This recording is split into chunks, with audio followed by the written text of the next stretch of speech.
Gargantua and Pantagruel. By Francois Rabelais. Note: the text of the first two books of Rabelais has been reprinted from the first edition, 1653, of Urquhart's translation. Footnotes annealed M are drawn from the Maitland Club edition, 1838, other footnotes are by the translator.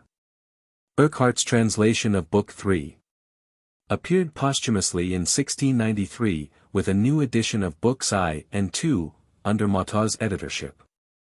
Mottau's rendering of Books 4 and V followed in 1708.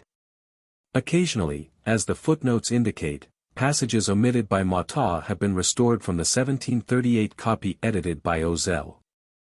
How do you find this book? Any thoughts about the book or the author? Any suggestion for improvement? Please take a moment to share your thoughts in a comment. If you like it, share it with your friends who might enjoy it as well. Subscribe to keep in touch. Visit CompleteAudiobooks.com for more quality content. Book 1. Introduction. Had Rabelais never written his strange and marvelous romance, no one would ever have imagined the possibility of its production. It stands outside other things, a mixture of mad mirth and gravity, of folly and reason, of childishness and grandeur, of the commonplace and the out-of-the-way, of popular verve and polished humanism, of mother-wit and learning, of baseness and nobility, of personalities and broad generalization, of the comic and the serious, of the impossible and the familiar. Throughout the whole there is such a force of life and thought, such a power of good sense, a kind of assurance so authoritative, that he takes rank with the greatest, and his peers are not many. You may like him or not, may attack him or sing his praises, but you cannot ignore him. He is of those that die hard. Be as fastidious as you will. Make up your mind to recognize only those who are, without any manner of doubt, beyond and above all others. However few the names you keep, Rabelais will always remain. We may know his work, may know it well, and admire it more every time we read it. After being amused by it, after having enjoyed it, we may return again to study it and to enter more fully into its meaning. Yet there is no possibility of knowing his own life in the same fashion. In spite of all the efforts, often successful, that have been made to throw light on it, to bring forward a fresh document, or some obscure mention in a forgotten book, to add some little fact, to fix a date more precisely, it remains nevertheless full of uncertainty and of gaps. Besides, it has been burdened and sullied by all kinds of wearisome stories and foolish anecdotes, so that really there is more to weed out than to add. This injustice, at first wilful, had its rise in the 16th century, in the furious attacks of a monk of Fontevraud, Gabriel de Puyherbolt, who seems to have drawn his conclusions concerning the author from the book, and, more especially, in the regrettable satirical epitaph of Ronsard, piqued, it is said, that the Guises had given him only a little pavilion in the forest of Meudon, whereas the presbytery was close to the chateau. From that time legend has fastened on Rabelais, has completely travestied him, till, bit by bit, it has made of him a buffoon, a veritable clown, a vagrant, a glutton, and a drunkard. The likeness of his person has undergone a similar metamorphosis. He has been credited with a full moon of a face, the rubicund nose of an incorrigible toper, and thick coarse lips always apart because always laughing. The picture would have surprised his friends no less than himself. There have been portraits painted of Rabelais, I have seen many such. They are all of the 17th century, and the greater number are conceived in this jovial and popular style. As a matter of fact there is only one portrait of him that counts, that has more than the merest chance of being authentic, the one in the Chronologie Colley or Capet. Under this double name is known and cited a large sheet divided by lines and cross lines into little squares, containing about 100 heads of illustrious Frenchmen. This sheet was stuck on pasteboard for hanging on the wall, and was cut in little pieces, so that the portraits might be sold separately. The majority of the portraits are of known persons and can therefore be verified. Now it can be seen that these have been selected with care, and taken from the most authentic sources, from statues, busts, medals, even stained glass, for the persons of most distinction, from earlier engravings for the others. Moreover, those of which no other copies exist, and which are therefore the most valuable, have each an individuality very distinct, in the features, the hair, the beard, as well as in the costume. Not one of them is like another. There has been no tampering with them, no forgery. On the contrary, there is in each a difference, a very marked personality. Leonard Gaultier, who published this engraving towards the end of the 16th century, reproduced a great many portraits besides from chalk drawings, in the style of his master, Thomas de Leeuw. It must have been such drawings that were the originals of those portraits which he alone has issued, and which may therefore be as authentic and reliable as the others whose correctness we are in a position to verify. Now Rabelais has here nothing of the Roger Bontemps of low degree about him. His features are strong, vigorously cut, and furrowed with deep wrinkles, his beard is short and scanty, his cheeks are thin and already worn-looking. On his head he wears the square cap of the doctors and the clerks, and his dominant expression, somewhat rigid and severe, is that of a physician and a scholar. And this is the only portrait to which we need attach any importance. This is not the place for a detailed biography, nor for an exhaustive study. At most this introduction will serve as a framework on which to fix a few certain dates, to hang some general observations. The date of Rabelais' birth is very doubtful. For long it was placed as far back as 1483, now scholars are disposed to put it forward to about 1495. The reason, a good one, is that all those whom he has mentioned as his friends, or in any real sense his contemporaries, were born at the very end of the 15th century. And, indeed, it is in the references in his romance to names, persons, and places, that the most certain and valuable evidence is to be found of his intercourse, his patrons, his friendships, his sojournings, and his travels. His own work is the best and richest mine in which to search for the details of his life. Like Descartes and Balzac, he was a native of Touraine, and Tours and Chinon have only done their duty in each of them erecting in recent years a statue to his honor, a twofold homage reflecting credit both on the province and on the town. But the precise facts about his birth are nevertheless vague. Huet speaks of the village of Benace, near Bourgeois, of whose vineyards Rabelais makes mention. As the little vineyard of La Devenir, near Chinon, and familiar to all his readers, is supposed to have belonged to his father, Thomas Rabelais, some would have him born there. It is better to hold to the earlier general opinion that Chinon was his native town, Chinon, whose praises he sang with such heartiness and affection. There he might well have been born in the Lamproy house, which belonged to his father, who, to judge from this circumstance, must have been in easy circumstances, with the position of a well-to-do citizen. As La Lamproy in the 17th century was a hostelry, the father of Rabelais has been set down as an innkeeper. More probably he was an apothecary, which would fit in with the medical profession adopted by his son in after years. Rabelais had brothers, all older than himself. Perhaps because he was the youngest, his father destined him for the church. The time he spent while a child with the Benedictine monks at Sceaux is uncertain. There he might have made the acquaintance of the prototype of his friar John, a brother of the name of Binart, afterwards prior of Sermaize. He was longer at the abbey of the Cordeliers at La Baumette, half a mile from Angers, where he became a novice. As the brothers du Bellay, who were later his Mecenases, were then studying at the University of Angers, where it is certain he was not a student, it is doubtless from this youthful period that his acquaintance and alliance with them should date.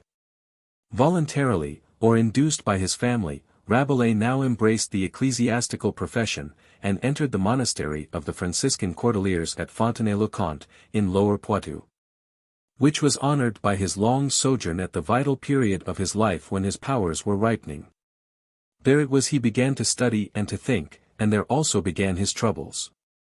In spite of the widespread ignorance among the monks of that age, the encyclopedic movement of the Renaissance was attracting all the lofty minds. Rabelais threw himself into it with enthusiasm, and Latin antiquity was not enough for him. Greek, a study discountenanced by the Church, which looked on it as dangerous and tending to freethought and heresy, took possession of him. To it he owed the warm friendship of Pierre Amy and of the celebrated Guillaume Biud. In fact, The Greek letters of the latter are the best source of information concerning this period of Rabelais' life. It was at Fontenay-le-Comte also that he became acquainted with the Brissons and the great jurist André Turrequeau, whom he never mentions but with admiration and deep affection. Turrequeau's treatise, De Legibus Connubialibus, published for the first time in 1513, has an important bearing on the life of Rabelais. There we learn that, dissatisfied with the incomplete translation of Herodotus by Laurent Valla, Rabelais had retranslated into Latin the first book of the history. That translation unfortunately is lost, as so many other of his scattered works. It is probably in this direction that the hazard of fortune has most discoveries and surprises in store for the lucky searcher. Moreover, as in this law treatise Turrequeau attacked women in a merciless fashion, President Amari Bouchard published in 1522 a book in their defense, and Rabelais, who was a friend of both the antagonists, took the side of Turrequeau. It should be observed also in passing, that there are several pages of such audacious plain speaking, that Rabelais, though he did not copy these in his Marriage of Panurge, has there been, in his own fashion, as outspoken as Turrequeau. If such freedom of language could be permitted in a grave treatise of law, similar liberties were certainly, in the same century, more natural in a book which was meant to amuse. The great reproach always brought against Rabelais is not the want of reserve of his language merely, but his occasional studied coarseness, which is enough to spoil his whole work, and which lowers its value. La Bruyère, in the chapter Des Ouvrages de l'Esprit, not in the first edition of the Characters, but in the fifth, that is to say in 1690, at the end of the great century, gives us on this subject his own opinion and that of his age. Marot and Rabelais are inexcusable in their habit of scattering filth about their writings. Both of them had genius enough and wit enough to do without any such expedient, even for the amusement of those persons who look more to the laugh to be got out of a book than to what is admirable in it. Rabelais especially is incomprehensible. His book is an enigma, one may say inexplicable.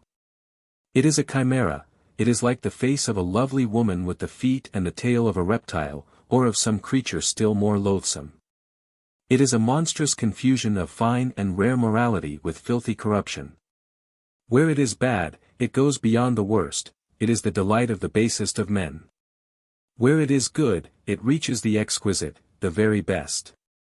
It ministers to the most delicate tastes. Putting aside the rather slight connection established between two men of whom one is of very little importance compared with the other, this is otherwise very admirably said, and the judgment is a very just one.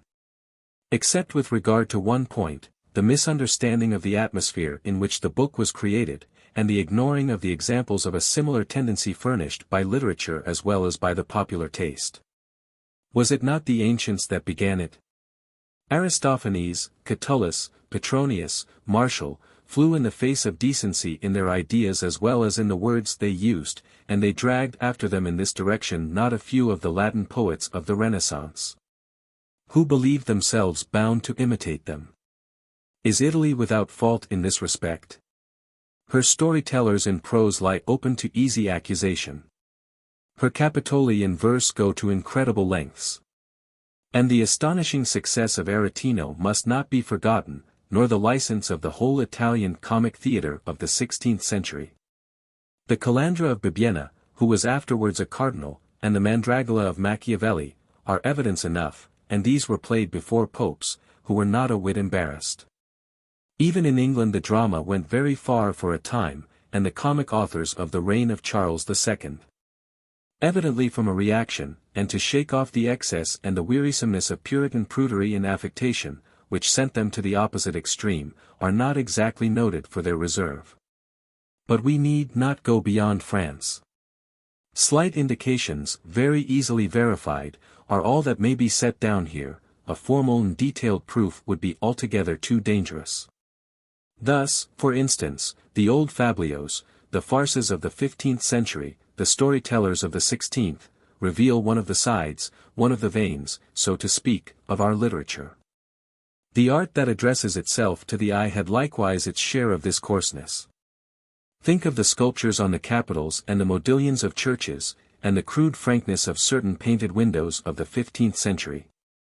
Queen and was, without any doubt, one of the most virtuous women in the world.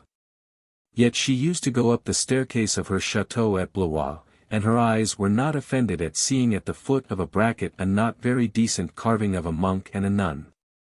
Neither did she tear out of her book of hours the large miniature of the winter month, in which, careless of her neighbours' eyes, the mistress of the house, sitting before her great fireplace, warms herself in a fashion which it is not advisable that dames of our age should imitate.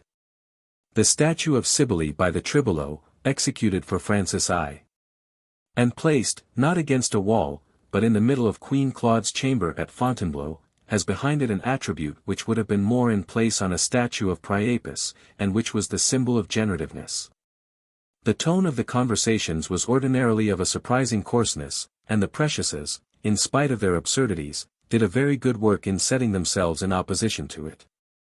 The worthy Chevalier de la Tourlandry, in his instructions to his own daughters, without a thought of harm, gives examples which are singular indeed, and in Caxton's translation these are not omitted.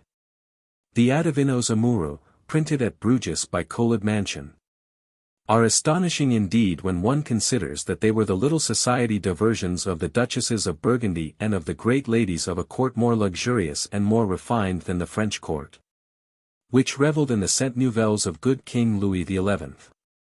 Rabelais' pleasantry about the woman folle à la messe is exactly in the style of the Adivinos.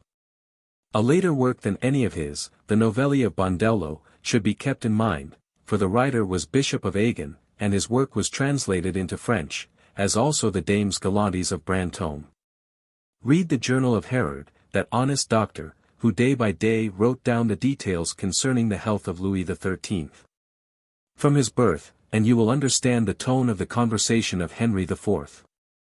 The jokes at a country wedding are trifles compared with this royal coarseness. Le moyen de parvenir is nothing but a tissue and a mass of filth, and the too celebrated cabinet satirique proves what, under Louis XIII, could be written, printed, and read. The collection of songs formed by Clarimbault shows that the 17th and 18th centuries were no purer than the 16th. Some of the most ribald songs are actually the work of princesses of the royal house. It is, therefore, altogether unjust to make Rabelais the scapegoat, to charge him alone with the sins of everybody else. He spoke as those of his time used to speak, when amusing them he used their language to make himself understood, and to slip in his asides, which without this sauce would never have been accepted, would have found neither eyes nor ears. Let us blame not him, therefore, but the manners of his time. Besides, his gaiety, however coarse it may appear to us, and how rare a thing is gaiety, has, after all, nothing unwholesome about it, and this is too often overlooked. Where does he tempt one to stray from duty? Where, even indirectly, does he give pernicious advice? Whom has he led to evil ways? Does he ever inspire feelings that breed misconduct and vice, or is he ever the apologist of these? Many poets and romance writers, under cover of a fastidious style, without one coarse expression, have been really and actively hurtful, and of that it is impossible to accuse Rabelais. Women in particular quickly revolt from him, and turn away repulsed at once by the archaic form of the language and by the outspokenness of the words. But if he be read aloud to them, omitting the rougher parts and modernizing the pronunciation, it will be seen that they too are impressed by his lively wit as by the loftiness of his thought. It would be possible, too, to extract, for young persons, without modification, admirable passages of incomparable force.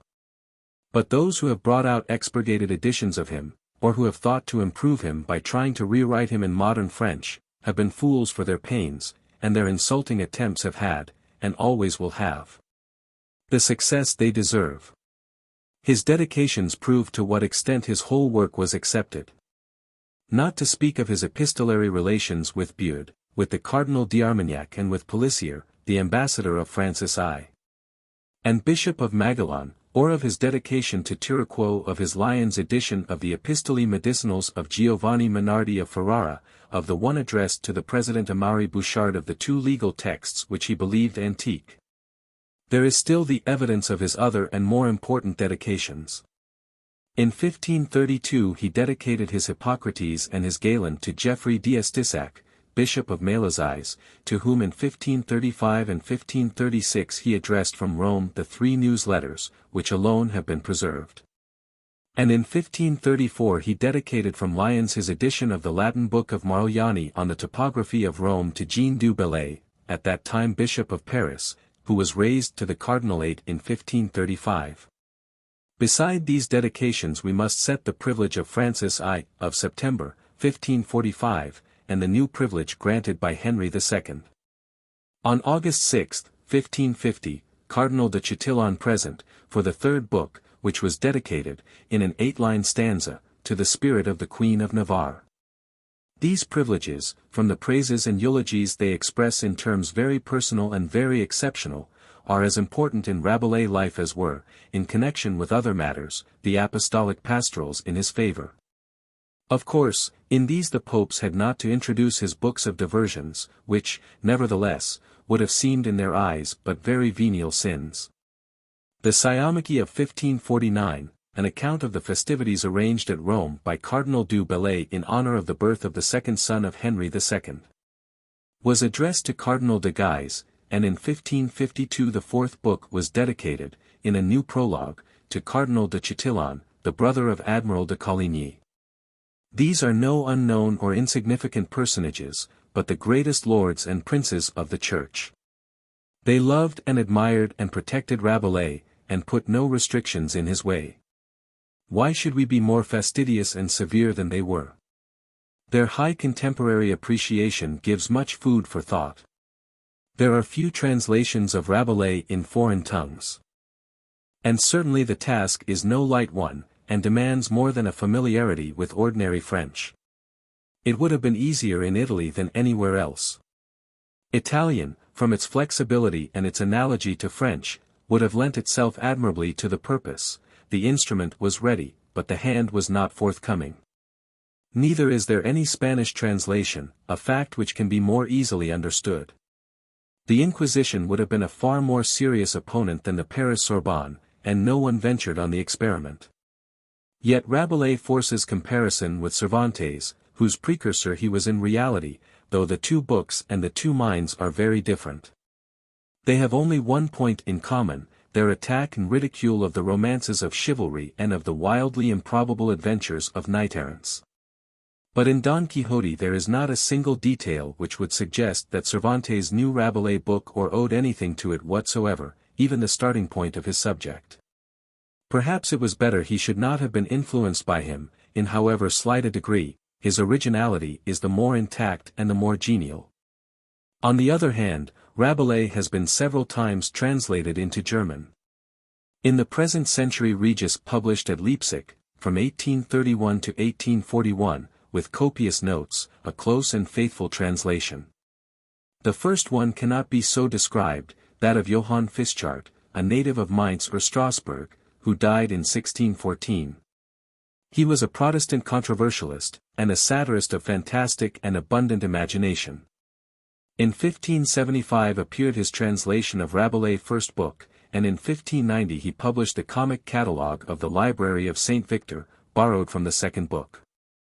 It is not a translation, but a recast in the boldest style, full of alterations and of exaggerations, both as regards the coarse expressions which he took upon himself to develop and to add to, and in the attacks on the Roman Catholic Church. According to Jean-Paul Richter, Fischart is much superior to Rabelais in style and in the fruitfulness of his ideas, and his equal in erudition and in the invention of new expressions after the manner of Aristophanes.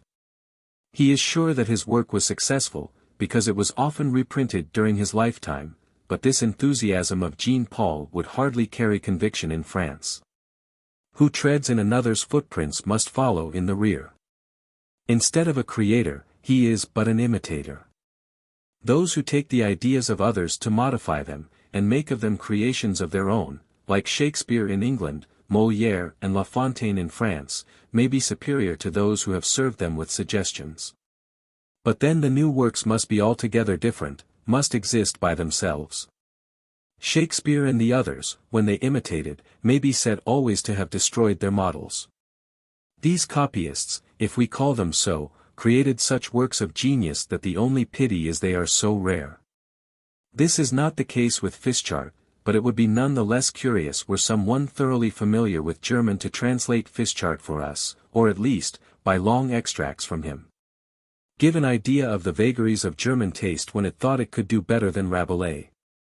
It is dangerous to tamper with so great a work, and he who does so runs a great risk of burning his fingers. England has been less daring, and her modesty and discretion have brought her success. But, before speaking of Urquhart's translation, it is but right to mention the English-French dictionary of Randall Cotgrave, the first edition of which dates from 1611. It is in every way exceedingly valuable, and superior to that of Nicket, because instead of keeping to the plane of classic and Latin French, it showed an acquaintance with and mastery of the popular tongue as well as of the written and learned language. As a foreigner, Cotgrave is a little behind in his information. He is not aware of all the changes and novelties of the passing fashion. The Pleiad school he evidently knew nothing of, but kept to the writers of the 15th and the first half of the 16th century. Thus words out of Rabelais, which he always translates with admirable skill, are frequent, and he attaches to them their author's name. So Rabelais had already crossed the Channel, and was read in his own tongue.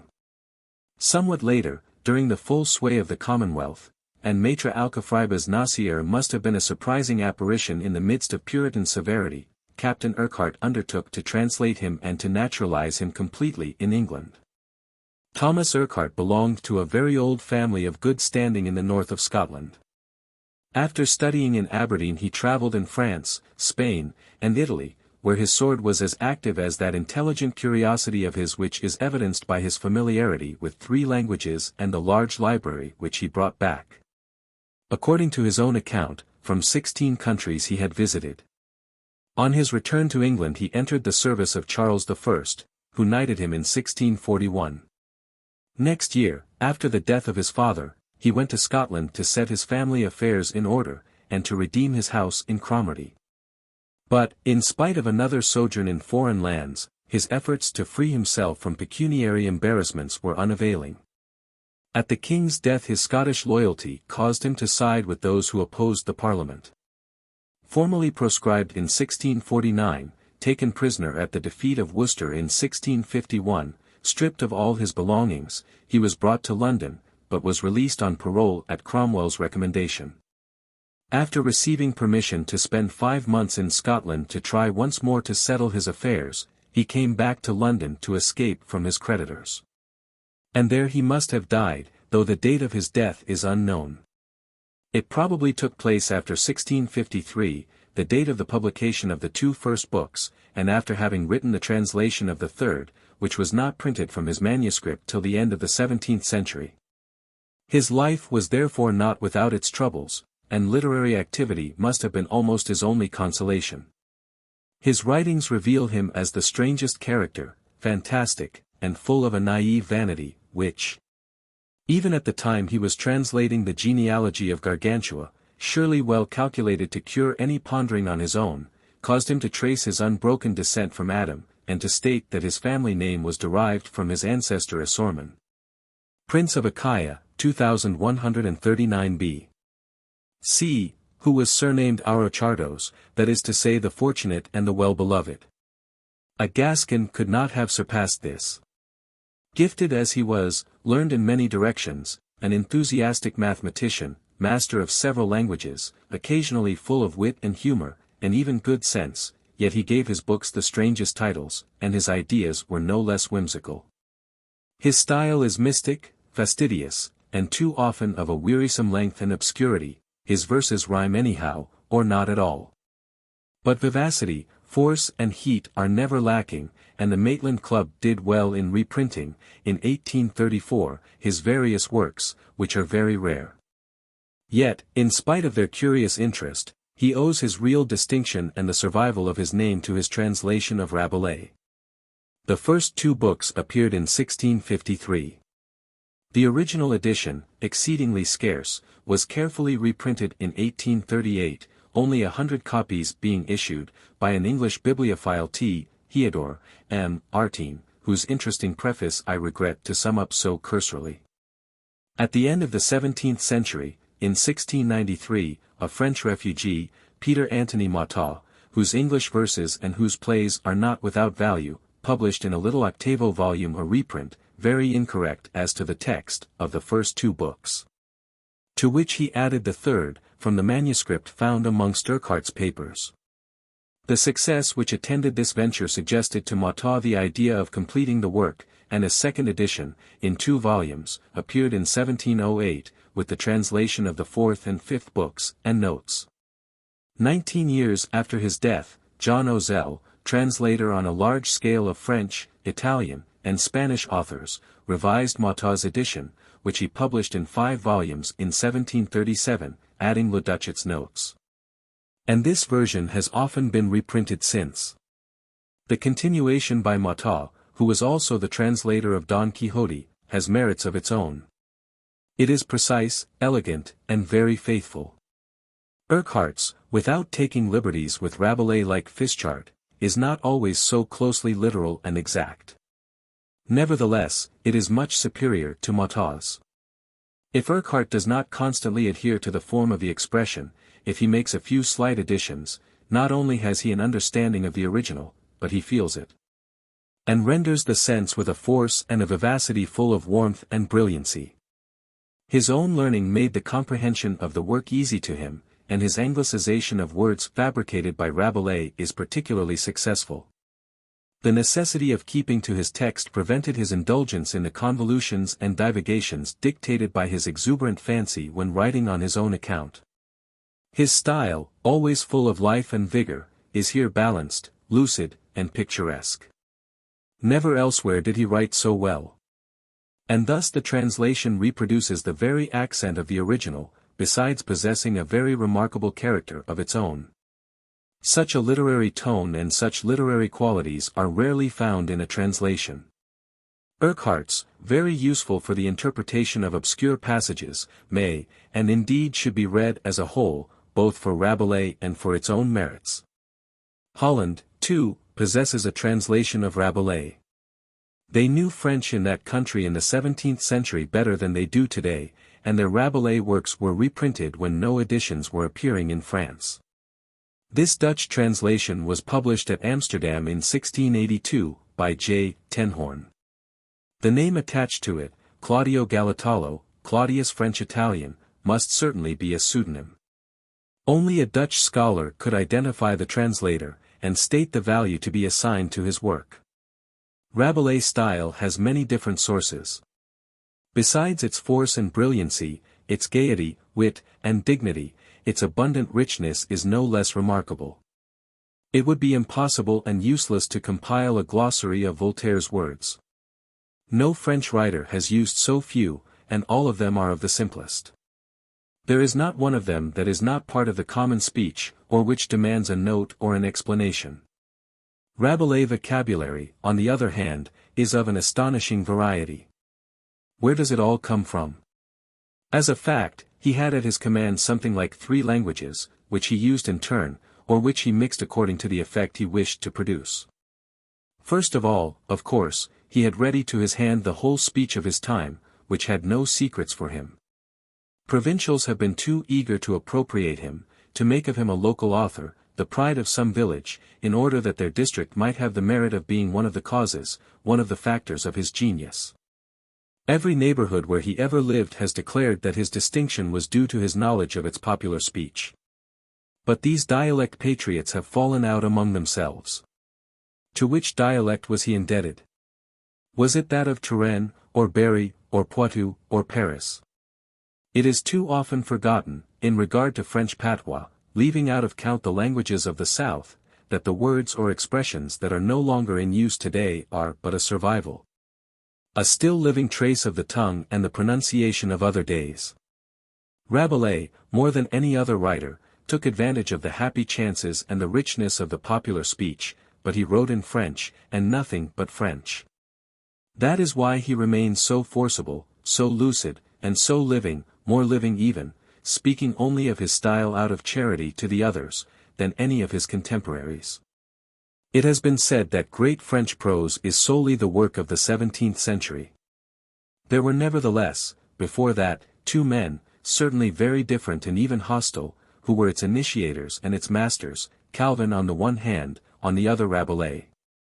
Rabelais had a wonderful knowledge of the prose and the verse of the 15th century. He was familiar with Villon, Pathelin, the Quinze Joies de Mariage, the Cent Nouvelles, the Chronicles, and the Romances, and even earlier works, too, such as the Roman de la Rose.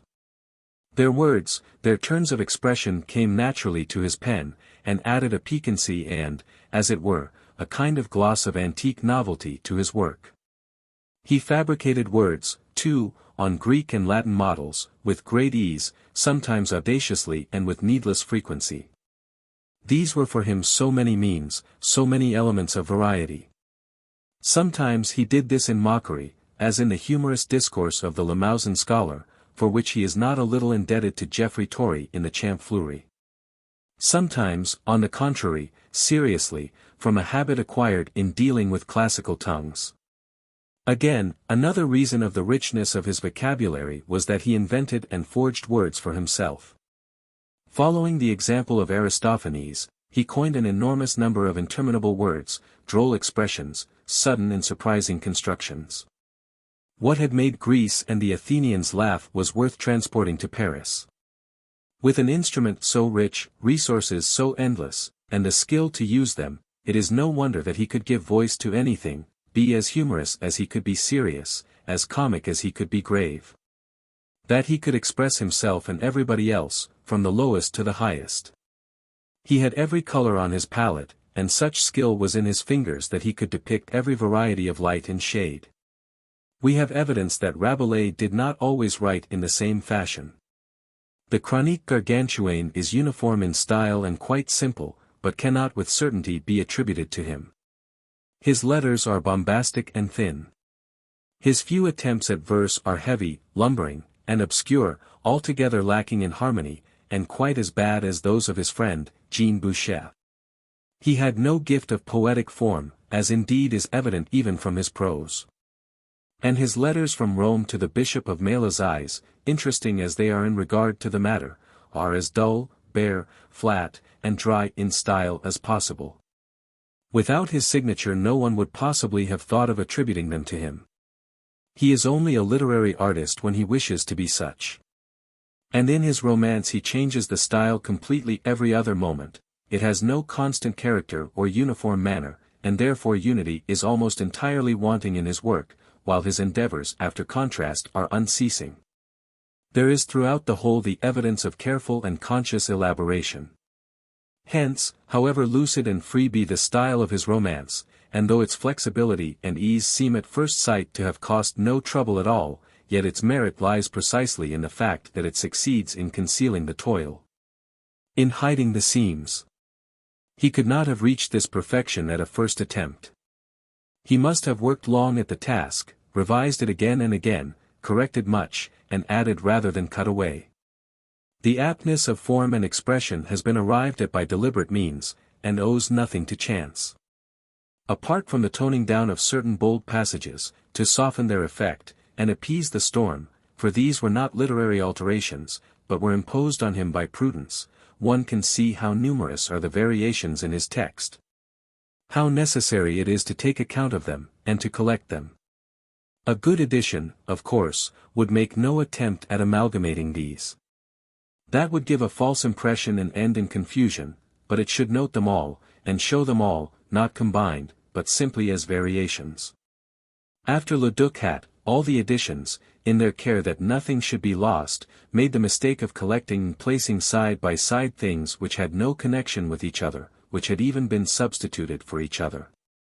The result was a fabricated text, full of contradictions naturally. But since the edition issued by M.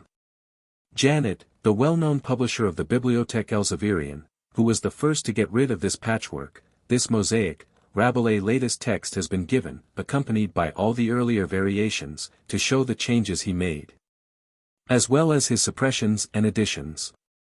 It would also be possible to reverse the method. It would be interesting to take his first text as the basis, noting the later modifications. This would be quite as instructive and really worth doing. Perhaps one might then see more clearly with what care he made his revisions, after what fashion he corrected, and especially what were the additions he made. No more striking instance can be quoted than the admirable chapter about the shipwreck. It was not always so long as Rabelais made it in the end, it was much shorter at first. As a rule, when an author recasts some passage that he wishes to revise, he does so by rewriting the whole, or at least by interpolating passages at one stroke, so to speak. Nothing of the kind is seen here. Rabelais suppressed nothing, modified nothing, he did not change his plan at all. What he did was to make insertions, to slip in between two clauses a new one. He expressed his meaning in a lengthier way, and the former clause is found in its integrity along with the additional one, of which it forms, as it were, the warp. It was by this method of touching up the smallest details, by making here and there such little noticeable additions, that he succeeded in heightening the effect without either change or loss. In the end it looks as if he had altered nothing, added nothing new, as if it had always been so from the first, and had never been meddled with. The comparison is most instructive, showing us to what an extent Rabelais' admirable style was due to conscious effort, care, and elaboration, a fact which is generally too much overlooked. And how instead of leaving any trace which would reveal toil and study, it has on the contrary a marvelous cohesion, precision, and brilliancy. It was modeled and remodeled, repaired, touched up, and yet it has all the appearance of having been created at a single stroke, or of having been run like molten wax into its final form. Something should be said here of the sources from which Rabelais borrowed. He was not the first in France to satirize the romances of chivalry. The romance in verse by Baudouin de Seabourg, printed in recent years, was a parody of the Chansons de Geste. In the Moniage Guillaume, and especially in the Moniage Renouard, in which there is a kind of giant, and occasionally a comic giant, there are situations and scenes which remind us of Rabelais. The kind of fabliaux in monorhyme quatrains of the old Aubrey anticipate his coarse and popular jests. But all that is beside the question, Rabelais did not know these. Nothing is of direct interest save what was known to him, what fell under his eyes, what lay to his hand, as the Facetiae of Poggio, and the last Sermonaires. In the course of one's reading one may often enough come across the origin of some of Rabelais' witticisms. Here and there we may discover how he has developed a situation.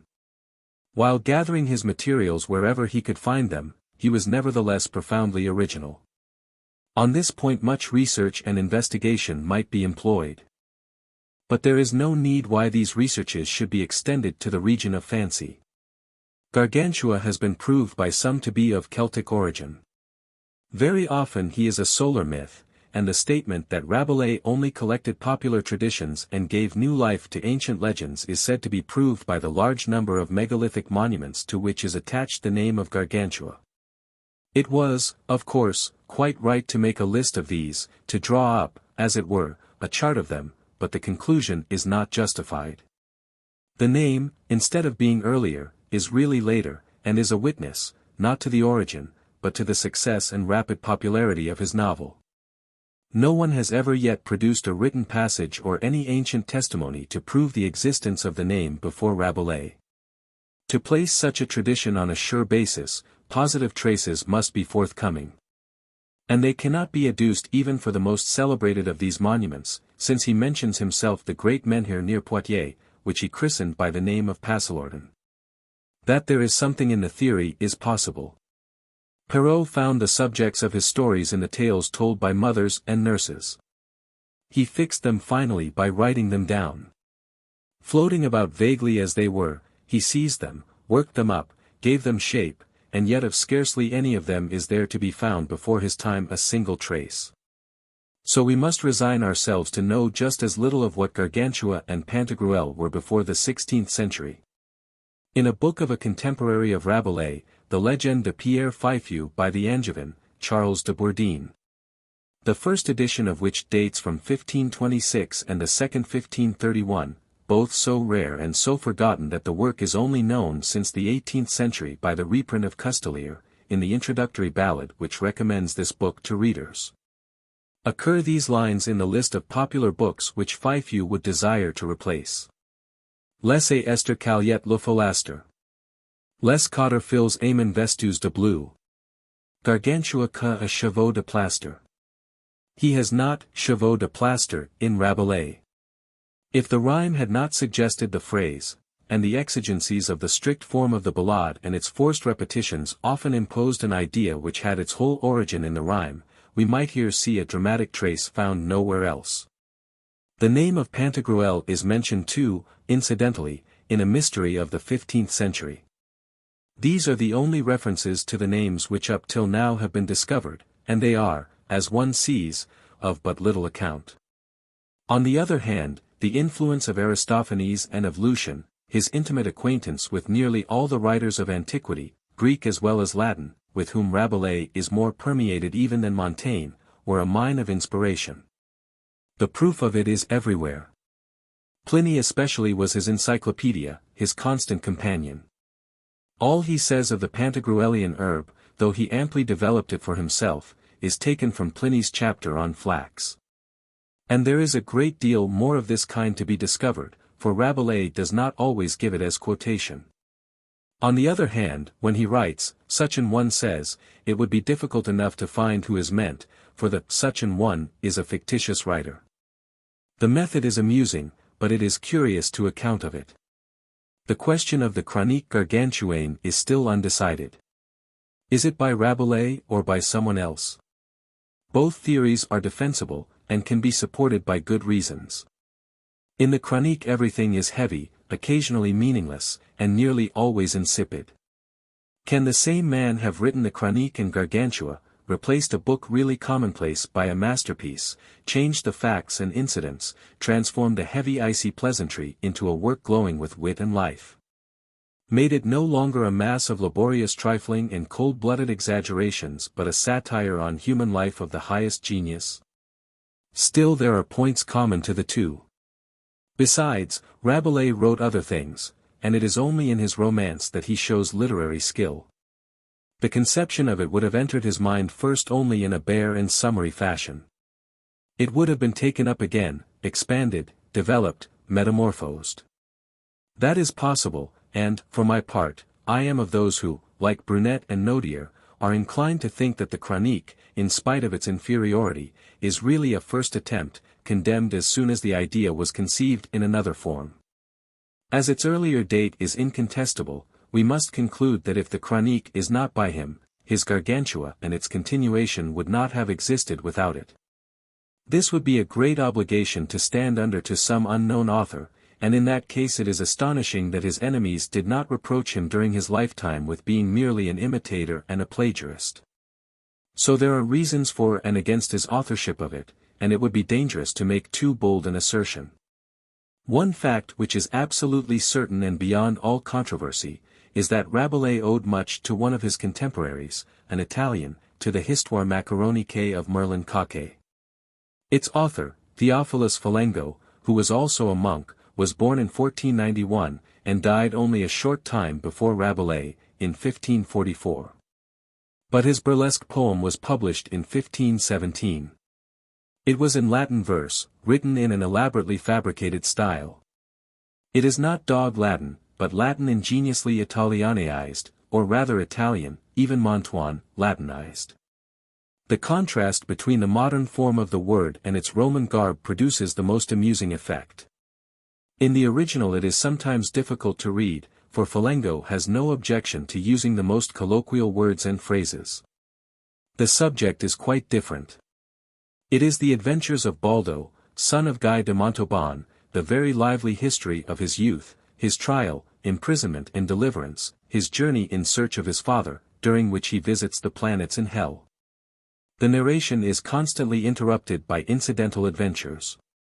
Occasionally they are what would be called today very naturalistic, and sometimes they are madly extravagant. But Fracasso, Baldo's friend, is a giant.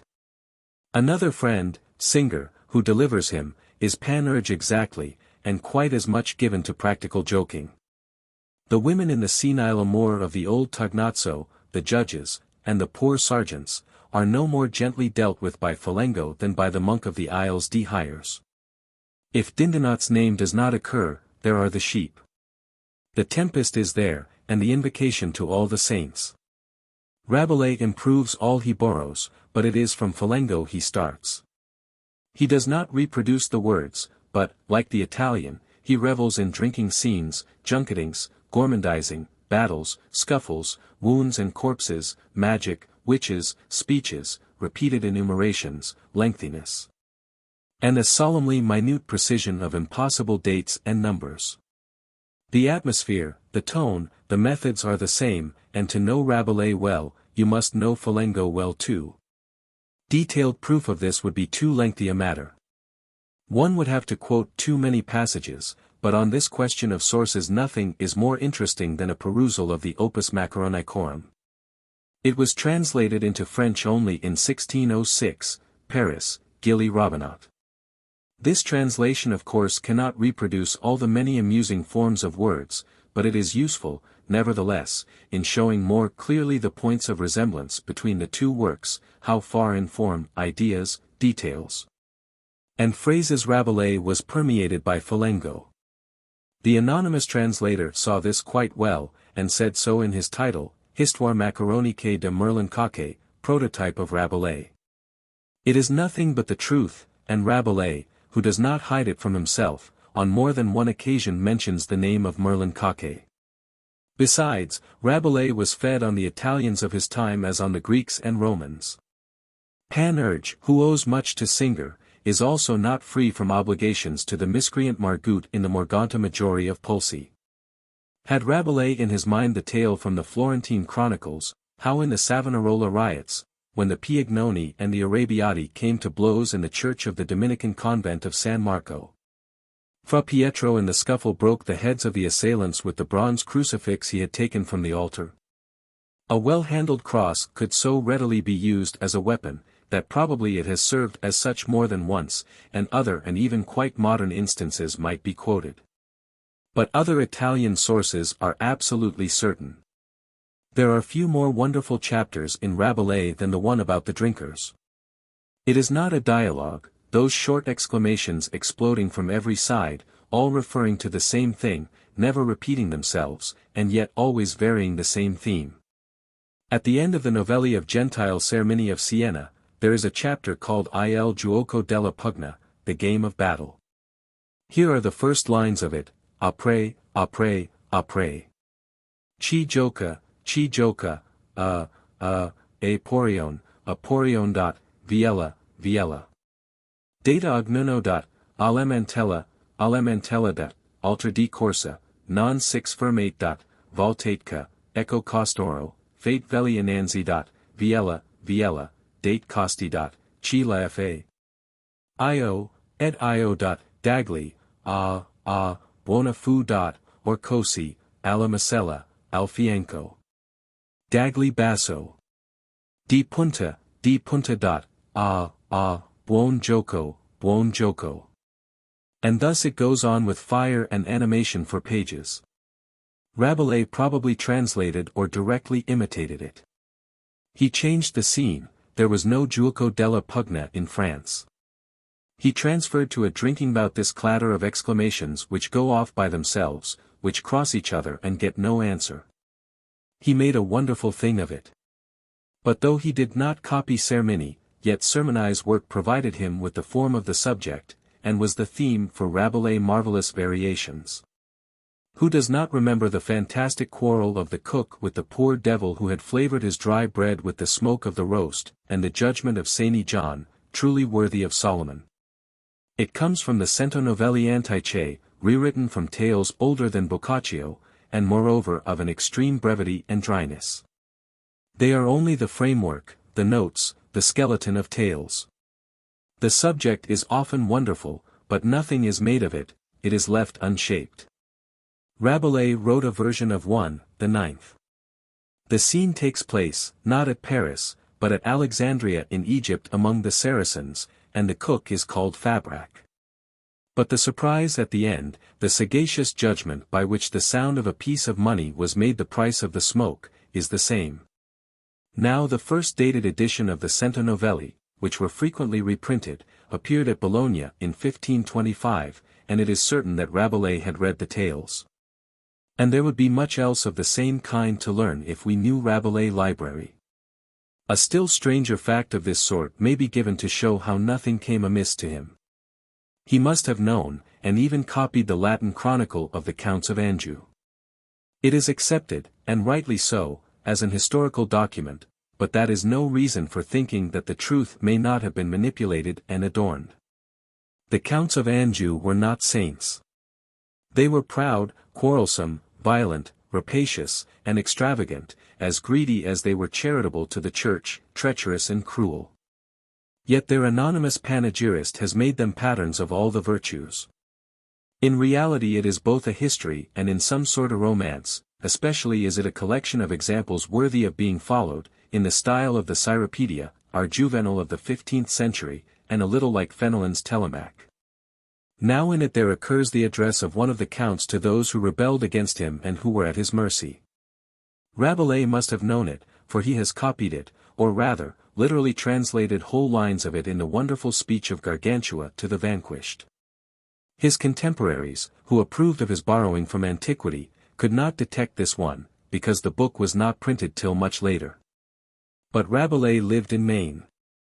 In Anjou, which often figures among the localities he names, he must have met with and read the chronicles of the counts in manuscript, probably in some monastery library, whether at Fontenay-le-Comte or elsewhere it matters little.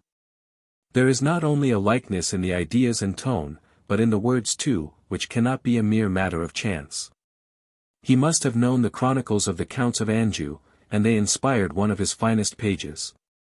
One sees, therefore, how varied were the sources whence he drew, and how many of them must probably always escape us. When, as has been done for Molière, a critical bibliography of the works relating to Rabelais is drawn up, which, by the by, will entail a very great amount of labor, the easiest part will certainly be the bibliography of the old editions. That is the section that has been most satisfactorily and most completely worked out. M. Brunet said the last word on the subject in his researches in 1852, and in the important article in the 5th edition of his Manuel du Libraire, for 1863, pp. 1037–1071. The facts about the fifth book cannot be summed up briefly. It was printed as a whole at first, without the name of the place, in 1564, and next year at Lyons by Jean Martin. It has given, and even still gives rise to two contradictory opinions. Is it Rabelais or not? First of all, if he had left it complete, would 16 years have gone by before it was printed?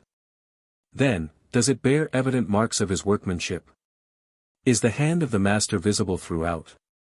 Antoine du Verdier in the 1605 edition of his prosopography writes, Rabelais, misfortune has been that everybody has wished to Pantagruelize. And several books have appeared under his name, and have been added to his works, which are not by him, as, for instance, L'Isle Sonnante, written by a certain scholar of Valence and others. The scholar of Valence might be Guillaume de Audels, to whom with more certainty can be ascribed the authorship of a dull imitation of Rabelais, the history of Fanfreluches and Gaudichon, published in 1578, which, to say the least of it, is very much inferior to the fifth book. Louis Guyon, in his Diverse Lekens, is still more positive, as to the last book which has been included in his works, entitled L'Isle Sonnante. The object of which seems to be to find fault with and laugh at the members and the authorities of the Catholic Church. I protest that he did not compose it, for it was written long after his death. I was at Paris when it was written, and I know quite well who was its author. He was not a doctor. That is very emphatic, and it is impossible to ignore it. Yet everyone must recognize that there is a great deal of Rabelais in the fifth book. He must have planned it and begun it.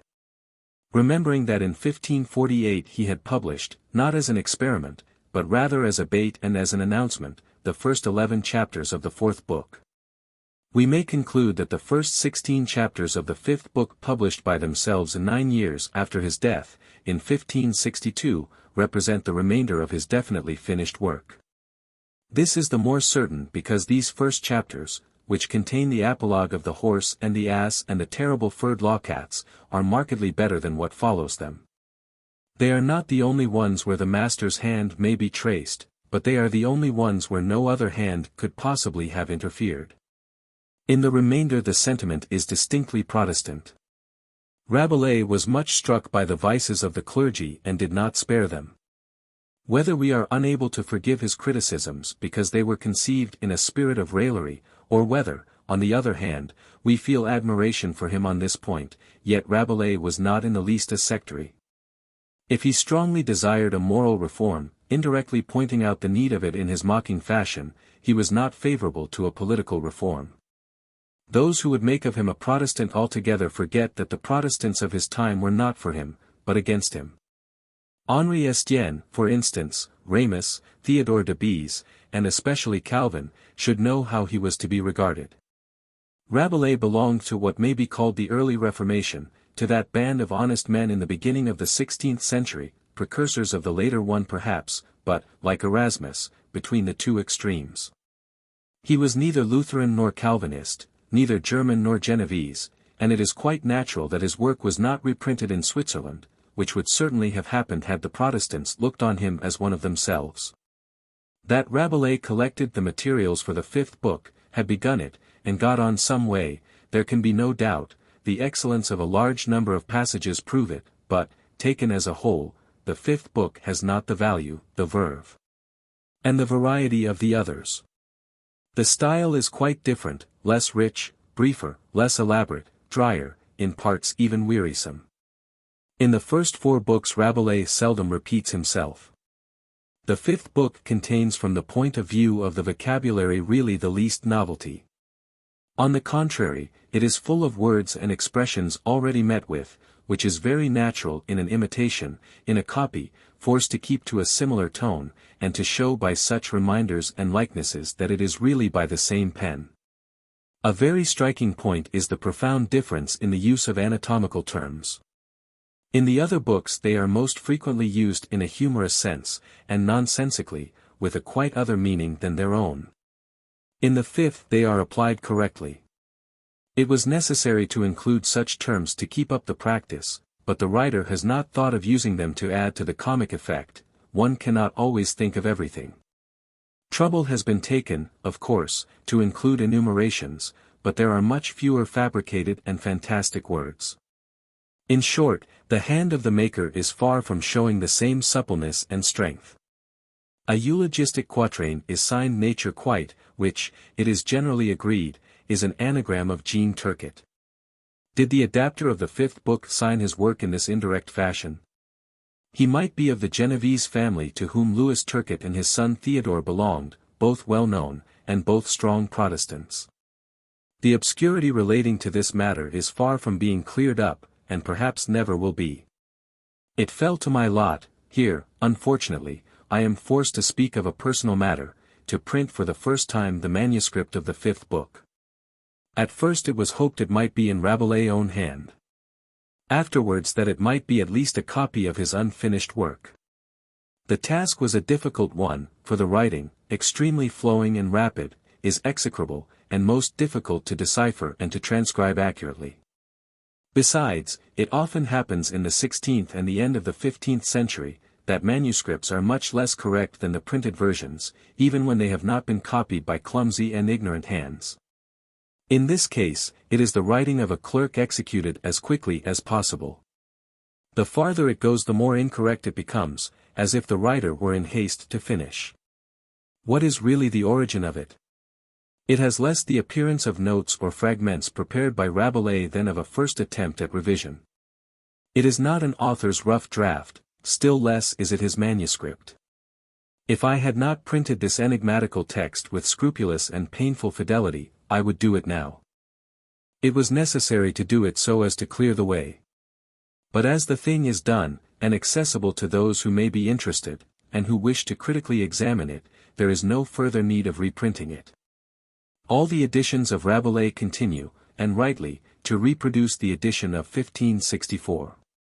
It is not the real Rabelais, but however open to criticism it may be, it was under that form that the fifth book appeared in the 16th century, under that form it was accepted. Consequently it is convenient and even necessary to follow and keep to the original edition. The first 16 chapters may, and really must be, the text of Rabelais, in the final form as left by him, and found after his death. The framework, and a number of the passages in the continuation, the best ones, of course, are his, but have been patched up and tampered with. Nothing can have been suppressed of what existed.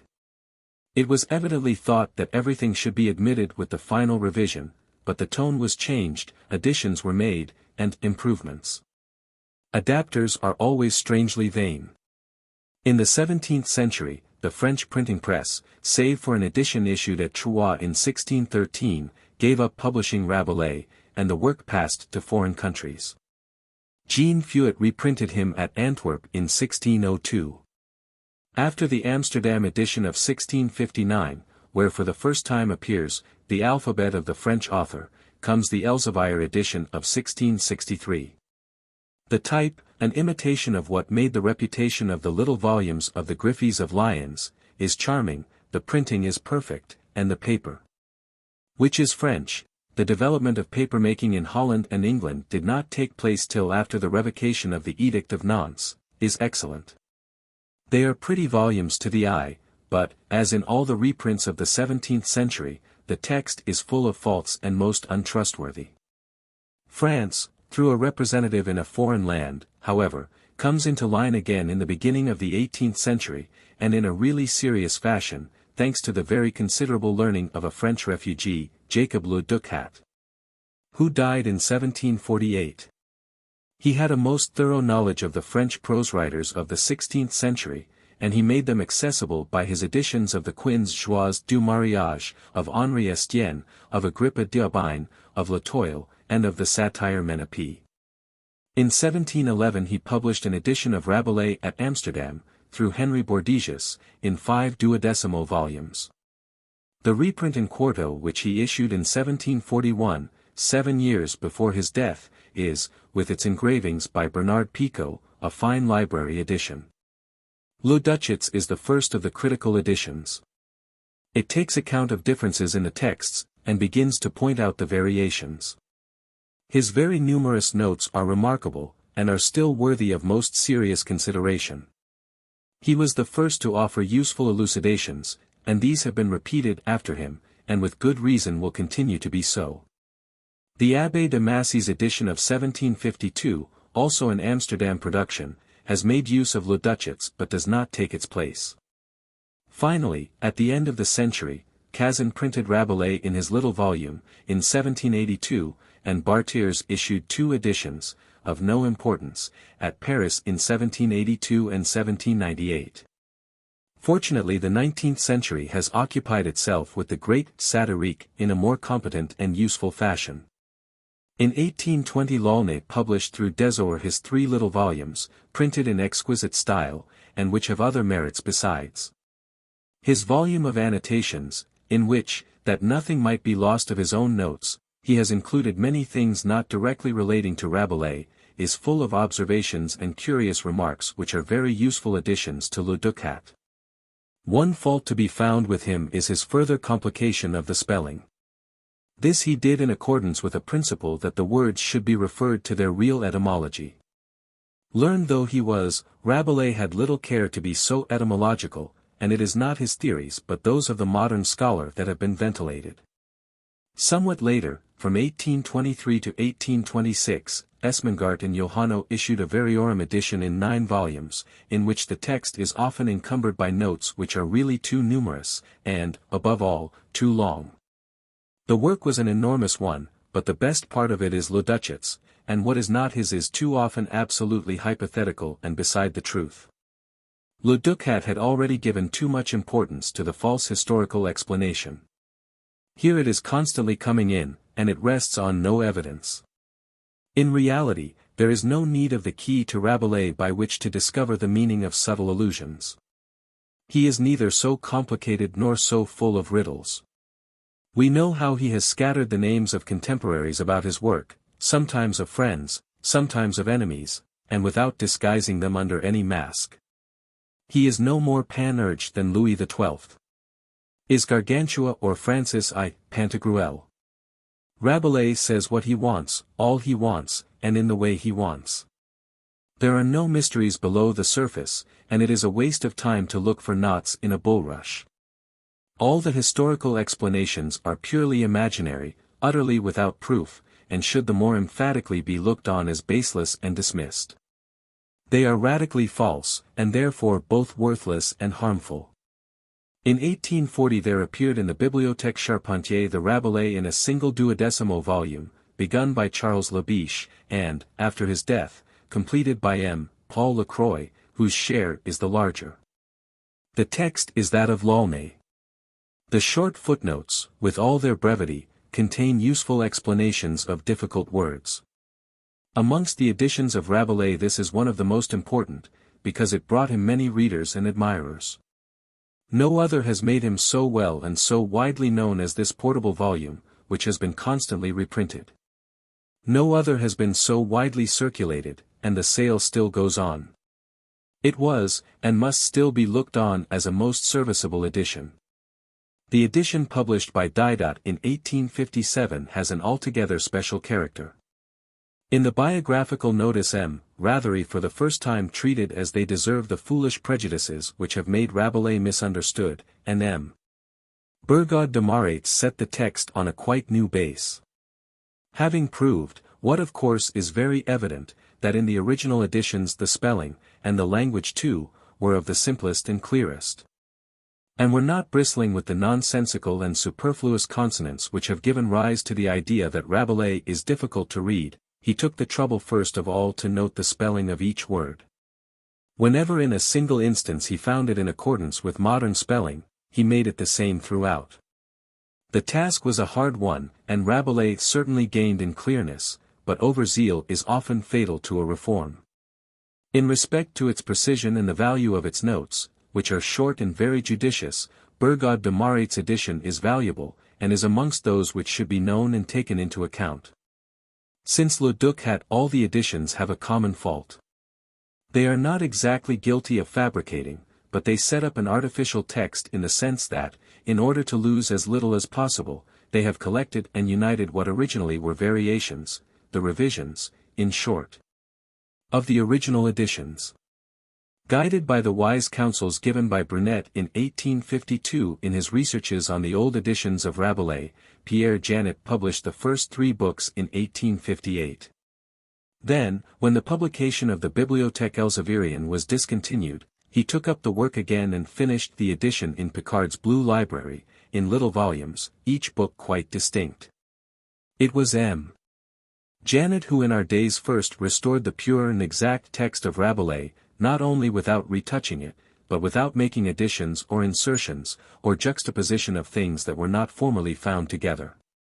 For each of the books he has followed the last edition issued by Rabelais, and all the earlier differences he gives as variations. It is astonishing that a thing so simple and so fitting should not have been done before, and the result is that this absolutely exact fidelity has restored a lucidity which was not wanting in Rabelais' time, but which had since been obscured. All who have come after Janet have followed in his path, and there is no reason for straying from it. Francis Rabelais. The First Book.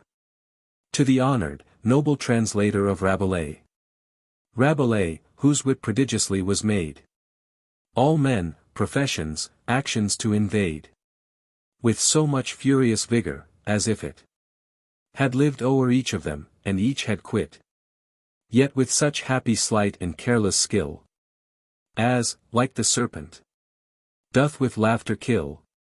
So that although his noble leaves appear antic and goddish, and dull souls forbear to turn them o'er, lest they should only find nothing but savage monsters of a mind. No Chopin beauteous thoughts. Yet when the wise seriously strip him of his wild disguise, melt down his dross, refine his massy ore, and polish that which seemed rough cast before. Search his deep sense, unveil his hidden mirth, and make that fiery which before seemed earth. Conquering those things of highest consequence. What's difficult of language or of sense? He will appear some noble table writ. In the old Egyptian hieroglyphic wit, where, though you monsters and grotescos see, you meet all mysteries of philosophy. For he was wise and sovereignly bred to know what mankind is, how t may be led. He stooped unto them, like that wise man, who rid on a stick, when children would do so. For we are easy sullen things, and must be laughed aright, and cheated into trust. Whilst a black piece of phlegm, that lays about, dull menaces, and terrifies the rout, and cajoles it, with all its peevish strength, piteously stretched and botched up into length. Whilst the tired rabble sleepily obey such opiate talk, and snore away the day, by all his noise as much their minds relieves, as caterwauling of wild cats frights thieves. But Rabelais was another thing, a man made up of all that art and nature can form from a fiery genius. He was one whose soul so universally was thrown through all the arts of life, who understood each stratagem by which we stray from good, so that he best might solid virtue teach, as some, gainst sins of their own bosoms preach. He from wise choice did the true means prefer, in the fool's coat acting philosopher. Thus hoary Aesop's beasts did mildly tame fierce man, and moralize him into shame. Thus brave romances, while they seem to lay great trains of lust, Platonic love display. Thus would old Sparta, if a seldom chance showed a drunk slave, teach children temperance. Thus did the later poets nobly bring the scene to height, making the fool the king. And, noble sir, you vigorously have trod in this hard path, unknown, ununderstood by its own countrymen. 'Tis you appear our full enjoyment, which was our despair, scattering his mists, cheering his cynic frowns. For radiant brightness now dark Rabelais crowns, leaving your brave heroic cares, which must make better mankind and embalm your dust. So undeceiving us, that now we see all wit in Gascon and in Cromarty. Besides that Rabelais is conveyed to us, and that our Scotland is not barbarous. J. de la Salle. Rablaphula. The First Decade. The Commendation. Musa. Canis Nostrorum in testimonium amorum. Edi Gargantuias perpetuato faces. Ut homini tali resultat nobilis echo. Quicquid fama canet, Pantagruelis erit. The Argument. Here I intend mysteriously to sing, with a pen plucked from fame's own wing, of Gargantua that learned breech-wiping king. Decade the First. I. Help me, propitious stars, a mighty blaze benumbs me. I must sound the praise of him hath turned this crabbed work in such heroic phrase. 2. What wit would not court martyrdom to hold upon his head a laurel of gold, where for each rich conceit a Pumpian pearl is told. 3. And such a one is this, art's masterpiece, a thing ne'er equalled by old Greece, a thing ne'er matched as yet, a real golden fleece. 4. Vice is a soldier fights against mankind, which you may look but never find, for 'tis an envious thing, with cunning interlined. V. And thus he rails at drinking all before M. And for lewd women does behor M. And brings their painted faces and black patches to quorum. 6. To drink he was a furious enemy, contented with a sixpenny, with diamond hatband, silver spurs, 6 horses, pie. 7. And for tobacco's poterotunding smoke, much had he said, and much more spoke. But 'twas not then found out, so the design was broke. 8. Muse. Fancy. Faith. Come now arise aloud, assembled in a blue-veined cloud. And this tall infant in angelic arms now shroud. 9. To praise it further I would now begin. Were T now a thoroughfare and in it harbours vice, though T be to catch it in a gin. X.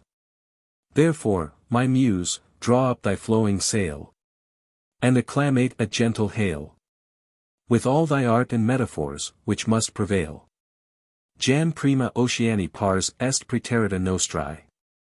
Imparibus restat danda secunda modis. Quam esse prestiterit mentem demon malus adam. Cum sapiens totus proderit Rabelais. Malevolus. Reader, the errata, which in this book are not a few, are casually lost. And therefore the translator, not having leisure to collect them again, craves thy pardon for such as thou mayst meet with. The author's prologue to the first book. Most noble and illustrious drinkers, and you thrice precious pockified blades, for to you, and none else, do I dedicate my writings, Alcibiades, in that dialogue of Plato's, which is entitled The Banquet, whilst he was setting forth the praises of his schoolmaster Socrates, without all question the prince of philosophers, amongst other discourses to that purpose, said that he resembled the Silenes.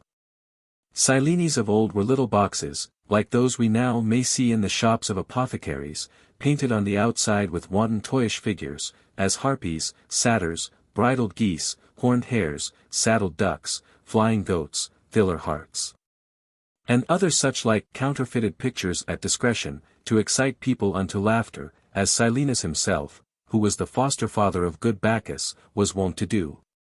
But within those capricious caskets were carefully preserved and kept many rich jewels and fine drugs, such as balm, ambergris, amomon, musk, civet, with several kinds of precious stones, and other things of great price.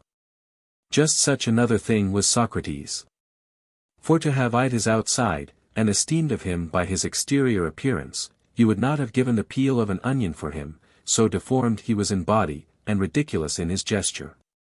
He had a sharp-pointed nose, with the look of a bull, and countenance of a fool. He was in his carriage simple, boorish in his apparel, in fortune poor, unhappy in his wives, unfit for all offices in the commonwealth, always laughing, tippling, and merrily carousing to everyone, with continual jibes and jeers, the better by those means to conceal his divine knowledge. Now, opening this box you would have found within it a heavenly and inestimable drug, a more than human understanding, an admirable virtue, matchless learning, invincible courage, unimitable sobriety, certain contentment of mind, perfect assurance, and an incredible misregard of all that for which men commonly do so much watch, run, sail, fight, travel, toil and turmoil themselves.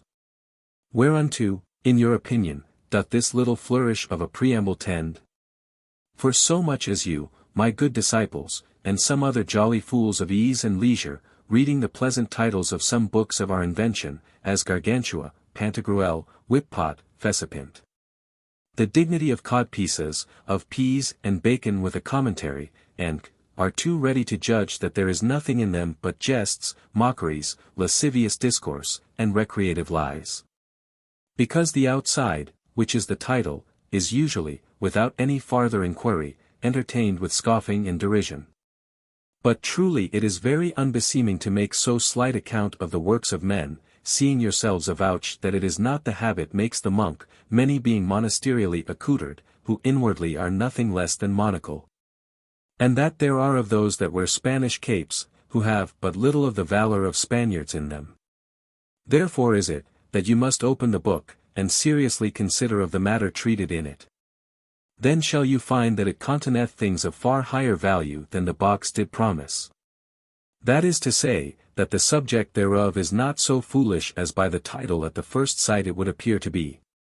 And put the case, that in the literal sense you meet with purposes merry and salacious enough, and consequently very correspondent to their inscriptions, yet must not you stop there as at the melody of the charming sirens, but endeavor to interpret that in a sublimer sense which possibly you intended to have spoken in the jollity of your heart.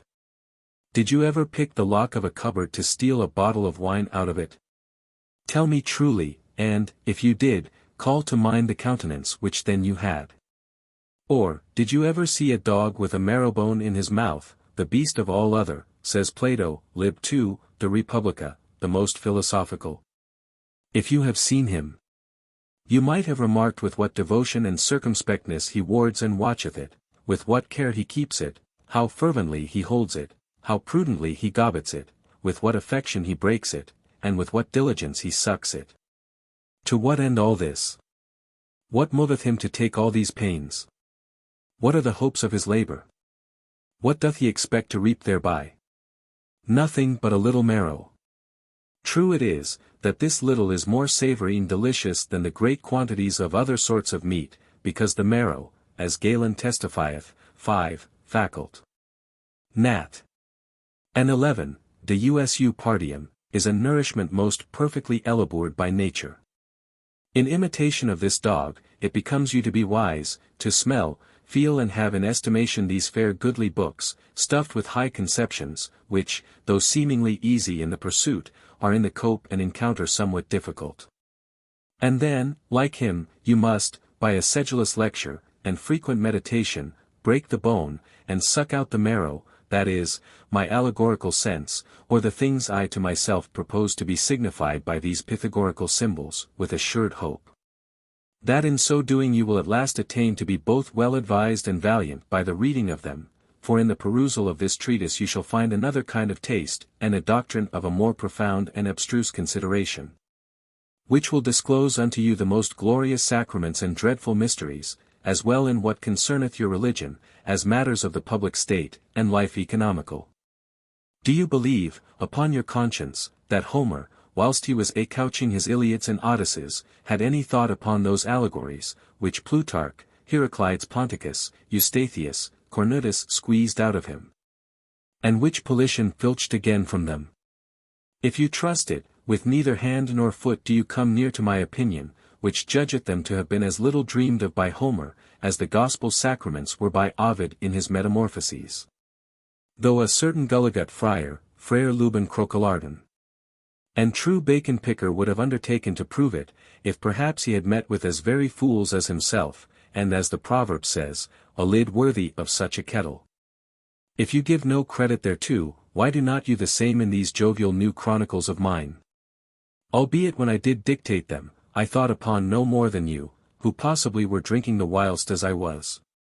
For in the composing of this lordly book, I never lost nor bestowed any more, nor any other time than what was appointed to serve me for taking of my bodily refection, that is, whilst I was eating and drinking.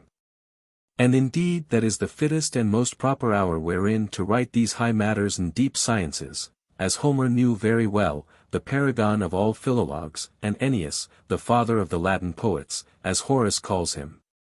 Although a certain sneaking jobbernoll alleged that his verses smelled more of the wine than oil.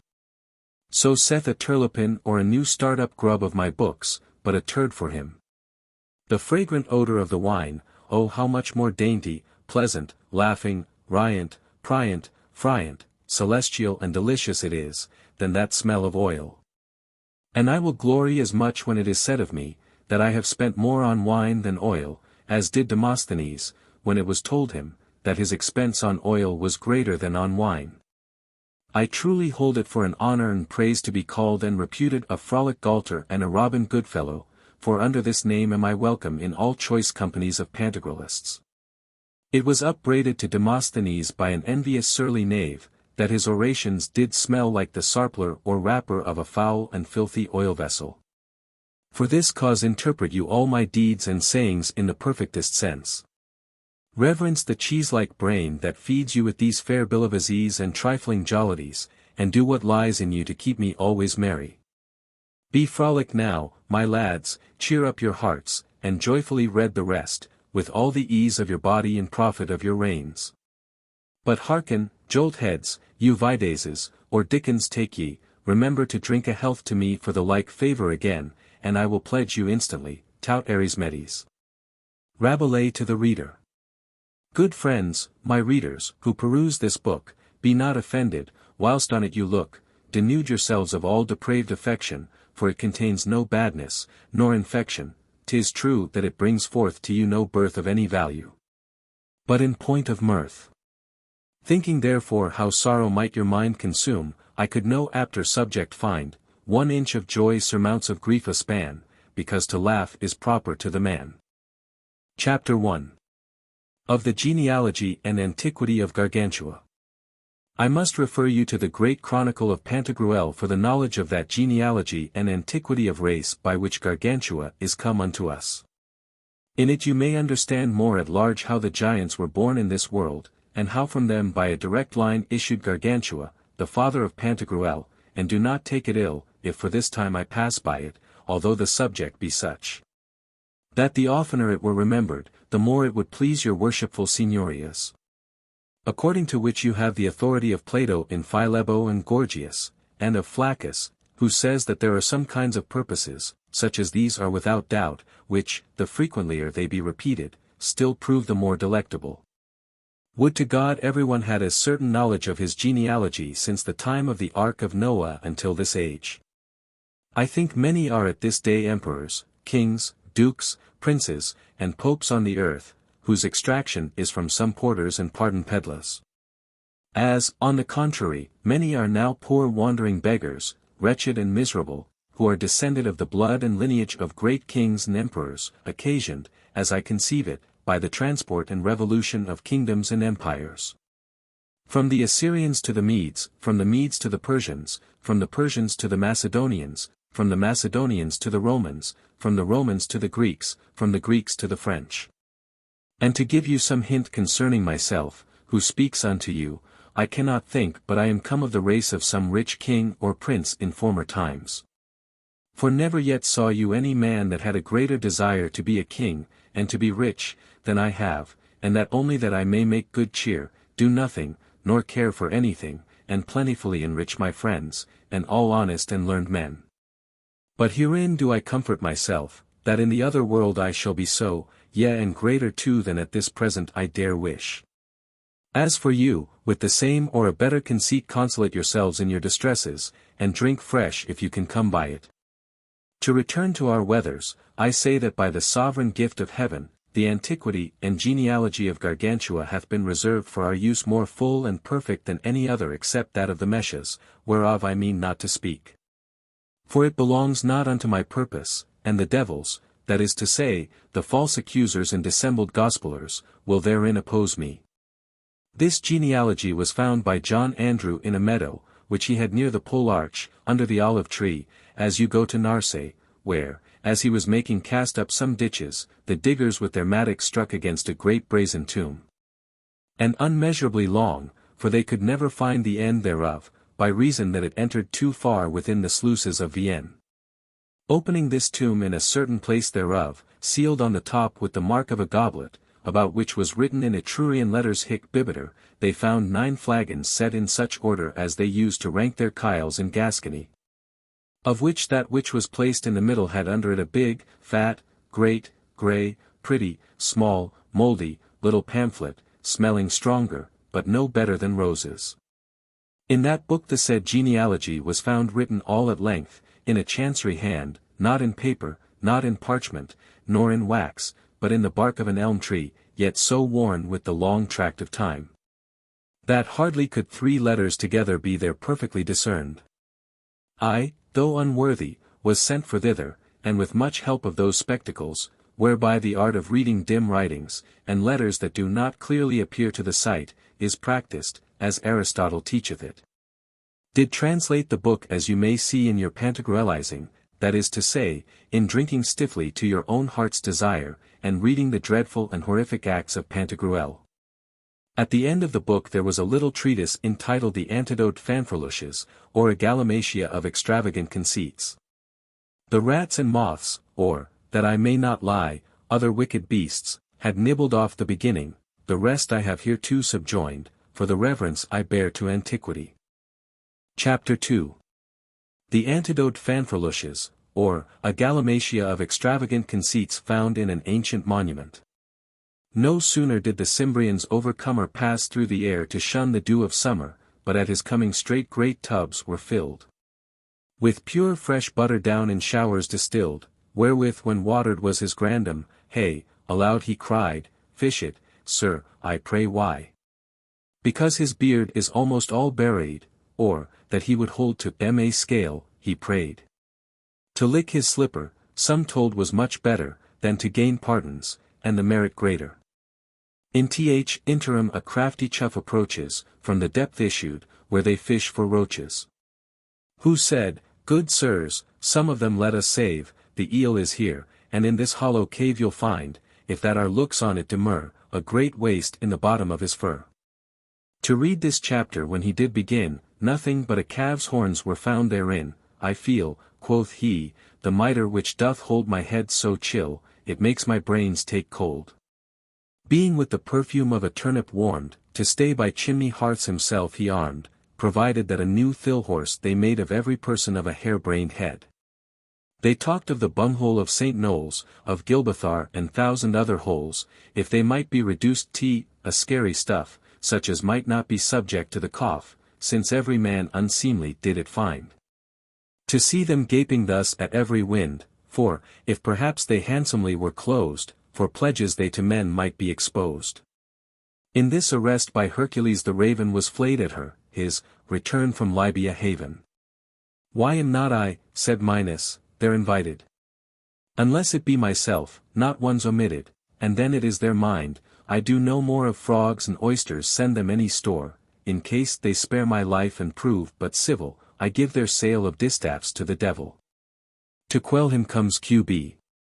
Who limping frets at the safe pass of tricksy crackerets, the bolter, the grand Cyclops' cousin, those did massacre, whilst each one wiped his nose, few ingles in this fallow ground are bred, but on a tanner's mill are winnowed. Run thither all of you, alarms sound clear, you shall have more than you had the last year. Short while thereafter was the bird of Jove resolved to speak, though dismal it should prove. Yet was afraid, when he saw them in ire, they should o'erthrow quite flat down dead empire. He rather choose the fire from heaven to steal, to boats where were red herrings put to sail. Than to be calm, gainst those, who strive to brave us, and to the Masseret's fond words enslave us. All this at last concluded gallantly, in spite of Ate and her hern-like thigh, who, sitting, saw Penthesilea ta'en, in her old age, for a cress-selling queen. Each one cried out, thou filthy collier toad, doth it become thee to be found abroad? Thou hast the Roman standard filched away, which they in rags of parchment did display. Juno was born, who, under the rainbow, was a bird catching with her duck below, when her with such a grievous trick they plied that she had almost been bethwacked by it. The bargain was, that, of that throatful, she should of Proserpina have 2 eggs free, and if that she thereafter should be found, she to a hawthorn hill should be fast bound. 7 months thereafter, lacking 22, he, that of old did Carthage town undo, did bravely midst them all himself advance, requiring of them his inheritance.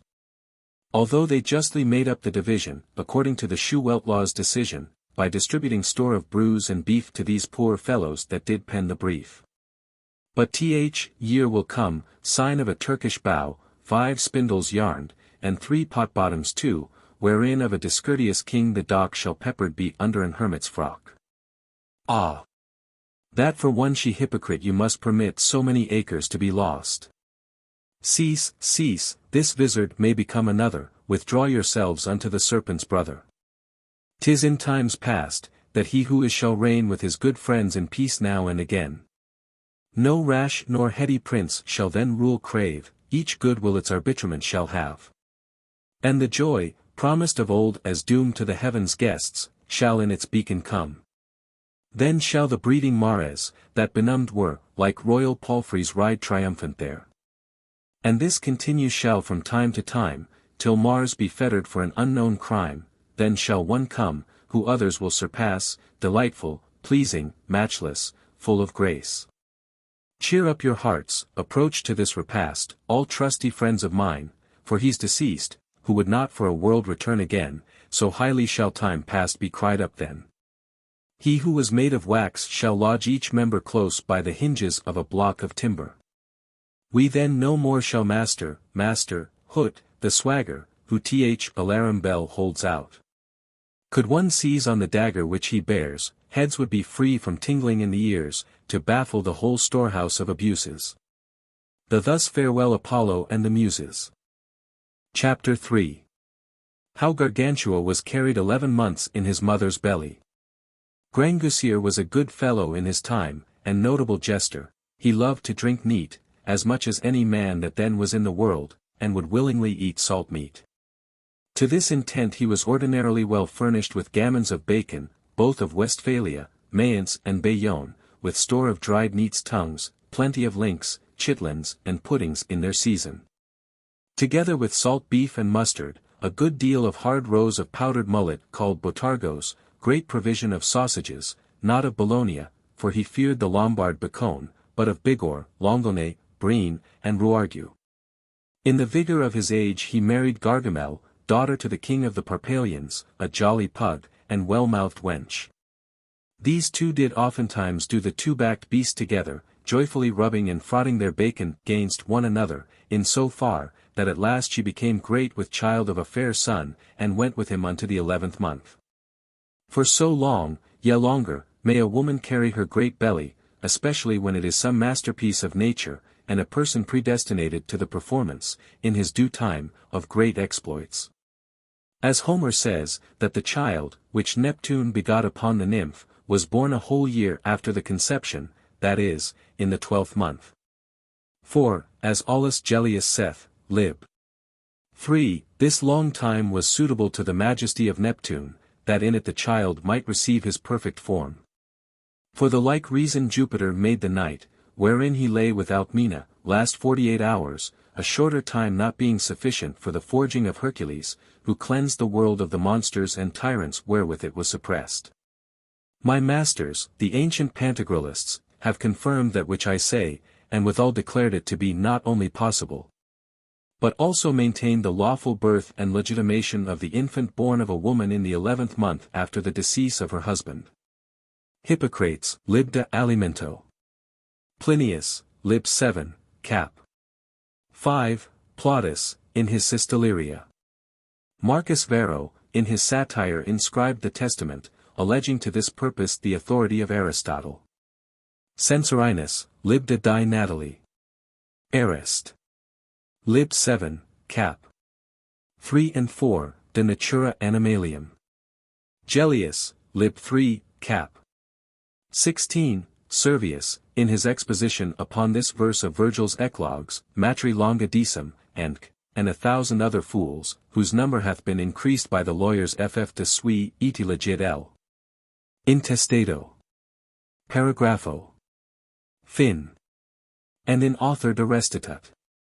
Iti ea quae perit in 11 mens. Moreover upon these grounds they have foisted in their Robitalardic, or Lapiturative law. Gallus ff de lib iti post. L. September ff de stat. Hom. And some other laws, which at this time I dare not name. By means whereof the honest widows may without danger play at the close buttock game with might and main, and as hard as they can, for the space of the first 2 months after the decease of their husbands. I pray you, my good lusty springal lads, if you find any of these females, that are worth the pains of untying the codpiece point, get up, ride upon them, and bring them to me. For, if they happen within the 3rd month to conceive, the child should be heir to the deceased, if, before he died, he had no other children, and the mother shall pass for an honest woman. When she is known to have conceived, thrust forward boldly, spare her not, whatever betide you, seeing the paunch is full. As Julia, the daughter of the Emperor Octavian, never prostituted herself to her belly bumpers, but when she found herself with child, after the manner of ships, that receive not their steersmen till they have their ballast and lading. And if any blame them for this their raticaniculation, and reiterated lechery upon their pregnancy and big-belliedness, seeing beasts, in the like exigent of their fullness, will never suffer the male masculine to encroach them. Their answer will be, that those are beasts, but they are women, very well skilled in the pretty valets and small fees of the pleasant trade and mysteries of superfetation, as Populia heretofore answered, according to the relation of Macrobius, Lib. 2, Saturnal. If the devil will not have them to bag, he must wring hard the spigot, and stop the bunghole. Chapter 4. How Gargamelle, being great with Gargantua, did eat a huge deal of tripes. The occasion and manner how Gargamelle was brought to bed, and delivered of her child, was thus, and, if you do not believe it, I wish your bumgut fall out and make an escapade. Her bumgut, indeed, or fundament escaped her in an afternoon, on the 3rd day of February, with having eaten at dinner too many godabillios. Godabillios are the fat tripes of coiros. Coiros are beeves fattened at the cratch in ox stalls, or in the fresh guimau meadows. Guimau meadows are those that for their fruitfulness may be mowed twice a year. Of those fat beeves they had killed 367,014, to be salted at Shrovetide, that in the entering of the spring they might have plenty of powdered beef, wherewith to season their mouths at the beginning of their meals, and to taste their wine the better. They had abundance of tripes, as you have heard, and they were so delicious, that everyone licked his fingers. But the mischief was this, that, for all men could do, there was no possibility to keep them long in that relish. For in a very short while they would have stunk, which had been an undecent thing. It was therefore concluded, that they should be all of them gulched up, without losing anything. To this effect they invited all the burghers of Synise, of Suil, of the Roche-Clermaud, of Vaugaudry, without omitting the Coudray, Montpensier, the Gueux de Vide, and other their neighbours, all stiff drinkers, brave fellows, and good players at the Kyles. The good man Grangousier took great pleasure in their company, and commanded there should be no want nor pinching for anything. Nevertheless he bade his wife eat sparingly, because she was near her time, and that these tripes were no very commendable meat. They would fain, said he, be at the chewing of ordure, that would eat the case wherein it was. Notwithstanding these admonitions, she did eat 16 quarters, 2 bushels, 3 pecks and a pipkin full. Oh, the fair fecality wherewith she swelled, by the ingrediency of such shitten stuff. After dinner they all went out in a hurl to the Grove of the Willows, where, on the green grass, to the sound of the merry flutes and pleasant bagpipes, they danced so gallantly, that it was a sweet and heavenly sport to see them so frolic. Chapter 5. The Discourse of the Drinkers. Then did they fall upon the chat of victuals and some belly furniture to be snatched at in the very same place. Which purpose was no sooner mentioned, but forthwith began flagons to go, gammons to trot, goblets to fly, great bowls to ting, glasses to ring. Draw, reach, fill, mix, give it me without water. So, my friend, so, whip me off this glass neatly, bring me hither some claret, a full weeping glass till it run over. A cessation and truce with thirst. Ha, thou false fever, wilt thou not be gone? By my figgins, godmother, I cannot as yet enter in the humour of being merry, nor drink so currently as I would. You have catched a cold, gammer. Yea, forsooth, sir. By the belly of Sanct Buff, let us talk of our drink. I never drink but at my hours, like the Pope's mule. And I never drink but in my breviary, like a fair father guardian. Which was first, thirst or drinking? Thirst, for who in the time of innocence would have drunk without being athirst? Nay, sir, it was drinking, for privatio praesupponit habitum.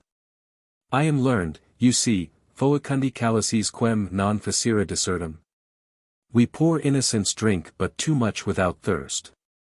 Not I truly, who am a sinner, for I never drink without thirst, either present or future. To prevent it, as you know, I drink for the thirst to come. I drink eternally. This is to me an eternity of drinking, and drinking of eternity. Let us sing, let us drink, and tune up our roundelays. Where is my funnel? What, it seems I do not drink but by an eternity. Do you wet yourselves to dry, or do you dry to wet you? Pish, I understand not the rhetoric, theoric, I should say, but I help myself somewhat by the practice. Based. Enough.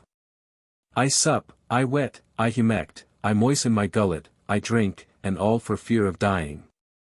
Drink always and ye shall never die. If I drink not, I am aground, dry, gravelled and spent. I am stark dead without drink, and my soul ready to fly into some marsh amongst frogs. The soul never dwells in a dry place, drouth kills it. O you butlers, creators of new forms, make me of no drinker a drinker, a perennity and everlastingness of sprinkling and bedewing me through these my parched and sinewy bowels. He drinks in vain that feels not the pleasure of it. This entereth into my veins, the pissing tools and urinal vessels shall have nothing of it.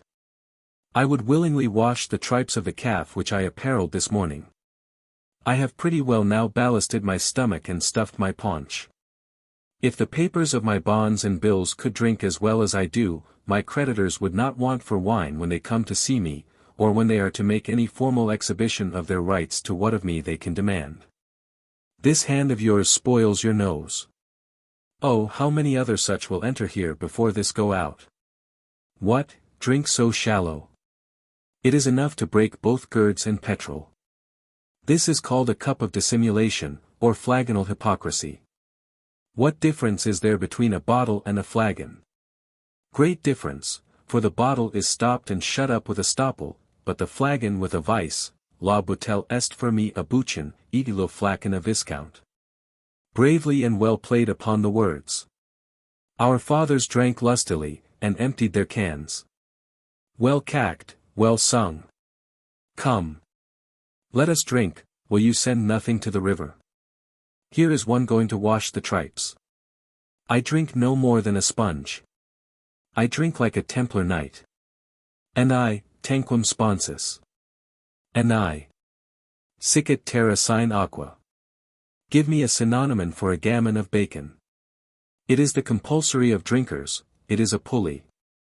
By a pulley rope wine is let down into a cellar, and by a gammon into the stomach. Hey! Now, boys, hither, some drink. Some drink. There is no trouble in it. Respice personam, pone pro duos, bus non est inusually. If I could get up as well as I can swallow down, I had been long ere now very high in the air. Thus became Tom Tosspot rich, thus went in the tailor's stitch. Thus did Bacchus conquer th ind, thus philosophy, maligned. A little rain allays a great deal of wind, long tippling breaks the thunder. But if there came such liquor from my ballock, would you not willingly thereafter suck the udder whence it issued? Here, page, fill. I prithee, forget me not when it comes to my turn, and I will enter the election I have made of thee into the very register of my heart. Sup, Gio, and spare not, there is somewhat in the pot. I appeal from thirst, and disclaim its jurisdiction. Page, sue out my appeal in form.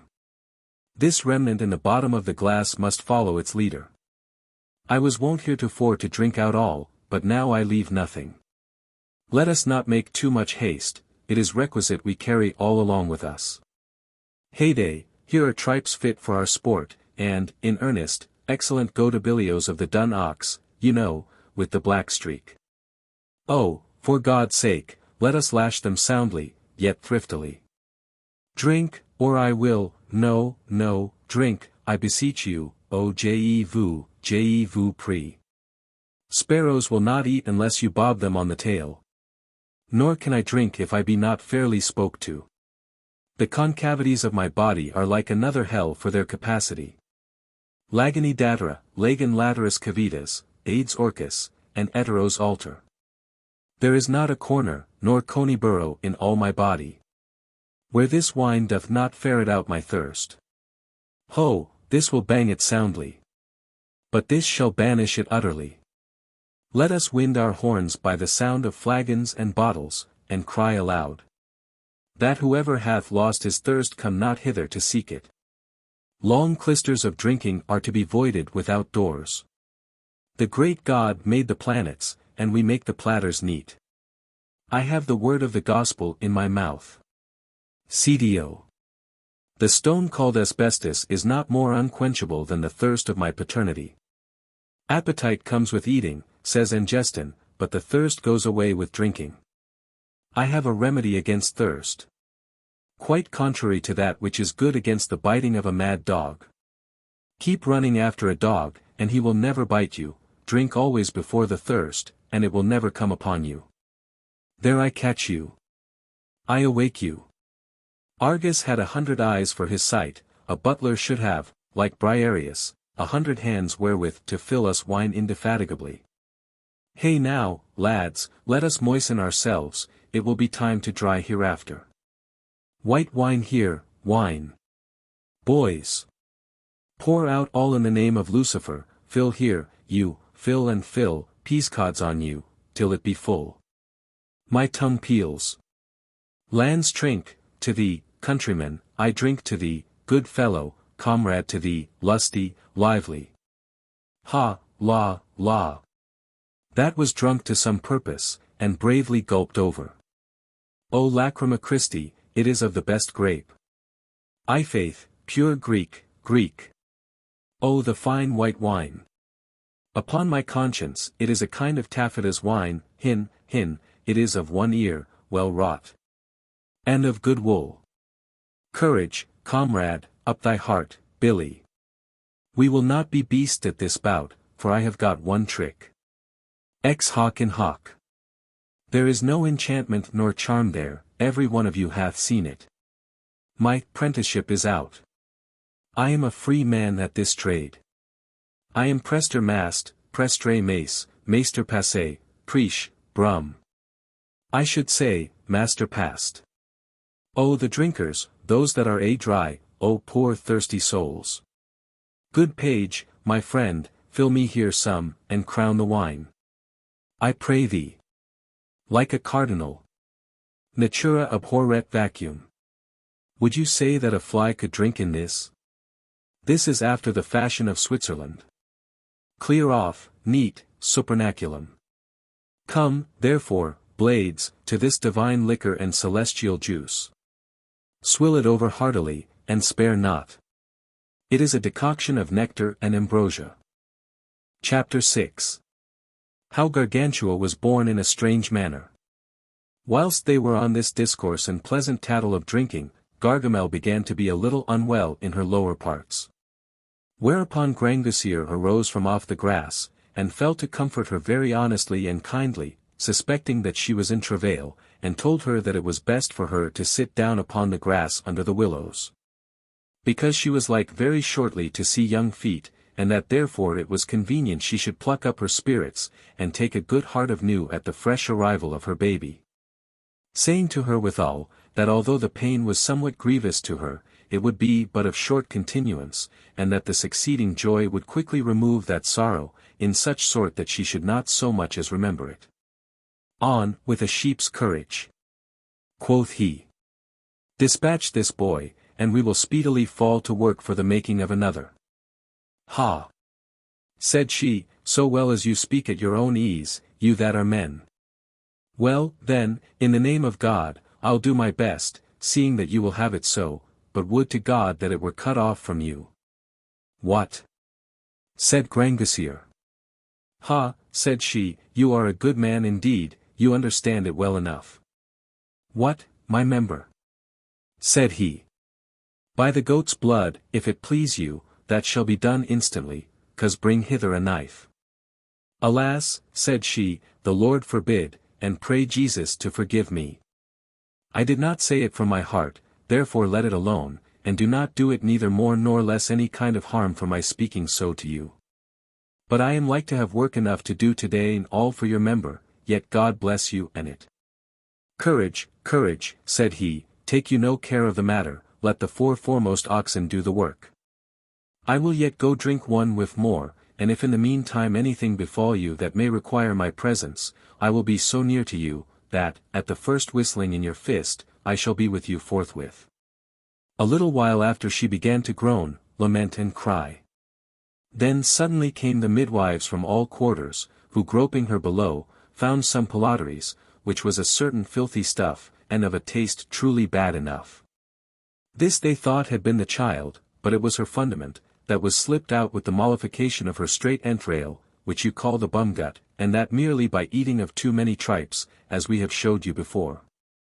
Whereupon an old ugly trot in the company, who had the repute of an expert she-physician, and was come from Breezepale, near to St. Genu, 80 years before, made her so horrible a restrictive and binding medicine. And whereby all her lares, arspipes, and conduits were so oppilated, stopped, obstructed, and contracted, that you could hardly have opened and enlarged them with your teeth, which is a terrible thing to think upon. Seeing the devil at the Mass at St. Martin's was puzzled with the like task, when with his teeth he had lengthened out the parchment whereon he wrote the tittle-tattle of two young mangy whores. By this inconvenient the cotyledons of her matrix were presently loosed, through which the child sprang up and leaped, and so, entering into the hollow vein, did climb by the diaphragm even above her shoulders, where the vein divides itself into two, and from thence taking his way towards the left side, issued forth at her left ear. As soon as he was born, he cried not as other babes used to do, mees, mees, mees, mees, but with a high, sturdy, and big voice shouted about, some drink, some drink, some drink, as inviting all the world to drink with him. The noise hereof was so extremely great, that it was heard in both the countries at once of Beausy and Biberois. I doubt me, that you do not thoroughly believe the truth of this strange nativity. Though you believe it not, I care not much, but an honest man, and of good judgment, believeth still what is told him, and that which he finds written. Is this beyond our law or our faith, against reason or the Holy Scripture? For my part, I find nothing in the sacred Bible that is against it. But tell me, if it had been the will of God, would you say that he could not do it? Ha, for favour's sake, I beseech you, never emberlucock or impulregifies your spirits with these vain thoughts and idle conceits. For I tell you, it is not impossible with God, and, if he pleased, all women henceforth should bring forth their children at the ear. Was not Bacchus engendered out of the very thigh of Jupiter? Did not Roquetelade come out at his mother's heel, and Croquemouche from the slipper of his nurse? Was not Minerva born of the brain, even through the ear of Jove? Adonis, of the bark of a myrrh tree? And Castor and Pollux of the dupe of that egg which was laid and hatched by Leda? But you would wonder more, and with far greater amazement, if I should now present you with that chapter of Plinius, wherein he treateth of strange births, and contrary to nature, and yet am not I so impudent a liar as he was. Read the 7th book of his Natural History, chapter 3, and trouble not my head any more about this. Chapter 7. After what manner Gargantua had his name given him, and how he tippled, bibbed, and curried the can. The good man Grangousier, drinking and making merry with the rest, heard the horrible noise which his son had made as he entered into the light of this world, when he cried out, some drink, some drink, some drink. Whereupon he said in French, Que grand tu as y supple le gaussier. That is to say, how great and nimble a throat thou hast. Which the company hearing, said that verily the child ought to be called Gargantua. Because it was the first word that after his birth his father had spoke, in imitation, and at the example of the ancient Hebrews, whereunto he condescended, and his mother was very well pleased therewith.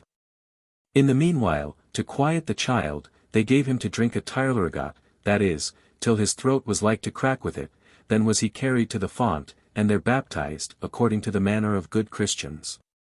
Immediately thereafter were appointed for him 17,913 cows of the towns of Poitiers and Brihmond, to furnish him with milk in ordinary.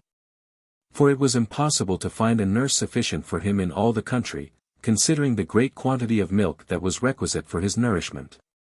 Although there were not wanting some doctors of the opinion of Scotus, who affirmed that his own mother gave him suck, and that she could draw out of her breasts 1,402 pipes, and 9 pails of milk at every time. Which indeed is not probable, and this point hath been found duggishly scandalous and offensive to tender ears, for that it savoured a little of heresy. Thus was he handled for 1 year and 10 months. After which time, by the advice of physicians, they began to carry him, and then was made for him a fine little cart drawn with oxen, of the invention of Jan Denio, wherein they led him hither and thither with great joy. And he was worth the seeing, for he was a fine boy, had a burly physiognomy, and almost 10 chins. He cried very little, but beshit himself every hour, for, to speak truly of him, he was wonderfully phlegmatic in his posteriors. Both by reason of his natural complexion and the accidental disposition which had befallen him by his too much quaffing of the septembral juice. Yet without a cause did not he sup 1 drop. For if he happened to be vexed, angry, displeased, or sorry, if he did fret, if he did weep, if he did cry, and what grievous quarter soever he kept, in bringing him some drink, he would be instantly pacified, reseated in his own temper, in a good humour again, and as still and quiet as ever.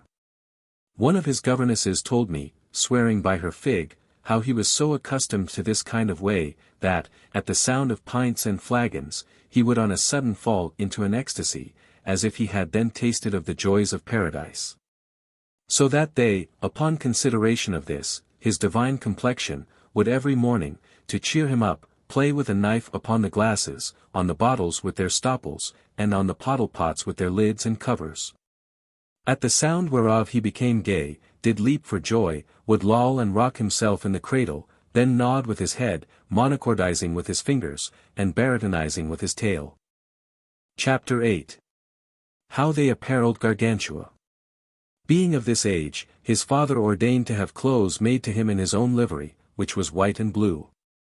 To work then went the tailors, and with great expedition were those clothes made, cut, and sewed, according to the fashion that was then in request.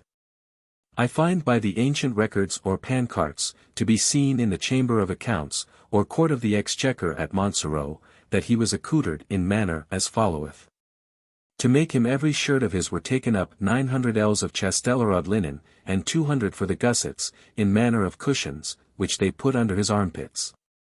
His shirt was not gathered nor plaited, for the plaiting of shirts was not found out till the seamstresses, when the point of their needle, besongner du cul, English the eye of the needle, was broken, began to work and occupy with the tail. There were taken up for his doublet, 813 ells of white satin, and for his points 1509 dogs' skins and a half. Then was it that men began to tie their breeches to their doublets, and not their doublets to their breeches, for it is against nature, as hath most amply been showed by Occam upon the exponables of Master Hultachaussade. For his breeches were taken up 1105 ells and a third of white broadcloth. They were cut in the form of pillars, chamfered, channelled and pinked behind that they might not overheat his reins, and were, within the panes, puffed out with the lining of as much blue damask as was needful, and remark that he had very good leg harness, proportionable to the rest of his stature. For his codpiece were used 16 ells and a quarter of the same cloth, and it was fashioned on the top like unto a triumphant arch, most gallantly fastened with 2 enamelled clasps, in each of which was set a great emerald, as big as an orange. For, as says Orpheus, Lib de Lapidibus, and Plinius, Libro Ultimo, it hath an erective virtue and comfortative of the natural member. The exiture, outjecting or outstanding, of his codpiece was of the length of a yard, jagged and pinked, and withal bagging, and strutting out with the blue damask lining, after the manner of his breeches. But had you seen the fair embroidery of the small needlework pearl, and the curiously interlaced knots, by the goldsmith's art set out and trimmed with rich diamonds, precious rubies, fine turquoises, costly emeralds, and Persian pearls, you would have compared it to a fair cornucopia, or horn of abundance, such as you see in antiques, or as Rhea gave to the 2 nymphs, Amalthea and Ida, the nurses of Jupiter. And, like to that horn of abundance, it was still gallant, succulent, droppy, sappy, pithy, lively, always flourishing, always fructifying, full of juice, full of flower, full of fruit, and all manner of delight. I avow God, it would have done one good to have seen him, but I will tell you more of him in the book which I have made of the dignity of codpieces.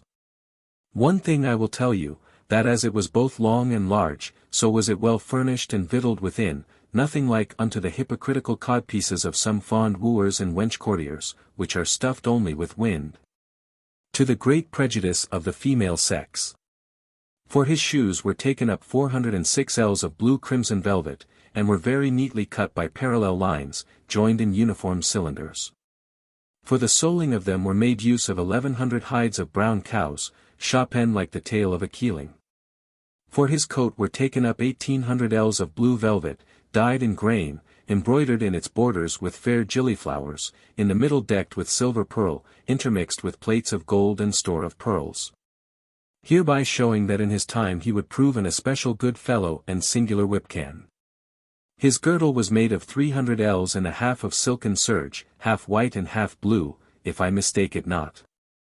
His sword was not of Valencia, nor his dagger of Saragossa, for his father could not endure these hidalgos borrachos maranicedos como diablos, but he had a fair sword made of wood, and the dagger of boiled leather.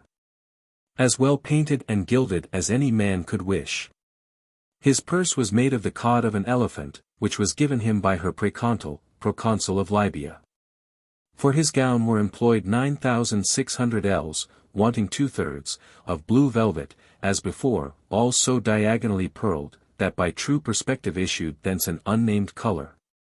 Like that you see in the necks of turtle doves or turkey cocks, which wonderfully rejoiced the eyes of the beholders. For his bonnet or cap were taken up 300, 2 ells and a quarter of white velvet, and the form thereof was wide and round, of the bigness of his head.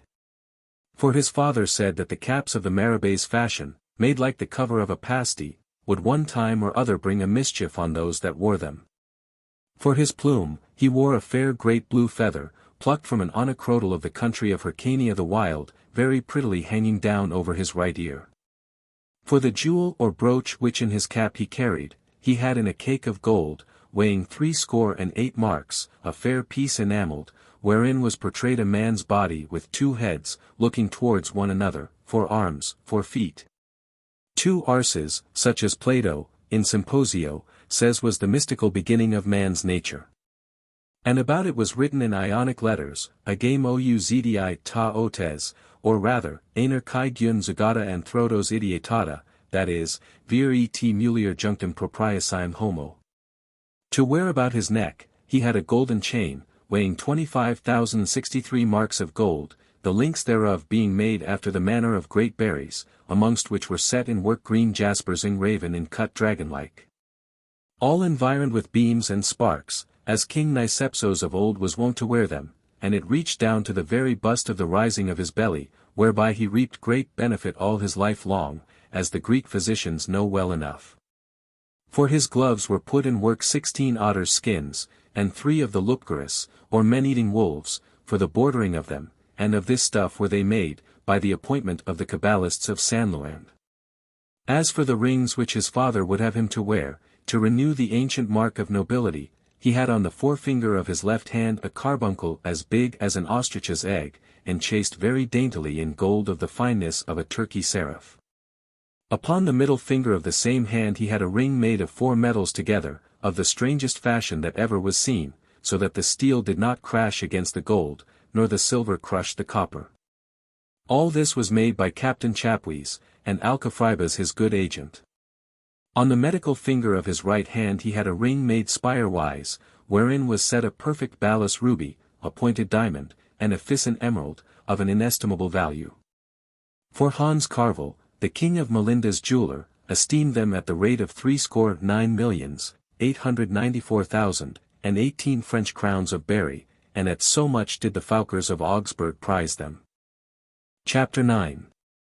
The Colours and Liveries of Gargantua. Gargantua's colours were white and blue, as I have showed you before, by which his father would give us to understand that his son to him was a heavenly joy. For the white did signify gladness, pleasure, delight, and rejoicing, and the blue, celestial things. I know well enough that, in reading this, you laugh at the old drinker, and hold this exposition of colours to be very extravagant, and utterly disagreeable to reason, because white is said to signify faith, and blue constancy. But without moving, vexing, heating, or putting you in a chafe, for the weather is dangerous, answer me, if it please you, for no other compulsory way of arguing will I use towards you, or any else. Only now and then I will mention a word or two of my bottle. What is it that induceth you, what stirs you up to believe, or who told you that white signifieth faith, and blue constancy? An old paltry book, say you, sold by the hawking pedlars and balladmongers, entitled The Blason of Colours. Who made it? Whoever it was, he was wise in that he did not set his name to it. But, besides, I know not what I should rather admire in him, his presumption or his sottishness. His presumption and overweening, for that he should without reason, without cause, or without any appearance of truth, have dared to prescribe, by his private authority, what things should be denotated and signified by the colour, which is the custom of tyrants, who will have their will to bear sway instead of equity, and not of the wise and learned, who with the evidence of reason satisfy their readers. His sottishness and want of spirit, in that he thought that, without any other demonstration or sufficient argument, the world would be pleased to make his blockish and ridiculous impositions the rule of their devices. In effect, according to the proverb, to a shitten tale fails never ordure, he hath found, it seems, some simple ninny in those rude times of old, when the wearing of high round bonnets was in fashion, who gave some trust to his writings. According to which they carved and engraved their apothegms and mottos, trapped and caparisoned their mules and sumpter horses, apparelled their pages, quartered their breeches, bordered their gloves, fringed the curtains and valances of their beds, painted their ensigns, composed songs, and, which is worse, placed many deceitful jugglings and unworthy base tricks undiscoveredly amongst the very chastest matrons and most reverend sciences. In the like darkness and mist of ignorance are wrapped up these vainglorious courtiers and name-transposers, who, going about in their empraises to signify esperance, that is, hope, have portrayed a sphere, and birds' pennes for pains, melancholy, which is the flower columbine, for melancholy, a waning moon or crescent, to show the increasing or rising of one's fortune, a bench rotten and broken, to signify bankrupt, non and a corslet for non dur habit, otherwise non durabit, it shall not last, unlit sans seal, that is, a bed without a tester, for unlicency, a graduated person, as bachelor in divinity or utter barrister at law. Which are equivocal so absurd and witless, so barbarous and clownish, that a fox's tail should be fastened to the neck-piece of, and a vizard made of a cow's herd given to everyone that henceforth should offer, after the restitution of learning, to make use of any such fopperies in France. By the same reasons, if reasons I should call them, and not ravings rather, and idle triflings about words, might I cause paint a pannier, to signify that I am in pain, a mustard pot, that my heart tarries much for't, one pissing upwards for a bishop, the bottom of a pair of breeches for a vessel full of fart-hings, a codpiece for the office of the clerks of the sentences, decrees, or judgments, or rather, as the English bears it, for the tail of a codfish, and a dog's turd for the dainty turret wherein lies the love of my sweetheart. Far otherwise did heretofore the sages of Egypt, when they wrote by letters, which they called hieroglyphics, which none understood who were not skilled in the virtue, property, and nature of the things represented by them. Of which Orus Apollon hath in Greek composed 2 books, and Polyphilus, in his Dream of Love, set down more. In France you have a taste of them in the device or impressa of my Lord Admiral, which was carried before that time by Octavian Augustus. But my little skiff alongst these unpleasant gulfs and shoals will sail no further, therefore must I return to the port from whence I came. Yet do I hope one day to write more at large of these things, and to show both by philosophical arguments and authorities, received and approved of by and from all antiquity, what and how many colors there are in nature, and what may be signified by every one of them, if God save the mould of my cap, which is my best wine-pot, as my grandam said. Chapter 10. Of that which is signified by the colors white and blue.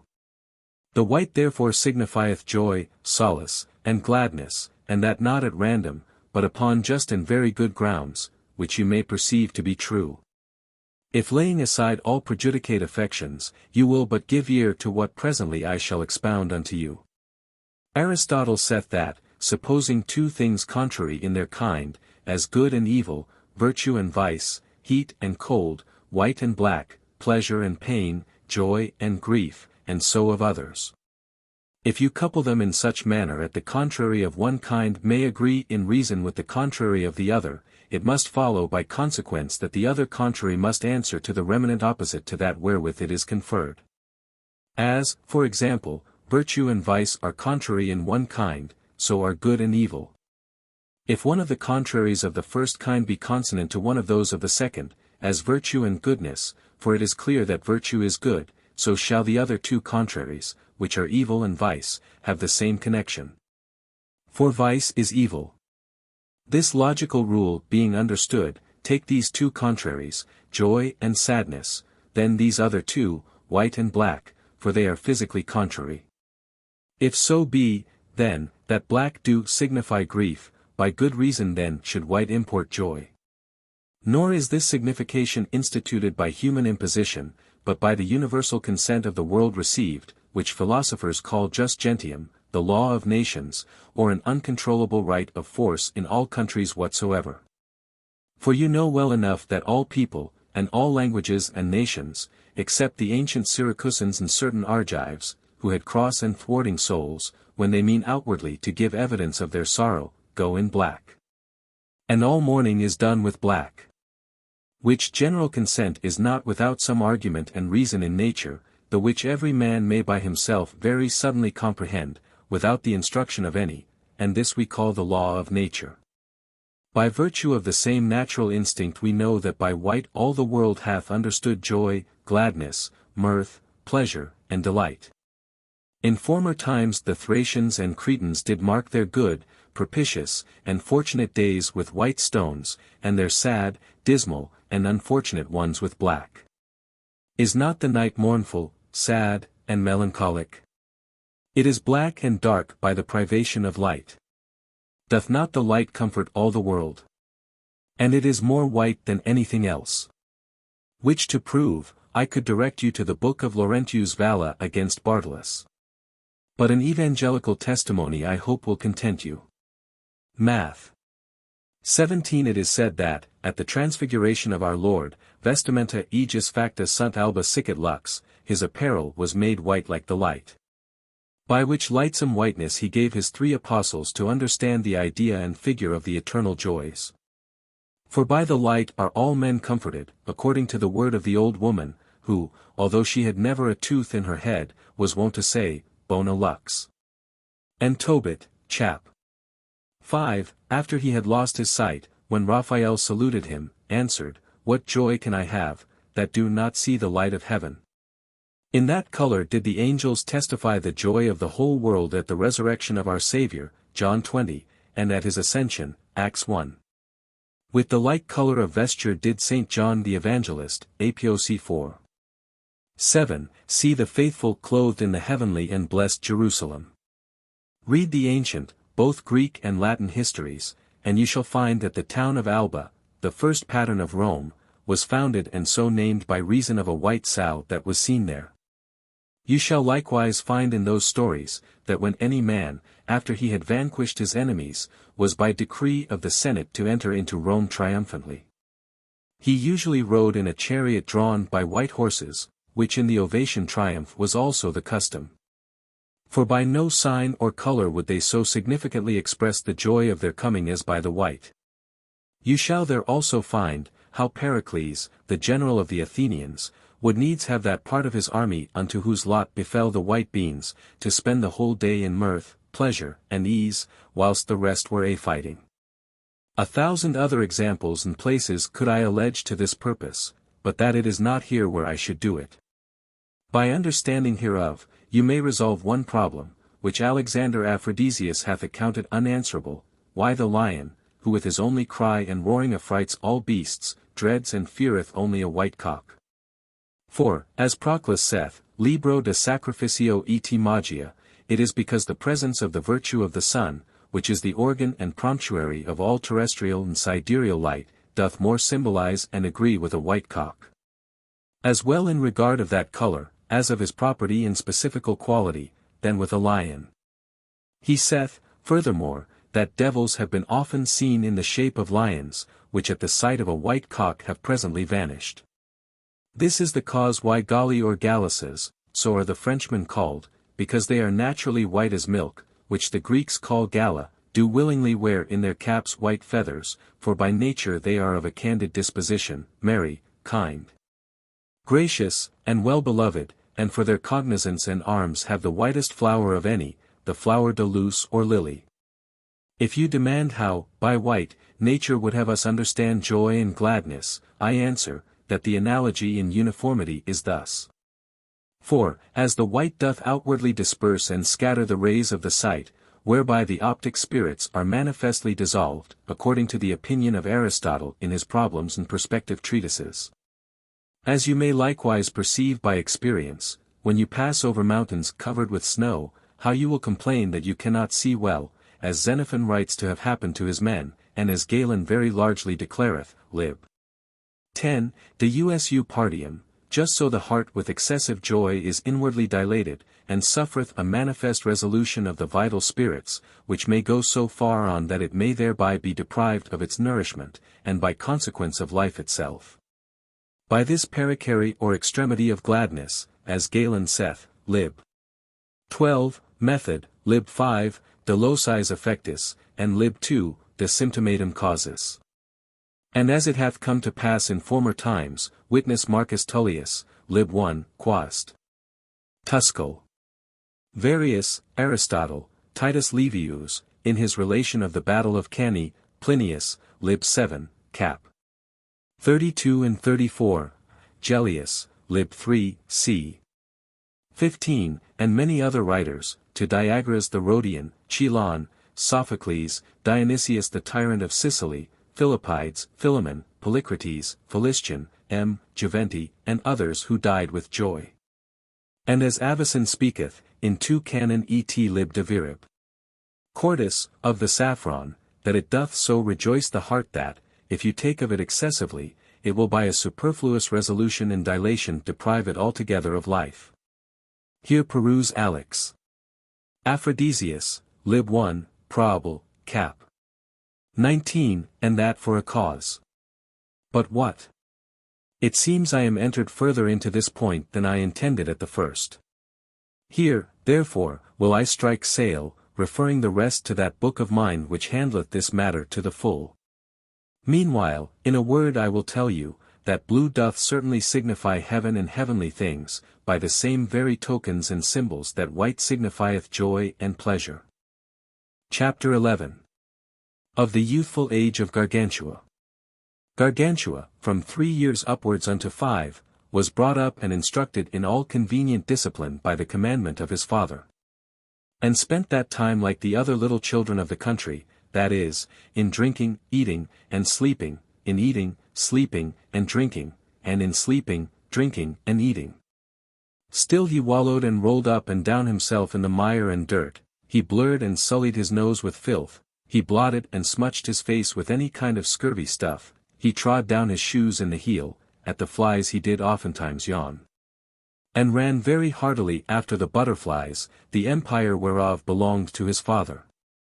He pissed in his shoes, shit in his shirt, and wiped his nose on his sleeve, he did let his snot and snivel fall in his pottage, and dabbled, paddled, and slobbered everywhere, he would drink in his slipper.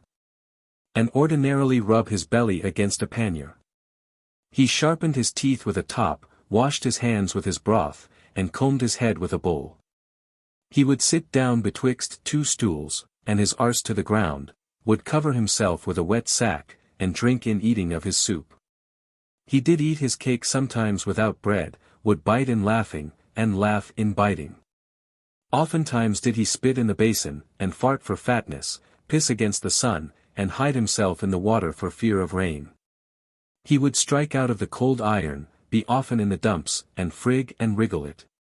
He would flay the fox, say the ape's paternoster, return to his sheep, and turn the hogs to the hay. He would beat the dogs before the lion, put the plough before the oxen, and claw where it did not itch. He would pump one to draw somewhat out of him, by griping all would hold fast nothing, and always eat his white bread first. He shoed the geese, kept a self-tickling to make himself laugh, and was very steadable in the kitchen, made a mock at the gods, would cause sing Magnificat at matins, and found it very convenient so to do. He would eat cabbage, and shite beets, new flies in a dish of milk, and would make them lose their feet. He would scrape paper, blur parchment, then run away as hard as he could. He would pull at the kid's leather, or vomit up his dinner, then reckon without his host. He would beat the bushes without catching the birds, thought the moon was made of green cheese, and that bladders are lanterns.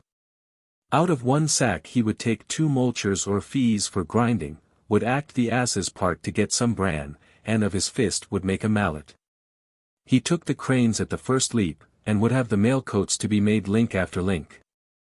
He always looked a given horse in the mouth, leaped from the cock to the ass, and put one ripe between 2 green.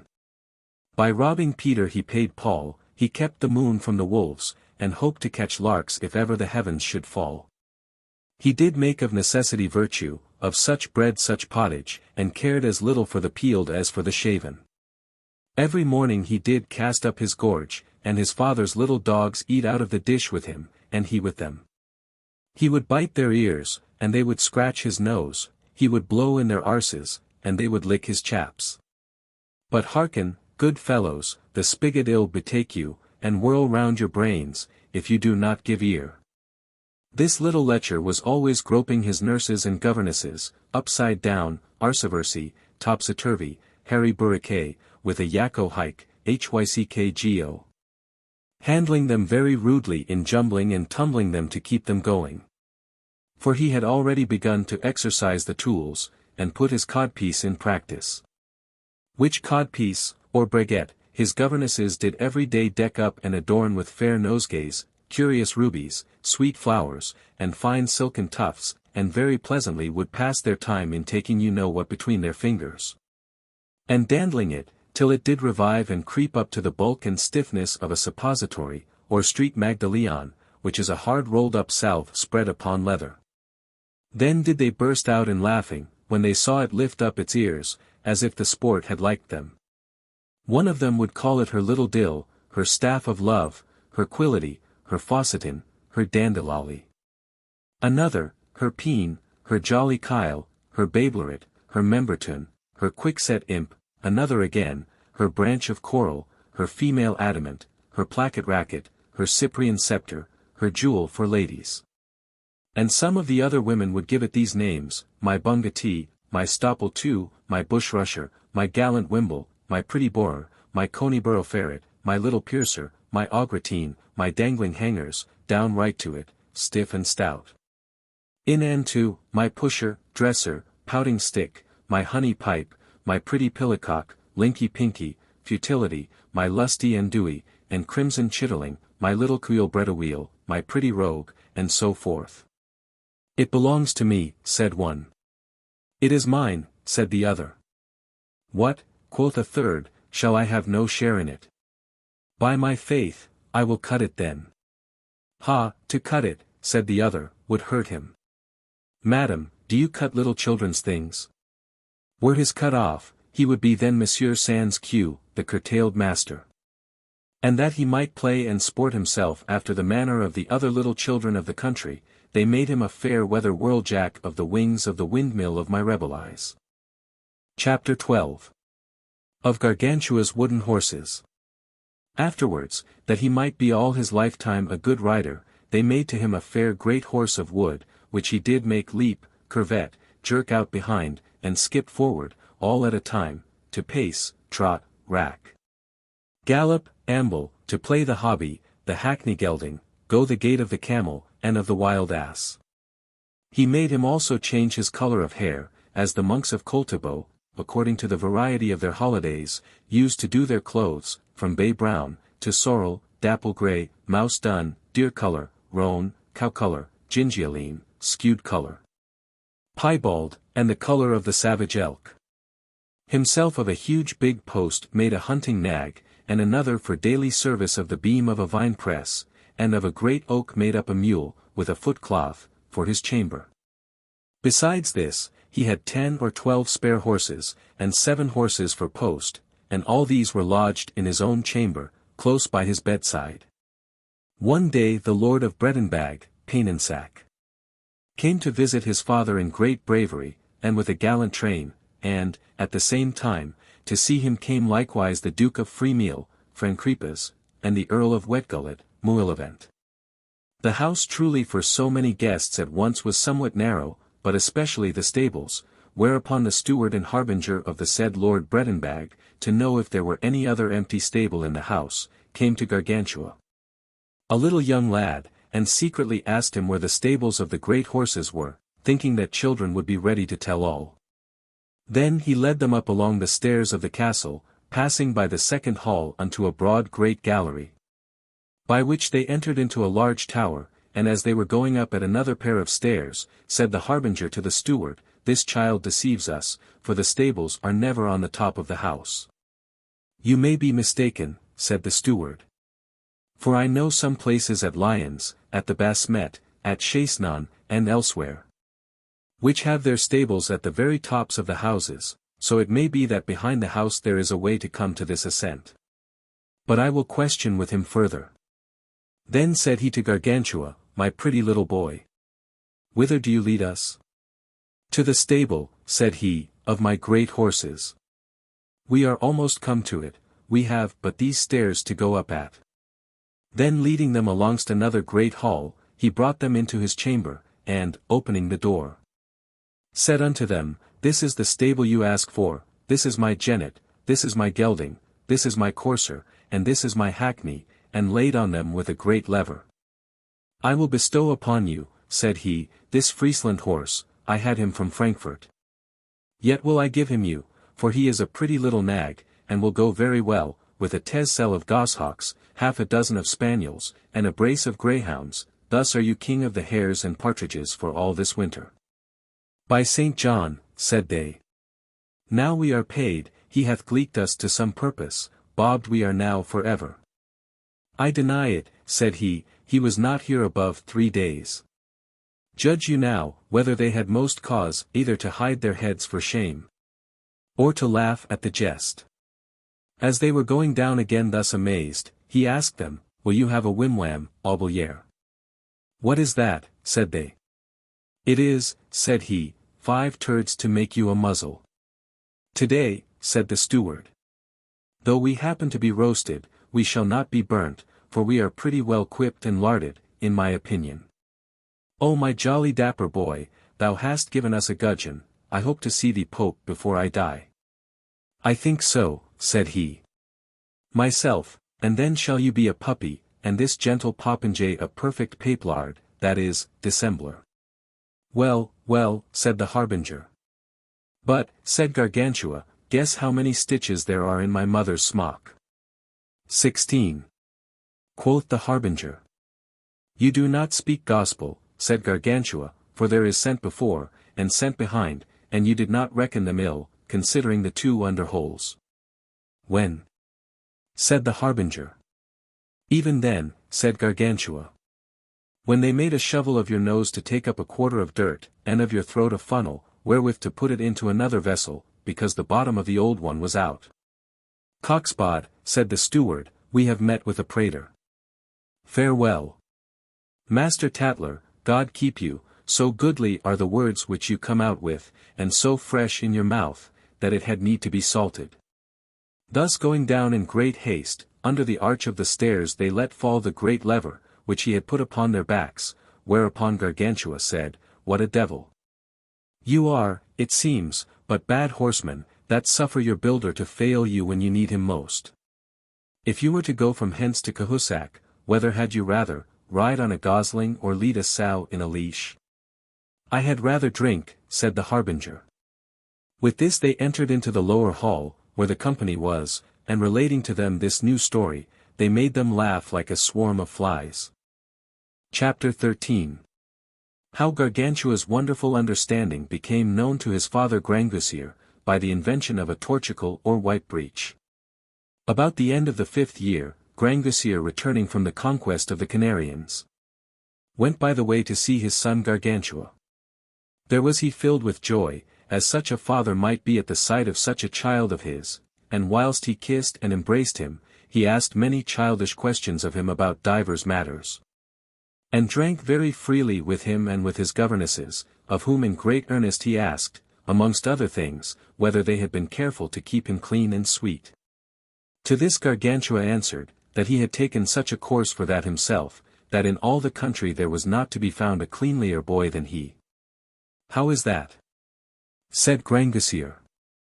I have, answered Gargantua, by a long and curious experience, found out a means to wipe my bum, the most lordly, the most excellent, and the most convenient that ever was seen. What is that? Said Grangousier, how is it? I will tell you by and by, said Gargantua. Once I did wipe me with a gentlewoman's velvet mask, and found it to be good, for the softness of the silk was very voluptuous and pleasant to my fundament. Another time with one of their hoods, and in like manner that was comfortable. At another time with a lady's neckerchief, and after that I wiped me with some ear pieces of hers made of crimson satin, but there was such a number of golden spangles in them, turdy round things. A pox take them, that they fetched away all the skin of my tail with a vengeance. Now I wish Saint Antony's fire burn the bumgut of the goldsmith that made them, and of her that wore them. This hurt I cured by wiping myself with a page's cap, garnished with a feather after the Switzer's fashion. Afterwards, in dunging behind a bush, I found a march cat, and with it I wiped my breech, but her claws were so sharp that they scratched and exulcerated all my périnée. Of this I recovered the next morning thereafter, by wiping myself with my mother's gloves, of a most excellent perfume and scent of the Arabian Benin. After that I wiped me with sage, with fennel, with anet, with marjoram, with roses, with gourd leaves, with beets, with colewort, with leaves of the vine tree, with mallows, wool blade, which is a tail scarlet, with lettuce, and with spinach leaves. All this did very great good to my leg. Then with mercury, with parsley, with nettles, with comfrey, but that gave me the bloody flux of Lombardy, which I healed by wiping me with my braguette. Then I wiped my tail in the sheets, in the coverlet, in the curtains, with a cushion, with arras hangings, with a green carpet, with a tablecloth, with a napkin, with a handkerchief, with a combing cloth. In all which I found more pleasure than do the mangy dogs when you rub them. Yea, but, said Grangousier, which torticle did you find to be the best? I was coming to it, said Gargantua, and by shall you hear the two autumn, and know the whole mystery and not of the matter. I wiped myself with hay, with straw, with thatch rushes, with flax, with wool, with paper, but who his foul tail with paper wipes shall at his ballocks leave some chips. What, said Grangousier, my little rogue, hast thou been at the pot, that thou dost rhyme already? Yes, yes, my lord the king, answered Gargantua, I can rhyme gallantly, and rhyme till I become hoarse with rheum. Hark, what our privy says to the skitters. Shittered. Squirtered. Crackered. Tertus. Thy bung hath flung some dung on us. Filth hard. Cackered. Stinkered. Saint Antony's fire seize on thy tone, bone. If thy dirty Doonby thou do not wipe, ere thou be gone. Will you have any more of it? Yes, yes, answered Grangousier. Then, said Gargantua. A roundelay. In shitting yesterday I did know. The cess I to my arse did owe. The smell was such came from that slunk, that I was with it all bestunk. Oh had but then some brave senior brought her to me I waited for. In shitting I would have cleft her water gap, and joined it close to my flip-flap, whilst she had with her fingers guarded my foul knockandrow, all bemurded. In shitting now say that I can do nothing. By the murdy, they are not of my making, but I heard them of this good old grandam, that you see here, and ever since have retained them in the budget of my memory. Let us return to our purpose, said Grangousier. What, said Gargantua, to skite? No, said Grangousier, but to wipe our tail. But, said Gargantua, will not you be content to pay a puncheon of Breton wine, if I do not blank and gravel you in this matter, and put you to a nonplus? Yes, truly, said Grangousier. There is no need of wiping one's tail, said Gargantua, but when it is foul, foul it cannot be, unless one have been skiting, skite then we must before we wipe our tails. Oh my pretty little waggish boy, said Grangousier, what an excellent wit thou hast. I will make thee very shortly proceed doctor in the jovial quirks of gay learning, and that, by G, for thou hast more wit than age. Now, I prithee, go on in this torqueculative, or wipe bumatory discourse, and by my beard I swear, for one puncheon, thou shalt have 80 pipes, I mean of the good Breton wine, not that which grows in Britain, but in the good country of Veron. Afterwards I wiped my bum, said Gargantua, with a kerchief, with a pillow, with a pantoufle, with a pouch, with a pannier, but that was a wicked and unpleasant torticle, then with a hat. Of hats, note that some are shorn, and others shaggy, some velvet, others covered with taffeties, and others with satin. The best of all these is the shaggy hat, for it makes a very neat abstersion of the fecal matter.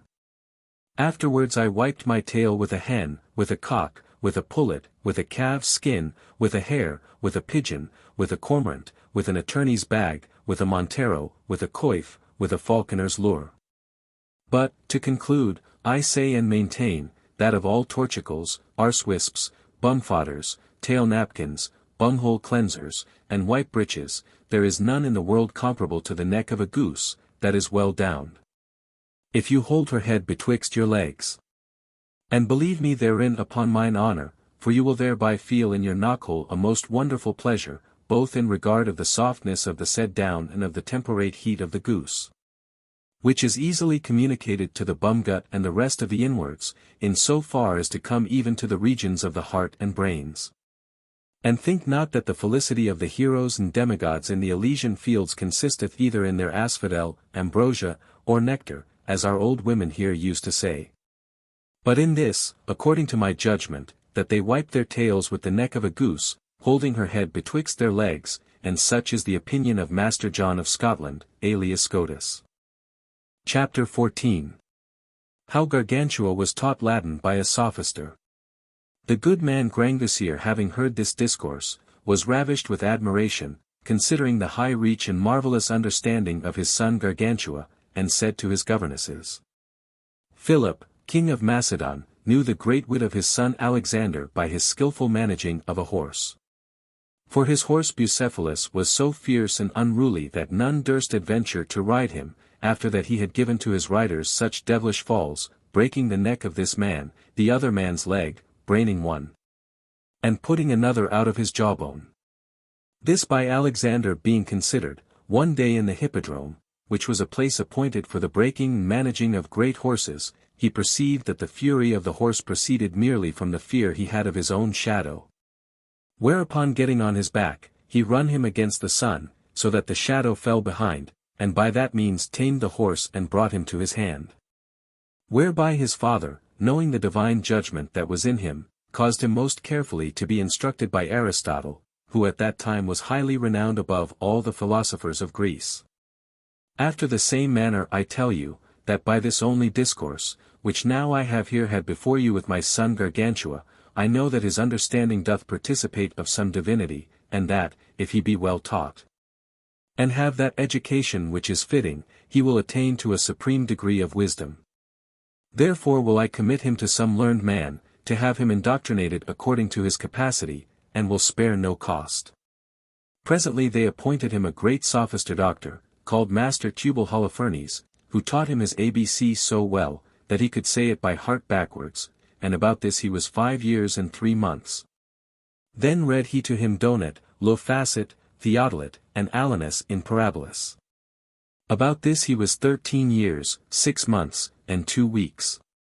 But you must remark that in the meantime he did learn to write in Gothic characters, and that he wrote all his books, for the art of printing was not then in use, and did ordinarily carry a great pen and inkhorn, weighing about 7,000 quintals, that is, 700,000 pound weight, the penner whereof was as big and as long as the great pillars of Aene, and the horn was hanging to it in great iron chains, it being of the wideness of a ton of merchant ware.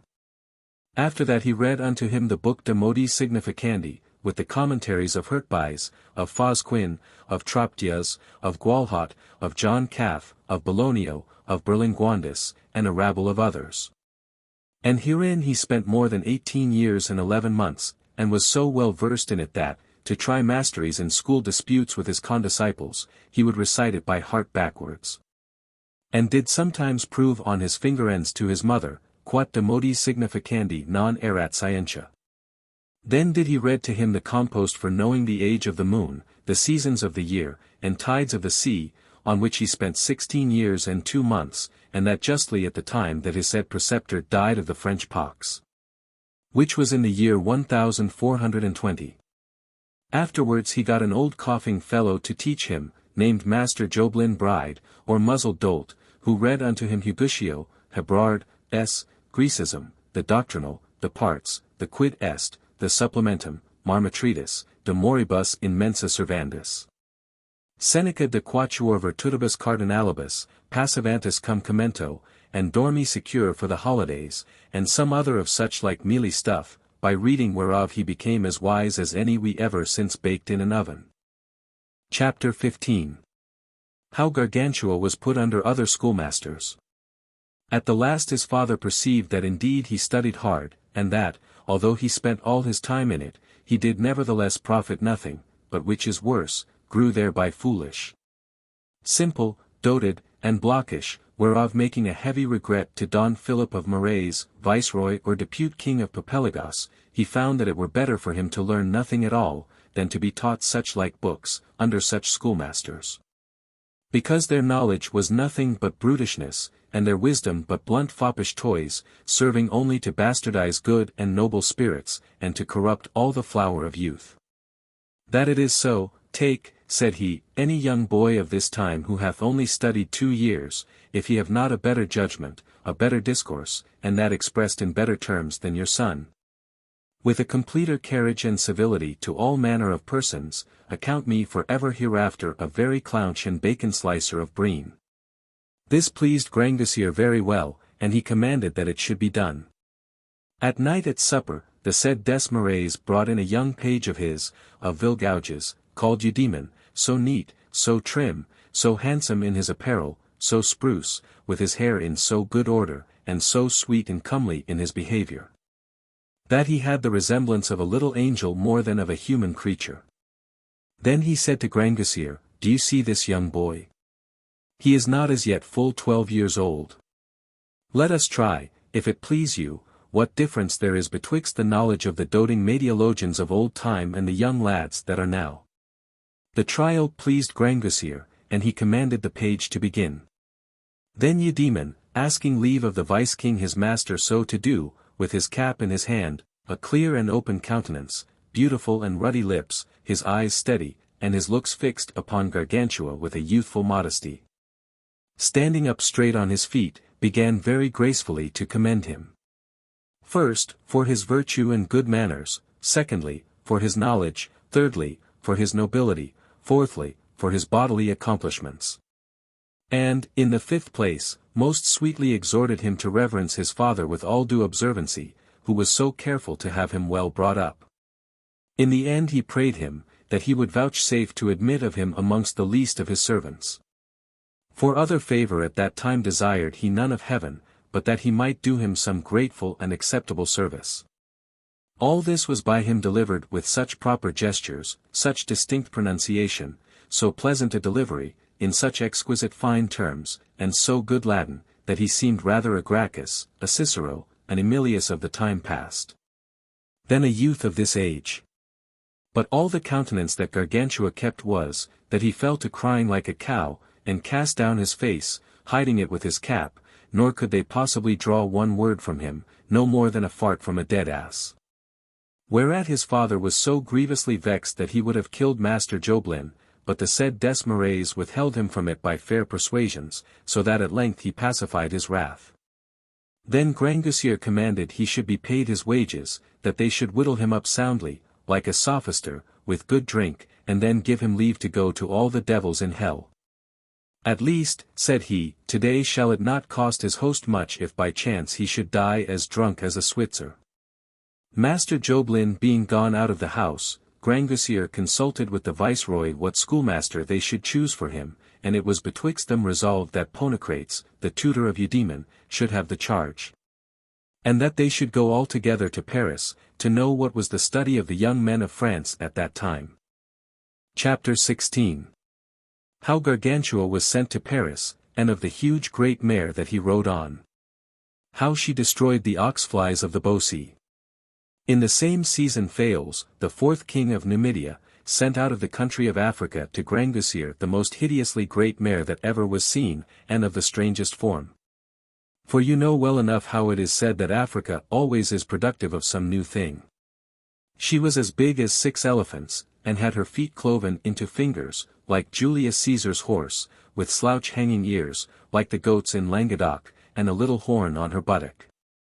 She was of a burnt sorrel hue, with a little mixture of dapple grey spots, but above all she had a horrible tail, for it was little more or less than every whit as great as the steeple pillar of a St.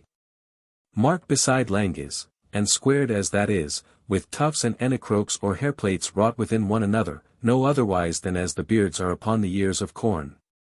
If you wonder at this, wonder rather at the tails of the Scythian rams, which weighed above 30 pounds each, and of the Syrian sheep, who need, if Tenod say true, a little cart at their heels to bear up their tail, it is so long and heavy.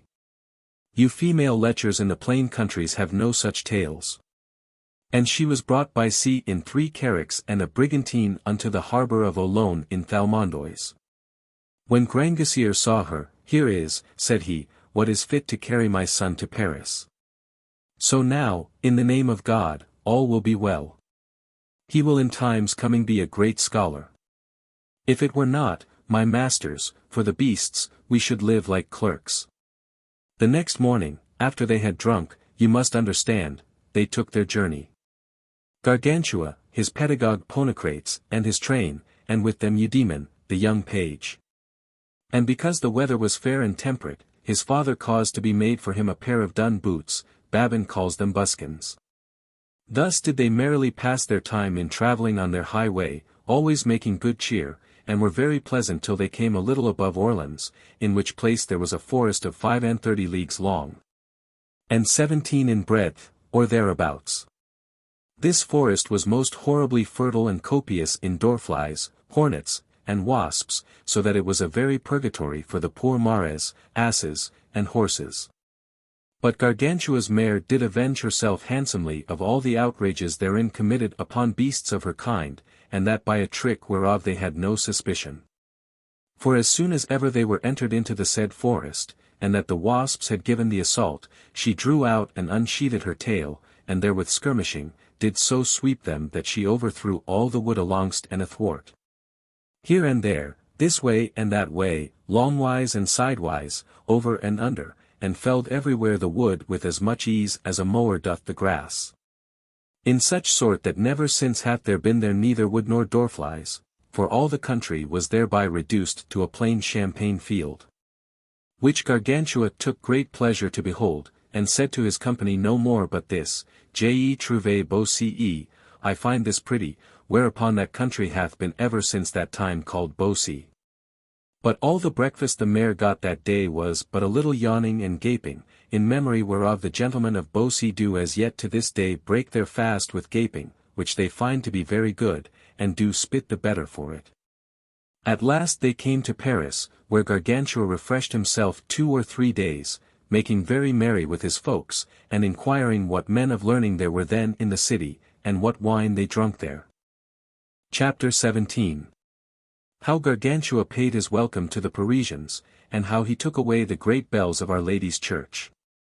Some few days after that they had refreshed themselves, he went to see the city, and was beheld of everybody there with great admiration. For the people of Paris are so sottish, so bad at, so foolish and fond by nature, that a juggler, a carrier of indulgences, a sumpter horse, or mule with cymbals or tinkling bells, a blind fiddler in the middle of a cross lane, shall draw a greater confluence of people together than an evangelical preacher. And they pressed so hard upon him that he was constrained to rest himself upon the towers of Our Lady's Church. At which place, seeing so many about him, he said with a loud voice, I believe that these buzzards will have me to pay them here my welcome hither, and my propitiate. It is but good reason. I will now give them their wine, but it shall be only in sport. Then smiling, he untied his fair braguette, and drawing out his mental into the open air, he so bitterly alto bepissed them, that he drowned 260,418, besides the women and little children. Some, nevertheless, of the company escaped this piss flood by mere speed of foot, who, when they were at the higher end of the university, sweating, coughing, spitting, and out of breath, they began to swear and curse, some in good hot earnest, and others in jest. Caramari, Caramara, Galinoli, Galinolo. By my sweet Sanctus, we are washed in sport, a sport truly to laugh at, in French, Paris, for which that city hath been ever since called Paris, whose name formerly was Lucotia, as Strabo testifieth, lib. Quarto, from the Greek word leukotes, whiteness, because of the white thighs of the ladies of that place. And forasmuch as, at this imposition of a new name, all the people that were there swore every one by the sancts of his parish, the Parisians, which are patched up of all nations and all pieces of countries, are by nature both good jurors and good jurists, and somewhat overweening. Whereupon Joanninus de Barocco, Libro de Copiositate Reverentiarum, thinks that they are called Parisians from the Greek word parisia, which signifies boldness and liberty in speech. This done, he considered the great bells, which were in the said towers, and made them sound very harmoniously. Which whilst he was doing, it came into his mind that they would serve very well for tingling tantans and ringing campanels to hang about his mare's neck when she should be sent back to his father, as he intended to do, loaded with brie cheese and fresh herring. And indeed he forthwith carried them to his lodging. In the meanwhile there came a master beggar of the friars of St. Anthony to demand in his canting way the usual benevolence of some hoggish stuff, who, that he might be heard afar off, and to make the bacon he was in quest of shake in the very chimneys, made account to filch them away privily. Nevertheless, he left them behind very honestly, not for that they were too hot, but that they were somewhat too heavy for his carriage. This was not he of Bourg, for he was too good a friend of mine. All the city was risen up in sedition, they being, as you know, upon any slight occasion, so ready to uproars and insurrections, that foreign nations wonder at the patience of the kings of France, who do not by good justice restrain them from such tumultuous courses, seeing the manifold inconveniences which thence arise from day to day. Would to God I knew the shop wherein are forged these divisions and factious combinations, that I might bring them to light in the confraternities of my parish. Believe for a truth, that the place wherein the people gathered together, were thus sulphured, hopuromated, moiled, and bepissed, was called Nesle, where then was, but now is no more, the oracle of Leucotia. There was the case proposed, and the inconvenience showed of the transporting of the bells. After they had well urged pro and con, they concluded in Barolipton, that they should send the oldest and most sufficient of the faculty unto Gargantua, to signify unto him the great and horrible prejudice they sustained by the want of those bells. And notwithstanding the good reasons given in by some of the university why this charge was fitter for an orator than a sophister, there was chosen for this purpose our master Genotus de Bragmardo. Chapter 18. How Genotus de Bragmardo was sent to Gargantua to recover the great bells. Master Genotus, with his hair cut round like a dish à la Caesarine, in his most antique accoutrement liripipionated with a graduate's hood, and having sufficiently antidote his stomach with oven marmalades, that is, bread and holy water of the cellar, transported himself to the lodging of Gargantua, driving before him 3 red-muzzled beetles, and dragging after him 5 or 6 artless masters, all thoroughly bedaggled with the mire of the streets. At their entry Ponocrates met them, who was afraid, seeing them so disguised, and thought they had been some maskers out of their wits, which moved him to inquire of one of the said artless masters of the company what this mummery meant. It was answered him, that they desired to have their bells restored to them. As soon as Ponocrates heard that, he ran in all haste to carry the news unto Gargantua, that he might be ready to answer them, and speedily resolve what was to be done. Gargantua being advertised hereof, called apart his schoolmaster Ponocrates, Philodamus, steward of his house, gymnasts, his esquire, and Eudaemon, and very summarily conferred with them, both of what he should do and what answer he should give. They were all of opinion that they should bring them unto the goblet office, which is the buttery, and there make them drink like roysters and line their jackets soundly. And that this coffer might not be puffed up with vain glory by thinking the bells were restored at his request, they sent, whilst he was show-panning and plying the pot, for the mayor of the city, the rector of the faculty, and the vicar of the church, unto whom they resolved to deliver the bells before the sophister had propounded his commission. After that, in their hearing, he should pronounce his gallant oration, which was done, and they being come, the sophister was brought in full hall, and began as followeth, in coughing. Chapter 19. The oration of Master Genotus de Bragmardo for recovery of the bells. Hem, good day, sirs, good day. Edi vobis, my masters. It were but reason that you should restore to us our bells, for we have great need of them. Afuhash. We have oftentimes heretofore refused good money for them of those of London in Cahors, yea, and those of Bordeaux in Brie, who would have bought them for the substantific quality of the elementary complexion, which is intronificated in the terrestriety of their quiditative nature, to extraneise the blasting mists and whirlwinds upon our vines, indeed not ours, but these round about us. For if we lose the piet and liquor of the grape, we lose all, both sense and law. If you restore them unto us at my request, I shall gain by it 6 basketfuls of sausages and a fine pair of breeches, which will do my legs a great deal of good, or else they will not keep their promise to me. Ho by Gob, Domini, a pair of breeches is good, edivir sapiens non abhorret eam. Ha, a pair of breeches is not so easily got, I have experience of it myself. Consider, Domini, I have been these 18 days in madagrabilizing this brave speech. Redite que sunt Caesari, e que sunt Deo. Ibi jacet lepus. By my faith, Domini, if you will sup with me in Cameras, by cock's body, charitatis, nos facimus bonum cherubin. Ego occidentunum porcum, ego habet bonum vino, but of good wine we cannot make bad Latin. Well, depart de date nobis bellas nostras. Hold, I give you in the name of the faculty a sermons de Utino, that utinum you would give us our bells. Vultus etiam pardonos. Per diem vos habibitis, etiam nihil paebitis. O, sir, Domini, bella javaminor nobis, verily, est bonum vobis. They are useful to everybody. If they fit your mare well, so do they do our faculty, quae comparata est gementis incipientibus, e similis facta estis, samo nescio quo.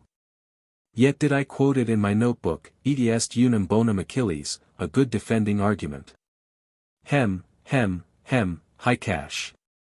For I prove unto you, that you should give me them. Ego sic argumenter. Omnis bella bellabilis in bel rio bellando, bellans, bellativo, bellar facit, bellabiliter bellantes. Parisius habet bellas. Ergo gluck, ha. This is spoken to some purpose. It is in tertio primi, in Darii, or elsewhere. By my soul, I have seen the time that I could play the devil in arguing, but now I am much failed, and henceforward want nothing but a cup of good wine, a good bed, my back to the fire, my belly to the table, and a good deep dish. Hey, Domini, I beseech you, in nomine Patris, Filii, Spiritus Sancti, Amen, to restore unto us our bells, and God keep you from evil, and Our Lady from health, cavivit edi regnit per omnia saecula saeculorum, Amen. Chahoksash, xercrem hash.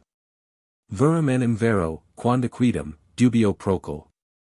Id pol, quonium, id assert, medius fitius, a town without bells is like a blind man without a staff, an ass without a crupper, and a cow without cymbals. Therefore be assured, until you have restored them unto us, we will never leave crying after you, like a blind man that hath lost his staff, braying like an ass without a crupper, and making a noise like a cow without cymbals. A certain Latinisator, dwelling near the hospital, said since, producing the authority of one Topanus, I lie, it was one Pontanus the secular poet, who wished those bells had been made of feathers, and the clapper of a foxtail. To the end they might have begot a chronicle in the bowels of his brain, when he was about the composing of his carminiformal lines. But nac pete tin pete tac, tick, torche lorn, or rot kippiper kippipot put panse math, he was declared an heretic. We make them as of wax. And no more set the deponent. Valit et plaudite. Calipinus recensui. Chapter 20. How the sophister carried away his cloth, and how he had a suit in law against the other masters. The sophister had no sooner ended, but Ponocrates and Eudaemon burst out in a laughing so heartily, that they had almost split with it. And given up the ghost, in rendering their souls to God, even just as Crassus did, seeing a lubberly ass eat thistles. And as Philemon, who, for seeing an ass eat those figs which were provided for his own dinner, died with force of laughing. Together with them Master Genotus fell a laughing too as fast as he could, in which mood of laughing they continued so long, that their eyes did water by the vehement concussion of the substance of the brain, by which these lachrymal humidities, being pressed out, glided through the optic nerves, and so to the full represented Democritus Heraclitizing in Heraclitus democratizing. When they had done laughing, Gargantua consulted with the prime of his retinue what should be done. Their Ponocrates was of opinion that they should make this fair orator drink again.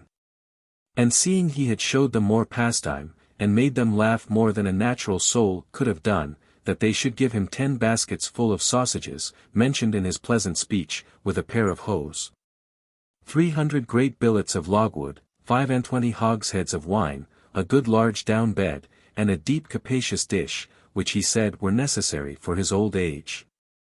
All this was done as they did appoint, only Gargantua, doubting that they could not quickly find out breeches fit for his wearing, because he knew not what fashion would best become the said orator, whether the martingale fashion of breeches, wherein is a spunghole with a drawbridge for the more easy kegging, or the fashion of the mariners, for the greater solace and comfort of his kidneys, or that of the Switzers, which keeps warm the bedendane or belly tabret, or round breeches with straight canyons, having in the seat a piece like a cod's tail, for fear of overheating his reins, all which considered.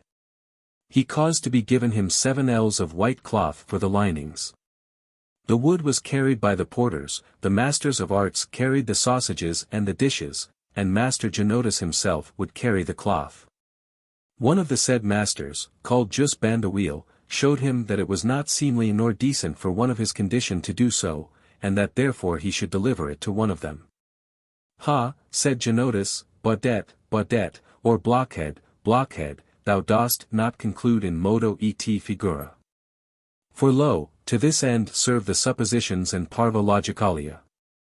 Panus, pro quo supponit. Confuse, said Bandawil, et distributive. I do not ask thee, said Genotus, blockhead, quomodo supponit, but pro quo.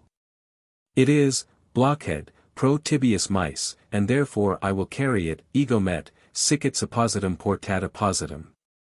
So did he carry it away very close and covertly, as Patalon the buffoon did his cloth. The best was, that when this coffer, in a full act or assembly held at the Mathrons, had with great confidence required his breeches and sausages, and that they were flatly denied him, because he had them of Gargantua. According to the informations thereupon made, he showed them that this was gratis, and out of his liberality, by which they were not in any sort quit of their promises. Notwithstanding this, it was answered him that he should be content with reason, without expectation of any other bribe there. Reason? Said Genotus. We use none of it here. Unlucky traitors, you are not worth the hanging. The earth beareth not more errant villains than you are. I know it well enough, halt not before the lame. I have practiced wickedness with you. By God's rattle, I will inform the king of the enormous abuses that are forged here and carried underhand by you, and let me be a leper, if he do not burn you alive like sodomites, traitors, heretics and seducers, enemies to God and virtue. Upon these words they framed articles against him, he on the other side warned them to appear. In sum, the process was retained by the court, and is there as yet. Hereupon the magisters made a vow never to decrot themselves in rubbing off the dirt of either their shoes or clothes. Master Genotus with his adherents vowed never to blow or snuff their noses, until judgment were given by a definitive sentence. By these vows do they continue unto this time both dirty and snotty, for the court hath not garbled, sifted, and fully looked into all the pieces as yet. The judgment or decree shall be given out and pronounced at the next Greek calends, that is, never. As you know that they do more than nature, and contrary to their own articles. The articles of Paris maintain that to God alone belongs infinity, and nature produceth nothing that is immortal, for she putteth an end and period to all things by her engendered, according to the saying, omnia orta cadunt, and. But these thick mist-swallowers make the suits in law depending before them both infinite and immortal. In doing whereof, they have given occasion to, and verified the saying of Chilo the Lacedaemonian, consecrated to the oracle at Delphos, that misery is the inseparable companion of law debates, and that pleaders are miserable. For sooner shall they attain to the end of their lives, than to the final decision of their pretended rights. Chapter 21. The study of Gargantua, according to the discipline of his schoolmasters the sophisters. The first day being thus spent, and the bells put up again in their own place, the citizens of Paris, in acknowledgment of this courtesy, offered to maintain and feed his mare as long as he pleased, which Gargantua took in good part, and they sent her to graze in the forest of Beer. I think she is not there now. This done, he with all his heart submitted his study to the discretion of Ponocrates, who for the beginning appointed that he should do as he was accustomed, to the end he might understand by what means, in so long time, his old masters had made him so sottish and ignorant. He disposed therefore of his time in such fashion, that ordinarily he did awake betwixt 8 and 9 o'clock, whether it was day or not, for so had his ancient governors ordained, alleging that which David saith, Vanum est vobis antilusum surgere. Then did he tumble and toss, wag his legs, and wallow in the bed some time, the better to stir up and rouse his vital spirits, and apparelled himself according to the season, but willingly he would wear a great long gown of thick frieze, furred with fox skins. Afterwards he combed his head with an Almain comb, which is the 4 fingers and the thumb. For his preceptor said that to comb himself otherwise, to wash and make himself neat, was to lose time in this world. Then he dunged, pissed, spewed, belched, cracked, yawned, spitted, coughed, yexed, sneezed and snot himself like an archdeacon, and, to suppress the dew and bad air, went to breakfast, having some good fried tripes, fair rashers on the coals, excellent gammons of bacon, store of fine minced meat, and a great deal of sipet brews, made up of the fat of the beef pot, laid upon bread, cheese, and chopped parsley strewed together. Ponocrates showed him that he ought not to eat so soon after rising out of his bed, unless he had performed some exercise beforehand. Gargantua answered, What?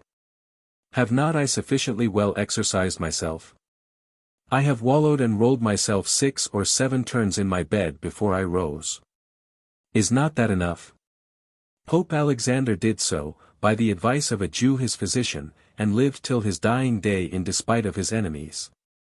My first masters have used me to it, saying that to breakfast made a good memory, and therefore they drank first. I am very well after it, and dined but the better. And Master Tubal, who was the first licentiate at Paris, told me that it was not enough to run apace, but to set forth betimes. So doth not the total welfare of our humanity depend upon perpetual drinking in a ribble-rabble, like ducks, but on drinking early in the morning. Unde versus. To rise betimes is no good hour. To drink betimes is better sure. After that he had thoroughly broke his fast, he went to church, and they carried to him, in a great basket, a huge impantifold or thick-covered breviary, weighing, what in Greece, clasps, parchment and cover, little more or less than 1106 pounds. There he heard 26 or 30 masses. This while, to the same place came his orison mutterer and paltocht, or lapped up about the chin like a tufted whoop, and his breath pretty well antidote with store of the vine tree syrup. With him he mumbled all his curials and duncical barborians, which he so curiously thumbed and fingered, that there fell not so much as 1 grain to the ground. As he went from the church, they brought him, upon a dray drawn with oxen, a confused heap of paternosters and avies of St. Claude, every one of them being of the bigness of a hat-block. And thus walking through the cloisters, galleries, or garden, he said more in turning them over than 16 hermits would have done. Then did he study some paltry half-hour with his eyes fixed upon his book. But, as the comic saith, his mind was in the kitchen. Pissing then a full urinal, he sat down at table. And because he was naturally phlegmatic, he began his meal with some dozens of gammons, dried neat's tongues, hard roes of mullet, called botargos, andouilles or sausages, and such other forerunners of wine. In the meanwhile, 4 of his folks did cast into his mouth one after another continually mustard by whole shovelfuls.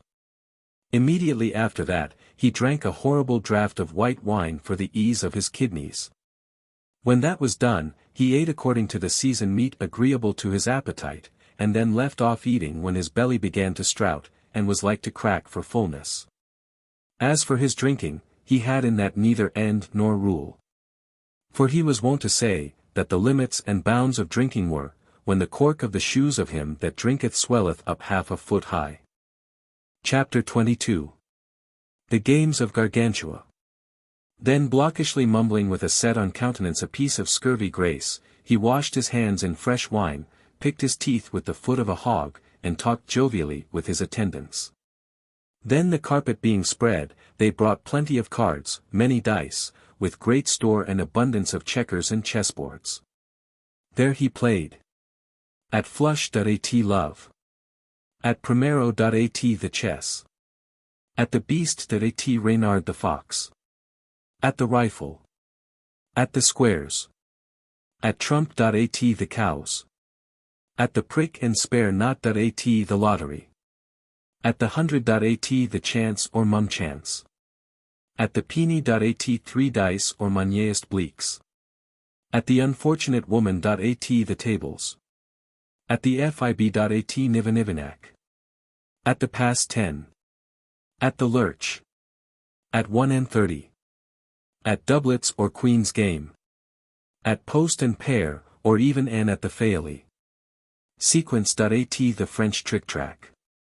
At 300.at the long tables or furcuring. At the unlucky man.at feldone. At the last couple in hell.at Todd's body. At the hawk. At needs must. At the surly.at the dames or drafts. At the lansquenet. At Bob and Mo. At the cuckoo. At Primus Secundus. At Puff, or let him speak that at Mark Knife. Hath it. At the keys.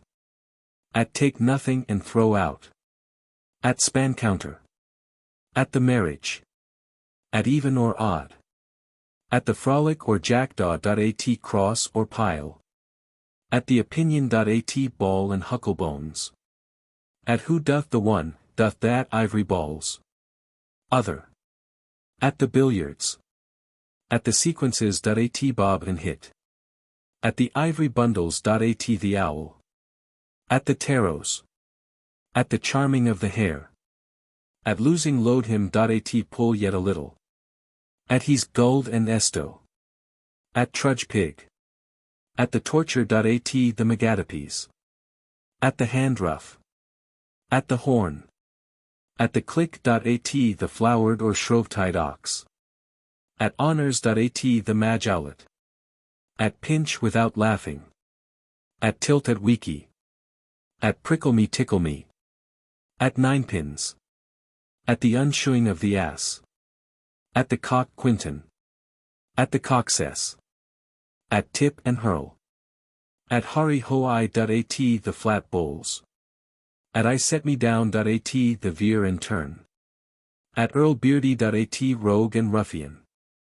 At the old mode. At bumbatch touch.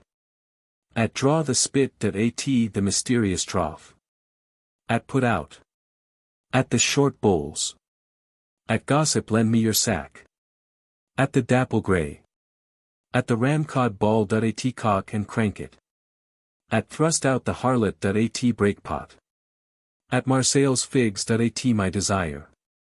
At Nicanamray.at twirly whirly trill. At stick and hole. At the rush bundles.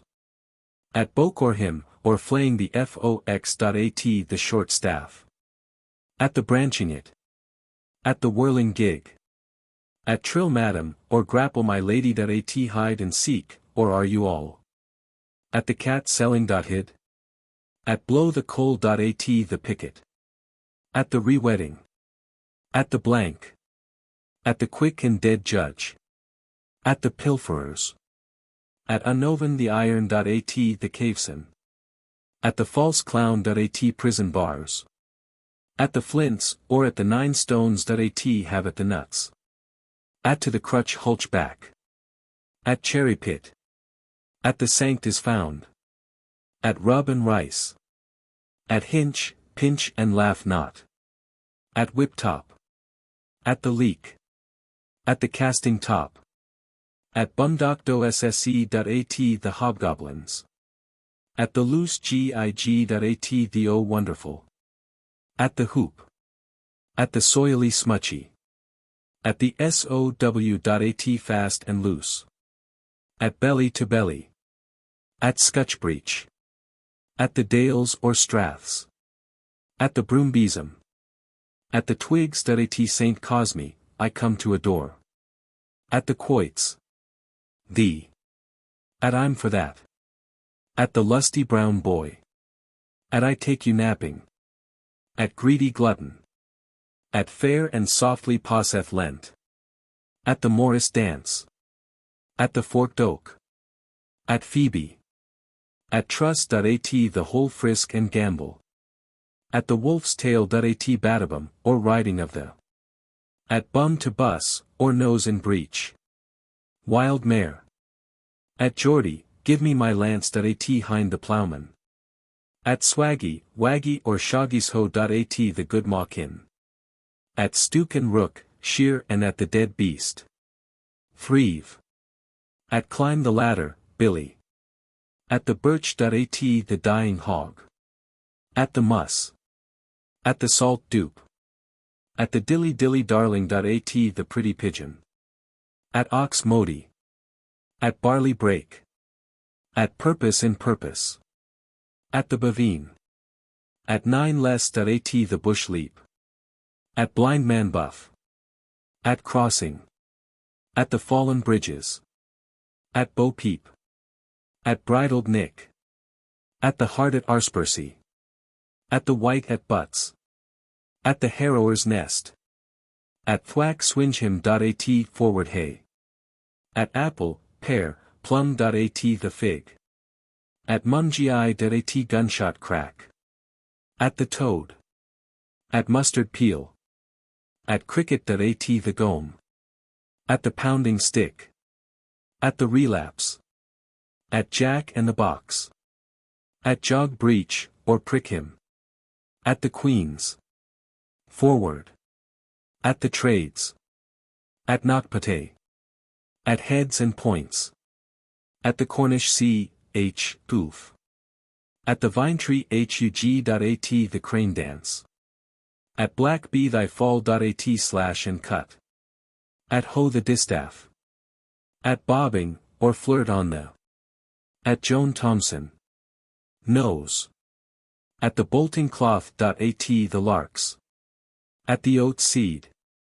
At filliping. After he had thus well played, revelled, passed and spent his time, it was thought fit to drink a little, and that was 11 glassfuls the man, and, immediately after making good cheer again, he would stretch himself upon a fair bench. Or a good large bed, and there sleep 2 or 3 hours together, without thinking or speaking any hurt. After he was awakened he would shake his ears a little. In the meantime they brought him fresh wine. There he drank better than ever. Ponocrates showed him that it was an ill diet to drink so after sleeping. It is, answered Gargantua, the very life of the patriarchs and holy fathers, for naturally I sleep salt, and my sleep hath been to me instead of so many gammons of bacon. Then began he to study a little, and out came the paternosters or rosary of beads, which the better and more formally to dispatch, he got upon an old mule, which had served 9 kings, and so mumbling with his mouth, nodding and dawdling his head, would go see a coney ferrated or caught in a gin. At his return he went into the kitchen to know what roast meat was on the spit, and what otherwise was to be dressed for supper. And supped very well, upon my conscience, and commonly did invite some of his neighbours that were good drinkers, with whom carousing and drinking merrily, they told stories of all sorts from the old to the new. Amongst others he had for domestics the lords of Faux, of Gourville, of Grigniot, and of Marigny. After supper were brought in upon the place the fair wooden Gospels and the books of the 4 kings, that is to say, many pairs of tables and cards, or the fair flush, 1, 2, 3, or at all, to make short work. Or else they went to see the wenches thereabouts, with little small banquets, intermixed with collations and rear suppers.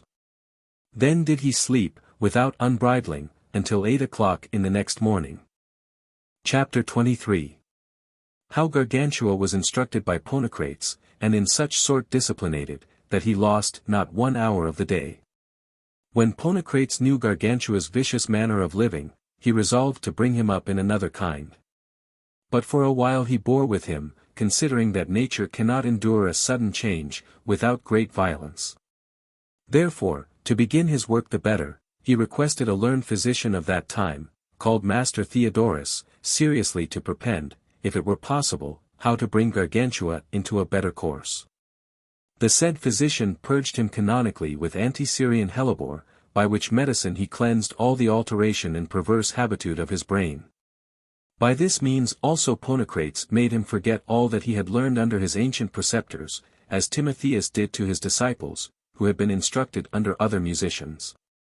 To do this the better, they brought him into the company of learned men, which were there, in whose imitation he had a great desire and affection to study otherwise, and to improve his parts.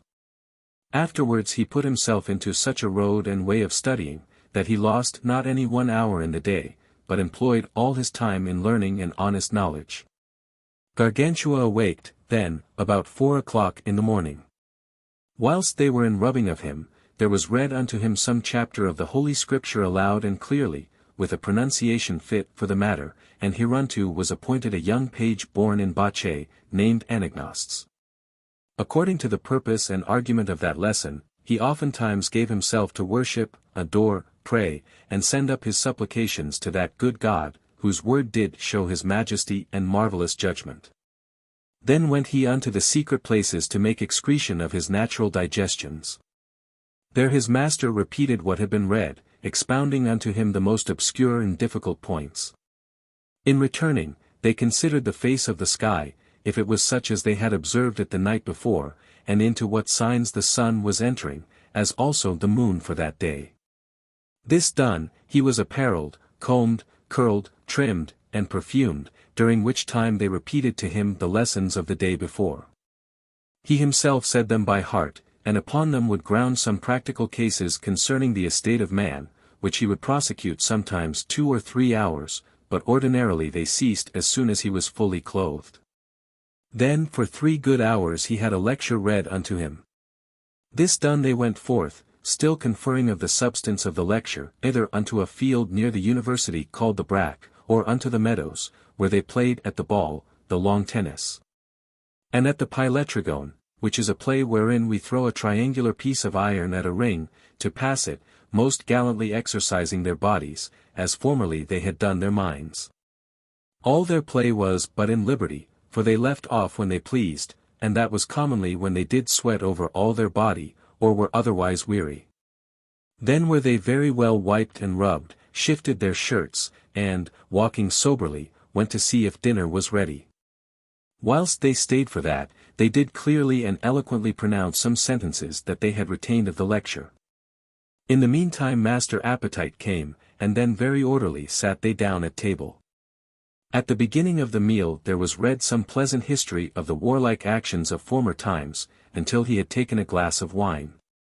Then, if they thought good, they continued reading, or began to discourse merrily together, speaking first of the virtue, propriety, efficacy, and nature of all that was served in at the table.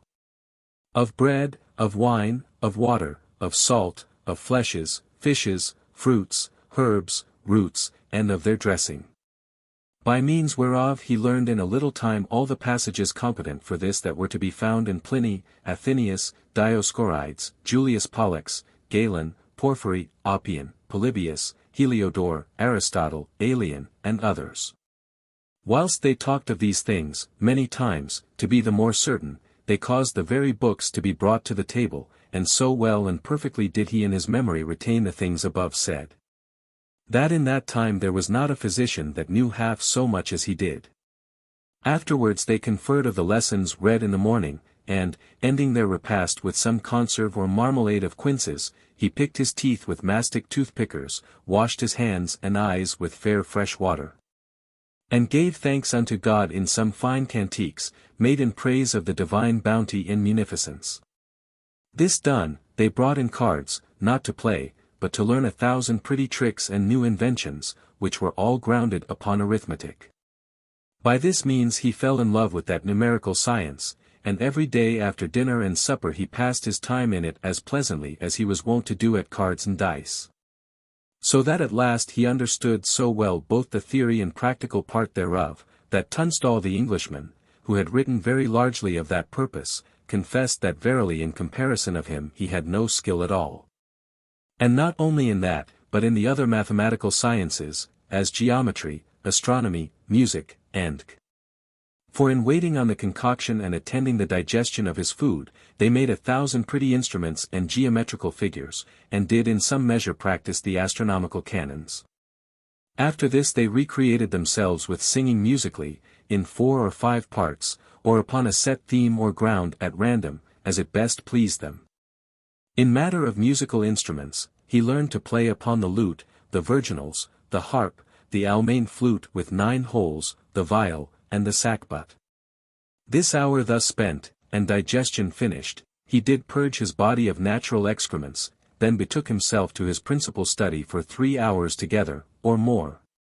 As well to repeat his matutinal lectures as to proceed in the book wherein he was, as also to write handsomely, to draw and form the antique and Roman letters.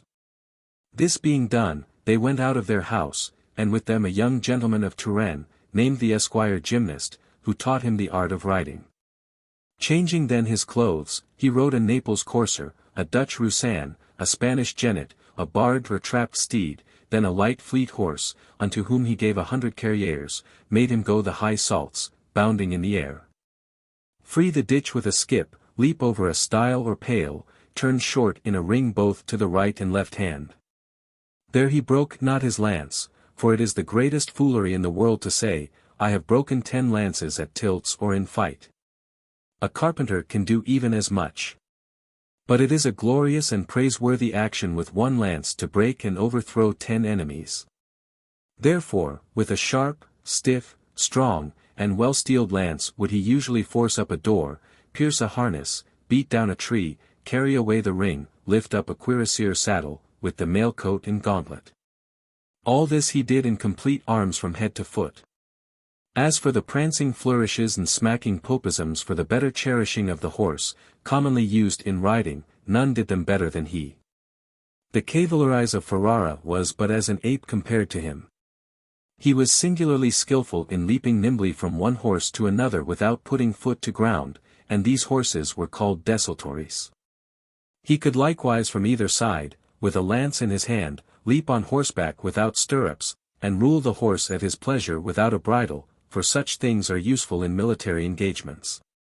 Another day he exercised the battle-axe, which he so dexterously wielded, both in the nimble, strong, and smooth management of that weapon, and that in all the feats practicable by it, that he passed knight of arms in the field, and at all essays. Then tossed he the pike, played with the 2-handed sword, with the backsword, with the Spanish tuck, the dagger, poniard, armed, unarmed, with a buckler, with a cloak, with a target. Then would he hunt the hart, the roebuck, the bear, the fallow deer, the wild boar, the hare, the pheasant, the partridge, and the bustard. He played at the balloon, and made it bound in the air, both with fist and foot. He wrestled, ran, jumped, not at 3 steps and a leap, called the hops, nor at clochepide, called the hare's leap, nor yet at the almains. For, said Gymnast, these jumps are for the wars altogether unprofitable, and of no use, but at 1 leap he would skip over a ditch, spring over a hedge, mount 6 paces upon a wall. Ramp and grapple after this fashion up against a window of the full height of a lance. He did swim in deep waters on his belly, on his back, sideways, with all his body, with his feet only, with 1 hand in the air, wherein he held a book, crossing thus the breadth of the river of Seine without wetting it. And dragged along his cloak with his teeth, as did Julius Caesar. Then with the help of 1 hand he entered forcibly into a boat, from whence he cast himself again headlong into the water, sounded the depths, hollowed the rocks, and plunged into the pits and gulfs. Then turned he the boat about, governed it, led it swiftly or slowly with the stream and against the stream, stopped it in his course, guided it with 1 hand, and with the other laid hard about him with a huge great oar, hoisted the sail. Hied up along the mast by the shrouds, ran upon the edge of the decks, set the compass in order, tackled the bowlines, and steered the helm. Coming out of the water, he ran furiously up against a hill, and with the same alacrity and swiftness ran down again. He climbed up at trees like a cat, and leaped from the one to the other like a squirrel. He did pull down the great boughs and branches like another Milo, then with 2 sharp well-steeled daggers and 2 tried bodkins would he run up by the wall to the very top of a house like a rat. Then suddenly came down from the top to the bottom, with such an even composition of members that by the fall he would catch no harm. He did cast the dart, throw the bar, put the stone, practise the javelin, the boar spear or partisan, and the halberd. He broke the strongest bows in drawing, bended against his breast the greatest crossbows of steel, took his aim by the eye with the hand-gun, and shot well, traversed and planted the cannon, shot at butt marks, at the papgay from below upwards, or to a height from above downwards, or to a descent. Then before him, sideways, and behind him, like the Parthians. They tied a cable rope to the top of a high tower, by one end whereof hanging near the ground he wrought himself with his hands to the very top. Then upon the same track came down so sturdily and firm that you could not on a plain meadow have run with more assurance. They set up a great pole fixed upon 2 trees. There would he hang by his hands, and with them alone, his feet touching at nothing, would go back and fore along the foresaid rope with so great swiftness that hardly could one overtake him with running. And then, to exercise his breast and lungs, he would shout like all the devils in hell. I heard him once call ye demon from St. Victor's Gate to Montmartre. Stentor had never such a voice at the siege of Troy. Then for the strengthening of his nerves or sinews they made him 2 great sows of lead, each of them weighing 8,700 quintals, which they called altars. Those he took up from the ground, in each hand one, then lifted them up over his head, and held them so without stirring 3/4 of an hour and more, which was an inimitable force. He fought at barriers with the stoutest and most vigorous champions. And when it came to the cope, he stood so sturdily on his feet that he abandoned himself unto the strongest, in case they could remove him from his place, as Milo was wont to do of old. In whose imitation, likewise, he held a pomegranate in his hand, to give it unto him that could take it from him. The time being thus bestowed, and himself rubbed, cleansed, wiped, and refreshed with other clothes, he returned fair and softly. And passing through certain meadows, or other grassy places, beheld the trees and plants, comparing them with what is written of them in the books of the ancients, such as Theophrast, Dioscorides, Marinus, Pliny, Nicander, Macer, and Galen. And carried home to the house great handfuls of them, whereof a young page called Rhizotomos had charge. Together with little mattocks, pickaxes, grubbing hooks, cabbies, pruning knives, and other instruments requisite for herborizing. Being come to their lodging, whilst supper was making ready, they repeated certain passages of that which hath been read, and sat down to table. Here remark, that his dinner was sober and thrifty, for he did then eat only to prevent the gnawings of his stomach, but his supper was copious and large, for he took then as much as was fit to maintain and nourish him. Which, indeed, is the true diet prescribed by the art of good and sound physic, although a rabble of loggerhead physicians, nuzzled in the brabbling shop of sophisters, counsel the contrary. During that repast was continued the lesson read at dinner as long as they thought good, the rest was spent in good discourse, learned and profitable. After that they had given thanks, he set himself to sing vocally, and play upon harmonious instruments, or otherwise passed his time at some pretty sports, made with cards or dice, or in practising the feats of legerdemain with cups and balls. There they stayed some nights in frolicking thus, and making themselves merry till it was time to go to bed, and on other nights they would go make visits unto learned men, or to such as had been travellers in strange and remote countries.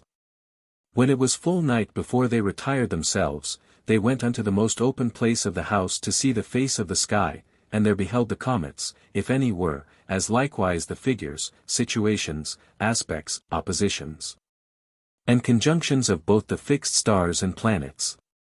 Then with his master did he briefly recapitulate, after the manner of the Pythagoreans, that which he had read, seen, learned, done, and understood in the whole course of that day. Then prayed they unto God the Creator, in falling down before him, and strengthening their faith towards him, and glorifying him for his boundless bounty. And, giving thanks unto him for the time that was past, they recommended themselves to his divine clemency for the future. Which being done, they went to bed, and betook themselves to their repose and rest. Chapter 24. How Gargantua spent his time in rainy weather. If it happened that the weather were anything cloudy, foul, and rainy, all the forenoon was employed, as before specified, according to custom, with this difference only, that they had a good clear fire lighted to correct the distempers of the air. But after dinner, instead of their wonted exercitations, they did abide within, and, by way of apitherapy, that is, a making the body healthful by exercise, did recreate themselves in bottling up of hay, in cleaving and sawing of wood, and in threshing sheaves of corn at the barn. Then they studied the art of painting or carving, or brought into use the antique play of tables, as Leonicus hath written of it, and as our good friend Lascaris playeth at it. In playing they examined the passages of ancient authors wherein the said play is mentioned or any metaphor drawn from it. They went likewise to see the drawing of metals, or the casting of great ordnance, how the lapidaries did work. As also the goldsmiths and cutters of precious stones. Nor did they omit to visit the alchemists, money coiners, upholsterers, weavers, velvet workers, watchmakers, looking-glass framers, printers, organists, and other such kind of artificers, and, everywhere giving them somewhat to drink, did learn and consider the industry and invention of the trades. They went also to hear the public lectures, the solemn commencements, the repetitions, the acclamations, the pleadings of the gentle lawyers, and sermons of evangelical preachers. He went through the halls and places appointed for fencing, and there played against the masters themselves at all weapons, and showed them by experience that he knew as much in it as, yea, more than, they. And, instead of herborizing, they visited the shops of druggists, herbalists, and apothecaries, and diligently considered the fruits, roots, leaves, gums, seeds, the grease and ointments of some foreign parts, as also how they did adulterate them. He went to see the jugglers, tumblers, mountebanks, and quacksalvers, and considered their cunning, their shifts, their somersaults and smooth tongue, especially of those of Chauny in Picardy, who are naturally great praters, and brave givers of fibs, in matter of green apes. At their return they did eat more soberly at supper than at other times, and meats more desiccative and extenuating. To the end that the intemperate moisture of the air, communicated to the body by a necessary confinative, might by this means be corrected, and that they might not receive any prejudice for want of their ordinary bodily exercise. Thus was Gargantua governed, and kept on in this course of education, from day to day profiting, as you may understand such a young man of his age may, of a pregnant judgment, with good discipline well continued. Which, although at the beginning it seemed difficult, became a little after so sweet, so easy, and so delightful, that it seemed rather the recreation of a king than the study of a scholar. Nevertheless Ponocrates, to divert him from this vehement intention of the spirits, thought fit, once in a month, upon some fair and clear day, to go out of the city betimes in the morning, either towards Gentilly, or Boulogne, or to Montrouge, or Charenton Bridge, or to Vannes, or St. Cloud, and there spend all the day long in making the greatest cheer that could be devised, sporting, making merry, drinking healths, playing, singing, dancing, tumbling in some fair meadow, unnestling of sparrows, taking of quails, and fishing for frogs and crabs. But although that day was passed without books or lecture, yet was it not spent without profit. For in the said meadows they usually repeated certain pleasant verses of Virgil's agriculture, of Hesiod and of Politian's husbandry, would set abroach some witty Latin epigrams. Then immediately turned them into roundelays and songs for dancing in the French language. In their feasting they would sometimes separate the water from the wine that was therewith mixed, as Cato teacheth, de re rustica, and Pliny with an ivy cup would wash the wine in a basinful of water. Then take it out again with a funnel as pure as ever. They made the water go from one glass to another, and contrived 1,000 little automatory engines, that is to say, moving of themselves. Chapter 25. How there was great strife and debate raised betwixt the cake-bakers of Lerne, and those of Gargantua's country, whereupon were waged great wars. At that time, which was the season of vintage, in the beginning of harvest. When the country shepherds were set to keep the vines, and hinder the starlings from eating up the grapes, as some cake-bakers of Lerne happened to pass along in the broad highway, driving into the city 10 or 12 horses loaded with cakes. The said shepherds courteously entreated them to give them some for their money, as the price then ruled in the market. For here it is to be remarked, that it is a celestial food to eat for breakfast hot fresh cakes with grapes, especially the frail clusters, the great red grapes, the muscadine, the verjuice grape, and the lascard. For those that are costive in their belly, because it will make them gush out, and squirt the length of a hunter's staff, like the very tap of a barrel. And oftentimes, thinking to let a squib, they did alto besquatter and conskite themselves, whereupon they are commonly called the vintage thinkers.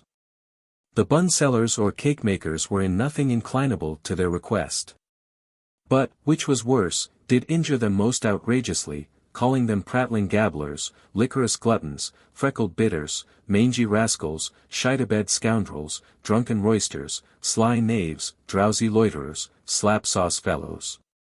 Slabberdagoyan drug-gels, lubberly louts, cozening foxes, ruffian rogues, paltry customers, sycophant varlets, drawlatch hoydens, flouting milksops, jeering companions, staring clowns, forlorn snakes, ninny lobcocks, scurvy sneak-spies. Fondling fops, base loons, saucy coxcombs, idle lusks, scoffing braggarts, naughty meacocks, blockish grutnalls, dodipal joltheads, jobbernail goosecaps, foolish loggerheads, flutch calf-lollies, grout-head gnat-snappers, lobdotterels. Gaping changelings, codshed lubies, woodcock slangums, ninnyhammer flycatchers, naughty peak simpletons, turdy gut, shitten shepherds, and other such-like defamatory epithets. Saying further, that it was not for them to eat of these dainty cakes, but might very well content themselves with the coarse unranged bread, or to eat of the great brown household loaf. To which provoking words, one amongst them, called Forgier, an honest fellow of his person and a notable springow, made answer very calmly thus: How long is it since you have got horns, that you are become so proud? Indeed formerly you were wont to give us some freely, and will you not now let us have any for our money? This is not the part of good neighbors, neither do we serve you thus when you come hither to buy our good corn, whereof you make your cakes and buns. Besides that, we would have given you to the bargain some of our grapes, but, by his zounds, you may chance to repent it, and possibly have need of us at another time, when we shall use you after the like manner, and therefore remember it. Then Marquet, a prime man in the confraternity of the cake-bakers, said unto him, Yea, sir, thou art pretty well crest-risen this morning, thou didst eat yesternight too much millet and balamol.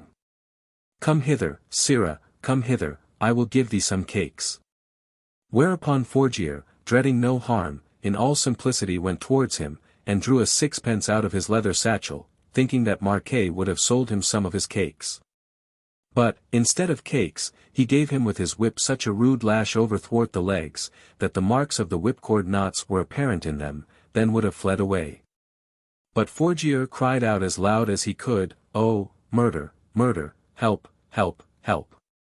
And in the meantime threw a great cudgel after him, which he carried under his arm, wherewith he hit him in the coronal joint of his head, upon the crotaphic artery of the right side thereof, so forcibly, that Marquet fell down from his mare more like a dead than living man. Meanwhile the farmers and country swains, that were watching their walnuts near to that place, came running with their great poles and long staves, and laid such load on these cake-bakers, as if they had been to thresh upon green rye. The other shepherds and shepherdesses, hearing the lamentable shout of Forgier, came with their slings and slackies following them, and throwing great stones at them, as thick as if it had been hail. At last they overtook them, and took from them about 4 or 5 dozen of their cakes. Nevertheless they paid for them the ordinary price, and gave them over and above 100 eggs and 3 baskets full of mulberries. Then did the cake-bakers help to get up to his mare Marquet, who was most shrewdly wounded, and forthwith returned to Lerne, changing the resolution they had to go to peril, threatening very sharp and boisterously the cowherds, shepherds, and farmers of Seville and Senez. This done, the shepherds and shepherdesses made merry with these cakes and fine grapes, and sported themselves together at the sound of the pretty small pipe, scoffing and laughing at those vainglorious cake-bakers, who had that day met with a mischief for want of crossing themselves with a good hand in the morning. Nor did they forget to apply to Forgier's leg some fair great red medicinal grapes, and so handsomely dressed it and bound it up that he was quickly cured. Chapter 26. How the inhabitants of Lerne, by the commandment of Picrochole their king, assaulted the shepherds of Gargantua unexpectedly and on a sudden. The cake-bakers, being returned to Lerne, went presently, before they did either eat or drink, to the capital, and there before their king, called Picrochole, the third of that name, made their complaint, showing their panniers broken, their caps all crumpled, their coats torn, their cakes taken away, but, above all, Marquet most enormously wounded, saying that all that mischief was done by the shepherds and herdsmen of Grangousier, near the broad highway beyond Seville. Picrochole incontinent grew angry and furious, and, without asking any further what, how, why, or wherefore, commanded the ban and arriere ban to be sounded throughout all his country, that all his vassals of what condition soever should, upon pain of the halter, come in the best arms they could, unto the great place before the castle, at the hour of noon, and, the better to strengthen his design, he caused the drum to be beat about the town. Himself, whilst his dinner was making ready, went to see his artillery mounted upon the carriage, to display his colours, and set up the great royal standard, and loaded wains with store of ammunition both for the field and the belly, arms and victuals. At dinner he despatched his commissions, and by his express edict my Lord Shagrag was appointed to command the vanguard, wherein were numbered 16,014 arquebusiers or firelocks, together with 30,011 volunteer adventurers. The great Tucadillon, master of the horse, had the charge of the ordnance, wherein were reckoned 914 brazen pieces, in cannons, double cannons, basilisks, serpentines, culverins, bombards or murderers, falcons, bases or passevolins, spirals, and other sorts of great guns. The rearguard was committed to the Duke of Scrapegood. In the main battle was the king and the princes of his kingdom. Thus being hastily furnished, before they would set forward, they sent 300 light horsemen, under the conduct of Captain Swilwind, to discover the country, clear the avenues, and see whether there was any ambush laid for them. But, after they had made diligent search, they found all the land round about in peace and quiet, without any meeting or convention at all, which Picrochole understanding, commanded that everyone should march speedily under his colours. Then immediately in all disorder, without keeping either rank or file, they took the fields one amongst another, wasting, spoiling, destroying, and making havoc of all wherever they went, not sparing poor nor rich, privileged or unprivileged places, church nor laity, drove away oxen and cows, bulls, calves, heifers, wethers, ewes, lambs, goats, kids, hens, capons, chickens, geese, ganders, goslings, hogs, swine, pigs, and such like.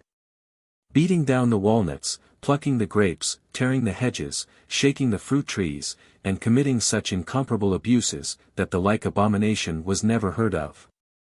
Nevertheless, they met with none to resist them, for everyone submitted to their mercy, beseeching them that they might be dealt with courteously in regard that they had always carried themselves as became good and loving neighbours, and that they had never been guilty of any wrong or outrage done upon them, to be thus suddenly surprised, troubled, and disquieted, and that, if they would not desist, God would punish them very shortly. To which expostulations and remonstrances no other answer was made, but that they would teach them to eat cakes. Chapter 27. How a monk of Seville saved the close of the abbey from being ransacked by the enemy. So much they did, and so far they went pillaging and stealing, that at last they came to Seville, where they robbed both men and women, and took all they could catch. Nothing was either too hot or too heavy for them. Although the plague was there in the most part of all the houses, they nevertheless entered everywhere, then plundered and carried away all that was within, and yet for all this not one of them took any hurt, which is a most wonderful case. For the curates, vicars, preachers, physicians, chirurgeons, and apothecaries, who went to visit, to dress, to cure, to heal, to preach unto and admonish those that were sick, were all dead of the infection. And these devilish robbers and murderers caught never any harm at all. Whence comes this to pass, my masters? I beseech you think upon it. The town being thus pillaged, they went unto the abbey with a horrible noise and tumult, but they found it shut and made fast against them. Whereupon the body of the army marched forward towards a pass or ford called the Gueux de Vide, except 7 companies of foot and 200 lancers, who, staying there, broke down the walls of the close, to waste, spoil, and make havoc of all the vines and vintage within that place. The monks, poor devils, knew not in that extremity to which of all their sancts they should vow themselves. Nevertheless, at all adventures they rang the bells ad capitulum capitulans. There it was decreed that they should make a fair procession, stuffed with good lectures, prayers, and litanies contra hostium insidias, and jolly responses pro pace. There was then in the abbey a claustral monk, called Friar John of the Funnels and Gobbets, in French d'Entemers, young, gallant, frisk, lusty, nimble, quick, active, bold, adventurous, resolute, tall, lean, wide-mouthed, long-nosed. A fair dispatcher of morning prayers, unbridler of masses, and runner over of vigils. And, to conclude summarily in a word, a right monk, if ever there was any, since the monkeying world monkeyed a monkieri, for the rest, a clerk even to the teeth in matter of breviary. This monk, hearing the noise that the enemy made within the enclosure of the vineyard, went out to see what they were doing. And perceiving that they were cutting and gathering the grapes, whereon was grounded the foundation of all their next year's wine, returned unto the choir of the church where the other monks were, all amazed and astonished like so many bell-melters. Whom when he heard sing, nim, pene, nene, tum, number, ime, ko, no, neno, no, rum, ninum, number, it is well shit, well sung, said he. By the virtue of God, why do not you sing, panniers, farewell, vintage is done. The devil snatch me, if they be not already within the middle of our close, and cut so well both vines and grapes, that, by Cod's body, there will not be found for these 4 years to come so much as a gleaning in it. By the belly of St. James, what shall we poor devils drink the while? Lord God! De mihi potum. Then said the prior of the convent, what should this drunken fellow do here? Let him be carried to prison for troubling the divine service. Nay, said the monk, the wine service, let us behave ourselves so that it be not troubled, for you yourself, my lord prior, love to drink of the best, and so doth every honest man. Never yet did a man of worth dislike good wine, it is a monastical apothegm. But these responses that you chant here, by G, are not in season. Wherefore is it, that our devotions were instituted to be short in the time of harvest and vintage, and long in the Advent, and all the winter? The late friar, Massapalas, of good memory, a true zealous man, or else I give myself to the devil, of our religion, told me, and I remember it well, how the reason was, that in this season we might press and make the wine, and in winter whiff it up. Hark you, my masters, you that love the wine, cop's body, follow me, for Saint Anthony burn me as freely as a faggot, if they get leave to taste 1 drop of the liquor that will not now come and fight for relief of the vine. Hog's belly, the goods of the church. Ha, no. What the devil, St. Thomas of England was well content to die for them, if I died in the same cause, should not I be a saint likewise? Yes. Yet shall not I die there for all this, for it is I that must do it to others and send them a-packing. As he spake this he threw off his great monk's habit, and laid hold upon the staff of the cross, which was made of the heart of a sorbapple tree, it being of the length of a lance, round, of a full grip, and a little powdered with lilies called flower de luce, the workmanship whereof was almost all defaced and worn out.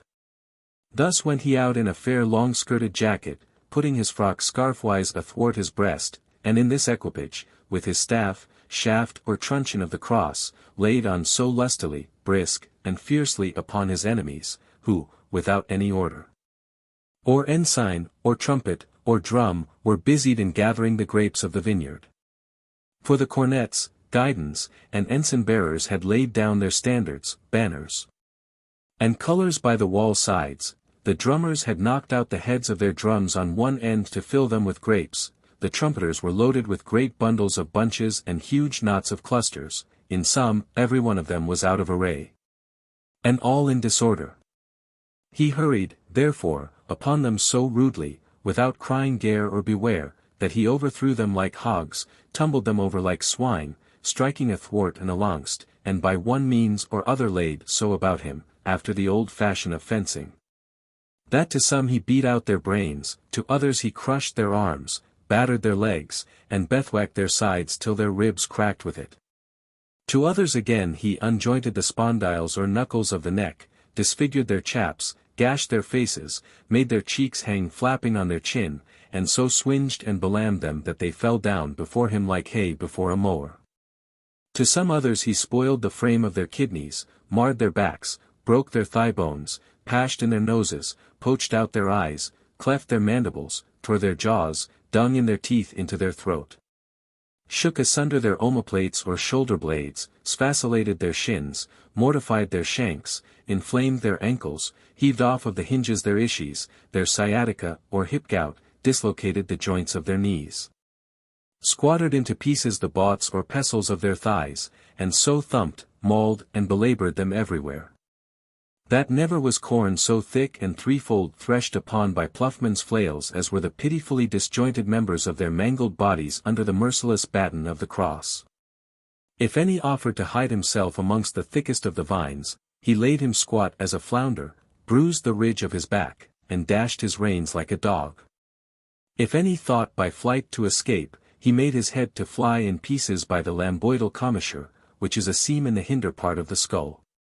If anyone did scramble up into a tree, thinking there to be safe, he rent up his perinet, and impaled him in at the fundament. If any of his old acquaintance happened to cry out, "Ha, Friar John, my friend Friar John, quarter, quarter, I yield myself to you I render myself." "So thou shalt," said he, "and must, whether thou wouldst or no, and withal render and yield up thy soul to all the devils in hell." Then suddenly gave them dronos, that is, so many knocks, thumps, raps, dints, thwacks, and bangs, as sufficed to warn Pluto of their coming and dispatch them a-going. If any was so rash and full of temerity as to resist him to his face, then was it he did show the strength of his muscles, for without more ado he did transpierce him, by running him in at the breast, through the mediastine and the heart. Others, again, he so quashed and bebumped, that, with a sound bounce under the hollow of their short ribs, he overturned their stomachs so that they died immediately. To some, with a smart souse on the epigaster, he would make their midriff swag, then, redoubling the blow, gave them such a home push on the navel that he made their puddings to gush out. To others through their ballocks he pierced their bum-gut, and left not bowel, tripe, nor entrail in their body that had not felt the impetuosity, fierceness, and fury of his violence. Believe, that it was the most horrible spectacle that ever one saw. Some cried unto Sanct Barbe, others to Saint George. "O the Holy Lady Nituch," said one, "the good Sanctus, O Our Lady of Succours," said another, "Help, help." Others cried, "Our Lady of Cunot, of Loretto, of Good Tidings, on the other side of the water Saint Mary over." Some vowed a pilgrimage to St. James, and others to the Holy Handkerchief at Chambéry, which 3 months after that burnt so well in the fire that they could not get one thread of it saved. Others sent up their vows to Saint Cadouin, others to Saint John d'Angely, and to St. Eutropius of Zanes. Others again invoked Saint Mesmes of Chinon, Saint Martin of Candes, Saint Claude of Senez, the holy relics of Lorizé, with 1,000 other jolly little saints and santrals. Some died without speaking, others spoke without dying, some died in speaking, others spoke in dying. Others shouted as loud as they could confession, confession, confiteor, miserere, in manus. So great was the cry of the wounded, that the prior of the abbey with all his monks came forth, who, when they saw these poor wretches so slain amongst the vines, and wounded to death, confessed some of them. But whilst the priests were busied in confessing them, the little monkeys ran all to the place where Friar John was, and asked him wherein he would be pleased to require their assistance. To which he answered that they should cut the throats of those he had thrown down upon the ground. They presently, leaving their outer habits and cowls upon the rails, began to throttle and make an end of those whom he had already crushed. Can you tell with what instruments they did it? With fair gullies, which are little hulchback demi-knives, the iron tool whereof is 2 inches long, and the wooden handle 1 inch thick, and 3 inches in length. Wherewith the little boys in our country cut ripe walnuts in 2 while they are yet in the shell, and pick out the kernel, and they found them very fit for the expediting of that weazen-slitting exploit. In the meantime Friar John, with his formidable baton of the cross, got to the breach which the enemies had made, and there stood to snatch up those that endeavored to escape. Some of the monquitos carried the standards, banners, ensigns, guidons, and colours into their cells and chambers to make garters of them. But when those that had been shriven would have gone out at the gap of the said breach, the sturdy monk quashed and felled them down with blows, saying, These men have had confession and are penitent souls.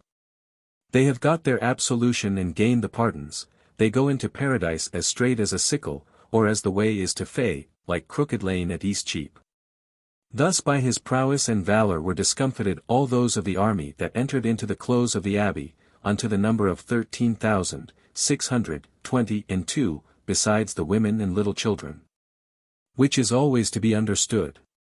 Never did Maugies the hermit bear himself more valiantly with his Borden or pilgrim staff against the Saracens, of whom is written in the Acts of the 4 sons of Ammon, than did this monk against his enemies with the staff of the cross.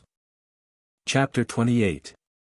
How Picrochole stormed and took by assault the rock Clermond, and of Grangousier's unwillingness and aversion from the undertaking of war. Whilst the monk did thus skirmish, as we have said, against those which were entered within the close. Picrochole in great haste passed the ford of Vede, a very especial pass, with all his soldiers, and set upon the rock Clermond, where there was made him no resistance at all. And, because it was already night, he resolved to quarter himself and his army in that town, and to refresh himself of his pugnative choler. In the morning he stormed and took the bulwarks and castle, which afterwards he fortified with rampiers, and furnished with all ammunition requisite, intending to make his retreat there, if he should happen to be otherwise worsted. For it was a strong place, both by art and nature, in regard of the stance and situation of it. But let us leave them there, and return to our good Gargantua, who is at Paris very assiduous and earnest at the study of good letters and athletical exercitations, and to the good old man Grangousier his father, who after supper warmeth his ballocks by a good, clear, great fire, and, waiting upon the broiling of some chestnuts, is very serious in drawing scratches on the hearth, with a stick burnt at the one end, wherewith they did stir up the fire. Telling to his wife and the rest of the family pleasant old stories and tales of former times. Whilst he was thus employed, one of the shepherds which did keep the vines, named Pilot, came towards him, and to the full related the enormous abuses which were committed, and the excessive spoil that was made by Picrochole, king of Lerne, upon his lands and territories, and how he had pillaged, wasted, and ransacked all the country, except the enclosure at Seville, which Friar John de Ontomers to his great honour had preserved. And that at the same present time the said king was in the rock Clermond, and there, with great industry and circumspection, was strengthening himself and his whole army. Hallas, Hallas, alas! Said Grangousier, what is this, good people? Do I dream, or is it true that they tell me? Picrochole, my ancient friend of old time, of my own kindred and alliance, comes he to invade me? What moves him? What provokes him? What sets him on? What drives him to it? Who hath given him this counsel? Ho, ho, ho, ho, ho, my God, my Saviour, help me, inspire me, and advise me what I shall do. I protest, I swear before thee, so be thou favourable to me, if ever I did him or his subjects any damage or displeasure, or committed any the least robbery in his country. But, on the contrary, I have succored and supplied him with men, money, friendship, and counsel, upon any occasion wherein I could be steadable for the improvement of his good. That he hath therefore at this nick of time so outraged and wronged me, it cannot be but by the malevolent and wicked spirit. Good God, thou knowest my courage, for nothing can be hidden from thee. If perhaps he be grown mad, and that thou hast sent him hither to me for the better recovery and re-establishment of his brain, grant me power and wisdom to bring him to the yoke of thy holy will by good discipline. Ho, ho, ho, ho, my good people, my friends, and my faithful servants, must I hinder you from helping me? Alas, my old age required henceforward nothing else but rest, and all the days of my life I have labored for nothing so much as peace. But now I must, I see it well, load with arms my poor, weary, and feeble shoulders, and take in my trembling hand the lance and horseman's mace, to succor and protect my honest subjects. Reason will have it so. For by their labor am I entertained, and with their sweat am I nourished, I, my children and my family. This notwithstanding, I will not undertake war, until I have first tried all the ways and means of peace, that I resolve upon. Then assembled he his council, and proposed the matter as it was indeed. Whereupon it was concluded that they should send some discreet man unto Pantagruel, to know wherefore he had thus suddenly broken the peace and invaded those lands unto which he had no right nor title. Furthermore, that they should send for Gargantua, and those under his command, for the preservation of the country, and defence thereof now at need. All this pleased Grangousier very well, and he commanded that so it should be done. Presently therefore he sent the Basque his lackey to fetch Gargantua with all diligence, and wrote him as followeth. Chapter 29. The 10th hour of the letter which Grangousier wrote to his son Gargantua. The fervency of thy studies did require that I should not in a long time recall thee from that philosophical rest thou now enjoyest. If the confidence reposed in our friends and ancient confederates had not at this present disappointed the assurance of my old age.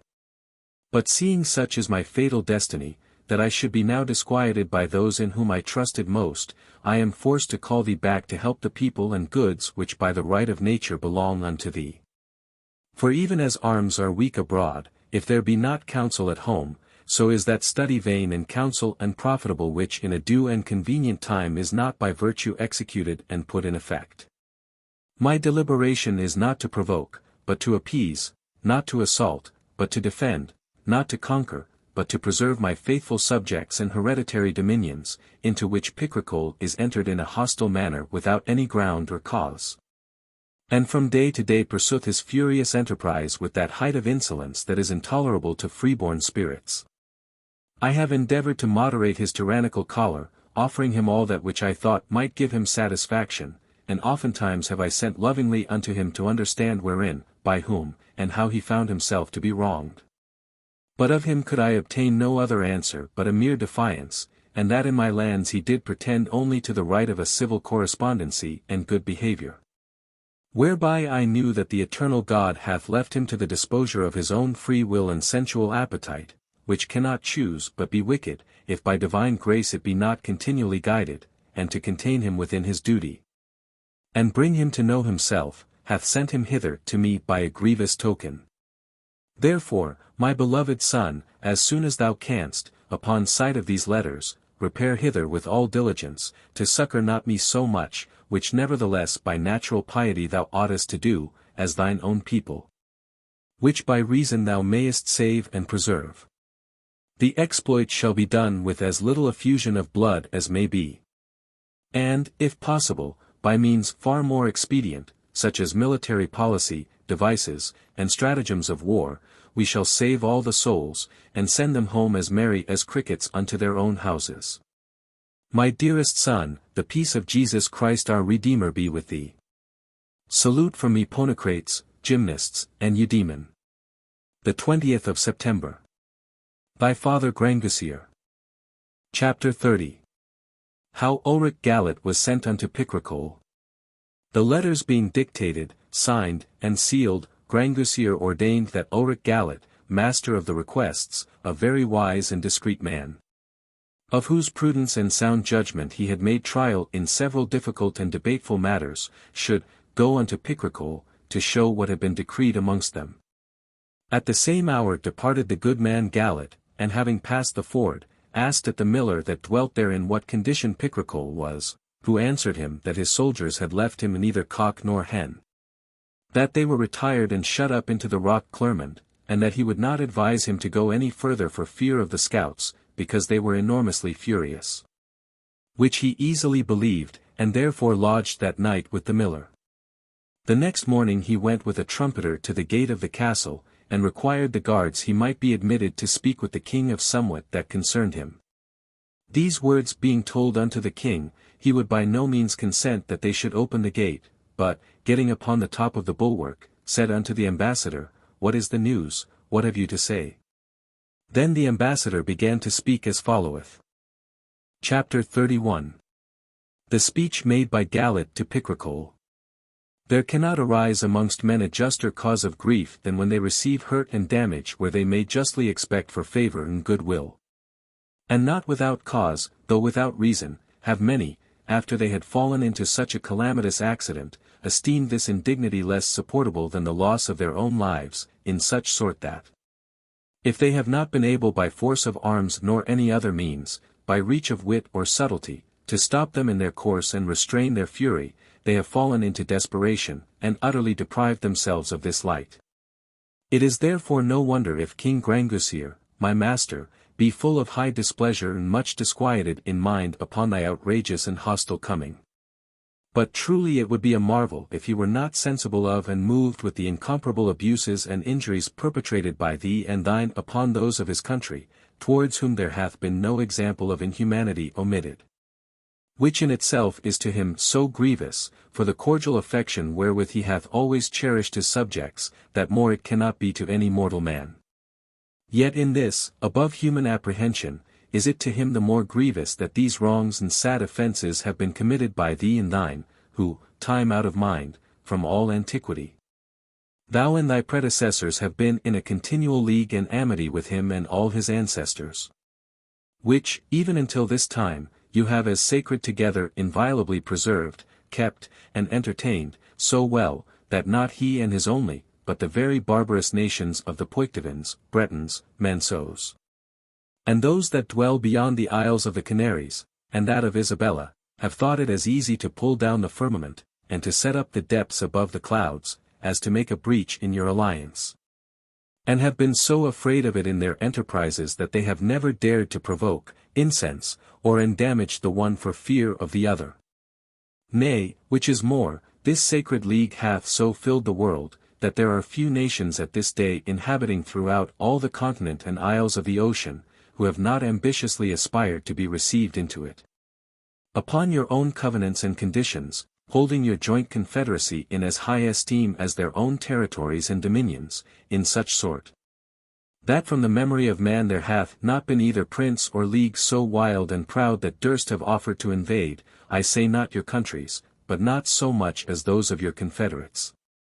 And if, by rash and heady counsel, they have attempted any new design against them, as soon as they heard the name and title of your alliance, they have suddenly desisted from their enterprises. What rage and madness, therefore, doth now incite thee, all old alliance infringed, all amity trod under foot, and all right violated, thus in a hostile manner to invade his country, without having been by him or his in anything prejudiced, wronged, or provoked? Where is faith? Where is law? Where is reason? Where is humanity? Where is the fear of God? Dost thou think that these atrocious abuses are hidden from the eternal Spirit and the supreme God who is the just rewarder of all our undertakings? If thou so think, thou deceivest thyself, for all things shall come to pass as in his incomprehensible judgment he hath appointed. Is it thy fatal destiny, or influences of the stars, that would put an end to thy so long enjoyed ease and rest? For that all things have their end and period, so as that, when they are come to the superlative point of their greatest height, they are in a trice tumbled down again, as not being able to abide long in that state. This is the conclusion and end of those who cannot by reason and temperance moderate their fortunes and prosperities. But if it be predestinated that thy happiness and ease must now come to an end, must it needs be by wronging my king, him by whom thou wert established? If thy house must come to ruin, should it therefore in its fall crush the heels of him that set it up? The matter is so unreasonable, and so dissonant from common sense, that hardly can it be conceived by human understanding, and altogether incredible unto strangers. Till by the certain and undoubted effects thereof it be made apparent that nothing is either sacred or holy to those who, having emancipated themselves from God and reason, do merely follow the perverse affections of their own depraved nature. If any wrong had been done by us to thy subjects and dominions, if we had favored thy ill-willers, if we had not assisted thee in thy need, if thy name and reputation had been wounded by us, or, to speak more truly, if the calumniating spirit, tempting to induce thee to evil, had, by false illusions and deceitful fantasies, put into thy conceit the impression of a thought that we had done unto thee anything unworthy of our ancient correspondence and friendship, thou oughtest first to have inquired out the truth, and afterwards by a seasonable warning to admonish us thereof. And we should have so satisfied thee, according to thine own heart's desire, that thou shouldst have had occasion to be contented. But, O eternal God, what is thy enterprise? Wouldst thou, like a perfidious tyrant, thus spoil and lay waste my master's kingdom? Hast thou found him so silly and blockish, that he would not, or so destitute of men and money, of counsel and skill in military discipline, that he cannot withstand thy unjust invasion? March hence presently, and tomorrow, some time of the day, retreat unto thine own country, without doing any kind of violence or disorderly act by the way. And pay withal 1,000 besans of gold, which, in English money, amounteth to £5,000, for reparation of the damages thou hast done in this country. Half thou shalt pay tomorrow, and the other half at the Ides of May next coming, leaving with us in the meantime, for hostages, the Dukes of Turnbank, Lobotok, and Small Trash. Together with the Prince of Itches and Viscount of Snatchbit, Turnmull, Botafesses, Menuel, Gratels, Morpiale. Chapter 32. How Grangousier, to buy peace, caused the cakes to be restored. With that the good man Gallet held his peace, but Picrochole to all his discourse answered nothing but come and fetch them, they have ballocks fair and soft. They will knead and provide some cakes for you. Then returned he to Grangousier, whom he found upon his knees bareheaded, crouching in a little corner of his cabinet, and humbly praying unto God that he would vouchsafe to assuage the choler of Picrochole, and bring him to the rule of reason without proceeding by force. When the good man came back, he asked him, my friend, what news do you bring me? There is neither hope nor remedy, said Gallet, the man is quite out of his wits, and forsaken of God. Yea, but, said Grangousier, my friend, what cause doth he pretend for his outrages? He did not show me any cause at all, said Gallet, only that in a great anger he spoke some words of cakes. I cannot tell if they have done any wrong to his cake-bakers. I will know, said Grangousier, the matter thoroughly, before I resolve any more upon what is to be done. Then sent he to learn concerning that business, and found by true information that his men had taken violently some cakes from Picrochole's people, and that Marquet's head was broken with a slacky or short cudgel. That, nevertheless, all was well paid, and that the said Marquet had first hurt Forgier with a stroke of his whip athwart the legs. And it seemed good to his whole council, that he should defend himself with all his might. Notwithstanding all this, said Grangousier, seeing the question is but about a few cakes, I will labor to content him, for I am very unwilling to wage war against him. He inquired then what quantity of cakes they had taken away, and understanding that it was but some 4 or 5 dozen, he commanded 5 cartloads of them to be baked that same night. And that there should be one full of cakes made with fine butter, fine yolks of eggs, fine saffron, and fine spice, to be bestowed upon Marquet, unto whom likewise he directed to be given 700,003 philips, that is, at 3 shillings the piece, £105,000 and 9 shillings of English money, for reparation of his losses and hindrances, and for satisfaction of the chirurgeon that had dressed his wound. And furthermore settled upon him and his for ever in freehold the apple orchard called La Pomardière. For the conveyance and passing of all which was sent Gallet, who by the way as they went made them gather near the willow tree's great store of boughs, canes, and reeds, wherewith all the carriers were enjoined to garnish and deck their carts. And each of them to carry one in his hand, as himself likewise did, thereby to give all men to understand that they demanded but peace, and that they came to buy it. Being come to the gate, they required to speak with Picrochole from Grangousier.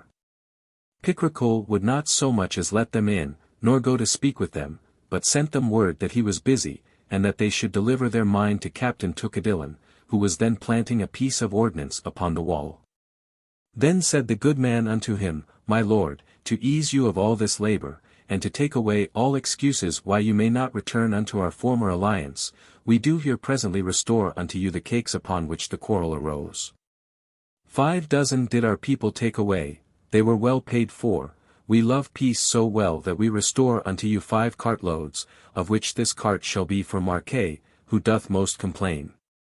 Besides, to content him entirely, here are 700,000 3 Philips, which I deliver to him, and, for the losses he may pretend to have sustained, I resign for ever the farm of the Pomardiere.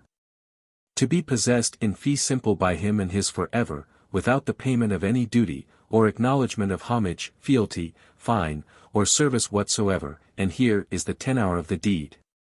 And, for God's sake, let us live henceforward in peace, and withdraw yourselves merrily into your own country from within this place, unto which you have no right at all, as yourselves must needs confess, and let us be good friends as before. Tucadillon related all this to Picrochole, and more exasperated his courage, saying to him, These clowns are afraid to some purpose. By G. Grangousier conceits himself for fear, the poor drinker. He is not skilled in warfare, nor hath he any stomach for it. He knows better how to empty the flagons, that is his art. I am of opinion that it is fit we send back the carts and the money, and, for the rest, that very speedily we fortify ourselves here, then prosecute our fortune. But what? Do they think to have to do with a ninny hoop, to feed you thus with cakes? You may see what it is. The good usage and great familiarity which you have had with them heretofore hath made you contemptible in their eyes. Anoint a villain, he will prick you, prick a villain, and he will anoint you, ungentem pungit, pungentem rusticus ungit. Sa, sa, said Picrochole, by St. James you have given a true character of them. One thing I will advise you, said Tucadillon. We are here but badly victualled, and furnished with mouth harness very slenderly. If Grangousier should come to besiege us, I would go presently, and pluck out of all your soldiers' heads and mine own all the teeth, except 3 to each of us, and with them alone we should make an end of our provision but too soon. We shall have, said Picrochole, but too much sustenance and feeding stuff. Came we hither to eat or to fight? To fight, indeed, said Tucadillon, yet from the paunch comes the dance, and where famine rules force is exiled. Leave off your prating, said Picrochole, and forthwith seize upon what they have brought.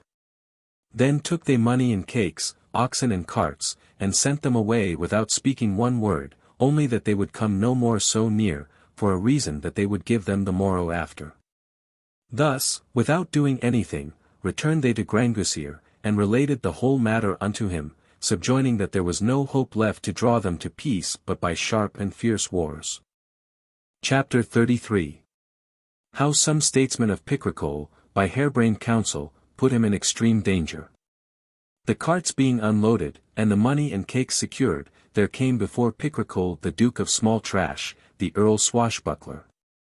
And Captain Dirttail, Menuail, Spadassin, Murdale.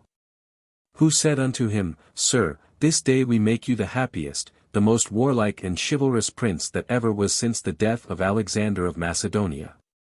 Be covered, said Picrochole. Gramercy, said they, we do but our duty. The manner is thus. You shall leave some captain here to have the charge of this garrison, with a party competent for keeping of the place, which, besides its natural strength, is made stronger by the rampiers and fortresses of your devising. Your army you are to divide into 2 parts, as you know very well how to do. One part thereof shall fall upon Grangousier and his forces.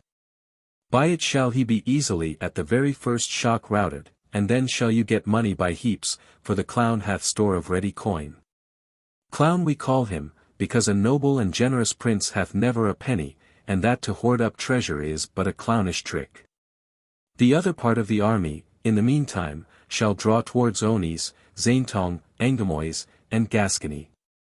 Then march to Périgord, Médoc, and Elaines, taking wherever you come, without resistance, towns, castles, and forts, afterwards to Bayonne, St. John de Luc, to Fontarabia, where you shall seize upon all the ships, and coasting along Galicia and Portugal, shall pillage all the maritime places, even unto Lisbon, where you shall be supplied with all necessaries befitting a conqueror. By Copsity, Spain will yield, for they are but a race of loobies. Then are you to pass by the Straits of Gibraltar, where you shall erect 2 pillars more stately than those of Hercules, to the perpetual memory of your name, and the narrow entrance there shall be called the Picrocolonal Sea. Having passed the Picrocolonal Sea, behold, Barbarossa yields himself your slave. I will, said Picrocole, give him fair quarter and spare his life. Yea, said they, so that he be content to be christened. And you shall conquer the kingdoms of Tunis, of Hippo, Argier, Baman, Bona, Caron, yea, all Barbary. Furthermore, you shall take into your hands Majorca, Minorca, Sardinia, Corsica, with the other islands of the Ligustic and Balearian seas. Going alongst on the left hand, you shall rule all Gallia Narbonensis, Provence, the Allobrogians, Genoa, Florence, Lucca, and then God bwe, Rome. Our poor Monsieur the Pope dies now for fear. By my faith, said Picrocole, I will not then kiss his pantoufle. Italy being thus taken, behold Naples, Calabria, Apulia, and Sicily, all ransacked, and Malta too. I wish the pleasant knights of the roads heretofore would but come to resist you, that we might see their urine. I would, said Picrocole, very willingly go to Loretto. No, no, said they, that shall be at our return. From thence we will sail eastwards, and take Candia, Cyprus, Rhodes, and the Cyclade Islands, and set upon, the Morea. It is ours, by Saint Trinian. The Lord preserve Jerusalem, for the great Soldan is not comparable to you in power. I will then, said he, cause Solomon's temple to be built. No, said they, not yet, have a little patience, stay a while, be never too sudden in your enterprises. Can you tell what Octavian Augustus said? Festina lente. It is requisite that you first have the Lesser Asia, Curia, Lycia, Pamphylia, Cilicia, Lydia, Phrygia, Mysia, Bithynia, Carazia, Satalia, Samageria, Castamina, Luga, Sevasta, even unto Euphrates. Shall we see, said Picrocole, Babylon and Mount Sinai? There is no need, said they, at this time. Have we not hurried up and down, travelled and toiled enough, in having transfretted and passed over the Hyrcanian Sea, marched alongst the 2 Armenias and the 3 Arabias? Ay, by my faith, said he, we have played the fools, and are undone. Ha, poor souls! What's the matter? Said they. What shall we have, said he, to drink in these deserts? For Julian Augustus with his whole army died there for thirst, as they say. We have already, said they, given order for that. In the Syriac Sea you have 9,014 great ships laden with the best wines in the world. They arrived at Port Joppa. There they found 22,000 camels and 1,600 elephants, which you shall have taken at one hunting about Sigilms, when you entered into Libya, and, besides this, you had all the Mecca caravan. Did not they furnish you sufficiently with wine? Yes, but, said he, we did not drink it fresh. By the virtue, said they, not of a fish, a valiant man, a conqueror, who pretends and aspires to the monarchy of the world, cannot always have his ease. God be thanked that you and your men are come safe and sound unto the banks of the river Tigris. But, said he, what doth that part of our army in the meantime which overthrows that unworthy swillpot Grangousier? They are not idle, said they. We shall meet with them by and by. They shall have won you Brittany, Normandy, Flanders, Hainaut, Brabant, Artois, Holland, Zealand. They have passed the Rhine over the bellies of the Switzers and Lansquenets, and a party of these hath subdued Luxembourg, Lorraine, Champagne, and Savoy, even to Lyons. In which place they have met with your forces returning from the naval conquests of the Mediterranean Sea. And have rallied again in Bohemia, after they had plundered and sacked Suevia, Wittenberg, Bavaria, Austria, Moravia, and Styria. Then they set fiercely together upon Lubeck, Norway, Swedeland, Rhe, Denmark, Gitland, Greenland, the Stirlands, even unto the frozen sea. This done, they conquered the Isles of Orkney and subdued Scotland, England, and Ireland. From thence sailing through the sandy sea and by the Sarmates, they have vanquished and overcome Prussia, Poland, Lithuania, Russia, Wallachia, Transylvania, Hungary, Bulgaria, Turkeyland, and are now at Constantinople. Come, said Picrochole, let us go join with them quickly, for I will be Emperor of Trebizond also. Shall we not kill all these dogs, Turks and Mohammedans? What a devil should we do else? Said they. And you shall give their goods and lands to such as shall have served you honestly. Reason, said he, will have it so, that is but just. I give unto you the Caramania, Syria, and all the Palestine. Ha, sir, said they, it is out of your goodness. Gramercy, we thank you. God grant you may always prosper. There was there present at that time an old gentleman well experienced in the wars, a stern soldier, and who had been in many great hazards, named Echephron, who, hearing this discourse, said, I do greatly doubt that all this enterprise will be like the tale or interlude of the pitcher full of milk wherewith a shoemaker made himself rich in conceit. But, when the pitcher was broken, he had not whereupon to dine. What do you pretend by these large conquests? What shall be the end of so many labors and crosses? Thus it shall be, said Picrochole, that when we are returned we shall sit down, rest, and be merry. But, said Echephron, if by chance you should never come back, for the voyage is long and dangerous, were it not better for us to take our rest now, than unnecessarily to expose ourselves to so many dangers? Oh, said Swashbuckler, by G, here is a good dotard, come, let us go hide ourselves in the corner of a chimney, and there spend the whole time of our life amongst ladies, in threading of pearls, or spinning, like Sardanapalus.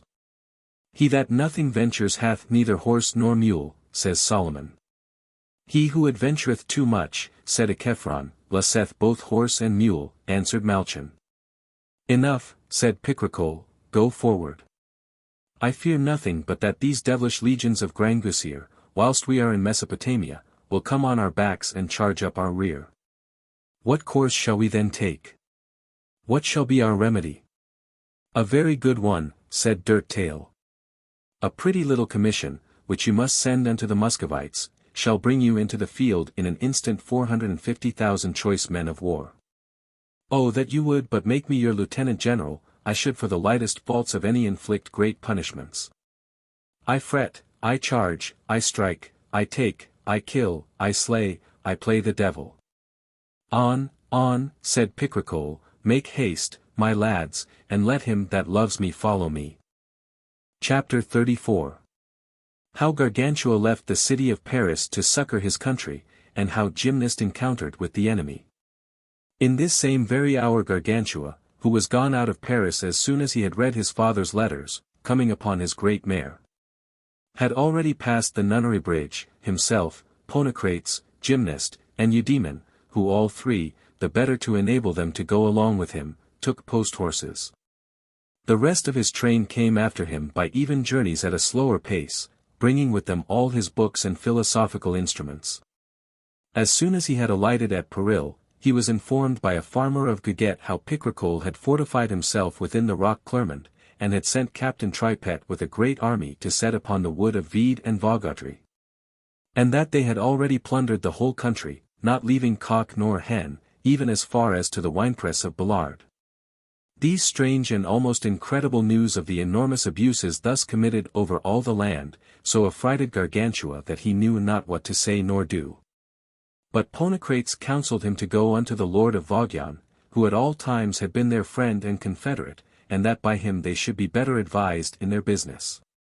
Which they did incontinently, and found him very willing and fully resolved to assist them, and therefore was of opinion that they should send some one of his company to scout along and discover the country, to learn in what condition and posture the enemy was, that they might take counsel, and proceed according to the present occasion. Gymnast offered himself to go. Whereupon it was concluded, that for his safety and the better expedition, he should have with him someone that knew the ways, avenues, turnings, windings, and rivers thereabout. Then away went he and Prelingit, the equerry or gentleman of Vaughan's horse, who scouted and espied as narrowly as they could upon all quarters without any fear. In the meantime Gargantua took a little refreshment, ate somewhat himself, the like did those who were with him, and caused to give to his mare a picadine of oats, that is, 14 quarters and 3 bushels.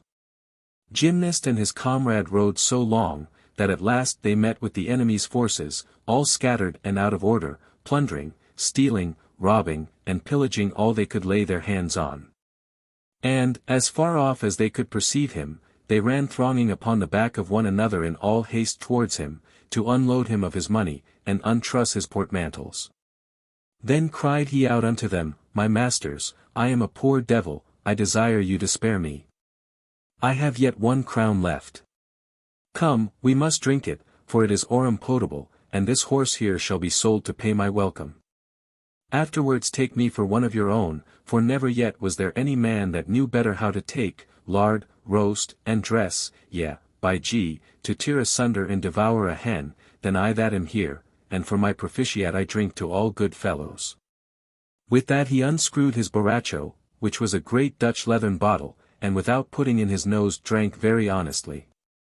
The maroful rogues looked upon him, opening their throats a foot wide, and putting out their tongues like greyhounds, in hopes to drink after him. But Captain Tripet, in the very nick of that their expectation, came running to him to see who it was. To him Gymnast offered his bottle, saying, Hold, Captain, drink boldly and spare not, I have been thy taster, it is wine of la Fée Mongeau. What? Said Tripet, this fellow jibes and flouts us. Who art thou? Said Tripet. I am, said Gymnast, a poor devil, pauvre diable. Ha, said Tripet, seeing thou art a poor devil, it is reason that thou shouldst be permitted to go whithersoever thou wilt, for all poor devils pass everywhere without toll or tax. But it is not the custom of poor devils to be so well mounted. Therefore, Sir Devil, come down, and let me have your horse, and if he do not carry me well, you, Master Devil, must do it, for I love a life that such a devil as you should carry me away. Chapter 35. How Gymnast very souply and cunningly killed Captain Tripet and others of Picrochole's men. When they heard these words, some amongst them began to be afraid, and blessed themselves with both hands. Thinking indeed that he had been a devil disguised, insomuch that one of them, named Good John, captain of the trained bands of the country bumpkins, took his psalter out of his codpiece, and cried out aloud, Hagios ho Theos. If thou be of God, speak, if thou be of the other spirit, avoid hence, and get thee going. Yet he went not away. Which words being heard by all the soldiers that were there, divers of them being a little inwardly terrified, departed from the place. All this did Gymnast very well remark and consider, and therefore making as if he would have alighted from off his horse, as he was poising himself on the mounting side, he most nimbly, with his short sword by his thigh, shifting his foot in the stirrup, performed the stirrup leather feat, whereby, after the inclining of his body downwards, he forthwith launched himself aloft in the air, and placed both his feet together on the saddle, standing upright with his back turned towards the horse's head. Now, said he, my case goes backward. Then suddenly in the same very posture wherein he was, he fetched a gambol upon one foot, and, turning to the left hand, failed not to carry his body perfectly round, just into its former stance, without missing one jot. Ha, said Tripet, I will not do that at this time, and not without cause. Well, said Gymnast, I have failed, I will undo this leap. Then with a marvellous strength and agility, turning towards the right hand, he fetched another frisking gambol as before, which done, he set his right-hand thumb upon the hind bow of the saddle, raised himself up, and sprung in the air. Poising and upholding his whole body upon the muscle and nerve of the said thumb, and so turned and whirled himself about 3 times. At the fourth, reversing his body, and overturning it upside down, and foreside back, without touching anything, he brought himself betwixt the horse's 2 ears, springing with all his body into the air, upon the thumb of his left hand. And in that posture, turning like a windmill, did most actively do that trick which is called the miller's pass. After this, clapping his right hand flat upon the middle of the saddle, he gave himself such a jerking swing that he thereby seated himself upon the crupper, after the manner of gentlewomen sitting on horseback. This done, he easily passed his right leg over the saddle, and placed himself like one that rides in croup. But, said he, it were better for me to get into the saddle. Then putting the thumbs of both hands upon the crupper before him, and thereupon leaning himself, as upon the only supporters of his body, he incontinently turned heels over head in the air. And straight found himself betwixt the bow of the saddle in a good settlement. Then with a somersault springing into the air again, he fell to stand with both his feet close together upon the saddle, and there made above 100 frisks, turns, and demi-pomades, with his arms held out across, and in so doing cried out aloud. I rage, devils, I am stark mad, devils, I am mad, hold me, devils, hold me, hold, devils, hold, hold. Whilst he was thus vaulting, the rogues in great astonishment said to one another, by cock's death, he is a goblin or a devil thus disguised. Ab host maligno libera nos, domini, and ran away in a full flight, as if they had been routed, looking now and then behind them, like a dog that carrieth away a goose-wing in his mouth. Then Gymnast, spying his advantage, alighted from his horse, drew his sword, and laid on great blows upon the thickset and highest crested among them, and overthrew them in great heaps, hurt, wounded, and bruised, being resisted by nobody. They thinking he had been a starved devil, as well in regard of his wonderful feats in vaulting, which they had seen, as for the talk Tripet had with him, calling him poor devil. Only Tripet would have traitorously cleft his head with his horseman's sword, or lance knight falchion, but he was well armed, and felt nothing of the blow but the weight of the stroke. Whereupon, turning suddenly about, he gave Tripet a home thrust, and upon the back of that, whilst he was about to ward his head from a slash, he ran him in at the breast with a hit, which at once cut his stomach, the 5th gut called the colon. And the half of his liver, wherewith he fell to the ground, and in falling gushed forth above 4 pottles of pottage, and his soul mingled with the pottage. This done, Gymnast withdrew himself, very wisely considering that a case of great adventure and hazard should not be pursued unto its utmost period, and that it becomes all cavaliers modestly to use their good fortune, without troubling or stretching it too far. Wherefore, getting to horse, he gave him the spur, taking the right way unto Vaugion, and prelinguined with him. Chapter 36. How Gargantua demolished the castle at the ford of Bibbed, and how they passed the ford. As soon as he came, he related the estate and condition wherein they had found the enemy, and the stratagem which he alone had used against all their multitude, affirming that they were but rascally rogues, plunderers, thieves, and robbers, ignorant of all military discipline, and that they might boldly set forward unto the field, it being an easy matter to fell and strike them down like beasts. Then Gargantua mounted his great mare, accompanied as we have said before, and finding in his way a high and great tree, which commonly was called by the name of St. Martin's tree, because heretofore St. Martin planted a pilgrim staff there, which in tract of time grew to that height and greatness, said, This is that which I lacked, this tree shall serve me both for a staff and lance. With that he pulled it up easily, plucked off the boughs, and trimmed it at his pleasure. In the meantime his mare pissed to ease her belly, but it was in such abundance that it did overflow the country 7 leagues, and all the piss of that urinal flood ran glib away towards the ford of Bibbed, wherewith the water was so swollen that all the forces the enemy had there were with great horror drowned, except some who had taken the way on the left hand towards the hills. Gargantua, being come to the place of the wood of Bibbed, was informed by Eudaemon that there was some remainder of the enemy within the castle, which to know, Gargantua cried out as loud as he was able, Are you there, or are you not there? If you be there no more, and if you are not there, I have no more to say. But a ruffian gunner, whose charge was to attend the portcullis over the gate, let fly a cannonball at him, and hit him with that shot most furiously on the right temple of his head. Yet did him no more hurt than if he had but cast a prune or kernel of a wine-grape at him. What is this?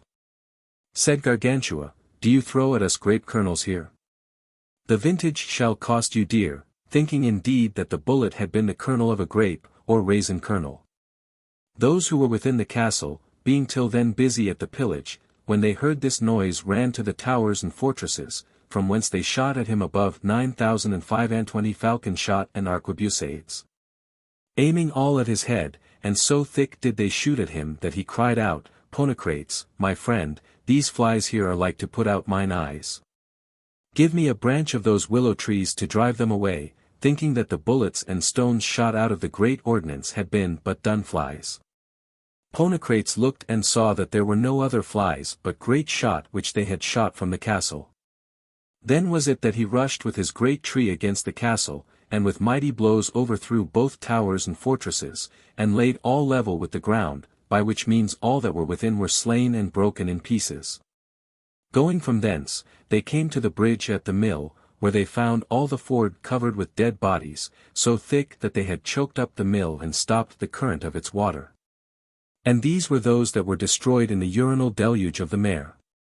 There they were at a stand, consulting how they might pass without hindrance by these dead carcasses. But Gymnast said, if the devils have passed there, I will pass well enough. The devils have passed there, said Eudemon, to carry away the damned souls. By Saint Tranian. Said Ponocrates, then by necessary consequence he shall pass there. Yes, yes, said Gymnasts, or I shall stick in the way. Then setting spurs to his horse, he passed through freely, his horse not fearing nor being anything affrighted at the sight of the dead bodies. For he had accustomed him, according to the doctrine of Aelian, not to fear armor, nor the carcasses of dead men. And that not by killing men as Diomedes did the Thracians, or as Ulysses did in throwing the corpses of his enemies at his horse's feet, as Homer saith, but by putting a jack-o'-lantern amongst his hay, and making him go over it ordinarily when he gave him his oats. The other three followed him very close, except Eudemon only, whose horse's foreright or far forefoot sank up to the knee in the paunch of a great fat chough who lay there upon his back drowned, and could not get it out. There was he pestered, until Gargantua, with the end of his staff, thrust down the rest of the villain's tripes into the water whilst the horse pulled out his foot. And, which is a wonderful thing in hippiatry, the said horse was thoroughly cured of a ringbone which he had in that foot by this touch of the burst guts of that great lubie. Chapter 37. How Gargantua, in combing his head, made the great cannonballs fall out of his hair. Being come out of the river of Vede, they came very shortly after to Grangousier's castle, who waited for them with great longing.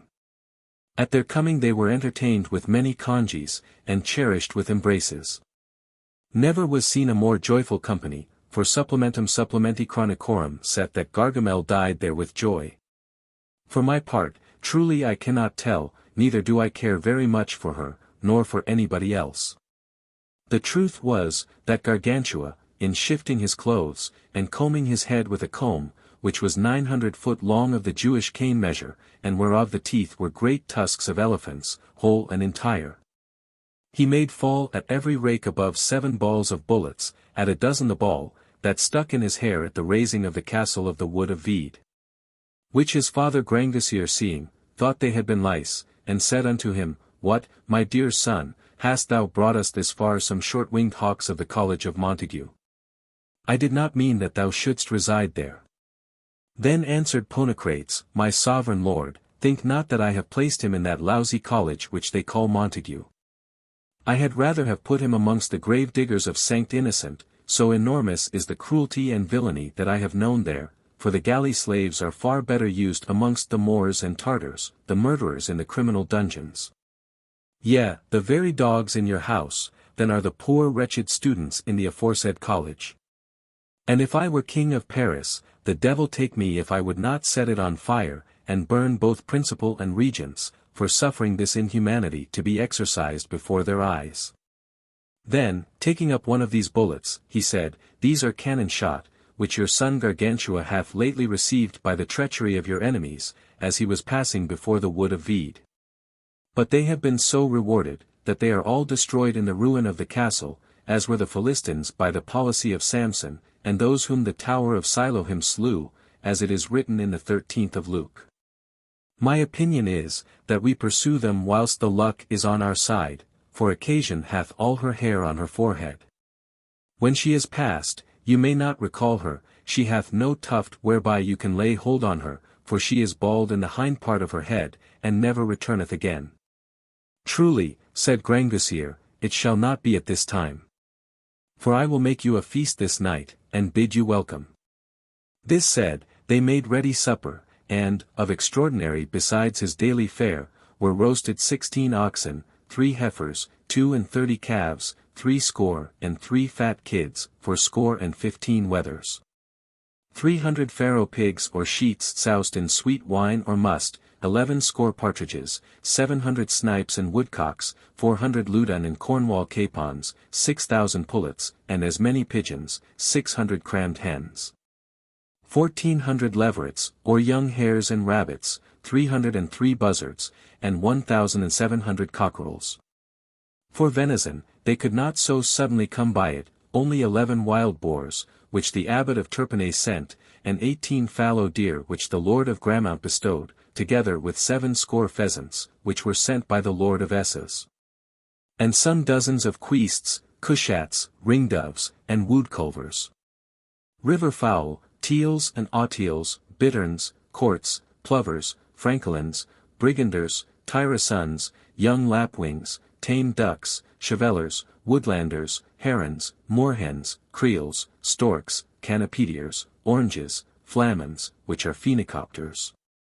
Or crimson-winged seafowls, terrigols, turkeys, arbons, coots, solan geese, curlews, termagants, and water wagtails, with a great deal of cream, curds, and fresh cheese, and store of soup, potages, and brews with great variety. Without doubt there was meat enough, and it was handsomely dressed by Snapsauce, Hotchpot, and Braverjuice, Grangousier's cooks. Jenkin Trudgepace and Cleanglass were very careful to fill them drink. Chapter 38. How Gargantua did eat up 6 pilgrims in a salad. The story requireth that we relate that which happened unto 6 pilgrims who came from Sebastian near to Nantes, and who for shelter that night, being afraid of the enemy, had hid themselves in the garden upon the chichling peas, among the cabbages and lettuces. Gargantua finding himself somewhat dry, asked whether they could get any lettuce to make him a salad. And hearing that there were the greatest and fairest in the country, for they were as great as plum trees or as walnut trees, he would go thither himself, and brought thence in his hand what he thought good, and withal carried away the 6 pilgrims, who were in so great fear that they did not dare to speak nor cough. Washing them, therefore, first at the fountain, the pilgrims said one to another softly, "What shall we do? We are almost drowned here amongst these lettuce, shall we speak? But if we speak, he will kill us for spies." And, as they were thus deliberating what to do, Gargantua put them with the lettuce into a platter of the house, as large as the huge tun of the White Friars of the Cistercian order. Which done, with oil, vinegar, and salt, he ate them up, to refresh himself a little before supper, and had already swallowed up 5 of the pilgrims, the 6th being in the platter, totally hid under a lettuce. Except his bourdon or staff that appeared, and nothing else. Which Grangousier seeing, said to Gargantua, "I think that is the horn of a shell snail, do not eat it." "Why not?" said Gargantua, "they are good all this month," which he no sooner said, but, drawing up the staff, and therewith taking up the pilgrim, he ate him very well, then drank a terrible draught of excellent white wine. The pilgrims, thus devoured, made shift to save themselves as well as they could, by withdrawing their bodies out of the reach of the grinders of his teeth, but could not escape from thinking they had been put in the lowest dungeon of a prison. And when Gargantua whiffed the great draught, they thought to have been drowned in his mouth, and the flood of wine had almost carried them away into the gulf of his stomach. Nevertheless, skipping with their bourdons, as St. Michael's palmers used to do, they sheltered themselves from the danger of that inundation under the banks of his teeth. But one of them by chance, groping or sounding the country with his staff, to try whether they were in safety or no, struck hard against the cleft of a hollow tooth, and hit the mandibulary sinew or nerve of the jaw, which put Gargantua to very great pain, so that he began to cry for the rage that he felt. To ease himself therefore of his smarting ache, he called for his toothpicker, and rubbing towards a young walnut tree, where they lay skulking, unnestled you my gentlemen pilgrims. For he caught one by the legs, another by the scrip, another by the pocket, another by the scarf, another by the band of the breeches, and the poor fellow that had hurt him with the bourdon, him he hooked to him by the codpiece. Which snatch nevertheless did him a great deal of good, for it pierced unto him a pocky botch he had in the groin, which grievously tormented him ever since they were past Encenis. The pilgrims, thus dislodged, ran away athwart the plain a pretty fast pace, and the pain ceased, even just at the time when by Eudaemon he was called to supper, for all was ready. I will go then, said he, and piss away my misfortune. Which he did do in such a copious measure, that the urine taking away the feet from the pilgrims, they were carried along with the stream unto the bank of a tuft of trees. Upon which, as soon as they had taken footing, and that for their self-preservation they had run a little out of the road, they on a sudden fell all six, except Forniller, into a trap that had been made to take wolves by a train, out of which, nevertheless, they escaped by the industry of the said Forniller, who broke all the snares and ropes.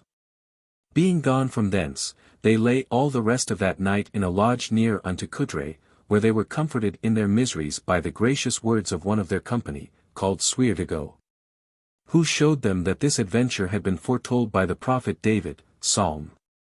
Quum exurgerant homines in nos, forte vivos deglutiss in nos, when we were eaten in the salad, with salt, oil, and vinegar. Quum irasceritur furor earum in nos, forsitan aqua absorbissit nos, when he drank the great draught. Torrentem pertransivit anima nostra, when the stream of his water carried us to the thicket.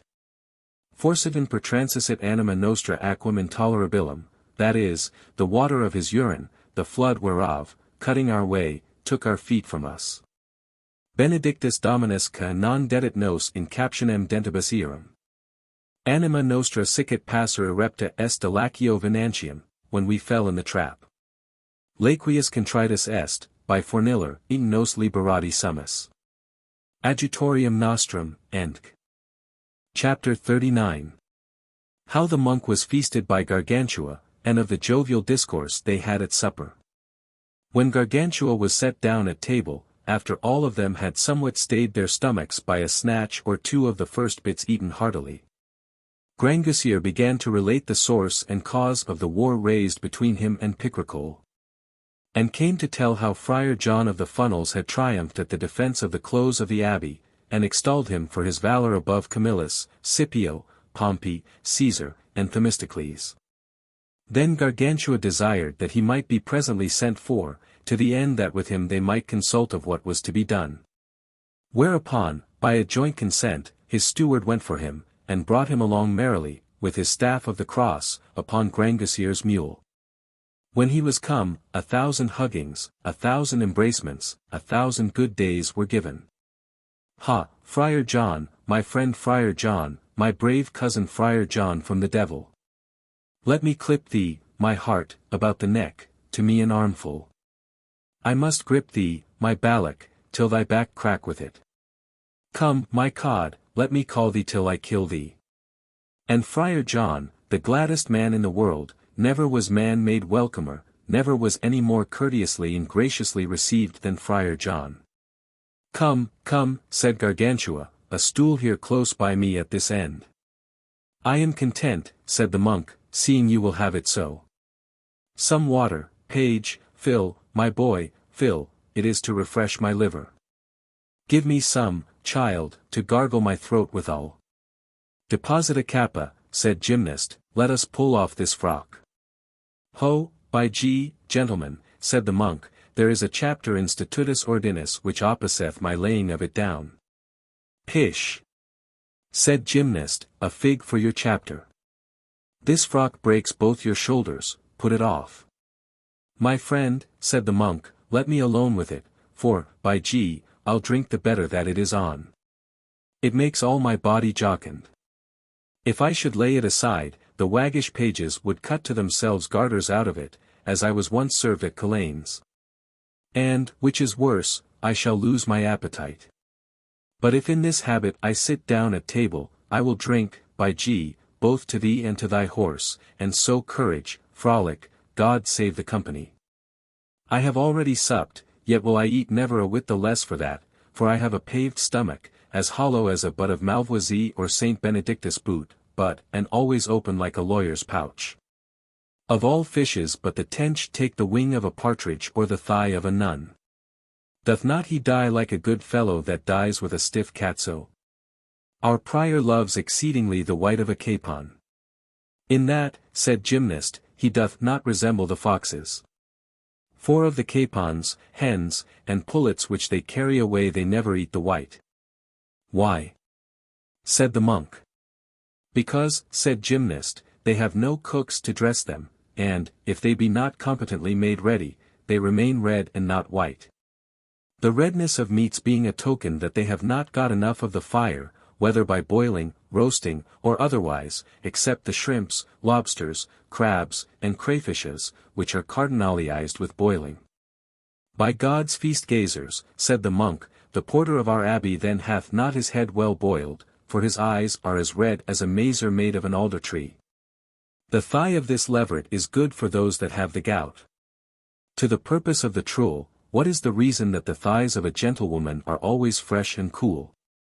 This problem, said Gargantua, is neither in Aristotle, in Alexander Aphrodisias, nor in Plutarch. There are 3 causes, said the monk, by which that place is naturally refreshed. Primo, because the water runs all along by it. Secundo, because it is a shady place, obscure and dark, upon which the sun never shines. And thirdly, because it is continually flabelled, blown upon, and aired by the north winds of the whole arstic, the fan of the smock, and flip-flap of the codpiece. And lusty, my lads. Some bousing liquor, page. So. Crack, crack, crack. Oh, how good is God, that gives us of this excellent juice. I call him to witness, if I had been in the time of Jesus Christ, I would have kept him from being taken by the Jews in the Garden of Olivet.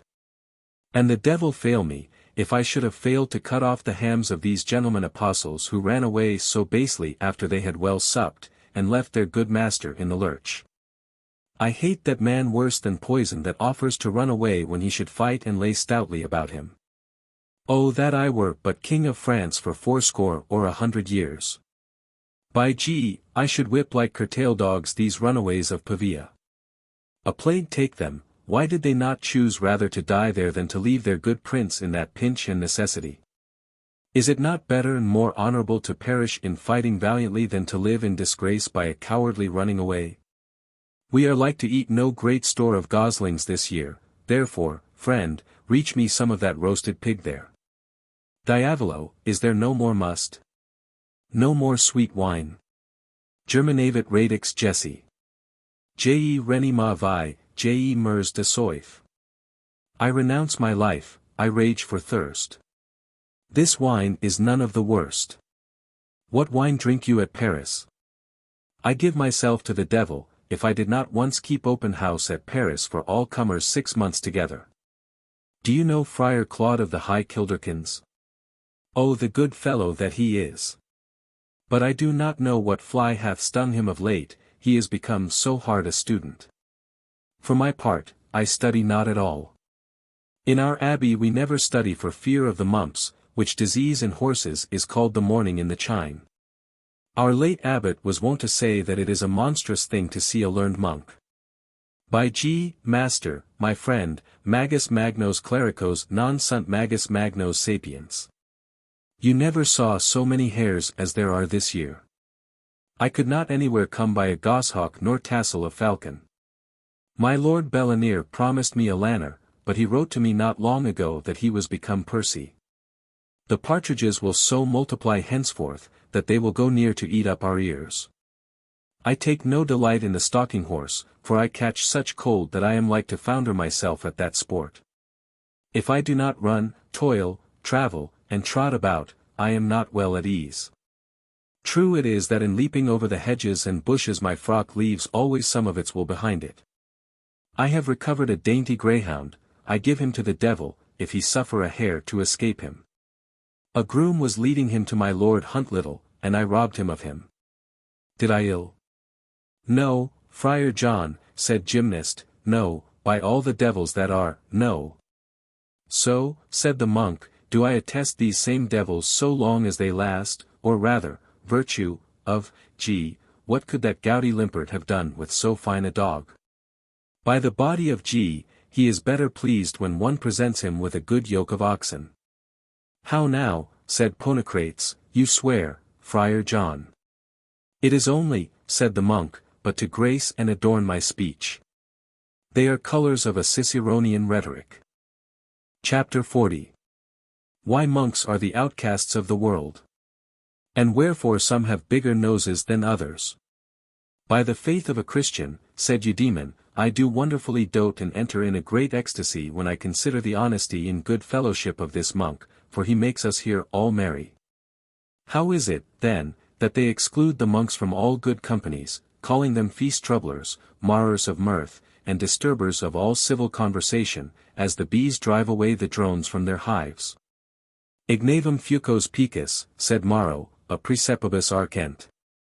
Hereunto, answered Gargantua, there is nothing so true as that the frock and cowl draw unto itself the opprobries, injuries, and maledictions of the world, just as the wind called Cetius attracts the clouds. The peremptory reason is, because they eat the ordure and excrements of the world, that is to say, the sins of the people, and, like dung-chewers and excrementitious eaters, they are cast into the privies and secessive places, that is, the convents and abbeys, separated from political conversation, as the jakes and retreats of a house are. But if you conceive how an ape in a family is always mocked and provokingly incensed, you shall easily apprehend how monks are shunned of all men, both young and old. The ape keeps not the house as a dog doth, he draws not in the plough as the ox, he yields neither milk nor wool as the sheep, he carrieth no burden as a horse doth. That which he doth, is only to concite, spoil, and defile all, which is the cause wherefore he hath of all men mocks, frumperies, and bastinadoes. After the same manner a monk, I mean those lither, idle, lazy monks, doth not labour and work, as do the peasant and artificer, doth not ward and defend the country, as doth the man of war, cureth not the sick and diseased, as the physician doth. Doth neither preach nor teach, as do the evangelical doctors and schoolmasters, doth not import commodities and things necessary for the commonwealth, as the merchant doth. Therefore is it that by and of all men they are hooted at, hated, and abhorred. Yea, but, said Grangousier, they pray to God for us. Nothing less, answered Gargantua. True it is, that with a tingle-tangled jangling of bells they trouble and disquiet all their neighbours about them. Right, said the monk, a mass, a matin, a vesper well rung, are half said. They mumble out great store of legends and psalms, by them not at all understood. They say many paternosters interlarded with Ave Marys, without thinking upon or apprehending the meaning of what it is they say, which truly I call mocking of God, and not prayers. But so help them God, as they pray for us, and not for being afraid to lose their victuals, their manchots, and good fat pottage. All true Christians, of all estates and conditions, in all places and at all times, send up their prayers to God, and the mediator prayeth and intercedeth for them, and God is gracious to them. Now such a one is our good Friar John. Therefore every man desireth to have him in his company. He is no bigot or hypocrite, he is not torn and divided betwixt reality and appearance, no wretch of a rugged and peevish disposition, but honest, jovial, resolute and a good fellow. He travels, he labours, he defends the oppressed, comforts the afflicted, helps the needy, and keeps the close of the abbey.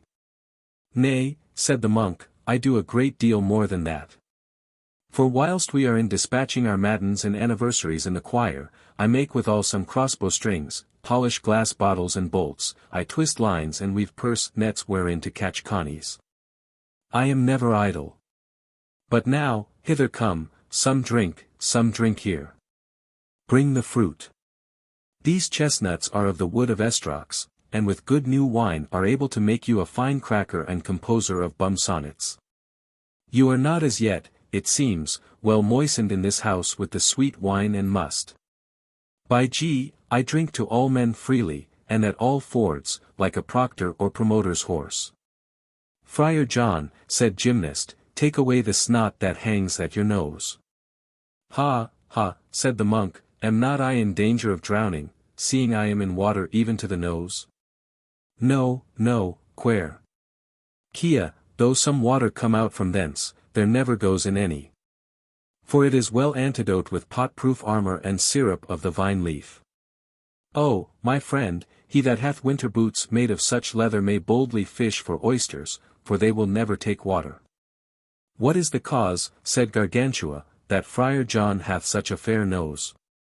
Because, said Grangousier, that God would have it so, who frometh us in such form and for such end as is most agreeable with his divine will, even as a potter fashioneth his vessels. Because, said Ponocrates, he came with the first to the fair of noses, and therefore made choice of the fairest and the greatest. Pish, said the monk, that is not the reason of it, but, according to the true monastical philosophy, it is because my nurse had soft teats, by virtue whereof, whilst she gave me suck, my nose did sink in as in so much butter. The hard breasts of nurses make children short-nosed. But hey, gay, ad formam nasi cognoscitur ad te levavi. I never eat any confections, page, whilst I am at the Bibbery. Item, bring me rather some toasts. Chapter 41. How the monk made Gargantua sleep, and of his hours and breviaries.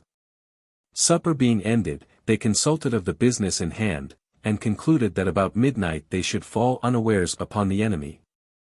To know what manner of watch and ward they kept, and that in the meanwhile they should take a little rest the better to refresh themselves. But Gargantua could not sleep by any means, on which side soever he turned himself.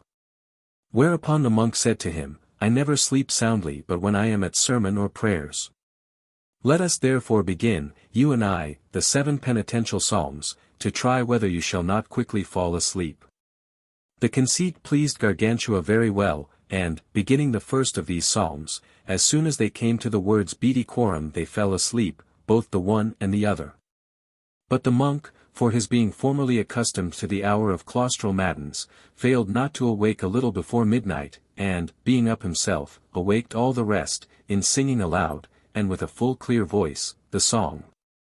Awake, O Reinian! Ho, awake! Awake, O Reinian, ho! Get up, you no more sleep must take. Get up, for we must go. When they were all roused and up, he said, My masters, it is a usual saying, that we begin matins with coughing and supper with drinking. Let us now, in doing clean contrarily, begin our matins with drinking, and at night before supper we shall cough as hard as we can. What, said Gargantua, to drink so soon after sleep? This is not to live according to the diet and prescript rule of the physicians, for you ought first to scour and cleanse your stomach of all its superfluities and excrements. Oh, well physiqued, said the monk. 100 devils leap into my body, if there be not more old drunkards than old physicians. I have made this pactyon and covenant with my appetite, that it always leeth down and goes to bed with myself, for to that I every day give very good order. Then the next morning it also riseth with me and gets up when I am awake. Mind you your charges, gentlemen, or tend your cures as much as you will. I will get me to my drawer, in terms of falconry, my tiring. What drawer or tiring do you mean? Said Gargantua. My breviary, said the monk, for just as the falconers, before they feed their hawks, do make them draw at a hen's leg to purge their brains of phlegm and sharpen them to a good appetite, so, by taking this merry little breviary in the morning, I scour all my lungs and am presently ready to drink. After what manner, said Gargantua, do you say these fair hours and prayers of yours? After the manner of Whipfield, Fescamp, and corruptly fecund, said the monk, by 3 psalms and 3 lessons, or nothing at all, he that will. I never tie myself to hours, prayers, and sacraments, for they are made for the man and not the man for them. Therefore is it that I make my prayers in fashion of stirrup leathers, I shorten or lengthen them when I think good. Brevis oratio penetrat caelos et longa potatio evacuat siphos. Where is that written? By my faith, said Ponocrates, I cannot tell, my pillicock, but thou art more worth than gold. Therein, said the monk, I am like you, but, venite, Apotamus. Then made they ready store of carbonados, or rashers on the coals, and good fat soups, or brews with sip-pets, and the monk drank what he pleased. Some kept him company, and the rest did forbear, for their stomachs were not as yet opened. Afterwards every man began to arm and befit himself for the field. And they armed the monk against his will, for he desired no other armor for back and breast but his frock, nor any other weapon in his hand but the staff of the cross. Yet at their pleasure was he completely armed cap a pie, and mounted upon one of the best horses in the kingdom, with a good slashing sheable by his side, together with Gargantua, Ponocrates, Gymnast, Eudaemon. And 25 more of the most resolute and adventurous of Grangousier's house, all armed at proof with their lances in their hands, mounted like St. George, and every one of them having an arquebusier behind him. Chapter 42. How the monk encouraged his fellow champions, and how he hanged upon a tree. Thus went out those valiant champions on their adventure, in full resolution to know what enterprise they should undertake. And what to take heed of and look well to in the day of the great and horrible battle. And the monk encouraged them, saying, My children, do not fear nor doubt, I will conduct you safely. God and Sanct Benedict be with us. If I had strength answerable to my courage, by's death, I would plume them for you like ducks. I fear nothing but the great ordinance, yet I know of a charm by way of prayer, which the subsexton of our abbey taught me, that will preserve a man from the violence of guns and all manner of fire weapons and engines. But it will do me no good, because I do not believe it. Nevertheless, I hope my staff of the cross shall this day play devilish pranks amongst them. By G, whoever of our party shall offer to play the duck, and shrink when blows are dealing, I give myself to the devil, if I do not make a monk of him in my stead, and hamper him within my frock, which is a sovereign cure against cowardice. Did you never hear of my Lord Merle's greyhound, which was not worth a straw in the fields? He put a frock about his neck, by the body of G, there was neither hare nor fox that could escape him, and, which is more, he lined all the bitches in the country, though before that he was feeble-reined and ex frigidus et maleficiatus. The monk uttering these words in choler, as he passed under a walnut tree, in his way towards the causey, he broached the visor of his helmet on the stump of a great branch of the said tree. Nevertheless, he set his spurs so fiercely to the horse, who was full of mettle and quick on the spur, that he bounded forwards, and the monk going about to ungrapple his visor, let go his hold of the bridle. And so hanged by his hand upon the bough, whilst his horse stole away from under him. By this means was the monk left hanging on the walnut tree, and crying for help, murder, murder, swearing also that he was betrayed. Eudaemon perceived him first, and calling Gargantua said, Sir, come and see Absalom hanging. Gargantua, being come, considered the countenance of the monk, and in what posture he hanged, wherefore he said to Eudaemon, You were mistaken in comparing him to Absalom, for Absalom hung by his hair, but this shaveling monk hangeth by the ears. Help me, said the monk, in the devil's name, is this a time for you to prate? You seem to me to be like the decretalist preachers, who say that whosoever shall see his neighbor in the danger of death, ought, upon pain of trisulk excommunication, rather choose to admonish him to make his confession to a priest, and put his conscience in the state of peace, than otherwise to help and relieve him. And therefore when I shall see them fallen into a river, and ready to be drowned, I shall make them a fair long sermon de contempta mundi e fuga seculi, and when they are stark dead, shall then go to their aid and succor in fishing after them. Be quiet, said Gymnast, and stir not, my minion. I am now coming to unhang thee and to set thee at freedom, for thou art a pretty little gentle Monachus. Monicus in claustro non valet ova duo, sed quando est extra, bene valet triginta. I have seen above 500 hanged, but I never saw any have a better countenance in his dangling and pendulatory swagging. Truly, if I had so good a one, I would willingly hang thus all my lifetime. What, said the monk, have you almost done preaching? Help me, in the name of God, seeing you will not in the name of the other spirit, or, by the habit which I wear, you shall repent it, tempore iti loco prelibatis. Then Gymnast alighted from his horse, and, climbing up the walnut tree, lifted up the monk with one hand by the gussets of his armor under the armpits, and with the other undid his visor from the stump of the broken branch. Which done, he let him fall to the ground and himself after.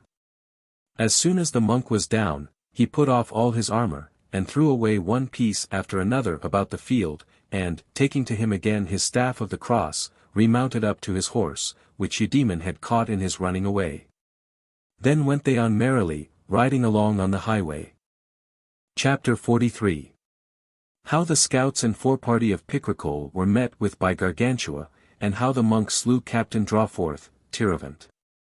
And then was taken prisoner by his enemies.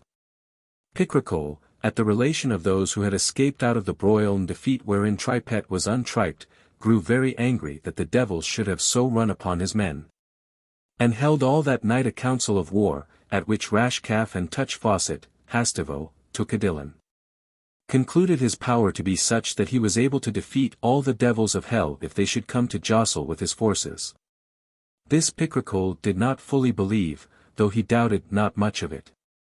Therefore sent he under the command and conduct of the Count Drawforth, for discovering of the country, the number of 1600 horsemen, all well mounted upon light horses for skirmish and thoroughly besprinkled with holy water. And every one for their field mark or cognizance had the sign of a star in his scarf, to serve at all adventures in case they should happen to encounter with devils, that by the virtue, as well of that Gregorian water as of the stars which they wore, they might make them disappear and evanish. In this equipage they made an excursion upon the country till they came near to the Vogyan, which is the valley of Gaian, and to the Spittle, but could never find anybody to speak unto. Whereupon they returned a little back, and took occasion to pass above the aforesaid hospital to try what intelligence they could come by in those parts. In which resolution riding on, and by chance in a pastoral lodge or shepherd's cottage near to Coudray hitting upon the 5 pilgrims, they carried them waybound and manacled, as if they had been spies, for all the exclamations, adjurations, and requests that they could make. Being come down from thence towards Seville, they were heard by Gargantua, who said then unto those that were with him, Comrades and fellow soldiers, we have here met with an encounter, and they are 10 times in number more than we. Shall we charge them or no? What a devil, said the monk, shall we do else? Do you esteem men by their number rather than by their valor and prowess? With this he cried out, Charge, devils, charge. Which when the enemies heard, they thought certainly that they had been very devils, and therefore even then began all of them to run away as hard as they could drive, Drawforth only excepted, who immediately settled his lance on its rest. And therewith hit the monk with all his force on the very middle of his breast, but, coming against his horrific frock, the point of the iron being with the blow either broke off or blunted. It was in matter of execution as if you had struck against an anvil with a little wax candle. Then did the monk with his staff of the cross give him such a sturdy thump and whirret betwixt his neck and shoulders, upon the acromion bone, that he made him lose both sense and motion and fall down stone dead at his horse's feet. And, seeing the sign of the star which he wore scarfwise, he said unto Gargantua, These men are but priests, which is but the beginning of a monk. By St. John, I am a perfect monk, I will kill them to you like flies. Then ran he after them at a swift and full gallop till he overtook the rear, and felled them down like tree leaves, striking athwart and alongst and every way. Gymnast presently asked Gargantua if they should pursue them. To whom Gargantua answered, By no means, for, according to right military discipline, you must never drive your enemy unto despair, for that such a strait doth multiply his force and increase his courage, which was before broken and cast down. Neither is there any better help or outrage of relief for men that are amazed, out of heart, toiled, and spent, than to hope for no favor at all. How many victories have been taken out of the hands of the victors by the vanquished, when they would not rest satisfied with reason, but attempt to put all to the sword, and totally to destroy their enemies, without leaving so much as one to carry home news of the defeat of his fellows. Open, therefore, unto your enemies all the gates and ways, and make to them a bridge of silver rather than fail, that you may be rid of them. Yea, but, said Gymnast, they have the monk. Have they the monk? Said Gargantua. Upon mine honour, then, it will prove to their cost.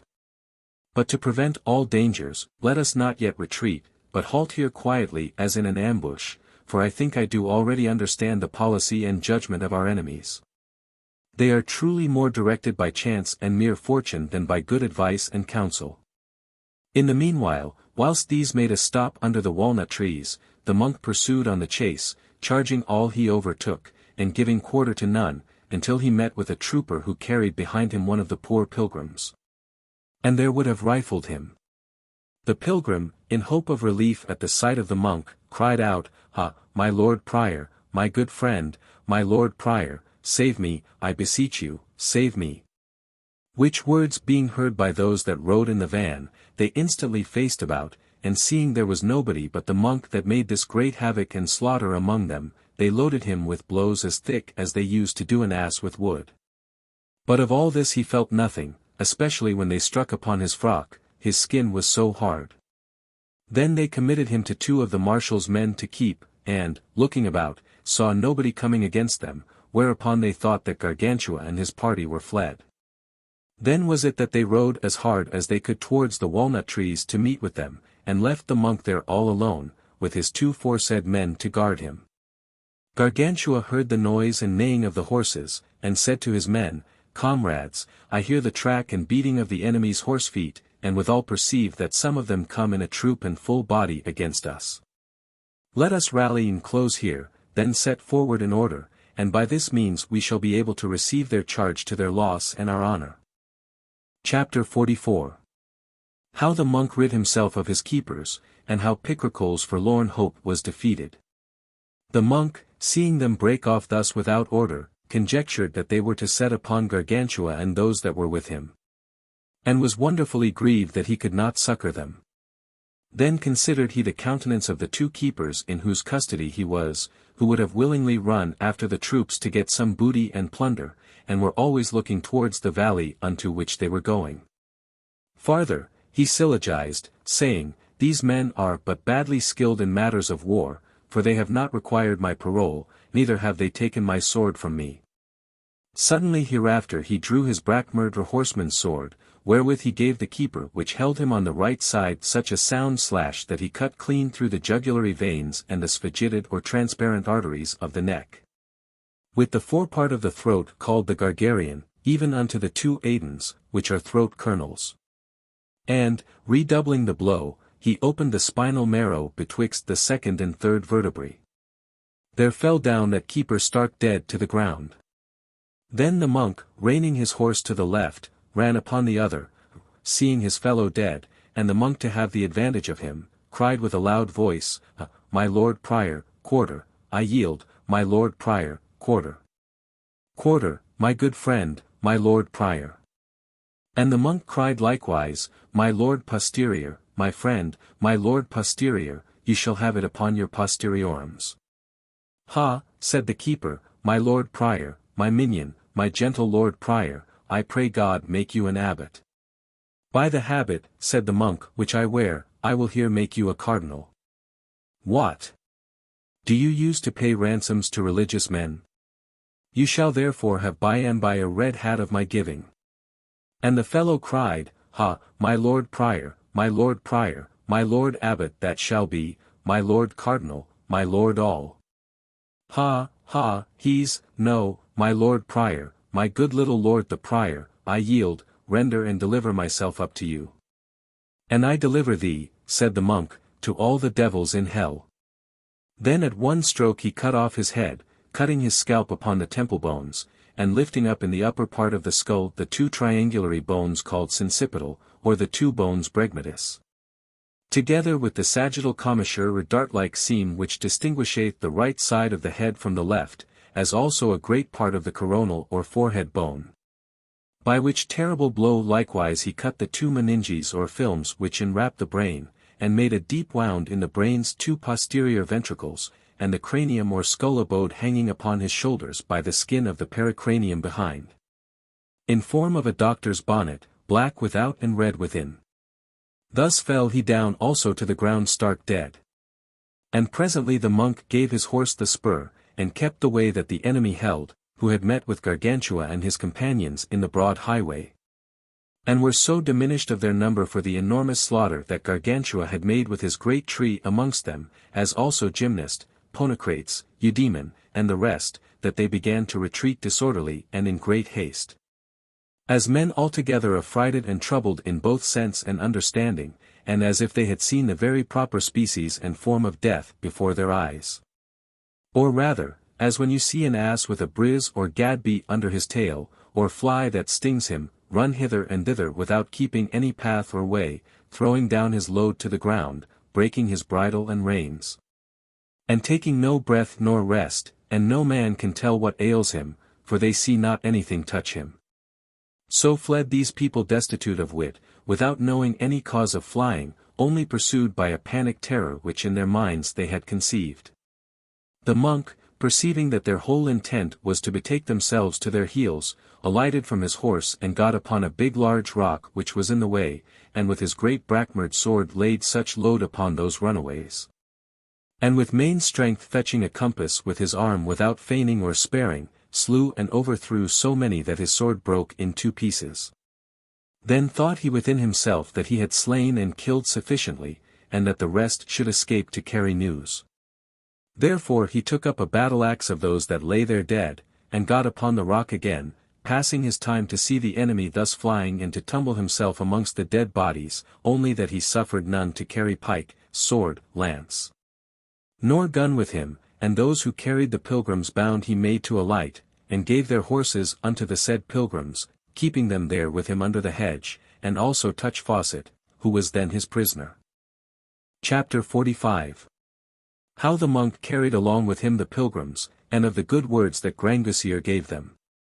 This skirmish being ended, Gargantua retreated with his men, excepting the monk, and about the dawning of the day they came unto Grangousier, who in his bed was praying unto God for their safety and victory.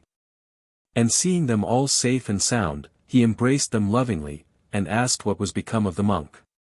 Gargantua answered him that without doubt the enemies had the monk. Then have they mischief and ill luck, said Grangousier, which was very true. Therefore is it a common proverb to this day, to give a man the monk, or, as in French, Louis Bailly or Lemoyne, when they would express the doing unto one a mischief. Then commanded he a good breakfast to be provided for their refreshment.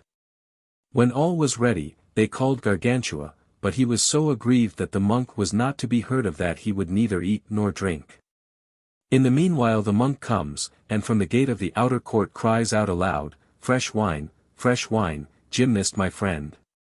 Gymnast went out and saw that it was Friar John, who brought along with him 5 pilgrims and touch Fawcett prisoners. Whereupon Gargantua likewise went forth to meet him, and all of them made him the best welcome that possibly they could, and brought him before Grangousier, who asked him of all his adventures.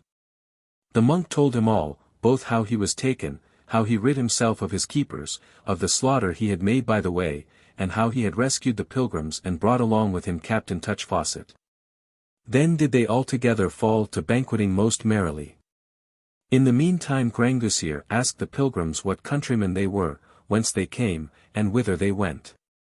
Suire to go in the name of the rest answered, My sovereign lord, I am of Saint Genu in Berry, this man is of Polvo, this other is of Anzay, this of Argy, this of Saint Nazarand, and this man of Villebrennen. We come from Saint Sebastian near Nantes, and are now returning, as we best may, by easy journeys. Yea, but, said Grangousier, what went you to do at Saint Sebastian? We went, said Suierdegot, to offer up unto that sanct our vows against the plague. Ah, poor men! Said Grangousier, do you think that the plague comes from Saint Sebastian?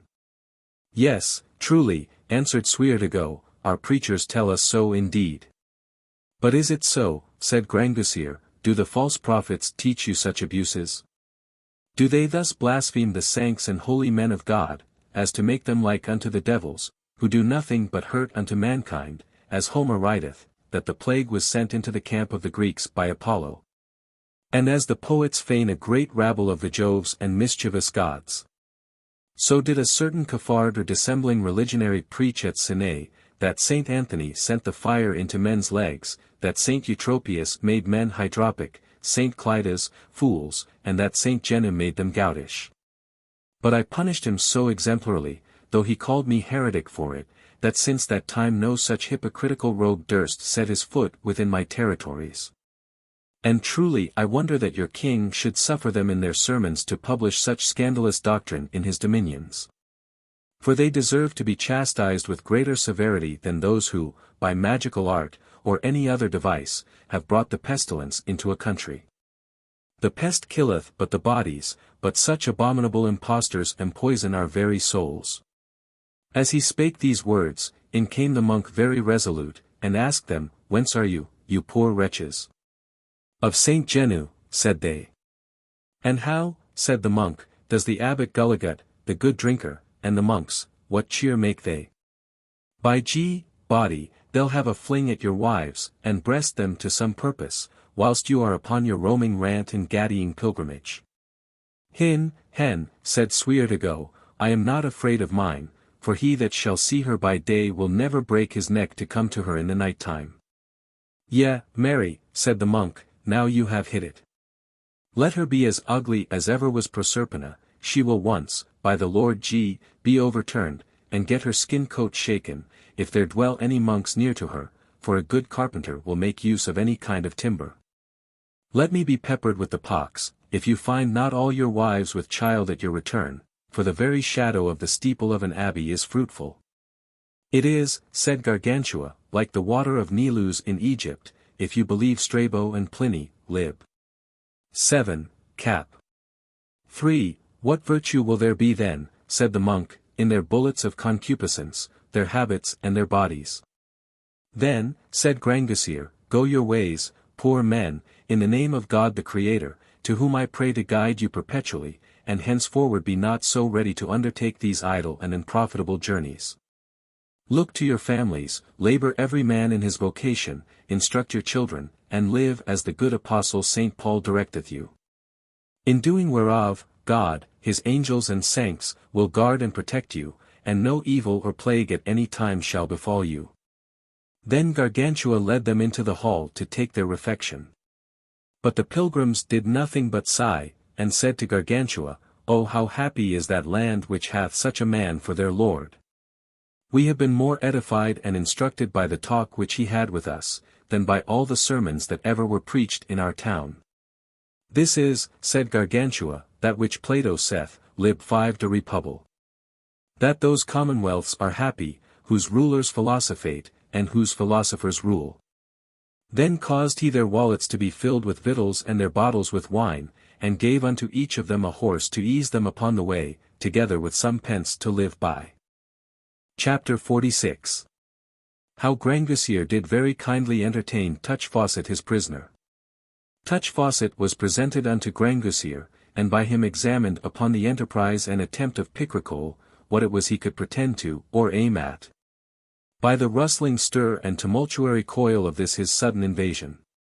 Whereunto he answered, that his end and purpose was to conquer all the country, if he could, for the injury done to his cake bakers. It is too great an undertaking, said Grangousier. And, as the proverb is, he that grips too much, holds fast but little. The time is not now as formerly, to conquer the kingdoms of our neighbor princes, and to build up our own greatness upon the loss of our nearest Christian brother. This imitation of the ancient Herculeses, Alexanders, Hannibals, Scipios, Caesars, and other such heroes, is quite contrary to the profession of the gospel of Christ, by which we are commanded to preserve, keep, rule, and govern every man his own country and lands, and not in a hostile manner to invade others. And that which heretofore the barbers and Saracens called prowess and valor, we do now call robbing, thievery, and wickedness. It would have been more commendable in him to have contained himself within the bounds of his own territories, royally governing them, than to insult and domineer in mine, pillaging and plundering everywhere like a most unmerciful enemy. For, by ruling his own with discretion, he might have increased his greatness, but by robbing me he cannot escape destruction. Go your ways in the name of God, prosecute good enterprises, show your king what is amiss, and never counsel him with regard unto your own particular profit, for the public loss will swallow up the private benefit. As for your ransom, I do freely remit it to you, and will that your arms and horse be restored to you, so should good neighbors do, and ancient friends, seeing this our difference is not properly war. As Plato, Lib 5 de Repub. Would not have it called war, but sedition, when the Greeks took up arms against one another, and that therefore, when such combustions should arise amongst them. His advice was to behave themselves in the managing of them with all discretion and modesty. Although you call it war, it is but superficial, it entereth not into the closet and inmost cabinet of our hearts. For neither of us hath been wronged in his honor, nor is there any question betwixt us in the main, but only how to redress, by the by, some petty faults committed by our men, I mean, both yours and ours, which, although you knew, you ought to let pass. For these quarrelsome persons deserve rather to be contemned than mentioned, especially seeing I offered them satisfaction according to the wrong. God shall be the just judge of our variances, whom I beseech by death rather to take me out of this life, and to permit my goods to perish and be destroyed before mine eyes, than that by me or mine he should in any sort be wronged. These words uttered, he called the monk, and before them all thus spoke unto him, Friar John, my good friend, it is you that took prisoner the Captain Touchfaucet here present?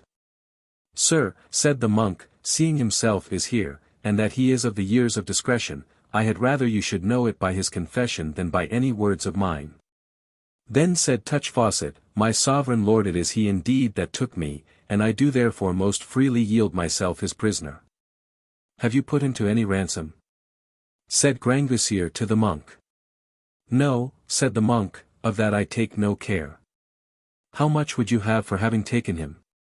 Nothing, nothing, said the monk, I am not swayed by that, nor do I regard it. Then Grangousier commanded that, in presence of Touchfaucet, should be delivered to the monk for taking him the sum of 62,000 salets, in English money, £15,500, which was done. Whilst they made a collation or little banquet to the said Touchfaucet, of whom Grangousier asked if he would stay with him, or if he loved rather to return to his king. Touchfaucet answered that he was content to take whatever course he would advise him to.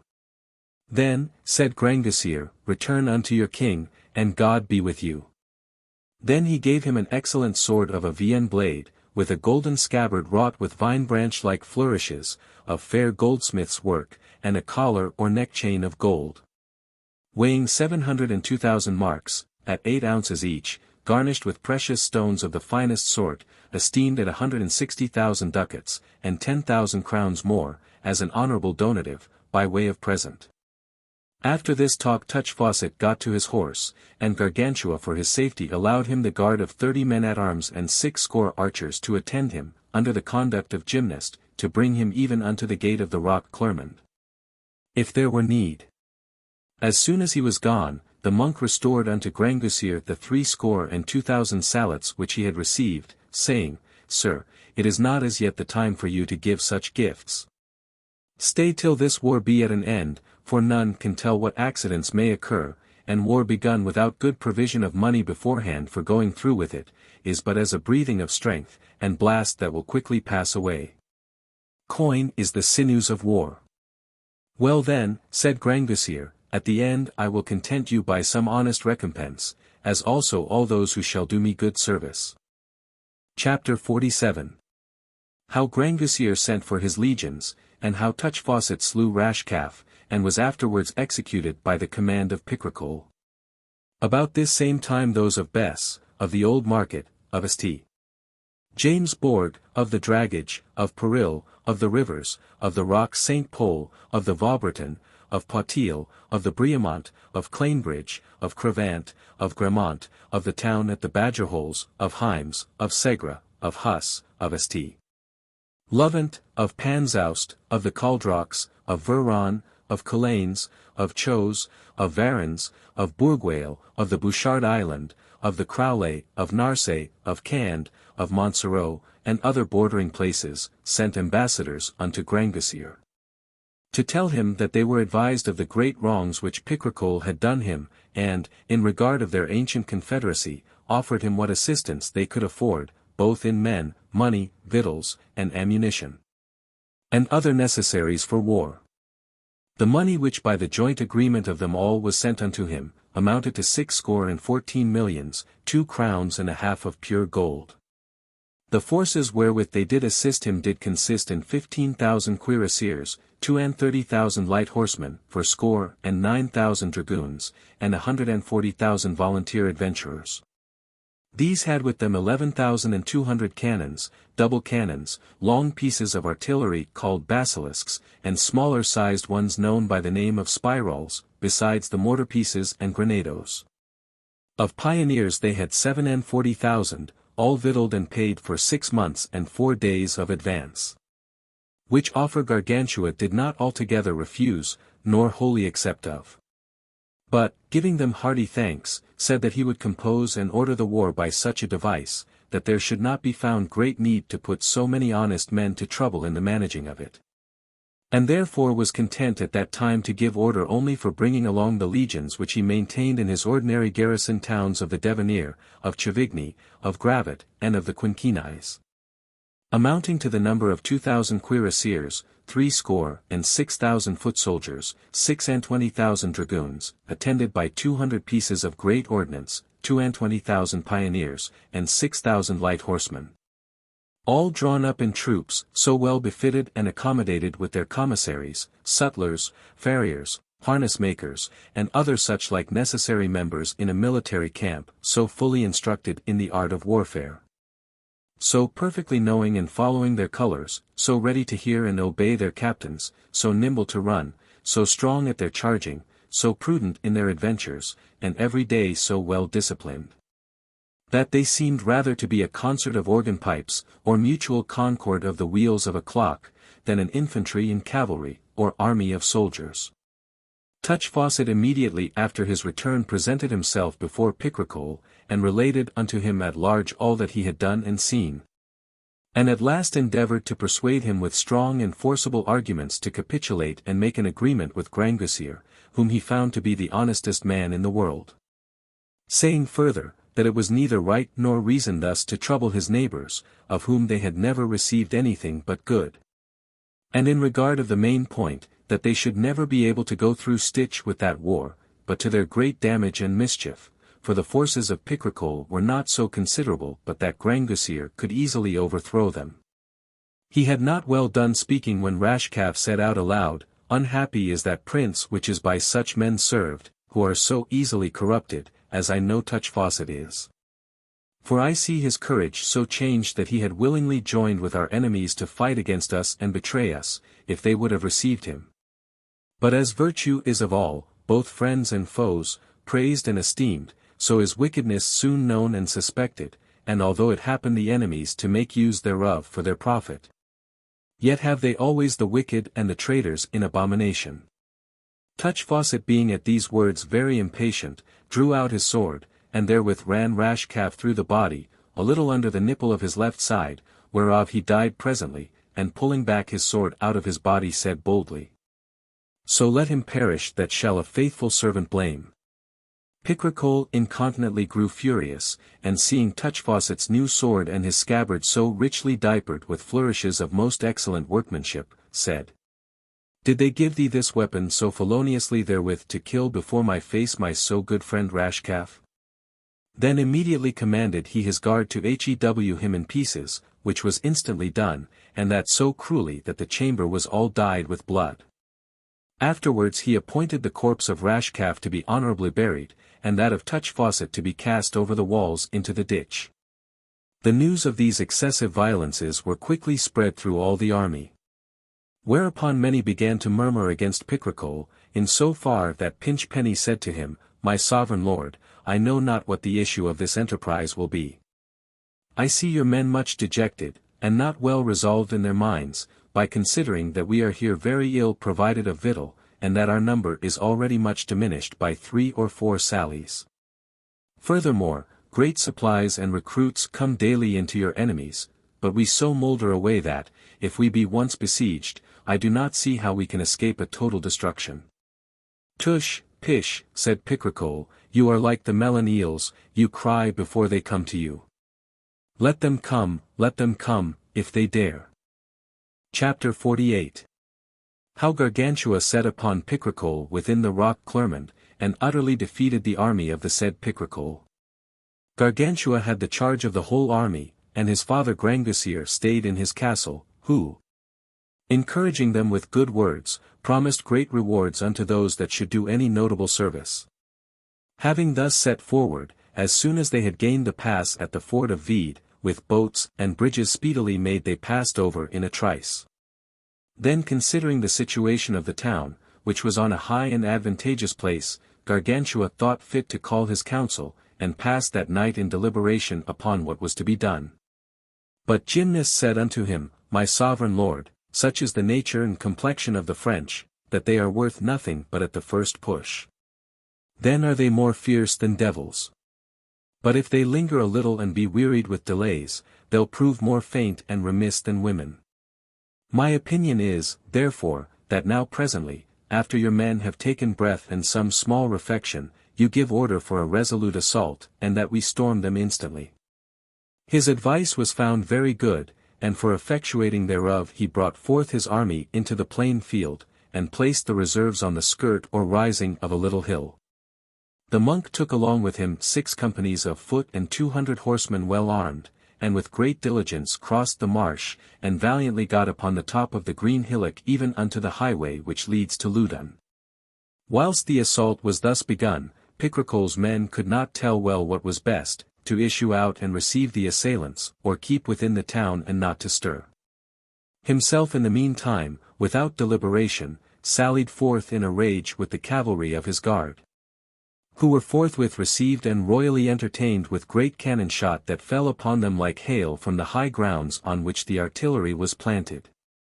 Whereupon the Gargantuists betook themselves unto the valleys, to give the ordnance leave to play and range with the larger scope. Those of the town defended themselves as well as they could, but their shot passed over us without doing us any hurt at all. Some of Picrochole's men that had escaped our artillery set most fiercely upon our soldiers, but prevailed little. For they were all let in betwixt the files, and they're knocked down to the ground, which their fellow soldiers seeing, they would have retreated, but the monk having seized upon the pass by the which they were to return, they ran away and fled in all the disorder and confusion that could be imagined. Some would have pursued after them and followed the chase, but the monk withheld them, apprehending that in their pursuit the pursuers might lose their ranks, and so give occasion to the besieged to sally out of the town upon them. Then staying there some space and none coming against him, he sent the Duke Frontist to advise Gargantua to advance towards the hill upon the left hand, to hinder Picrochole's retreat at that gate. Which Gargantua did with all expedition, and sent thither 4 brigades under the conduct of Sebaste, which had no sooner reached the top of the hill, but they met Picrochole in the teeth, and those that were with him scattered. Then charged they upon them stoutly, yet were they much endamaged by those that were upon the walls, who galled them with all manner of shot, both from the great ordnance, small guns, and bows. Which Gargantua perceiving, he went with a strong party to their relief, and with his artillery began to thunder so terribly upon that canton of the wall, and so long, that all the strength within the town, to maintain and fill up the breach, was drawn thither. The monk seeing that quarter which he kept besieged void of men and competent guards, and in a manner altogether naked and abandoned, did most magnanimously on a sudden lead up his men towards the fort, and never left it till he had got up upon it. Knowing that such as come to the reserve in a conflict bring with them always more fear and terror than those that deal about them with their hands in the fight. Nevertheless, he gave no alarm till all his soldiers had got within the wall, except the 200 horsemen, whom he left without to secure his entry. Then did he give a most horrible shout, so did all these who were with him, and immediately thereafter, without resistance, putting to the edge of the sword the guard that was at that gate, they opened it to the horsemen. with whom most furiously they all together ran towards the east gate, where all the hurly-burly was, and coming close upon them in the rear overthrew all their forces. The besieged, seeing that the Gargantuists had won the town upon them, and that they were like to be secure in no corner of it, submitted themselves unto the mercy of the monk, and asked for quarter, which the monk very nobly granted to them. Yet made them lay down their arms. Then, shutting them up within churches, gave order to seize upon all the staves of the crosses, and placed men at the doors to keep them from coming forth. Then opening that east gate, he issued out to succor and assist Gargantua. But Picrochole, thinking it had been some relief coming to him from the town, adventured more forwardly than before, and was upon the giving of a most desperate home charge, when Gargantua cried out, "Ah, Friar John, my friend Friar John! You are come in a good hour." Which unexpected accident so affrighted Picrochole and his men, that, giving all for lost, they betook themselves to their heels, and fled on all hands.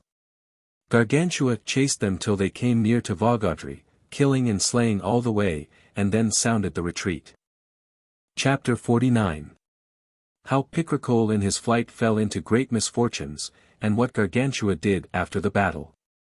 Picrochole thus in despair fled towards the Bouchard Island, and in the way to Riviere his horse stumbled and fell down. Whereat he on a sudden was so incensed, that he with his sword without more ado killed him in his collar. Then, not finding any that would remount him, he was about to have taken an ass at the mill that was thereby, but the miller's men did so baste his bones and so soundly bethwack him that they made him both black and blue with strokes. Then stripping him of all his clothes, gave him a scurvy old canvas jacket wherewith to cover his nakedness. Thus went along this poor choleric wretch, who, passing the water at Port Walks, and relating his misadventurous disasters, was foretold by an old Lurpedon hag that his kingdom should be restored to him at the coming of the Cocklecranes, which she called Cocasigrus. What is become of him since we cannot certainly tell, yet was I told that he is now a porter at Lyons, as testy and pettish in humour as ever he was before. And would be always with great lamentation inquiring at all strangers of the coming of the Cocklecranes, expecting assuredly, according to the old woman's prophecy, that at their coming he shall be re-established in his kingdom. The first thing Gargantua did after his return into the town was to call the muster-roll of his men, which when he had done, he found that there were very few either killed or wounded, only some few foot of Captain Tolmere's company, and Ponocrates, who was shot with a musket-ball through the doublet. Then he caused them all at and in their several posts and divisions to take a little refreshment, which was very plenteously provided for them in the best drink and victuals that could be had for money. And gave order to the treasurers and commissaries of the army to pay for and defray that repast, and that there should be no outrage at all nor abuse committed in the town, seeing it was his own. And furthermore commanded, that immediately after the soldiers had done with eating and drinking for that time sufficiently and to their own heart's desire, a gathering should be beaten for bringing them all together, to be drawn up on the piazza before the castle, there to receive 6 months' pay completely. All which was done. After this, by his direction, were brought before him in the said place all those that remained of Picrochole's party, unto whom, in the presence of the princes, nobles, and officers of his court and army, he spoke as followeth. Chapter 50. Gargantua's speech to the vanquished. Our forefathers and ancestors of all times have been of this nature and disposition, that, upon the winning of a battle, they have chosen rather, for a sign and memorial of their triumphs and victories, to erect trophies and monuments in the hearts of the vanquished by clemency than by architecture in the lands which they had conquered. For they did hold in greater estimation the lively remembrance of men purchased by liberality than the dumb inscription of arches, pillars, and pyramids, subject to the injury of storms and tempests, and to the envy of everyone. You may very well remember of the courtesy which by them was used towards the Bretons in the battle of Saint Aubin of Cormier and at the demolishing of Parthenay. You have heard, and hearing admire, their gentle comportment towards those at the barriers, the barbarians, of Spaniola, who had plundered, wasted, and ransacked the maritime borders of Olone and Falmondois. All this hemisphere of the world was filled with the praises and congratulations which yourselves and your fathers made, when Alfarbal, king of Cannar, not satisfied with his own fortunes, did most furiously invade the land of Onyx. And with cruel piracies molest all the Armoric islands and confine regions of Brittany. Yet was he in a set naval fight justly taken and vanquished by my father, whom God preserve and protect. But what? Whereas other kings and emperors, yea, those who entitle themselves Catholics, would have dealt roughly with him, kept him a close prisoner, and put him to an extreme high ransom, he entreated him very courteously. Lodged him kindly with himself in his own palace, and out of his incredible mildness and gentle disposition sent him back with a safe conduct, laden with gifts, laden with favors, laden with all offices of friendship. What fell out upon it? Being returned into his country, he called a parliament, where all the princes and states of his kingdom being assembled, he showed them the humanity which he had found in us. And therefore wished them to take such course by way of compensation therein as that the whole world might be edified by the example, as well of their honest graciousness to us as of our gracious honesty towards them. The result hereof was, that it was voted and decreed by an unanimous consent, that they should offer up entirely their lands, dominions, and kingdoms, to be disposed of by us according to our pleasure. Alpharbal in his own person presently returned with 9,038 great ships of burden, bringing with him the treasures, not only of his house and royal lineage, but almost of all the country besides. For he embarking himself, to set sail with a west-northeast wind, everyone in heaps did cast into the ship gold, silver, rings, jewels, spices, drugs, and aromatical perfumes, parrots, pelicans, monkeys, civet cats, black-spotted weasels, porcupines, and he was accounted no good mother's son that did not cast in all the rare and precious things he had. Being safely arrived, he came to my said father, and would have kissed his feet. That action was found too submissively low, and therefore was not permitted, but in exchange he was most cordially embraced. He offered his presents.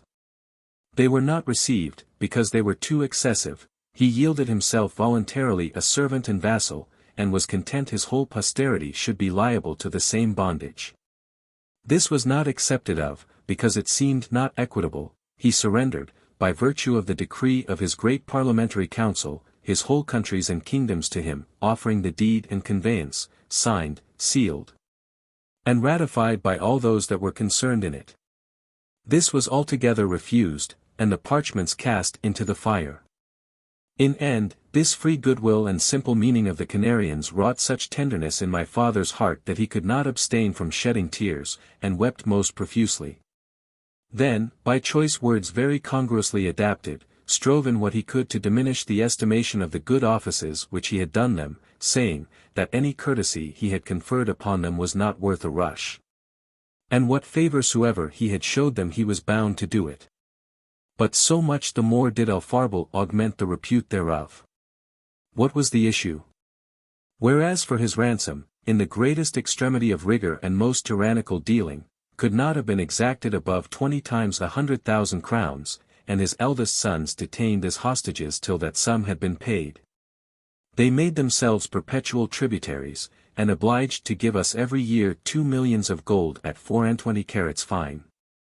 The first year we received the whole sum of 2 millions, the second year of their own accord they paid freely to us 320,000 crowns, the third year, 620,000.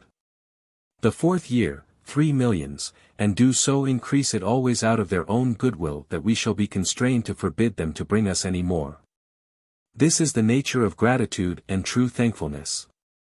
For time, which gnaws and diminisheth all things else, augments and increaseth benefits, because a noble action of liberality, done to a man of reason, doth grow continually by his generous thinking of it and remembering it. Being unwilling therefore any way to degenerate from the hereditary mildness and clemency of my parents, I do now forgive you, deliver you from all fines and imprisonments, fully release you, set you at liberty, and every way make you as frank and free as ever you were before.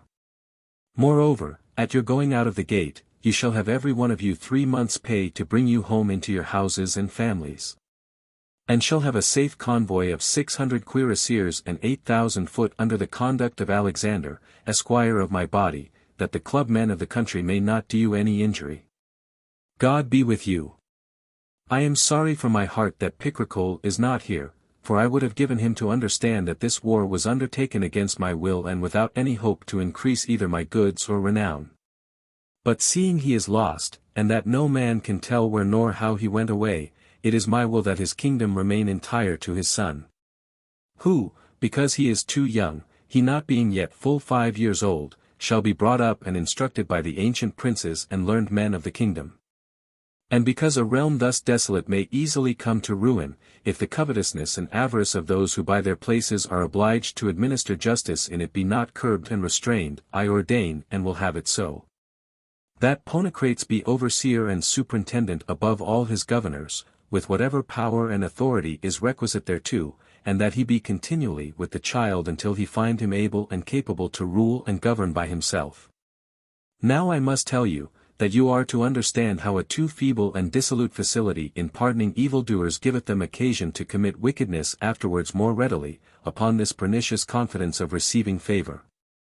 I consider that Moses, the meekest man that was in his time upon the earth, did severely punish the mutinous and seditious people of Israel. I consider likewise that Julius Caesar, who was so gracious an emperor that Cicero said of him that his fortune had nothing more excellent than that he could, and his virtue nothing better than that he would always save and pardon every man, he, notwithstanding all this, did in certain places most rigorously punish the authors of rebellion. After the example of these good men, it is my will and pleasure that you deliver over unto me before you depart hence, first, that fine fellow Marquet, who was the prime cause, origin, and groundwork of this war by his vain presumption and overweening. Secondly, his fellow cake-bakers, who were neglected in checking and reprehending his idle harebrained humor in the instant time. And lastly, all the counsellors, captains, officers, and domestics of Picrochole, who had been incendiaries or fomenters of the war by provoking, praising, or counselling him to come out of his limits thus to trouble us. Chapter 51. How the victorious Gargantuists were recompensed after the battle. When Gargantua had finished his speech, the seditious men whom he required were delivered up unto him, except Swashbuckler, Dirttail, and Small Trash, who ran away 6 hours before the battle, one of them as far as to Laniel Neck at one course, another to the valley of Vire, and the third even unto Logrowan, without looking back or taking breath by the way, and 2 of the cake-bakers who were slain in the fight. Gargantua did them no other hurt but that he appointed them to pull at the presses of his printing house which he had newly set up. Then those who died there he caused to be honorably buried in Black Soil Valley and Burnhag Field, and gave order that the wounded should be dressed and had care of in his great hospital or nosocombe. After this, considering the great prejudice done to the town and its inhabitants, he reimbursed their charges and repaired all the losses that by their confession upon oath could appear they had sustained. And, for their better defense and security in times coming against all sudden uproars and invasions, commanded a strong citadel to be built there with a competent garrison to maintain it. At his departure he did very graciously thank all the soldiers of the brigades that had been at this overthrow, and sent them back to their winter quarters in their several stations and garrisons. The Decumane Legion only excepted, whom in the field on that day he saw do some great exploit, and their captains also, whom he brought along with himself unto Grangousier. At the sight and coming of them, the good man was so joyful, that it is not possible fully to describe it. He made them a feast the most magnificent, plentiful, and delicious that ever was seen since the time of the king Ahasuerus. At the taking up of the table he distributed amongst them his whole cupboard of plate, which weighed 800,014 bezants, each bezant is worth £5 English money. Of gold, in great antique vessels, huge pots, large basins, big tasses, cups, goblets, candlesticks, comfit boxes, and other such plate, all of pure massy gold, besides the precious stones, enamelling, and workmanship, which by all men's estimation was more worth than the matter of the gold. Then unto every one of them out of his coffers caused he to be given the sum of 1,200,000 crowns ready money. And, further, he gave to each of them for ever and in perpetuity, unless he should happen to decease without heirs, such castles and neighbouring lands of his as were most commodious for them. To Ponocrates he gave the rock Clermond. To Gymnast, the Coudray, to Eudaemon, Montpensier, Rivaux, to Tolmere, to Ithobal, Montserrat, to Acamas, Cand, Varens, to Chironact, Gravet, to Sebaste, Quinquinais, to Alexander, Liger, to Sophron, and so of his other places. Chapter 52. How Gargantua caused to be built for the monk the abbey of Theleme. There was left only the monk to provide for, whom Gargantua would have made abbot of Seville, but he refused it. He would have given him the abbey of Bourgueil, or of Saint Florent, which was better, or both, if it pleased him, but the monk gave him a very peremptory answer, that he would never take upon him the charge nor government of monks. For how shall I be able, said he, to rule over others, that have not full power and command of myself? If you think I have done you, or may hereafter do any acceptable service, give me leave to found an abbey after my own mind and fancy. The motion pleased Gargantua very well, who thereupon offered him all the country of Theleme by the river of Loire till within 2 leagues of the great forest of Portwalks. The monk then requested Gargantua to institute his religious order contrary to all others. First, then, said Gargantua, you must not build a wall about your convent, for all other abbeys are strongly walled and mured about.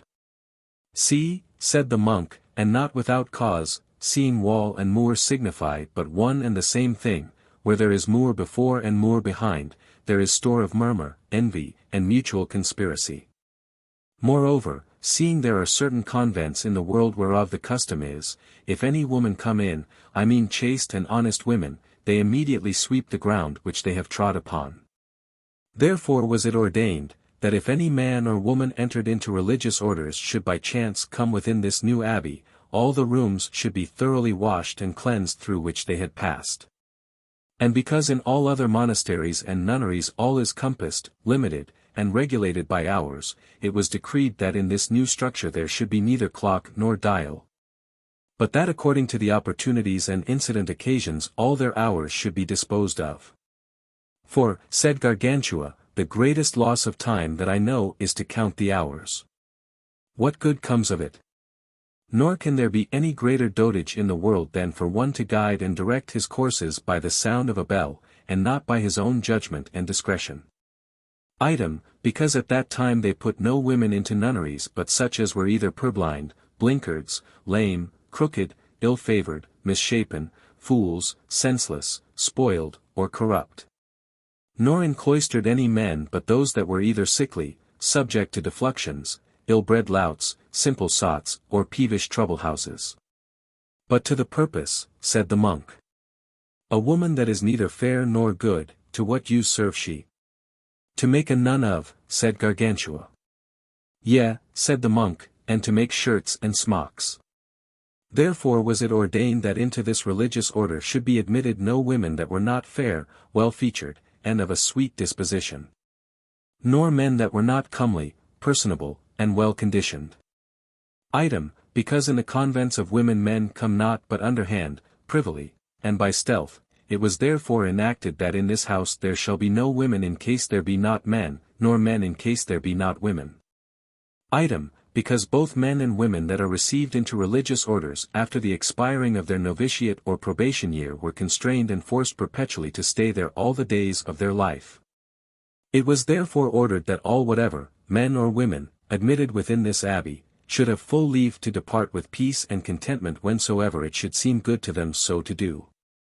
Item, for that the religious men and women did ordinarily make 3 vows, to wit, those of chastity, poverty, and obedience, it was therefore constituted and appointed that in this convent they might be honorably married, that they might be rich, and live at liberty. In regard of the legitimate time of the persons to be initiated, and years under and above which they were not capable of reception, the women were to be admitted from 10 till 15, and the men from 12 till 18. Chapter 53. How the Abbey of the Thelemites was built and endowed. For the fabric and furniture of the Abbey Gargantua caused to be delivered out in ready money 720,000. 801 of those golden rams of Berry which have a sheep stamped on the one side and a flowered cross on the other. And for every year, until the whole work were completed, he allotted 69,000 crowns of the sun, and as many of the 7 stars, to be charged all upon the receipt of the custom. For the foundation and maintenance thereof for ever, he settled a perpetual fee-farm rent of 2300, 514 rose nobles, exempted from all homage, fealty, service, or burden whatsoever, and payable every year at the gate of the abbey. And of this by letters patent passed a very good grant. The architecture was in a figure hexagonal, and in such a fashion that in every one of the 6 corners there was built a great round tower of 80 foot in diameter, and were all of a like form and bigness. Upon the north side ran along the river of Loire, on the bank whereof was situated the tower called Arctic. Going towards the east, there was another called Cholor, the next following Anatole, the next Mesembrin, the next Hesperia, and the last Criere. Every tower was distant from other the space of 312 paces. The whole edifice was everywhere 6 stories high, reckoning the cellars underground for one. The second was arched after the fashion of a basket handle. The rest were sealed with pure wainscot, flourished with Flanders fretwork, in the form of the foot of a lamp, and covered above with fine slates, with an endorsement of lead, carrying the antique figures of little puppets and animals of all sorts, notably well suited to one another, and gilt, together with the gutters, which, jutting without the walls from betwixt the crossbars in a diagonal figure, painted with gold and azure, reached to the very ground, where they ended into great conduit pipes, which carried all away unto the river from under the house. This same building was 100 times more sumptuous and magnificent than ever was Bonnevet, Chambord, or Chantilly. For there were in it 9,332 chambers, every one whereof had a withdrawing room, a handsome closet, a wardrobe, an oratory, and neat passage, leading into a great and spacious hall. Between every tower in the midst of the said body of building there was a pair of winding, such as we now call lantern stairs, whereof the steps were part of porphyry, which is a dark red marble spotted with white, part of Numidian stone, which is a kind of yellowishly streaked marble upon various colors, and part of serpentine marble, with light spots on a dark green ground, each of those steps being 22 foot in length and 3 fingers thick. And the just number of 12 betwixt every rest, or, as we now term it, landing place. In every resting place were 2 fair antique arches where the light came in, and by those they went into a cabinet, made even with and of the breadth of the said winding. And the reascending above the roofs of the house ended conically in a pavilion. By that vice or winding they entered on every side into a great hall, and from the halls into the chambers. From the Arctic Tower unto the Criere were the fair great libraries in Greek, Latin, Hebrew, French, Italian, and Spanish, respectively distributed in their several cantons, according to the diversity of these languages. In the midst there was a wonderful scalier or winding stair, the entry whereof was without the house, in a vault or arch 6 fathom broad. It was made in such symmetry and largeness that 6 men-at-arms with their lances in their rests might together in a breast ride all up to the very top of all the palace. From the tower Anatole to the Mesembrin were fair spacious galleries, all colored over and painted with the ancient prowesses, histories, and descriptions of the world. In the midst thereof there was likewise such another ascent and gate as we said there was on the river side. Upon that gate was written in great antique letters that which followeth. Chapter 54. The inscription set upon the great gate of Theleme. Here enter not vile bigots, hypocrites, externally devoted apes, base snites, puffed up, wry-necked beasts, worse than the Huns, or Ostrogoths, forerunners of baboons, cursed snakes, dissembled varlets, seeming saints, slipshod caffards, beggars pretending wants, fat chuff-cats, smell-feast knockers, doltish gulls, outstrouting cluster-fists, contentious bulls, fomenters of divisions and debates, elsewhere, not here. Make sale of your deceits, your filthy trumperies, stuffed with pernicious lies, not worth a bubble, would do but trouble our earthly paradise. Your filthy trumperies. Here enter not attorneys, barristers, nor bridle-champing law practitioners, clerks, commissaries, scribes, nor Pharisees, wilful disturbers of the people's ease, judges, destroyers, with an unjust breath, of honest men, like dogs, even unto death. Your salary is at the gibbet foot, go drink there. For we do not here fly out on those excessive courses, which may draw a waiting on your courts by suits in law. Lawsuits, debates, and wrangling. Hence are exiled, and jangling.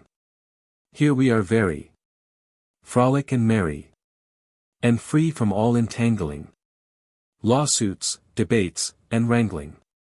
Here enter not base pinching usurers, pelflickers, everlasting gatherers, gold graspers, coin gripers, gulpers of mists, niggish deformed sots, who, though your chests vast sums of money should to you afford, would any earthless add more unto that hoard, and yet not be content, you clench-fist dastards, insatiable fiends, and Pluto's bastards, greedy devourers, chitchy sneak-bill rogues, hell-mastiffs gnaw your bones, you ravenous dogs.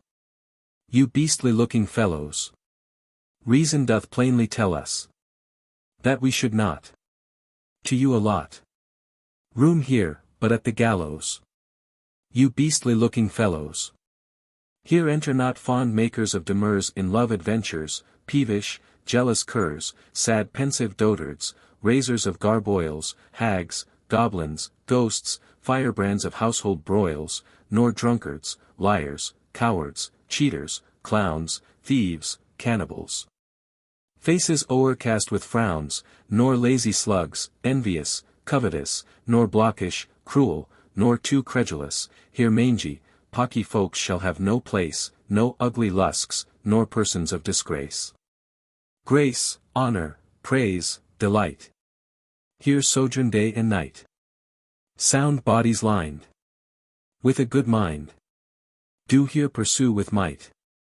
Grace, honor, praise, delight. Here enter you, and welcome from our hearts, all noble sparks, endowed with gallant parts. This is the glorious place, which bravely shall afford wherewith to entertain you all. Were you 1,000, here you shall not want for anything. For what you'll ask we'll grant. Stay here, you lively, jovial, handsome, brisk, gay, witty, frolic, cheerful, merry, frisk, spruce, jocund, courteous, furtherers of trades, and, in a word, all worthy gentle blades. Blades of heroic breasts. Shall taste here of the feasts, both privily and civilly, of the celestial guests. Blades of heroic breasts. Here enter you, pure, honest, faithful, true expounders of the Scriptures old and new, whose glosses do not blind our reason, but make it to see the clearer, and who shut its passages from hatred, avarice, pride, factions, covenants, and all sort of vice. Come, settle here a charitable faith, which neighborly affection nourisheth, and whose light chaseth all corrupters hence, of the blessed word, from the aforesaid sense. The holy sacred word. May it always afford us all in common, both man and woman, a spiritual shield and sword. The holy sacred word. Here enter you all ladies of high birth, delicious, stately, charming, full of mirth, ingenious, lovely, miniared, proper, fair, magnetic, graceful, splendid, pleasant, rare, obliging, sprightly, virtuous, young, salacious, kind, neat, quick, feet. Bright, compt, ripe, choice, dear, precious. Alluring, courtly, comely, fine, complete, wise, personable, ravishing, and sweet, come joys in joy. The Lord Celestial hath given enough wherewith to please us all. Gold give us, God forgive us, and from all woes relieve us, that we the treasure may reap of pleasure, and shun whatever is grievous. Gold give us, God forgive us. Chapter 55. What manner of dwelling the Thelemites had. In the middle of the lower court there was a stately fountain of fair alabaster. Upon the top thereof stood the 3 Graces, with their cornucopias, or horns of abundance, and did jet out the water at their breasts, mouth, ears, eyes, and other open passages of the body. The inside of the buildings in this lower court stood upon great pillars of chalcedony stone and porphyry marble made archways after a goodly antique fashion. Within those were spacious galleries, long and large, adorned with curious pictures, the horns of bucks and unicorns, with rhinoceroses, water horses called hippopotames, the teeth and tusks of elephants, and other things well worth the beholding. The lodging of the ladies, for so we may call those gallant women, took up all from the tower Arctic unto the gate Mezembran. The men possessed the rest. Before the said lodging of the ladies, that they might have their recreation, between the two first towers, on the outside, were placed the tiltyard, the barriers or lists for tournaments, the hippodrome or riding court, the theatre or public playhouse, and natatory or place to swim in, with most admirable baths in 3 stages, situated above one another, well furnished with all necessary accommodation, and store of myrtle water. By the river side was the fair garden of pleasure, and in the midst of that the glorious labyrinth. Between the 2 other towers were the courts for the tennis and the balloon. Towards the tower Curried stood the orchard full of all fruit trees, set and ranged in a quincuncial order. At the end of that was the great park, abounding with all sort of venison. Betwixt the third couple of towers were the butts and marks for shooting with a snap-work gun, an ordinary bow for common archery, or with a crossbow.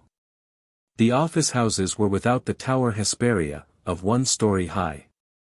The stables were beyond the offices, and before them stood the falconry, managed by ostrich keepers and falconers very expert in the art, and it was yearly supplied and furnished by the Candians, Venetians, Sarmates, now called Muscoviters, with all sorts of most excellent hawks, eagles, gerfalcons, goshawks, sakers, lanners, falcons, sparrowhawks, marlins, and other kinds of them, so gentle and perfectly well manned, that, flying of themselves sometimes from the castle for their own disport, they would not fail to catch whatever they encountered. The venery, where the beagles and hounds were kept, was a little farther off, drawing towards the park. All the halls, chambers, and closets or cabinets were richly hung with tapestry in hangings of divers sorts, according to the variety of the seasons of the year. All the pavements and floors were covered with green cloth. The beds were all embroidered. In every back chamber or withdrawing room there was a looking-glass of pure crystal set in a frame of fine gold, garnished all about with pearls, and was of such greatness that it would represent to the full the whole lineaments and proportion of the person that stood before it. At the going out of the halls which belonged to the ladies' lodgings were the perfumers and trimmers through whose hands the gallants passed when they were to visit the ladies. Those sweet artificers did every morning furnish the ladies' chambers with the spirit of roses, orange flower water, and angelica. And to each of them gave a little precious casket vaporing forth the most odoriferous exhalations of the choicest aromatical scents. Chapter 56. How the men and women of the religious order of Theleme were apparelled. The ladies at the foundation of this order were apparelled after their own pleasure and liking. But, since that of their own accord and free will they have reformed themselves, their accoutrement is in manner as followeth. They wore stockings of scarlet crimson, or ingrained purple dye, which reached just 3 inches above the knee, having a list beautified with exquisite embroideries and rare incisions of the cutter's art. Their garters were of the color of their bracelets, and circled the knee a little both over and under. Their shoes, pumps, and slippers were either of red, violet, or crimson velvet, pinked and jagged like lobster wattles. Next to their smock they put on the pretty kirtle or vaskin of pure silk camlet, above that went the taffety or tabby farthingale, of white, red, tawny, grey, or of any other color. Above this taffety petticoat they had another of cloth of tissue or brocade, embroidered with fine gold and interlaced with needlework, or as they thought good. And according to the temperature and disposition of the weather had their upper coats of satin, damask, or velvet, and those either orange, tawny, green, ash-colored, blue, yellow, bright red, crimson, or white, and so forth. Or had them of cloth of gold, cloth of silver, or some other choice stuff, enriched with pearl, or embroidered according to the dignity of the festival days and times wherein they wore them. Their gowns, being still correspondent to the season, were either of cloth of gold frizzled with a silver raised work, of red satin, covered with gold pearl, of tabby, or taffety, white, blue, black, tawny, and of silk serge, silk camlet, velvet, cloth of silver, silver tissue, cloth of gold, gold wire, figured velvet, or figured satin tinselled and overcast with golden threads, in divers variously purfled draughts. In the summer some days instead of gowns they wore light handsome mantles, made either of the stuff of the aforesaid attire, or like Moresco rugs, of violet velvet frizzled, with a raised work of gold upon silver pearl. Or with a knotted cordwork of gold embroidery, everywhere garnished with little Indian pearls. They always carried a fair panache, or plume of feathers, of the colour of their muff, bravely adorned and tricked out with glistering spangles of gold. In the winter time they had their taffety gowns of all colours, as above named, and those lined with the rich furrings of hind wolves, or speckled lynxes, black-spotted weasels, martlet skins of Calabria, sables, and other costly furs of an inestimable value.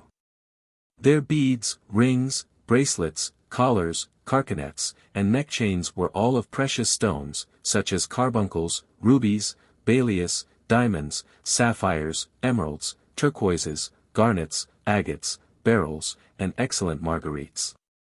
Their head-dressing also varied with the season of the year, according to which they decked themselves. In winter it was of the French fashion, in the spring, of the Spanish.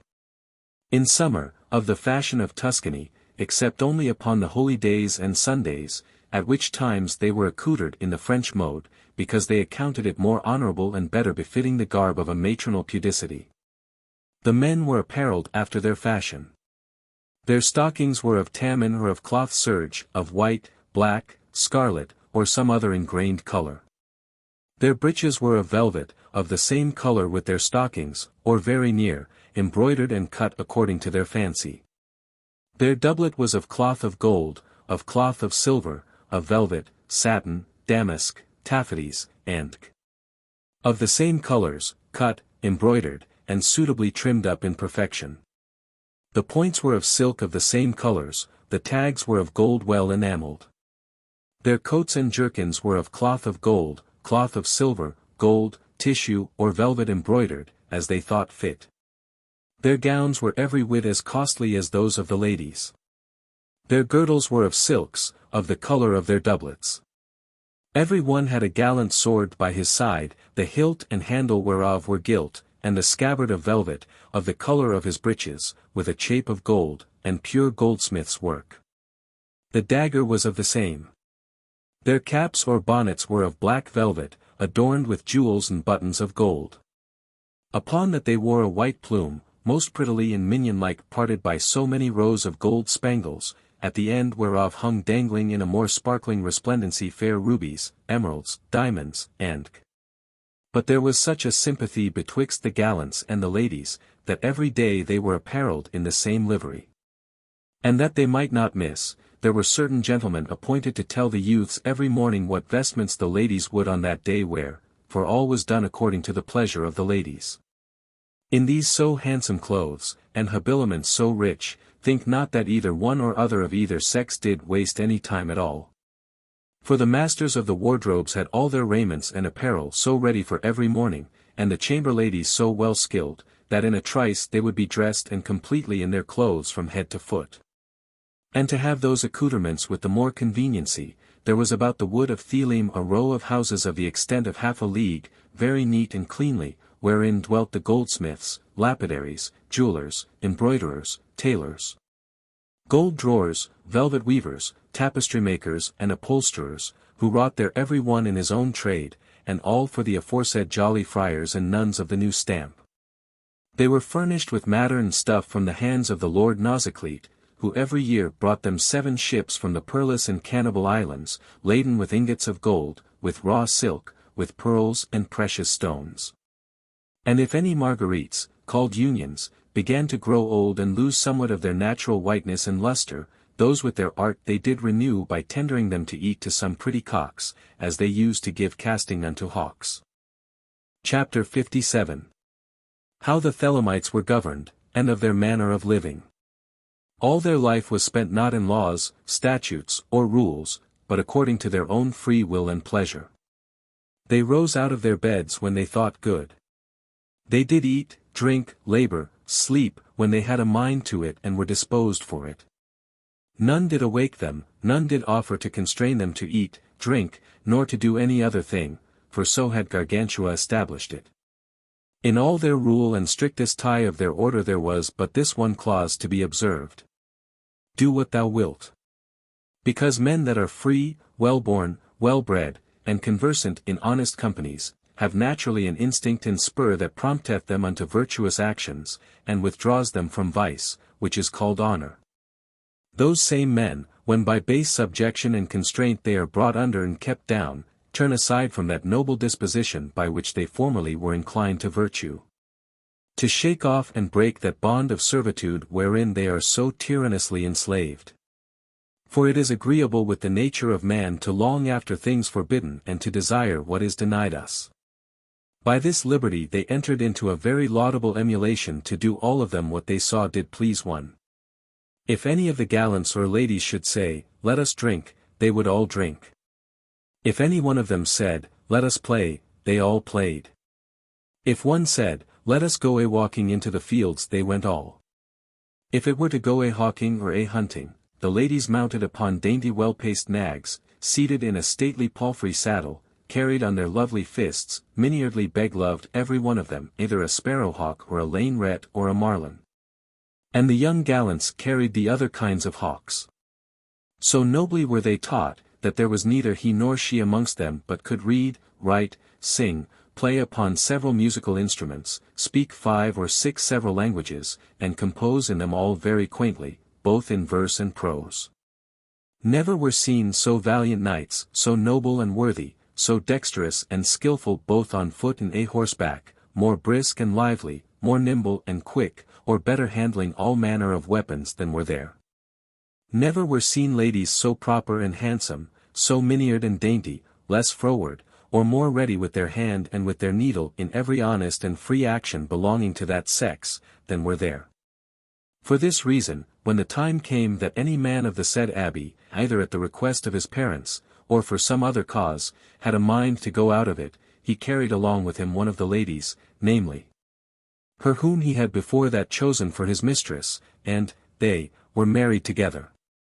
And if they had formerly in Theleme lived in good devotion and amity, they did continue therein and increase it to a greater height in their state of matrimony.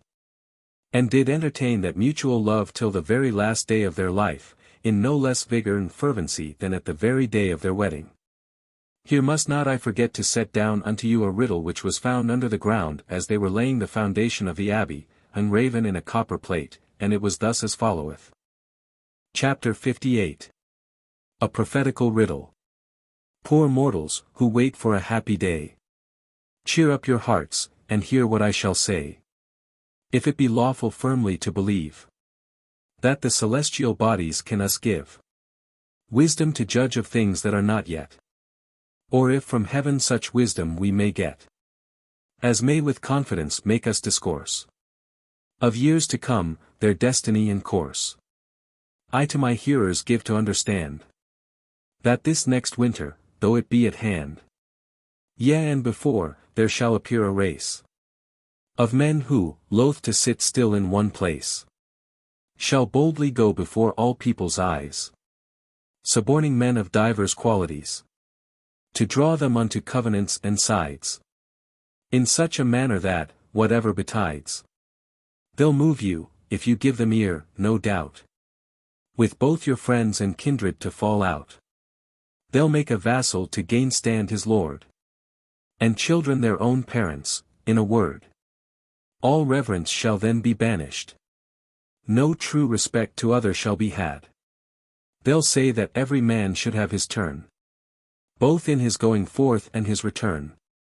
And hereupon there shall arise such woes, such jarrings, and confused to's and fro's, that never were in history such coils set down as yet, such tumults and garboils. Then shall you many gallant men see by valor stirred up, and youthful fervency, who, trusting too much in their hopeful time, live but a while, and perish in their prime. Neither shall any, who this course shall run. Leave off the race which he hath once begun. Till they the heavens with noise by their contention have filled, and with their steps the earth's dimension. Then those shall have no less authority, that have no faith, than those that will not lie. For all shall be governed by a rude, base, ignorant, and foolish multitude. The veriest loud of all shall be their judge. O horrible and dangerous deluge! Deluge I call it, and that for good reason. For this shall be omitted in no season. Nor shall the earth of this foul stir be free, till suddenly you in great store shall see the waters issue out, with whose streams the most moderate of all shall moistened be. And justly too, because they did not spare the flocks of beasts that innocentest are, but did their sinews and their bowels take, not to the gods a sacrifice to make, but usually to serve themselves for sport. And now consider, I do you exhort, in such commotions so continual, what rest can take the globe terrestrial? Most happy then are they, that can it hold, and use it carefully as precious gold, by keeping it in jail, whence it shall have no help but him who being to it gave, and to increase his mournful accident. The sun, before it set in Occident, shall cease to dart upon it any light, more than in an eclipse, or in the night. So that at once its favor shall be gone, and liberty with it be left alone. And yet, before it come to ruin thus, its quaking shall be as impetuous as Etna's was when Titan's sons lay under, and yield, when lost, a fearful sound like thunder. Inarim did not more quickly move, when Typhoeus did the vast huge hills remove, and for despite into the sea them threw. Thus shall it then be lost by ways not few, and changed suddenly, when those that have it to other men that after come shall leave it. Then shall it be high time to cease from this so long, so great, so tedious exercise. For the great waters told you now by me will make each think where his retreat shall be. And yet, before that they be clean dispersed, you may behold in air, where naught was erst, the burning heat of a great flame to rise, lick up the water, and the enterprise. It resteth after those things to declare, that those shall sit content who chosen are, with all good things, and with celestial man, and richly recompensed every man. The others at the last all stripped shall be, that after this great work all men may see how each shall have his due. This is their lot. Oh, he is worthy praise that shrinketh not. No sooner was this enigmatical monument read over, but Gargantua, fetching a very deep sigh, said unto those that stood by, It is not now only, I perceive, that people called to the faith of the gospel, and convinced with the certainty of evangelical truths, are persecuted. But happy is that man that shall not be scandalized, but shall always continue to the end in aiming at that mark which God by his dear Son hath set before us, without being distracted or diverted by his carnal affections and depraved nature. The monk then said, What do you think in your conscience is meant and signified by this riddle? What? Said Gargantua, the progress and carrying on of the divine truth. By Saint Goderin, said the monk, that is not my exposition. It is the style of the prophet Merlin. Make upon it as many grave allegories and glosses as you will, and dote upon it you and the rest of the world as long as you please. For my part, I can conceive no other meaning in it but a description of a set at tennis in dark and obscure terms. The suborners of men are the makers of matches, which are commonly friends. After the two chases are made, he that was in the upper end of the tennis court goeth out, and the other cometh in. They believe the first that set the ball was over or under the line. The waters are the heats that the players take till they sweat again. The cords of the rackets are made of the guts of sheep or goats. The globe terrestrial is the tennis ball. After playing, when the game is done, they refresh themselves before a clear fire, and change their shirts, and very willingly they make all good cheer, but most merrily those that have gained. And so, farewell. End of Book I. Book II. For the reader. The reader here may be pleased to take notice that the copy of verses by the title of Rabelais, premise to the first book of this translation, being but a kind of mock poem. In imitation of somewhat lately published, as to any indifferent observer will easily appear, by the false quantities in the Latin, the abusive strain of the English, and extravagant subscription to both, and as such. By a friend of the translators, at the desire of some frolic gentleman of his acquaintance, more for a trial of skill than prejudicacy to any, composed in his jollity to please their fancies, was only ordained to be prefixed to a dozen of books. And no more, thereby to save the labor of transcribing so many as were requisite for satisfying the curiosity of a company of just that number. And that, therefore, the charging of the whole impression with it is merely to be imputed to the negligence of the pressmen, who, receiving it about the latter end of the night, were so eager before the next morning to afford complete books, that, as they began, they went on, without animadverting what was recommended to their discretion. This is hoped will suffice to assure the ingenuous reader that in no treatise of the translators, whether original or translititious, shall willingly be offered the meanest rub to the reputation of any worthy gentleman, and that, however Providence dispose of him, no misfortune shall be able to induce his mind to any complacency in the disparagement of another.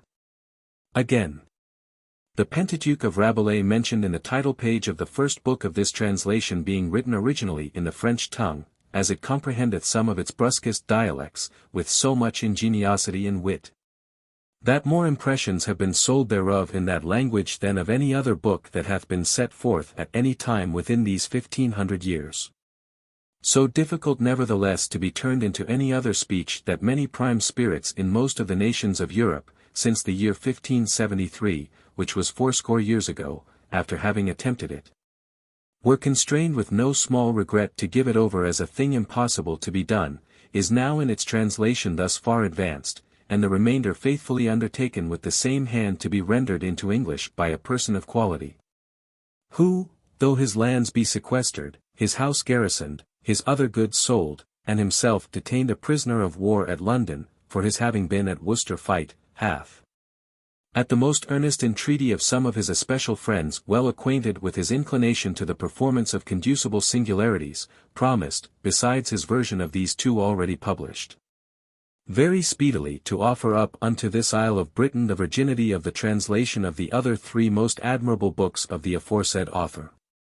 Provided that by the plurality of judicious and understanding men it be not declared he hath already proceeded too far, or that the continuation of the rigor whereby he is dispossessed of all his both real and personal estate, by pressing too hard upon him, be not an impediment thereto, and to other more eminent undertakings of his, as hath been oftentimes very fully mentioned by the said translator in several original treatises of his own penning, lately by him so numerously dispersed that there is scarce any, who being skilful in the English idiom, or curious of any new ingenious invention, hath not either read them or heard of them. Mr. Hugh Sallell to Rabelais. If profit mixed with pleasure may suffice, extol an author's worth above the skies. Thou certainly for both must praised be. I know it. For thy judgment hath in the contexture of this book set down such high contentments, mingled with utility, that, as I think, I see Democritus laughing at men as things ridiculous. Insist in thy design. For, though we prove unrayed on earth, thy merit is above. The author's prologue. Most illustrious and thrice valorous champions, gentlemen and others, who willingly apply your minds to the entertainment of pretty conceits and honest harmless knacks of wit. You have not long ago seen, read, and understood the great and inestimable chronicle of the huge and mighty giant Gargantua, and, like upright faithfulists, have firmly believed all to be true that is contained in them, and have very often passed your time with them amongst honorable ladies and gentlewomen, telling them fair long stories, when you were out of all other talk, for which you are worthy of great praise and sempiternal memory. And I do heartily wish that every man would lay aside his own business, meddle no more with his profession nor trade, and throw all affairs concerning himself behind his back, to attend this holy, without distracting or troubling his mind with anything else, until he have learned them without book. That if by chance the art of printing should cease, or in case that in time to come all books should perish, every man might truly teach them unto his children, and deliver them over to his successors and survivors from hand to hand as a religious cabal. For there is in it more profit than a rabble of great pocky loggerheads are able to discern, who surely understand far less in these little merriments than the fool Raclet did in the institutions of Justinian. I have known great and mighty lords, and of those not a few, who, going a deer hunting, or a hawking after wild ducks, when the chase had not encountered with the blinks that were cast in her way to retard her course, or that the hawk did but plain and smoothly fly without moving her wings, perceiving the prey by force of flight to have gained bounds of her, have been much chafed and vexed, as you understand well enough. But the comfort unto which they had refuge, and that they might not take cold, was to relate the inestimable deeds of the said Gargantua. There are others in the world, these are no flimflam stories, nor tales of a tub, who, being much troubled with the toothache, after they had spent their goods upon physicians without receiving at all any ease of their pain, have found no more ready remedy than to put the said chronicles betwixt two pieces of linen cloth made somewhat hot, and so apply them to the place that smarteth, synapizing them with a little powder of projection, otherwise called doribus. But what shall I say of those poor men that are plagued with the pox and the gout? Oh, how often have we seen them, even immediately after they were anointed and thoroughly greased, till their faces did glister like the keyhole of a powdering tub. Their teeth dance like the jacks of a pair of little organs or virginals when they are played upon, and that they foamed from their very throats like a boar which the mongrel mastiff hounds have driven in and overthrown amongst the toils. What did they then? All their consolation was to have some page of the said jolly book read unto them. And we have seen those who have given themselves to 100 puncheons of old devils, in case that they did not feel a manifest ease and assuagement of pain at the hearing of the said book read, even when they were kept in a purgatory of torment. No more nor less than women in travail used to find their sorrow abated when the life of Saint Margaret is read unto them. Is this nothing? Find me a book in any language, in any faculty or science whatsoever, that hath such virtues, properties, and prerogatives, and I will be content to pay you a quart of tripes.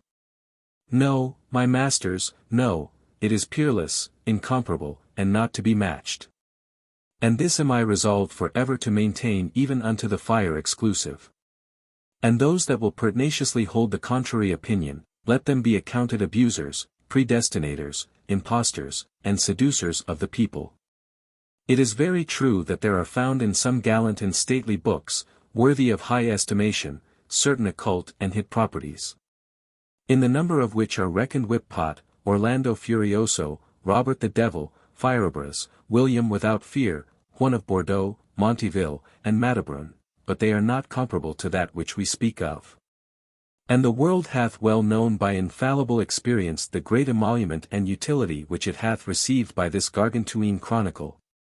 For the printers have sold more of them in 2 months' time than there will be bought of Bibles in 9 years.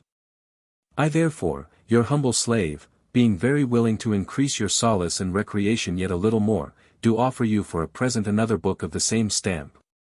Only that it is a little more reasonable and worthy of credit than the other was. For think not, unless you wilfully will err against your knowledge, that I speak of it as the Jews do of the law. I was not born under such a planet, neither did it ever befall me to lie, or affirm a thing for true that was not. I speak of it like a lusty frolic on a crotary. On a cradle is a bird not much unlike a swan, which sings like an ass's braying.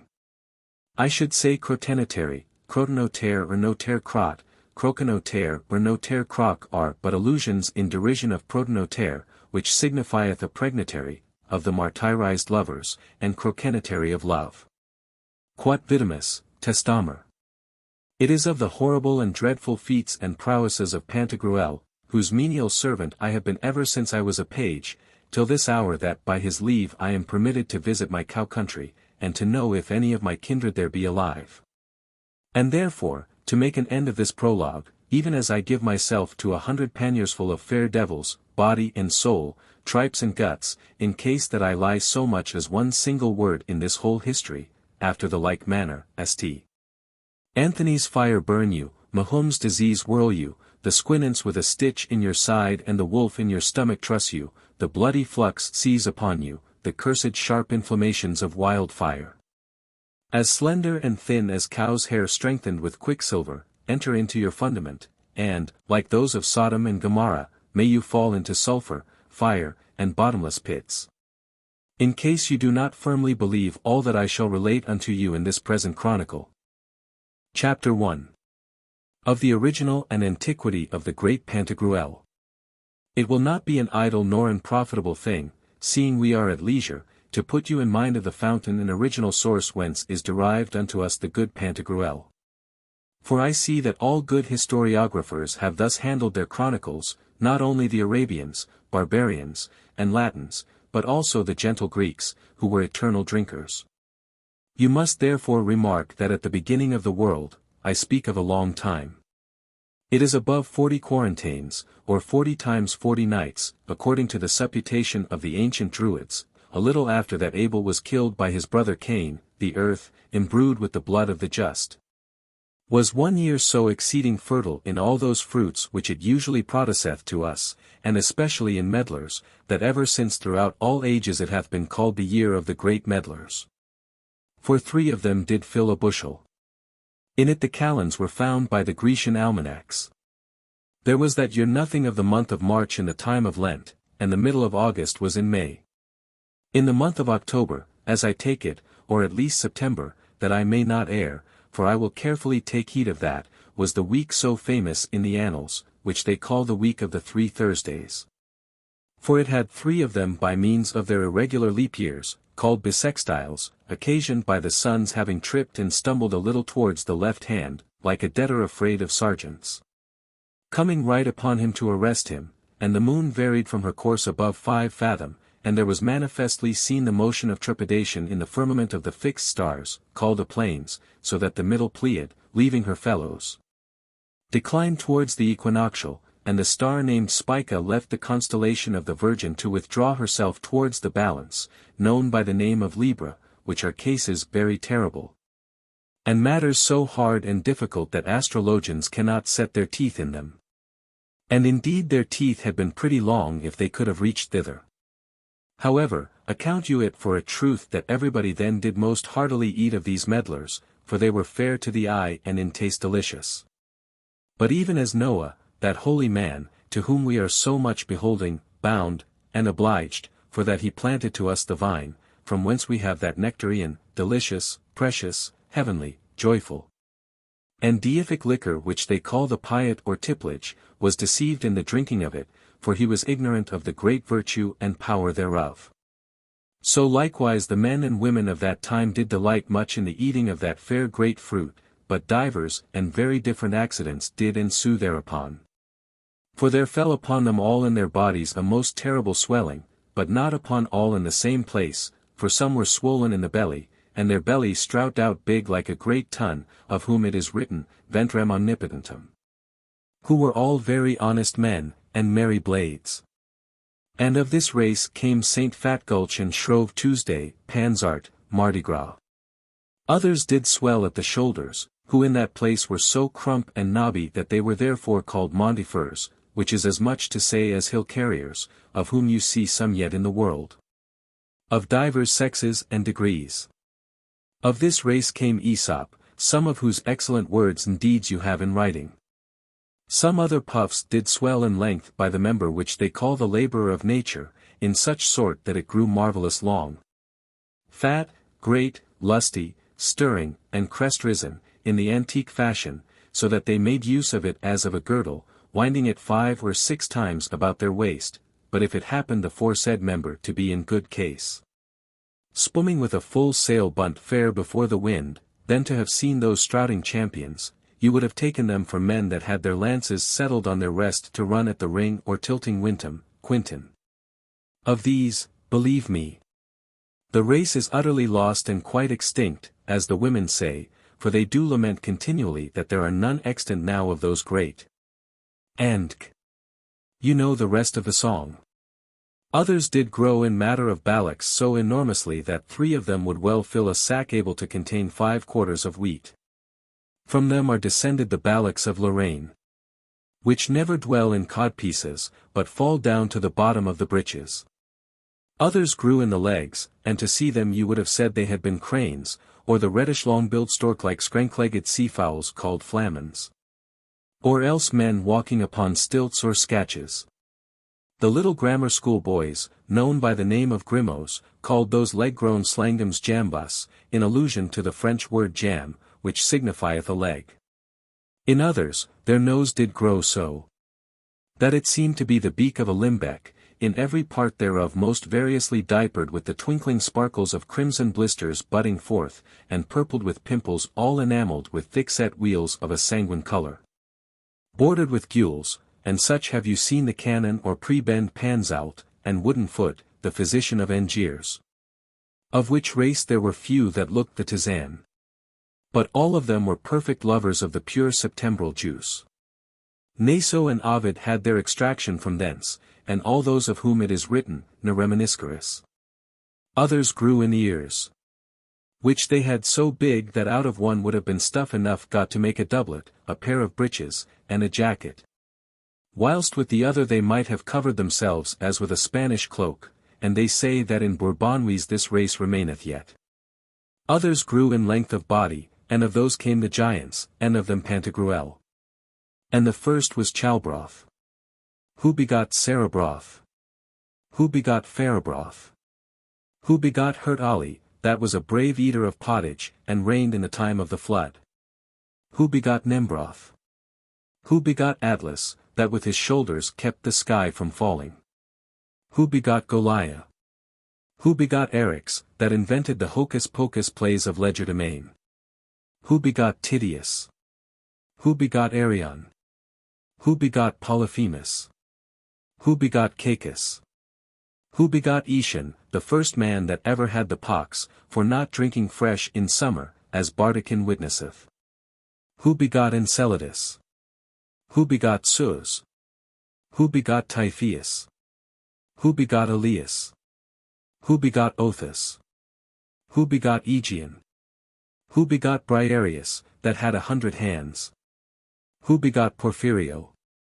who begot Adamastor, who begot Antaeus, who begot Agatho, who begot Porus, against whom fought Alexander the Great, who begot Aranthus, who begot Gabra, that was the first inventor of the drinking of healths, who begot Goliah of Secondil, who begot Ophet, that was terribly well nosed for drinking at the barrel head, who begot Artaceus, who begot Oromedon, who begot Gemagog, the first inventor of Poulin shoes, which are open on the foot and tied over the instep with a lachet, who begot Sisyphus, who begot the Titans, of whom Hercules was born, who begot Aene, the most skilful man that ever was in matter of taking the little worms, called sirens, out of the hands, who begot Phyrebras, that was vanquished by Oliver, peer of France and Roland's comrade, who begot Morgan, the first in the world that played at dice with spectacles,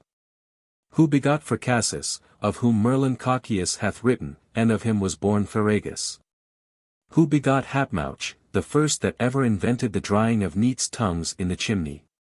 For, before that, people salted them as they do now gammons of bacon. Who begot Bolivarax? Who begot Longes?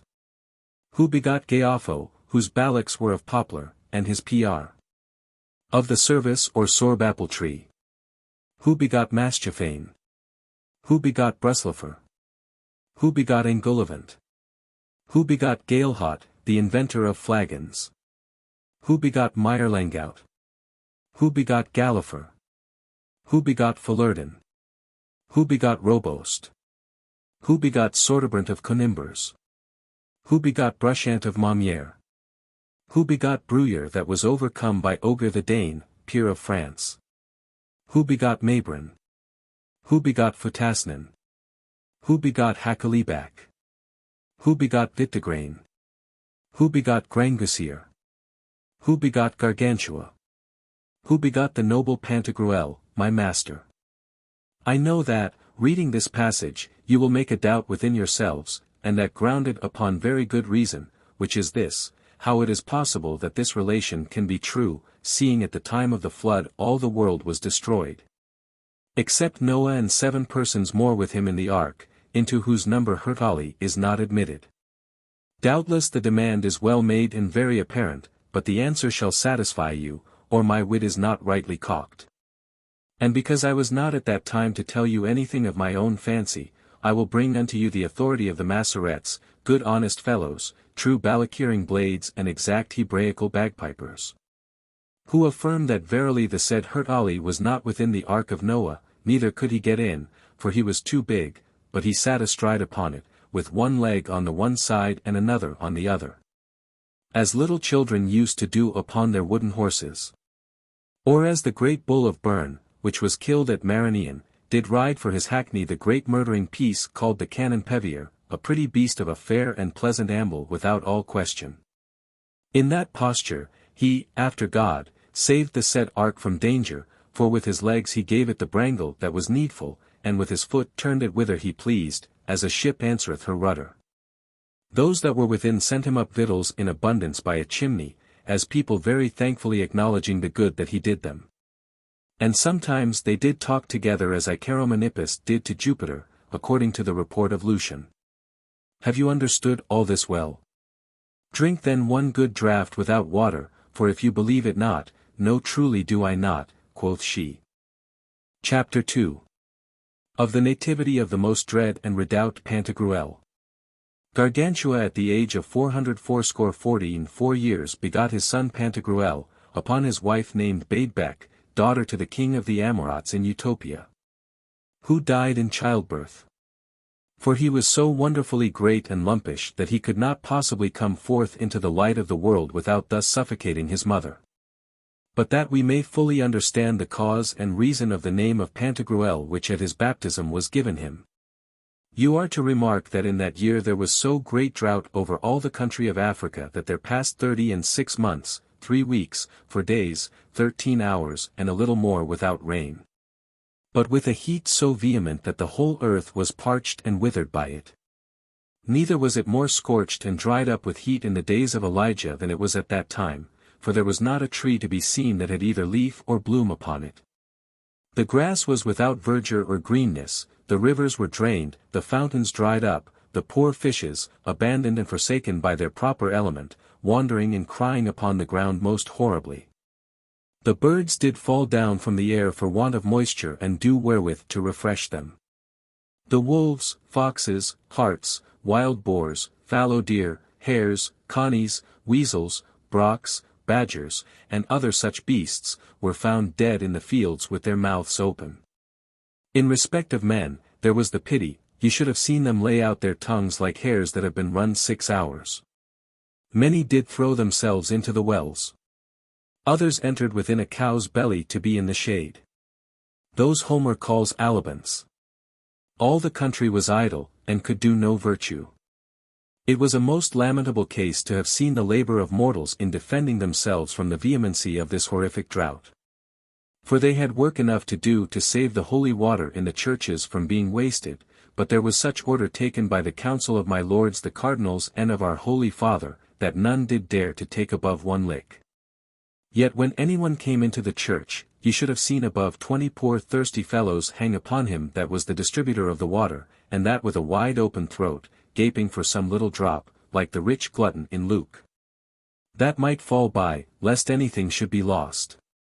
Oh, how happy was he in that year who had a cool cellar underground, well plenished with fresh wine. The philosopher reports, in moving the question, wherefore it is that the sea water is salt, that at the time when Phoebus gave the government of his resplendent chariot to his son Phaeton, the said Phaeton, unskilful in the art, and not knowing how to keep the ecliptic line betwixt the 2 tropics of the latitude of the sun's course, strayed out of his way, and came so near the earth that he dried up all the countries that were under it, burning a great part of the heavens which the philosophers called Via Lactea, and the Hufsnufsesti. James's way, although the most coked, lofty, and high-crested poets affirm that to be the place where Juno's milk fell when she gave suck to Hercules. The earth at that time was so excessively heated that it fell into an enormous sweat, such a one as made it sweat out the sea, which is therefore salt, because all sweat is salt.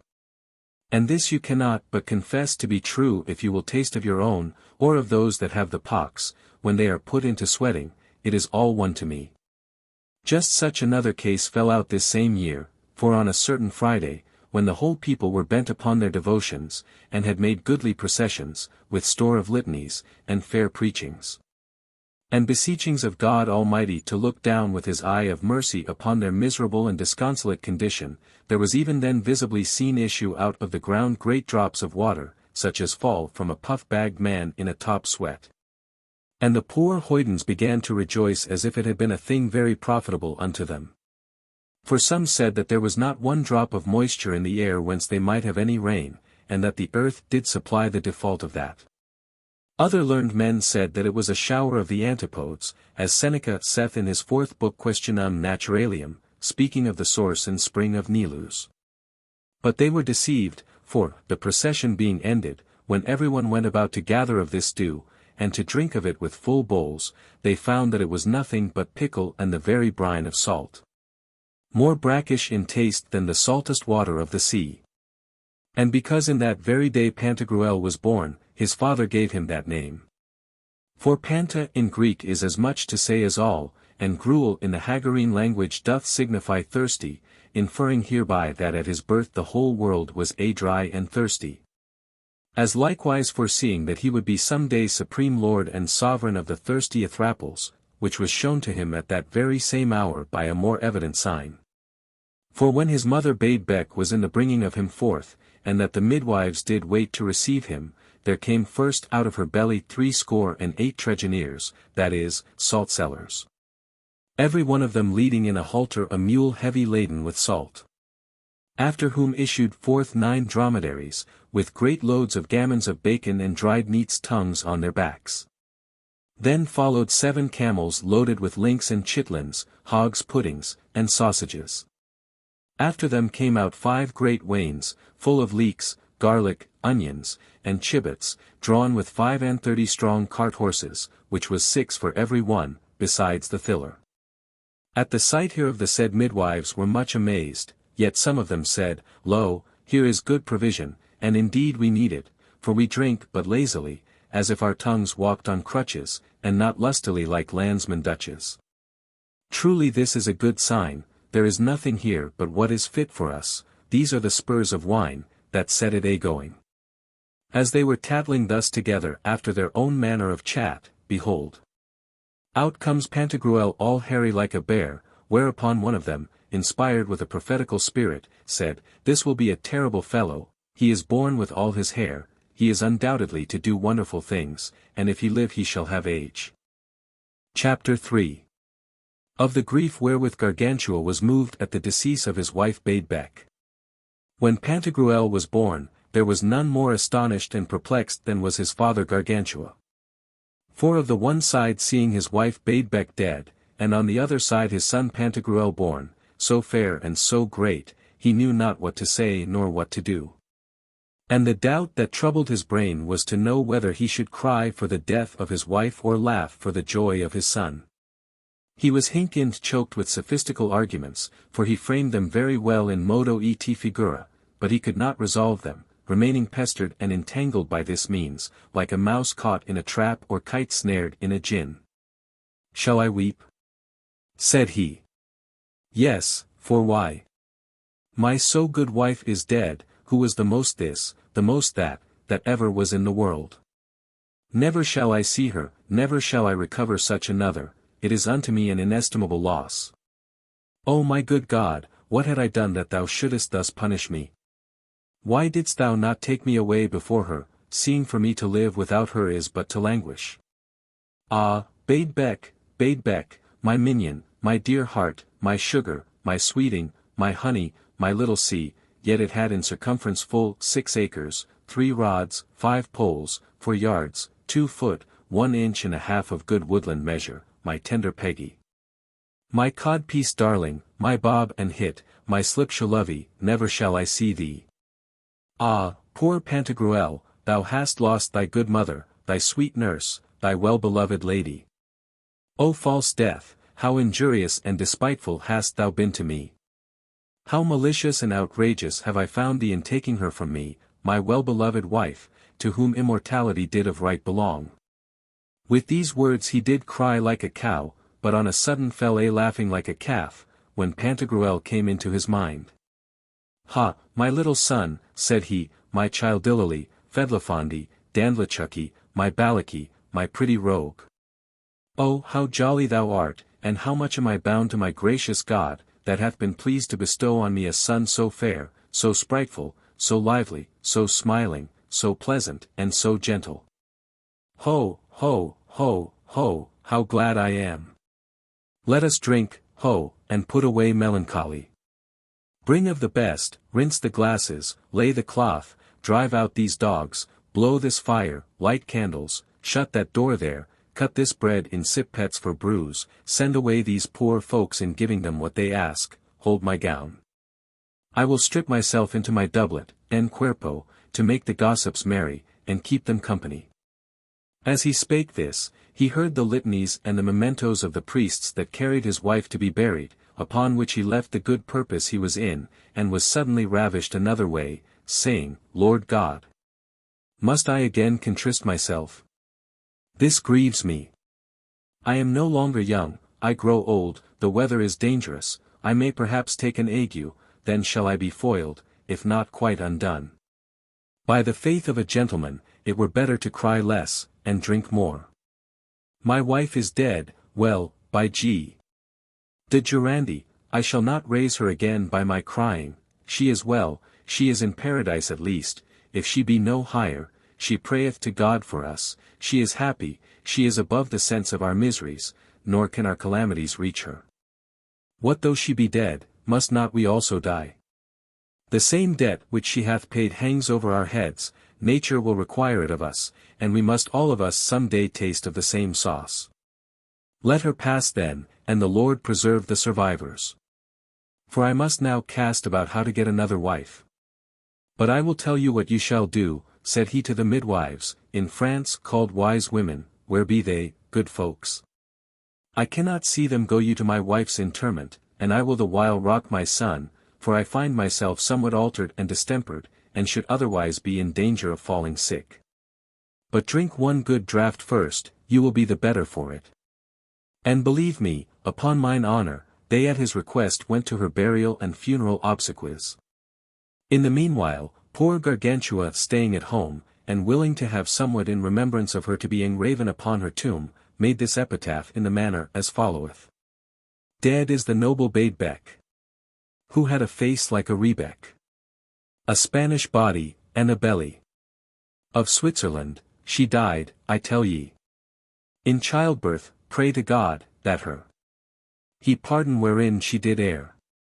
Here lies her body, which did live, free from all vice, as I believe, and did decease at my bedside, the year and day in which she died. Chapter 4. Of the infancy of Pantagruel. I find by the ancient historiographers and poets that divers have been born in this world after very strange manners, which would be too long to repeat. Read therefore the 7th chapter of Pliny, if you have so much leisure. Yet have you never heard of any so wonderful as that of Pantagruel? For it is a very difficult matter to believe, how in the little time he was in his mother's belly he grew both in body and strength.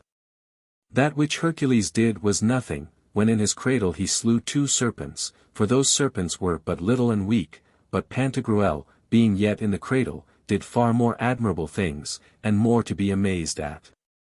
I pass by here the relation of how at every one of his meals he supped up the milk of 4,600 cows, and how, to make him a skillet to boil his milk in, there were set a work all the braziers of Saumur in Anjou, of Villedieu in Normandy, and of Bramont in Lorraine. And they served in this white pot meat to him in a huge great bell, which is yet to be seen in the city of Bourges in Berry, near the palace, but his teeth were already so well grown, and so strengthened with vigor, That of the said bell he bit off a great morsel, as very plainly doth appear till this hour. One day in the morning, when they would have made him suck one of his cows, for he never had any other nurse, as the history tells us, he got one of his arms loose from the swaddling bands wherewith he was kept fast in the cradle, laid hold on the said cow under the left foreham, and grasping her to him ate up her udder and half of her paunch, with the liver and the kidneys, and had devoured all up if she had not cried out most horribly, as if the wolves had held her by the legs, at which noise company came in and took away the said cow from Pantagruel. Yet could they not so well do it but that the quarter whereby he caught her was left in his hand, of which quarter he gulped up the flesh in a trice, even with as much ease as you would eat a sausage, and that so greedily with desire of more, that, when they would have taken away the bone from him, he swallowed it down whole, as a cormorant would do a little fish. And afterwards began fumblingly to say, Good, good, good, for he could not yet speak plain, giving them to understand thereby that he had found it very good, and that he did lack but so much more.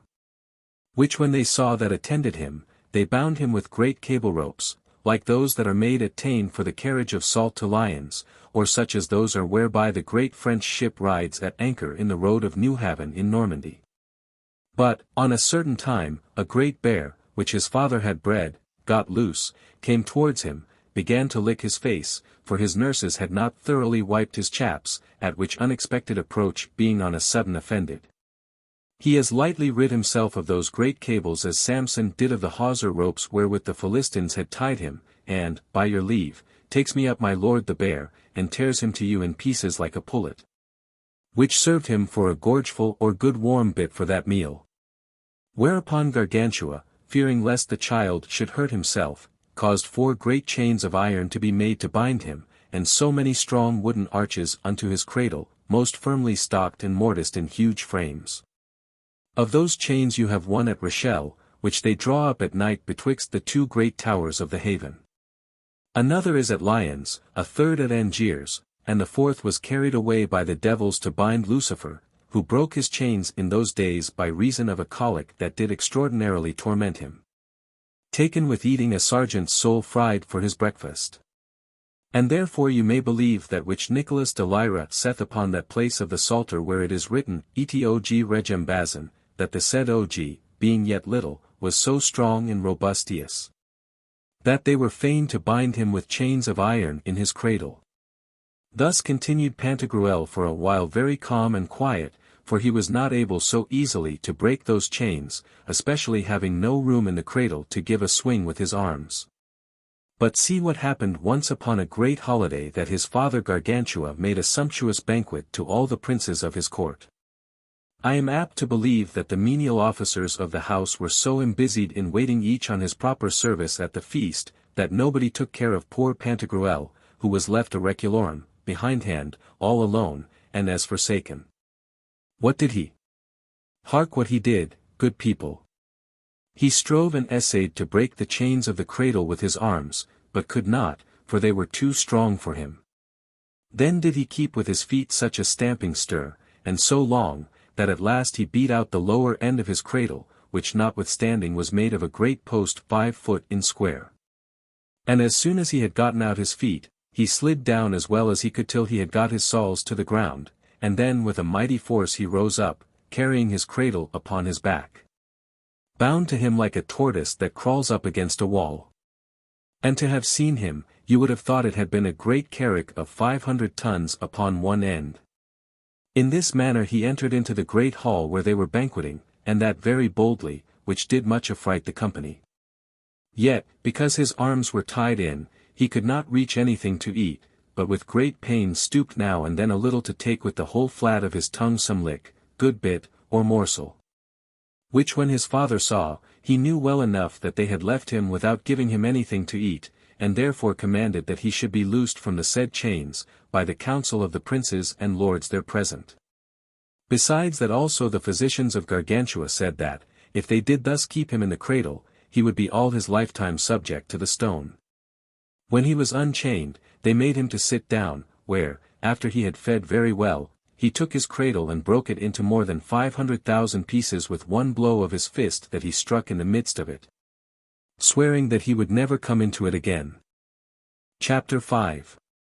Of the acts of the noble Pantagruel in his youthful age. Thus grew Pantagruel from day to day, and to everyone's eye waxed more and more in all his dimensions, which made his father to rejoice by a natural affection. Therefore caused he to be made for him, whilst he was yet little, a pretty crossbow wherewith to shoot at small birds, which now they call the great crossbow at Chantel.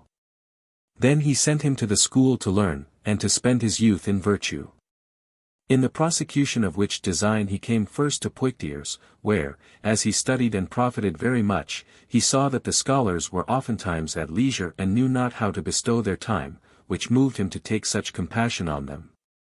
That one day he took from a long ledge of rocks, called their Passellorden, a huge great stone, of about 12 fathoms square and 14 handfuls thick, and with great ease set it upon 4 pillars in the midst of a field. To no other end but that the said scholars, when they had nothing else to do, might pass their time in getting up on that stone, and feast it with store of gammons, pasties, and flagons, and carve their names upon it with a knife. In token of which deed till this hour the stone is called the lifted stone. And in remembrance hereof there is none entered into the register and matricular book of the said university, or accounted capable of taking any degree therein, till he have first drunk in the Caballine fountain of Crustels. Passed at Passellorden, and got up upon the lifted stone. Afterwards, reading the delectable chronicles of his ancestors, he found that Geoffrey of Lusignan, called Geoffrey with the great tooth, grandfather to the cousin-in-law of the eldest sister of the aunt of the son-in-law of the uncle of the good daughter of his stepmother, was interred at Malazais. Therefore one day he took Campos, which is a little vacation from study to play a while, that he might give him a visit as unto an honest man. And going from Poictiers with some of his companions, they passed by the Guge, Leguge, visiting the noble abbot Ardelon.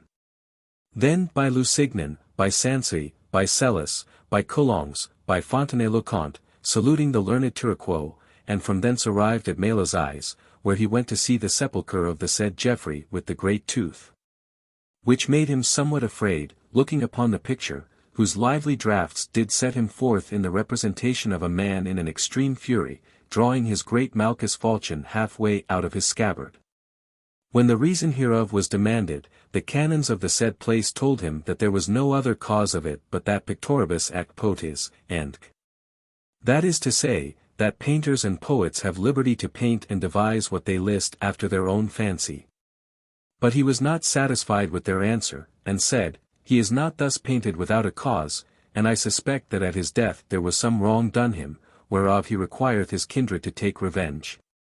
I will inquire further into it, and then do what shall be reasonable.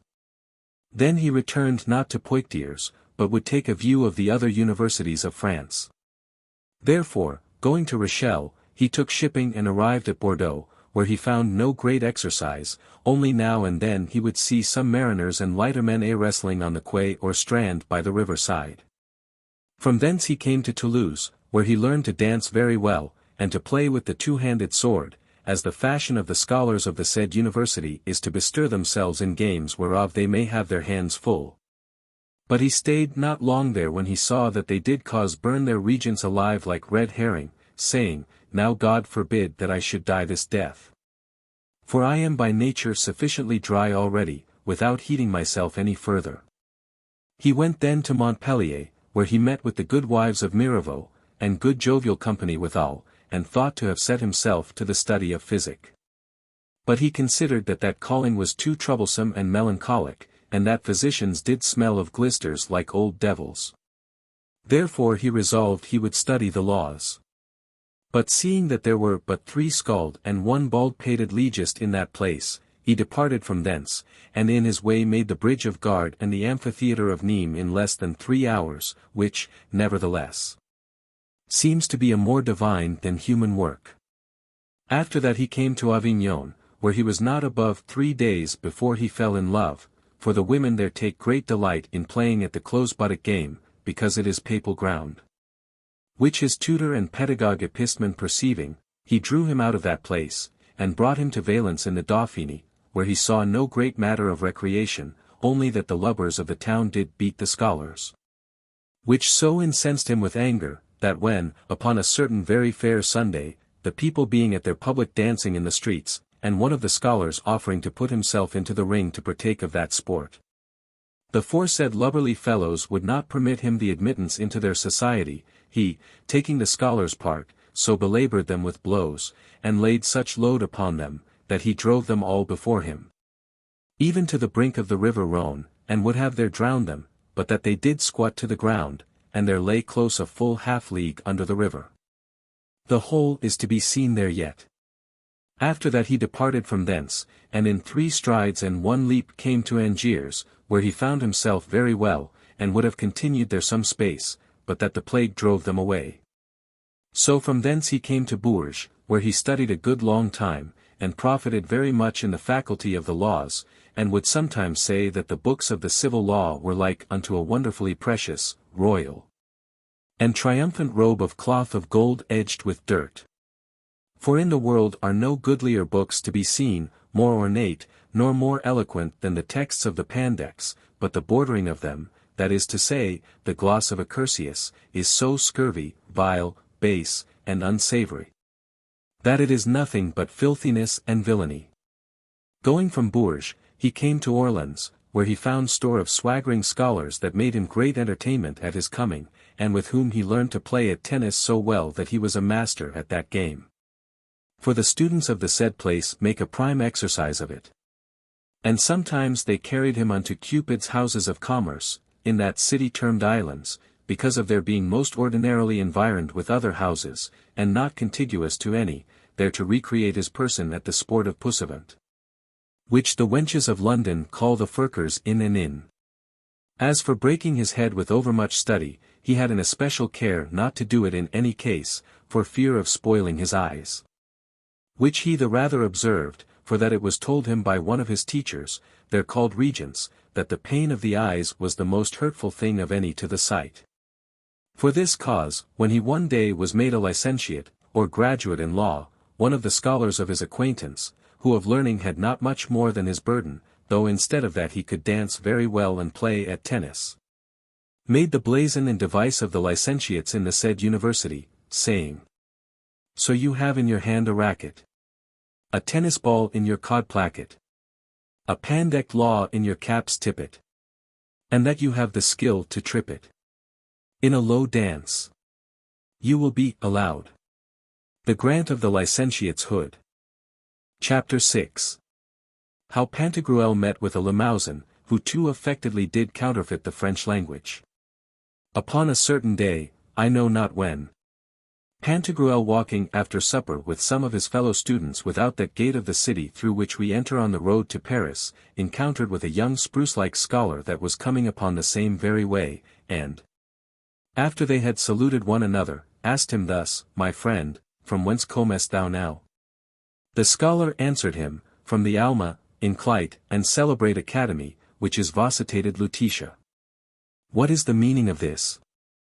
Said Pantagruel to one of his men. It is, answered he, from Paris. Thou comest from Paris then, said Pantagruel. And how do you spend your time there, you my masters the students of Paris? The scholar answered, We transfritate the sequin at the delucal and crepuscle, we deambulate by the compites and quadrives of the herb, we despumate the lacial verbocination. And, like verisimilary Amorabans, we captat the benevolence of the omnigygal, omniform and omniginal feminine sex. Upon certain diacules we invisit the lupenaries, and in a Venerian ecstasy inculcate our veretras into the penitissime recesses of the pudens of these amicabilissime meretricules. Then do we caponisate in the meritary taverns of the Pineapple, the Castle, the Magdalene, and the Mule, goodly vervicine spatules perforaminated with petrocile. And if by fortune there be rarity or penury of pecune in our marsupies, and that they be exhausted of ferruginous metal, for the shot we demete our codices and epignorat our vestments. Whilst we prestolate the coming of the tabularies from the Penates and patriotic Laras.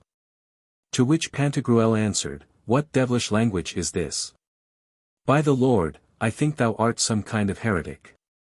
My lord, no, said the scholar.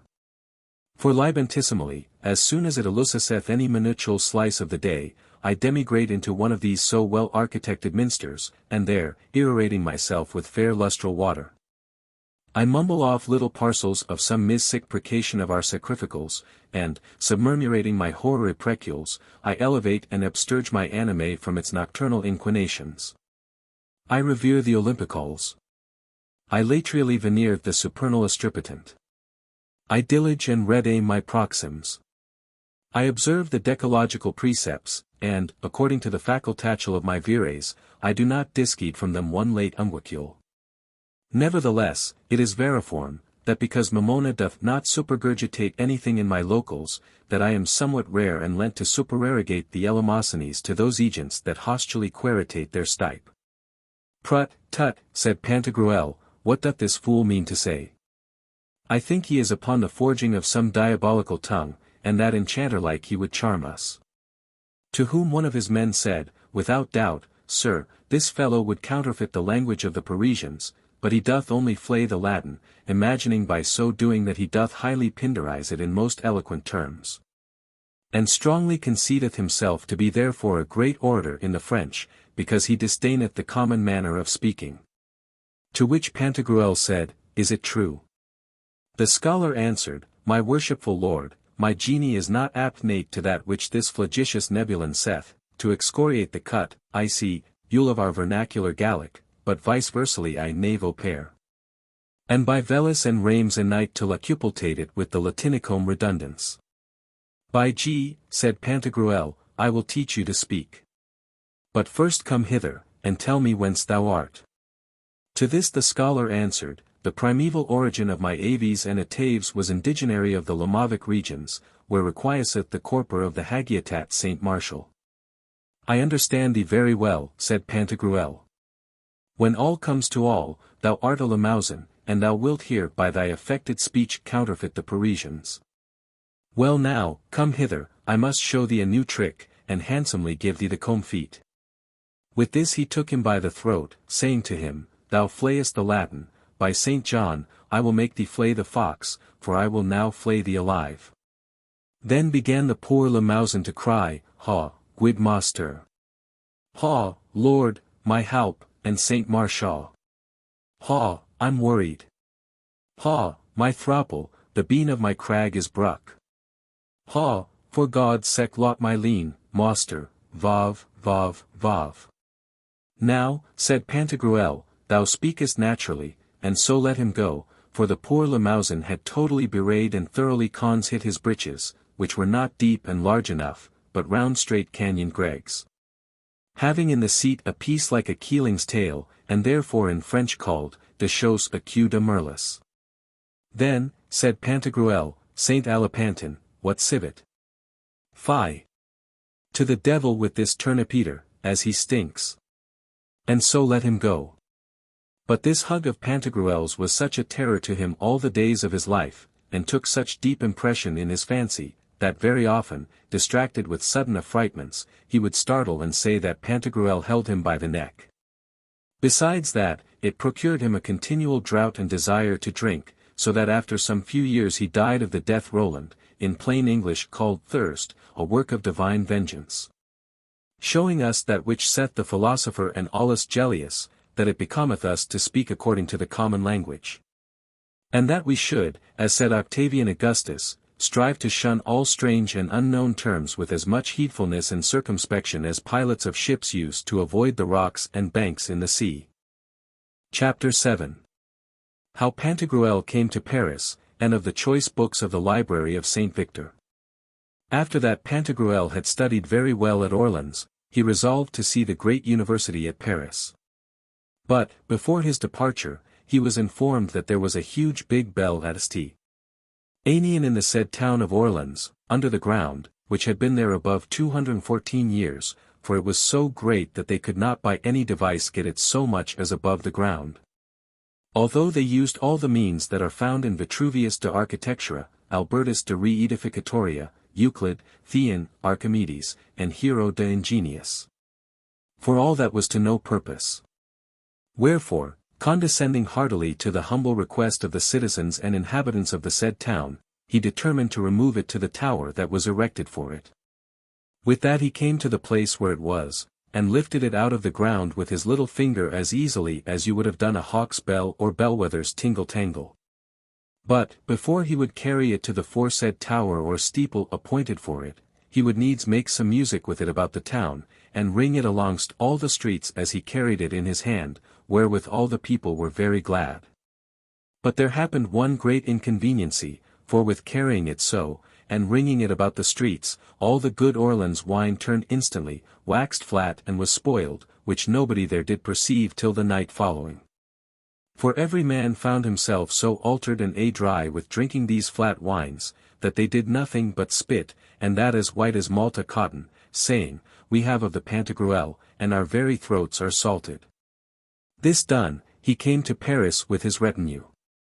And at his entry everyone came out to see him, as you know well enough that the people of Paris is sottish by nature, by be flat and be sharp, and beheld him with great astonishment.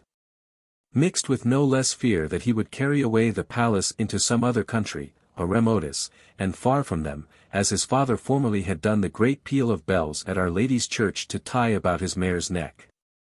Now after he had stayed there a pretty space, and studied very well in all the 7 liberal arts, he said it was a good town to live in, but not to die, for that the grave-digging rogues of St.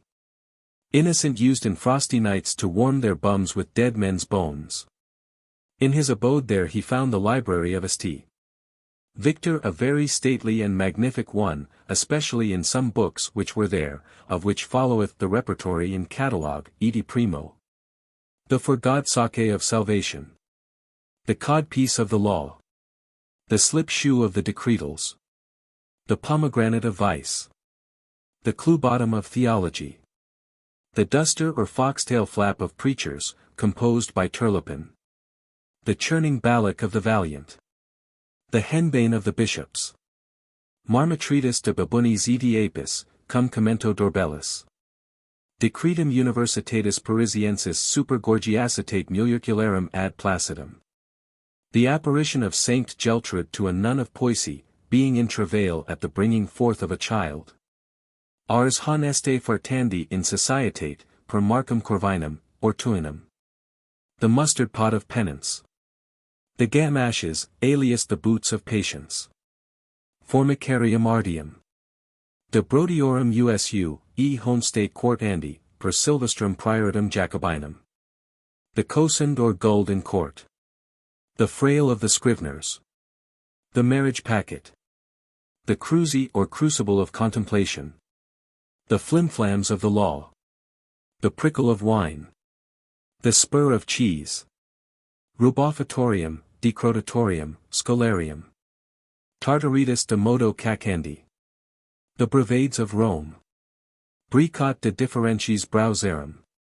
The tailpiece cushion, or close breech of discipline. The cobbled shoe of humility. The trivet of good thoughts. The kettle of magnanimity. The cavilling entanglements of confessors. The snatch fair of the curates. Reverendi patris fratris Labini, provincialis Bavardii, de gulpendis lardslitionibus libri trace. Pascili doctoris marmorii, de capriolis cum artichokita commodendis, tempori papali ab ecclesia interdicto. The invention of the Holy Cross, personated by 6 wily priests. The spectacles of pilgrims bound for Rome. Majores de modo faciendi pudinos. The bagpipe of the prelates. Beta de optimitate triparum. The complaint of the barristers upon the reformation of comfits. The furred cat of the solicitors and attorneys. Of peas and bacon, cum commento. The small valets or drinking money of the indulgences. Preclarissimi juris utriusque doctoris maester piloti, and Scrapfarthini de bachandis glossi accurgiani triflus repetitio and usidiloculidissima. Stratagemata Francharchieri de Bagnolet. Carl Bumpkinus de re militari cum figuris tavoti. The usu et utilitate fliandi equos et equos, author magistro nostro de Quebecu. The sauciness of country stewards. Amen. Rostocosta jamvinis de Mastarda post prandium servienda, libri quatuortisim, apostolati per M. Vorilones. The Covelage or Wench Tribute of Promoters. Jabelinus de Cosmographia Purgatorii. Quaestio subtilissima, utrum chimera in vacuo bonbinans posit comedere secundas intentions, e fut debattuta per decem hebdomadas in concilio constantiensi. The Bridal Champer of the Advocates. Smuchidlamenta Scoti. The Rasping and Heart-Scraping of the Cardinals. De Calcaribus Removendis, Decades Undecim, per M. Albericum de Rosata. E Justum de Castramentandis Criminibus Libri Trace. The Entrance of Anthony de Leve into the Territories of Brazil. Marforii, Baccalarii Cubantis Romi, de Pilandis aut unscanandis blurrendis cardinalium mulis. The said author's apology against those who allege that the Pope's mule doth eat but at set times. Prognosticatio quae incipit, Silvii Trichbil, Ballata per MN, the deep dreaming gull shown. Buttarini Episcopi de Emulgentiarum Perfectibus e needs novum, cum privilegio papali ad triennium eti postea non. The Shidabrana of the Maids. The bald arse or peeled breech of the widows. The cowl or capoche of the monks. The mumbling devotion of the Celestine friars. The passage toll of beggarliness. The teeth chatter or gum ditter of lubberly lusks. The paring shovel of the theologues. The drench horn of the masters of arts. The scullions of Alcum, the uninitiated clerk.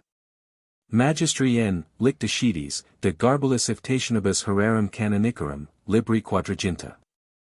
Arsiversitatorium confratriarum, inserto author. The gulls goadini or rasher of cormorants and ravenous feeders. The ramishness of the Spaniard supergivure gondigated by Friar Inigo. The muttering of pitiful wretches. Dastardismus rerum italicarum, author magistro Berngad. Art lullius debatis folligis principum. Calibistratorium Caffardii, author M. Jacobo Hoxtraton Heredicometra. Codticler de magistro nostrandorum magistro nostratorunc buvetis, libri octo galantissimi. The crackerades of ballasts or stone-throwing engines, contrapate clerks, scriveners, brief-writers, reporters, and papal bull dispatchers lately compiled by Regius. A perpetual almanac for those that have the gout and the pox. Manera sweepandi fornicellos per mag. Exium. The Sheeable or Cimeter of Merchants. The Pleasures of the Monacal Life. The Hotchpot of Hypocrites. The History of the Hobgoblins. The Ragamuffinism of the Pensionary Maimed Soldiers. The Gulling Fibs and Counterfeit Shows of Commissaries. The Litter of Treasurers. The Jugglingatorium of Sophisters. Antipericatum parbugdamphocrebrationes toordicantium. The Periwinkle of Ballad Makers. The Push Forward of the Alchemists.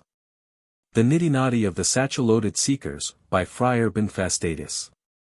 The Shackles of Religion. The Racket of Swagwaggers. The Leaning Stock of Old Age. The Muzzle of Nobility. The Apes Paternoster.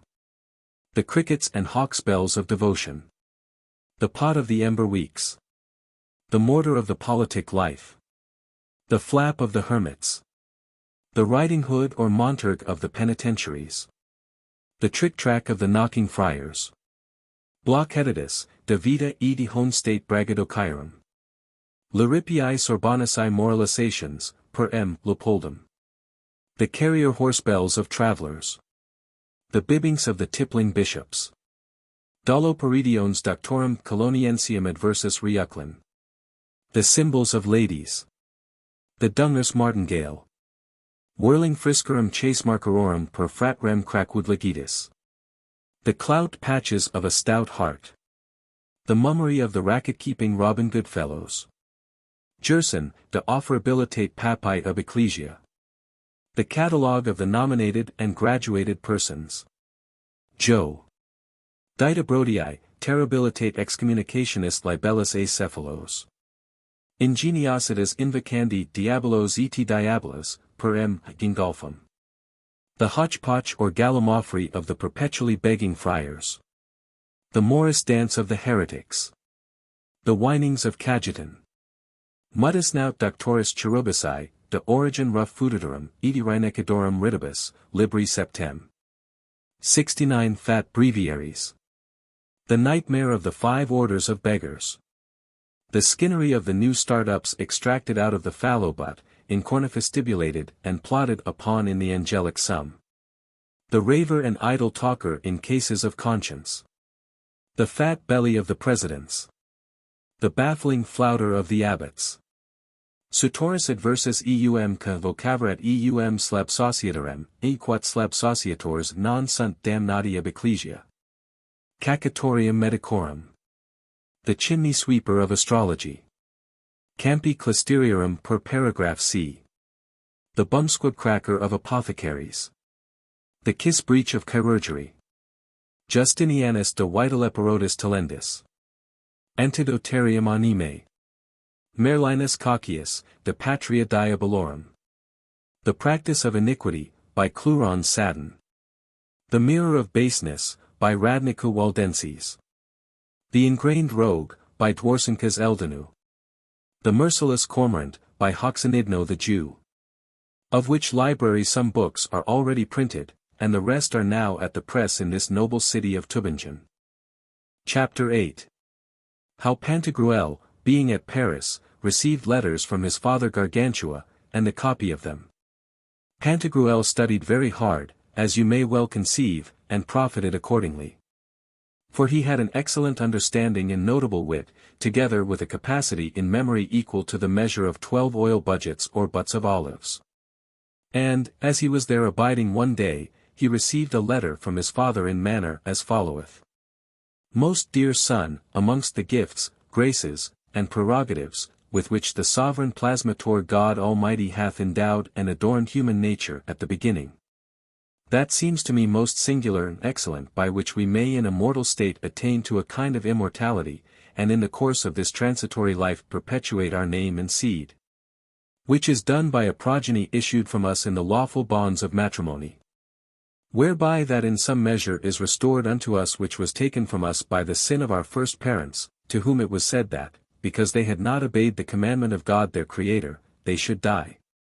And by death should be brought to naught that so stately frame and plasmature wherein the man at first had been created.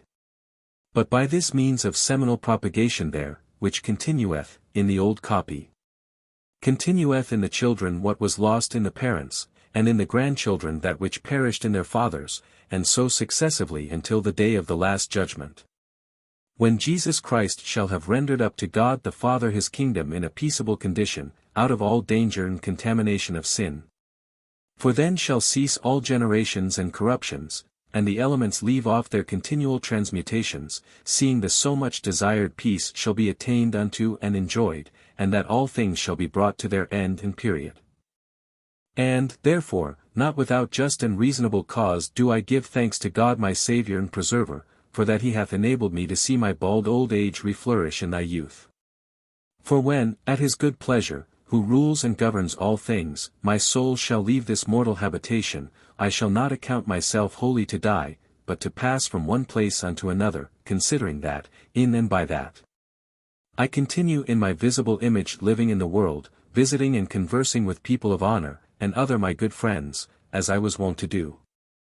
Which conversation of mine, although it was not without sin, because we are all of us trespassers, and therefore ought continually to beseech his divine majesty to blot our transgressions out of his memory, yet was it, by the help and grace of God, without all manner of reproach before men. Wherefore, if those qualities of the mind but shine in thee wherewith I am endowed, as in thee remaineth the perfect image of my body, thou wilt be esteemed by all men to be the perfect guardian and treasure of the immortality of our name. But, if otherwise, I shall truly take but small pleasure to see it, considering that the lesser part of me, which is the body, would abide in thee, and the best, to wit, that which is the soul, and by which our name continues blessed amongst men, would be degenerate and abastardized. This I do not speak out of any distrust that I have of thy virtue, which I have heretofore already tried, but to encourage thee yet more earnestly to proceed from good to better. And that which I now write unto thee is not so much that thou shouldst live in this virtuous course, as that thou shouldst rejoice in so living and having lived, and cheer up thyself with the like resolution in time to come. To the prosecution and accomplishment of which enterprise and generous undertaking thou mayst easily remember how that I have spared nothing, but have so helped thee. As if I had had no other treasure in this world but to see thee once in my life completely well bred and accomplished, as well in virtue, honesty, and valor, as in all liberal knowledge and civility. And so to leave thee after my death as a mirror representing the person of me thy father, and if not so excellent, and such indeed as I do wish thee, yet such in my desire. But although my deceased father of happy memory, Grangousier, had bent his best endeavors to make me profit in all perfection and political knowledge, and that my labor and study was fully correspondent to, yet, went beyond his desire. Nevertheless, as thou mayest well understand, the time then was not so proper and fit for learning as it is at present, neither had I plenty of such good masters as thou hast had. For that time was darksome, obscured with clouds of ignorance, and savouring a little of the infelicity and calamity of the Goths, who had, wherever they set footing, destroyed all good literature. Which in my age hath by the divine goodness been restored unto its former light and dignity, and that with such amendment and increase of the knowledge, that now hardly should I be admitted unto the first form of the little grammar schoolboys, I say. I, who in my youthful days was, and that justly, reputed the most learned of that age.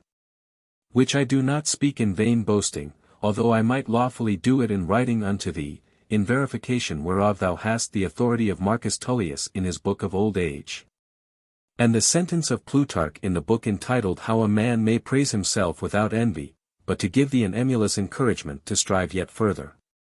Now is it that the minds of men are qualified with all manner of discipline, and the old sciences revived which for many ages were extinct.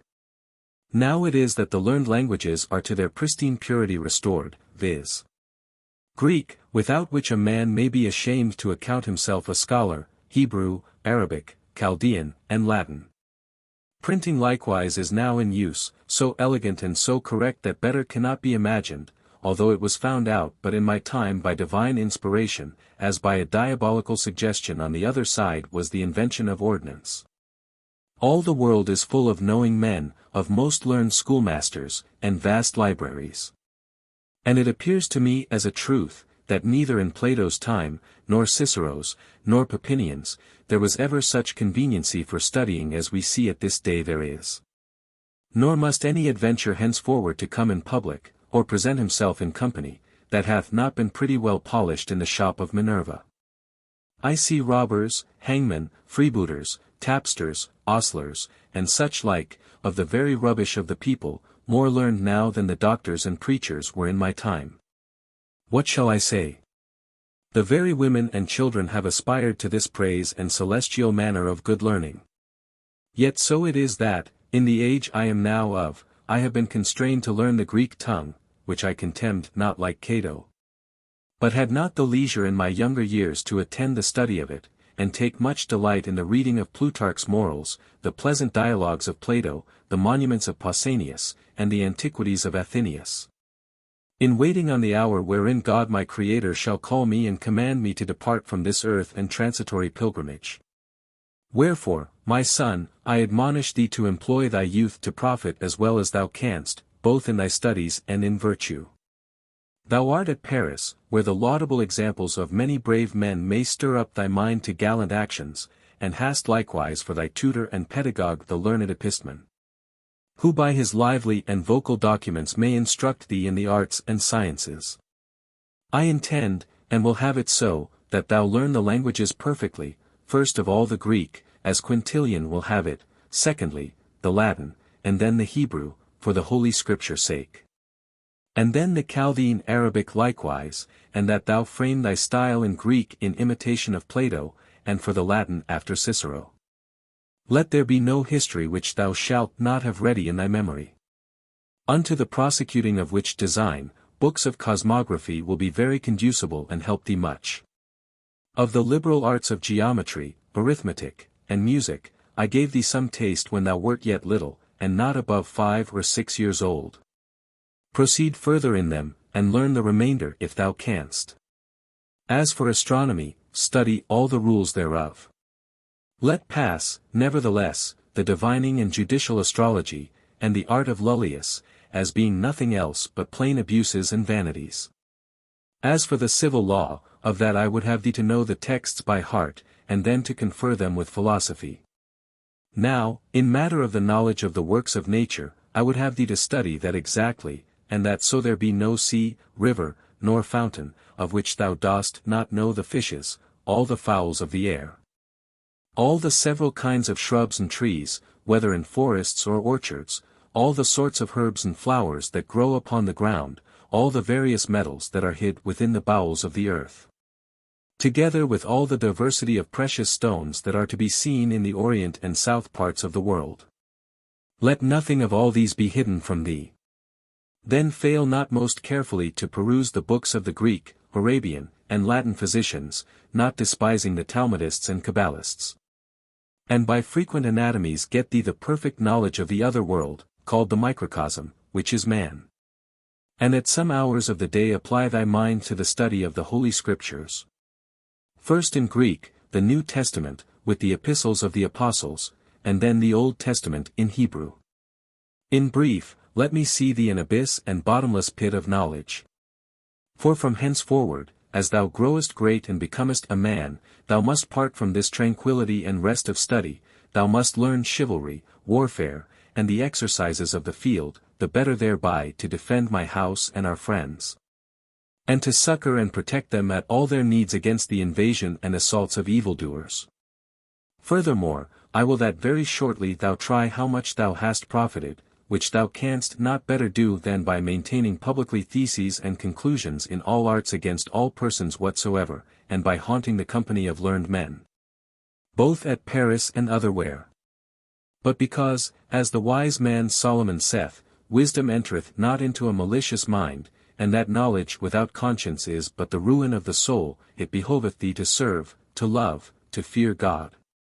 And on him to cast all thy thoughts and all thy hope, and by faith formed in charity to cleave unto him, so that thou mayst never be separated from him by thy sins. Suspect the abuses of the world. Set not thy heart upon vanity, for this life is transitory, but the word of the Lord endureth for ever. Be serviceable to all thy neighbors, and love them as thyself.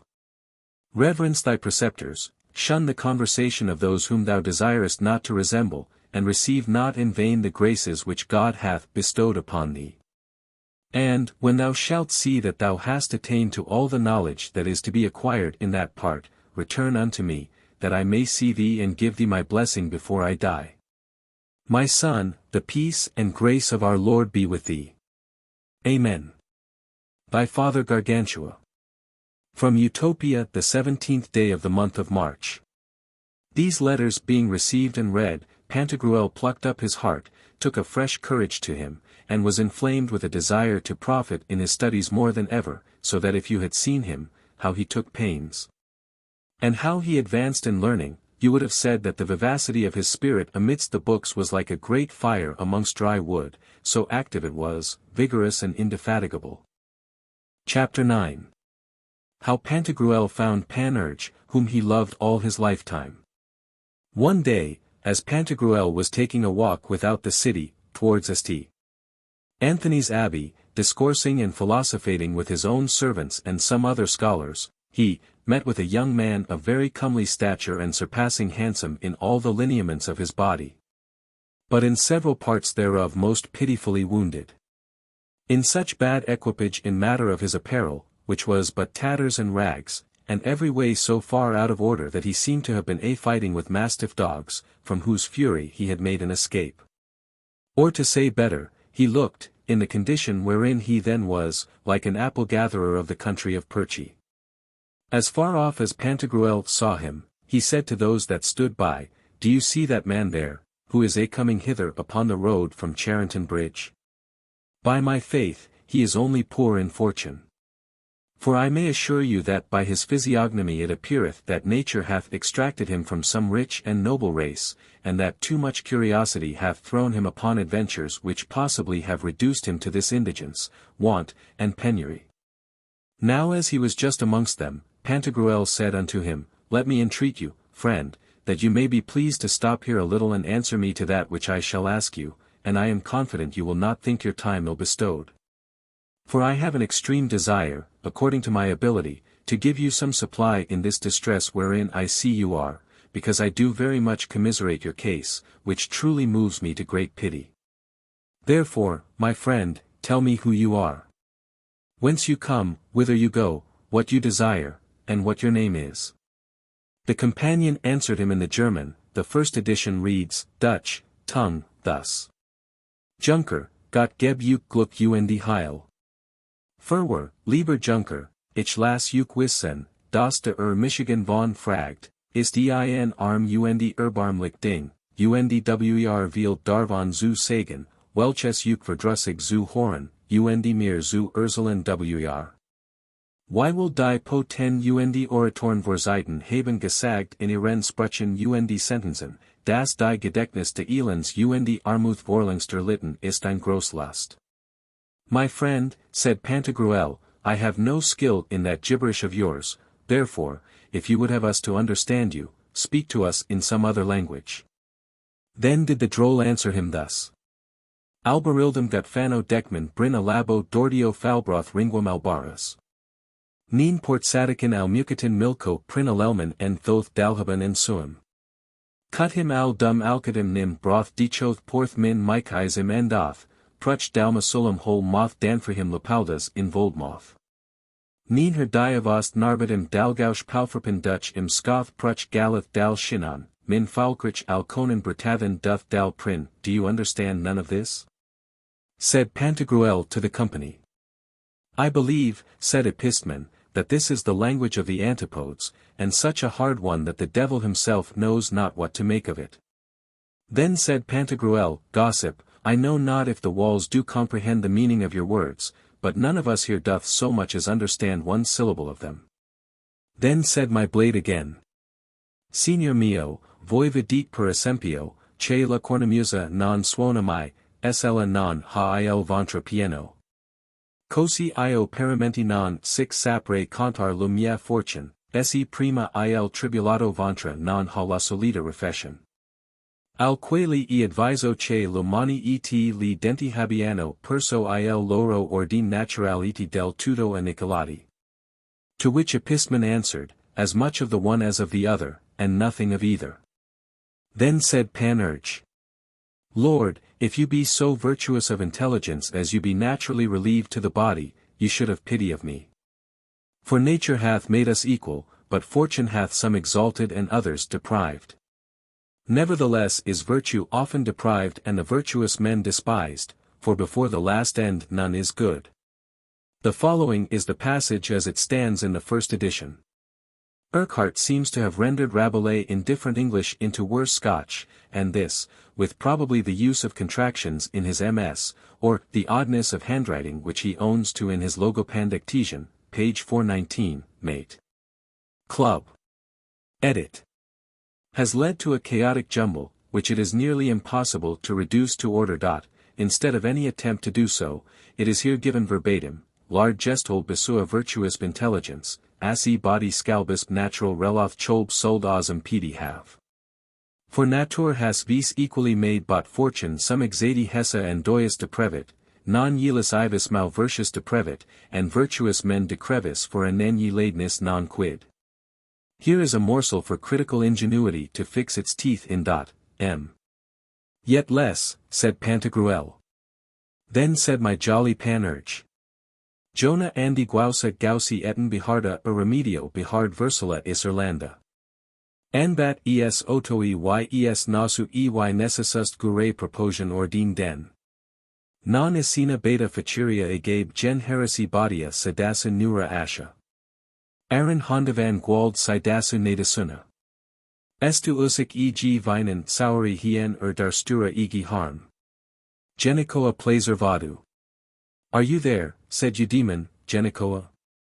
To this said Carpulum, St. Trinian's rammer unstitch your bum, for I had almost understood it. Then answered Panurge. Prust frest frinst sorgmen strakti drhds pag belelling gravit chavigni pomardier rust caldrak devenir pres nays. Kuil kalmak monak drup del muplist rink drlnd dodelb up drent lok mink stz rink jal de vins ders cordelis bert joxt sampenards. Do you speak Christian, said Epistemon, or the buffoon language, otherwise called Patalinois? Nay, it is the puzzlatory tongue, said another, which some call lanternois. Then said Panurge. Here, ik en spreek anders geen taal dan kirsten taal, my dunkt notens, al en segik you niet een woord, mijnen nut verkleert geno wat ik begeer, geeft my je bermhurtigheid jets war ben ik gevoit maf zyn. To which answered Pantagruel, as much of that. Then said Panurge. Señor, de tanto hablar yo soy cansado, porque yo suplico a vuestra reverencia que mire a los preceptos evangelicos, para que ellos muevan vuestra reverencia a lo que es de conciencia. Ysi ellos non bastaran, para mover vuestra reverencia a piedad, yo suplico que mire a la piedad natural, la cual yo creo que lo moverá como es de razón, y con eso non digo más.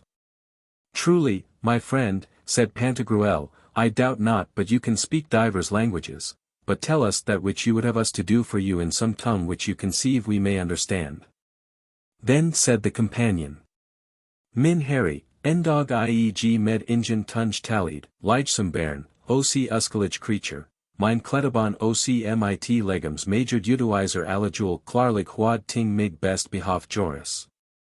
Som sandalig mad oc drick, huer forbarm dig ofura mig, oc befall at ju mig no get, af wilket ieg can slyer min giandis mage, ligerui som man cerbero en sup forsetter, saa scalt du lefu lenge oc lixalic. I think really, said Eusthenes, that the Goths spoke thus of old, and that, if it pleased God, we would all of us speak so with our tales. Then again said Panurge. Adon, scalamlacha, im ishar harab hal hebdeka bimahira t then li kikar liam, chanchat ab la al adonai chon and rao. To which answered Epistemon, at this time have I understood him very well. For it is the Hebrew tongue most rhetorically pronounced. Then again said the gallant. Despota tinen panagath, diati sy miuk artidotis. Horas gar limo analiskamenon im athlian, kuen to metaxi miuk elias udamos, zetus de par emu ha ou cri.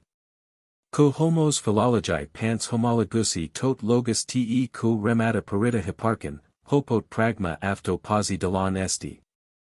Entha gar anenkii monon logi isen, hina pragmata, hon peri amphis bitumen, me prosperas epiphenete. What? Said Carpelum, Pantagruel's footman, it is Greek, I have understood him.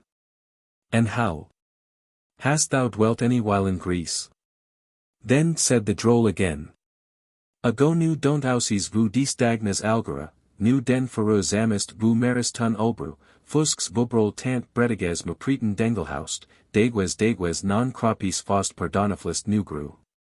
Ago patun tol nel prisis hour tu los acadinus, prou dukis brol pani go den baskra nudis caguans golfren gal austra passu. In this and the preceding speeches of Panurge, the Paris Variorum edition of 1823 has been followed in correcting Urquhart's text, which is full of inaccuracies. M. Methinks I understand him, said Pantagruel. For either it is the language of my country of Utopia, or sounds very like it. And, as he was about to have begun some purpose, the companion said. Jam totis vos per sacra, perc deos disc omnes obtestatus sum, utsi que vos pietas permavet, egestatum meme solaremini, nec hilum proficio clamens et egilans. Sinite, quiso, sinite, viri impii, quo me fata vocant abier, nec ultra vanis vestris interpolationibus obtendatus, memores veteris ilias adagii, quo venter famelicus auriculus currere dissiter. Well, my friend, said Pantagruel, but cannot you speak French? That I can do, sir, very well, said the companion, God be thanked. It is my natural language and mother tongue, for I was born and bred in my younger years in the garden of France, to wit, Touraine.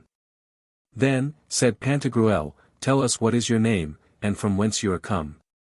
For, by my faith, I have already stamped in my mind such a deep impression of love towards you, that, if you will condescend unto my will, you shall not depart out of my company. And you and I shall make up another couple of friends such as Aeneas and Achates were. Sir, said the companion, my true and proper Christian name is Panurge, and now I come out of Turkey, to which country I was carried away prisoner at that time when they went to Medellin with a mischief. And willingly would I relate unto you my fortunes, which are more wonderful than those of Ulysses were. But, seeing that it pleaseth you to retain me with you, I most heartily accept of the offer, protesting never to leave you should you go to all the devils in hell. We shall have therefore more leisure at another time, and a fitter opportunity wherein to report them, for at this present I am in a very urgent necessity to feed. My teeth are sharp, my belly empty, my throat dry, and my stomach fierce and burning, all is ready. If you will but set me to work, it will be as good as a balsamum for sore eyes to see me gulch and raven it. For God's sake, give order for it. Then Pantagruel commanded that they should carry him home and provide him good store of victuals, which being done, he ate very well that evening, and, capon-like, went early to bed. Then slept until dinner time the next day, so that he made but 3 steps and 1 leap from the bed to the board. Chapter 10. How Pantagruel judged so equitably of a controversy, which was wonderfully obscure and difficult, that, by reason of his just decree therein, he was reputed to have a most admirable judgment. Pantagruel, very well remembering his father's letter and admonitions, would one day make trial of his knowledge. Thereupon, in all the carrefours, that is, throughout all the 4 quarters, streets, and corners of the city, he set up conclusions to the number of 9,764, in all manner of learning, touching in them the hardest doubts that are in any science. And first of all, in the Fodder Street he held dispute against all the regents or fellows of colleges, artists or masters of arts, and orators, and did so gallantly that he overthrew them and set them all upon their tails. He went afterwards to the Sorbonne, where he maintained argument against all the theologians or divines, for the space of 6 weeks, from 4 o'clock in the morning until 6 in the evening, except an interval of 2 hours to refresh themselves and take their repast. And at this were present the greatest part of the lords of the court, the masters of requests, presidents, councillors, those of the accompts, secretaries, advocates, and others, as also the sheriffs of the said town, with the physicians and professors of the canon law. Amongst which, it is to be remarked, that the greatest part were stubborn jades, and in their opinions obstinate. But he took such course with them that, for all their ergos and fallacies, he put their backs to the wall, gravelled them in the deepest questions, and made it visibly appear to the world that, compared to him, they were but monkeys and a knot of muffled calves. Whereupon everybody began to keep a bustling noise and talk of his so marvellous knowledge, through all degrees of persons of both sexes, even to the very laundresses, brokers, roast-meat sellers, penknife makers, and others, who, when he passed along in the street, would say, "This is he." In which he took delight, as Demosthenes, the prince of Greek orators, did, when an old crouching wife, pointing at him with her fingers, said, "That is the man." Now at this same very time there was a process or suit in law depending in court between 2 great lords, of which one was called my Lord Kissbreech, plaintiff of one side, and the other my Lord Suckfist, defendant of the other, whose controversy was so high and difficult in law that the Court of Parliament could make nothing of it. And therefore, by the commandment of the king, there were assembled 4 of the greatest and most learned of all the parliaments of France, together with the great council, and all the principal regents of the universities, not only of France, but of England also and Italy, such as Jason, Philippus Decius, Petrus de Petronibus, and a rabble of other old rabbinists, who being thus met together, after they had thereupon consulted for the space of 46 weeks, finding that they could not fasten their teeth in it, nor with such clearness understand the case as that they might in any manner of way be able to write it, or take up the difference betwixt the 2 aforesaid parties, it did so grievously vex them that they most villainously cons hit themselves for shame. In this great extremity one amongst them, named Du de Het, the learnedest of all, and more expert and prudent than any of the rest, whilst one day they were thus at their wits' end, all to be dunced and philogrobolized in their brains. Said unto them, We have been here, my masters, a good long space, without doing anything else than trifle away both our time and money, and can nevertheless find neither brim nor bottom in this matter. For the more we study about it the less we understand therein, which is a great shame and disgrace to us, and a heavy burden to our consciences. Yea, such that in my opinion we shall not rid ourselves of it without dishonour, unless we take some other course, for we do nothing but dote in our consultations.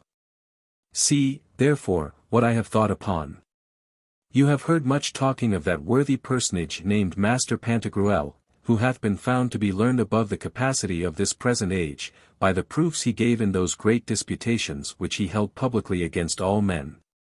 My opinion is, that we send for him to confer with him about this business, for never any man will encompass the bringing of it to an end if he do it not.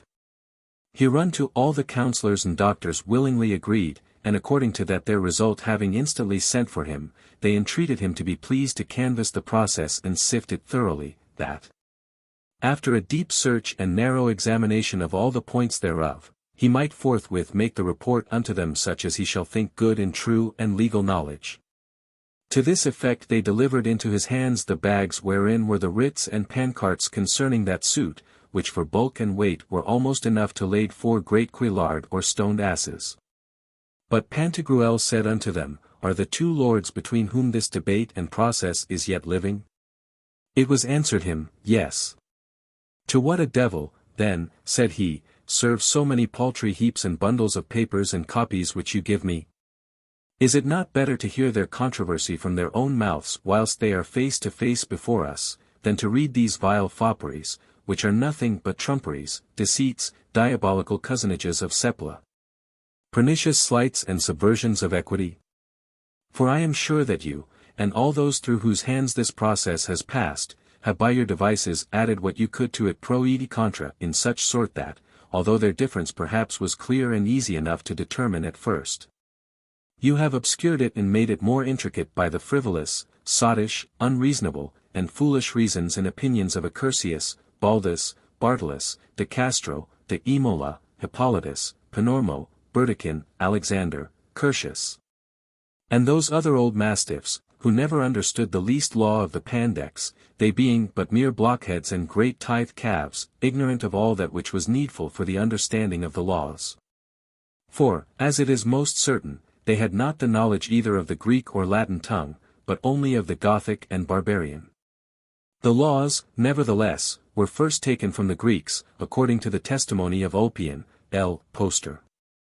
De origin juris, which we likewise may perceive by that all the laws are full of Greek words and sentences. And then we find that they are reduced into a Latin style the most elegant and ornate that whole language is able to afford, without excepting that of any that ever wrote therein, nay, not of Sallust, Varro, Cicero, Seneca, Titus Livius, nor Quintilian. How then could these old dotards be able to understand aright the text of the laws who never in their time had looked upon a good Latin book, as doth evidently enough appear by the rudeness of their style, which is fitter for a chimney sweeper, or for a cook or a scullion, than for a jurisconsult and doctor in the laws? Furthermore, seeing the laws are excerpted out of the middle of moral and natural philosophy, how should these fools have understood it, that have, by G, studied less in philosophy than my mule? In respect of human learning and the knowledge of antiquities and history they were truly laden with those faculties as a toad is with feathers.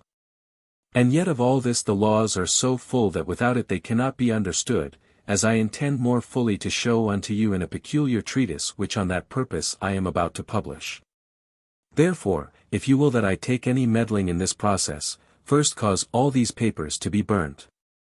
Secondly, make the 2 gentlemen come personally before me, and afterwards, when I shall have heard them, I will tell you my opinion freely without any feignedness or dissimulation whatsoever.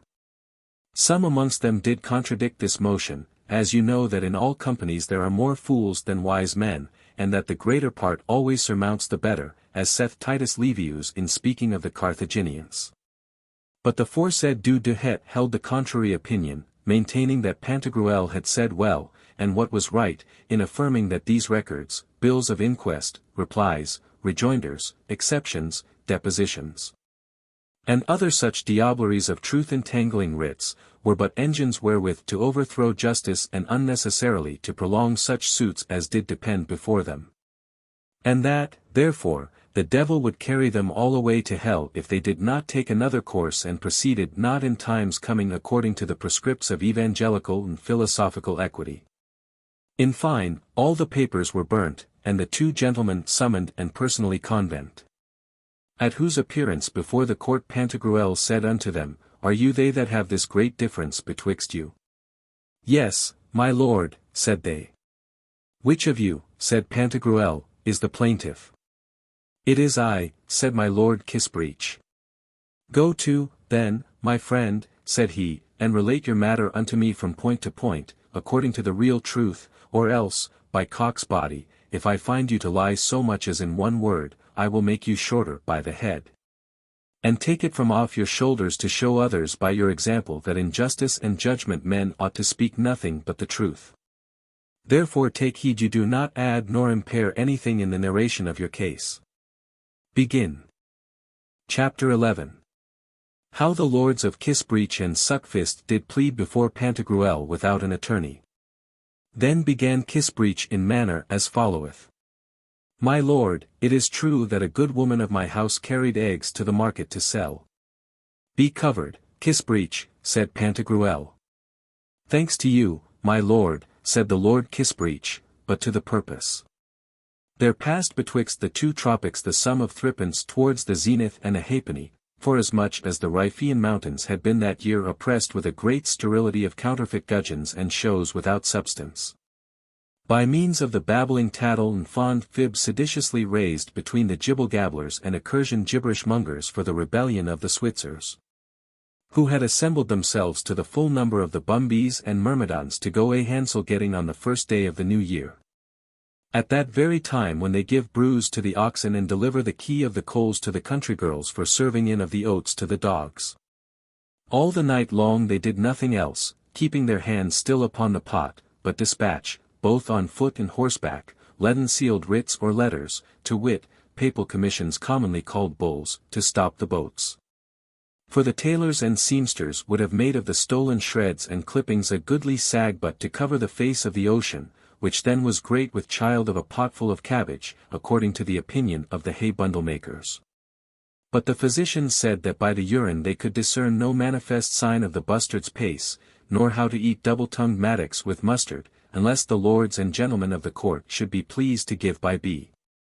Mole express command to the pox not to run about any longer in gleaning up of coppersmiths and tinkers. For the jobberknolls had already a pretty good beginning in their dance of the British jig called the Estrandor, to a perfect diapason, with one foot in the fire, and their head in the middle, as Goodman Raggett was wont to say. Ha, my masters, God moderates all things, and disposeth of them at his pleasure, so that against unlucky fortune a carter broke his frisking whip, which was all the wind instrument he had. This was done at his return from the little paltry town, even then when Master Antidus of Cresplatz was licentiate, and had passed his degrees in all dullery and blockishness, according to this sentence of the canonists, beady dunces. Quoniam ipsi stumblaverunt. But that which makes Lent to be so high, by Saint Fiacre of Bry, is for nothing else but that the Pentecost never comes but to my cost, yet, on afore there, ho! A little rain stills a great wind, and we must think so, seeing that the sergeant hath propounded the matter so far above my reach, that the clerks and secondaries could not with the benefit thereof lick their fingers, feathered with ganders. So orbicularly as they were wont in other things to do. And we do manifestly see that everyone acknowledgeth himself to be in the error wherewith another hath been charged. Reserving only those cases whereby we are obliged to take an ocular inspection in a perspective glass of these things towards the place in the chimney where hangeth the sign of the wine of 40 girths, which have been always accounted very necessary for the number of 20 panels and pack saddles of the bankrupt protectionaries of 5 years' respite. Howsoever, at least, he that would not let fly the fowl before the cheesecakes ought in law to have discovered his reason why not, for the memory is often lost with a wayward shoeing. Well, God keep Theobald Matane from all danger. Then said Pantagruel, hold there. Ho, my friend, soft and fair, speak at leisure and soberly without putting yourself in choler. I understand the case, go on. Now then, my lord, said Kissbreech, the foresaid good woman saying her gaudes and audi nos, could not cover herself with a treacherous backblow, ascending by the wounds and passions of the privileges of the universities. Unless by the virtue of a warming pan she had angelically fomented every part of her body in covering them with a hedge of garden beds. Then giving in a swift unavoidable thrust, very near to the place where they sell the old rags whereof the painters of Flanders make great use when they are about neatly to clap on shoes on grasshoppers, locusts, seagulls, and such like flyfowls, so strange to us that I am wonderfully astonished why the world doth not lay, seeing it is so good to hatch. Here the Lord of Suckfist would have interrupted him and spoken somewhat, whereupon Pantagruel said unto him, St. By St. Anthony's belly, doth it become thee to speak without command? I sweat here with the extremity of labour and exceeding toil I take to understand the proceeding of your mutual difference, and yet thou comest to trouble and disquiet me. Peace, in the devil's name, peace. Thou shalt be permitted to speak thy bellyful when this man hath done, and no sooner. Go on, said he to Kissbreech, speak calmly, and do not overheat yourself with too much haste. I perceiving, then, said Kissbreech, that the pragmatical sanction did make no mention of it, and that the holy Pope to everyone gave liberty to fart at his own ease.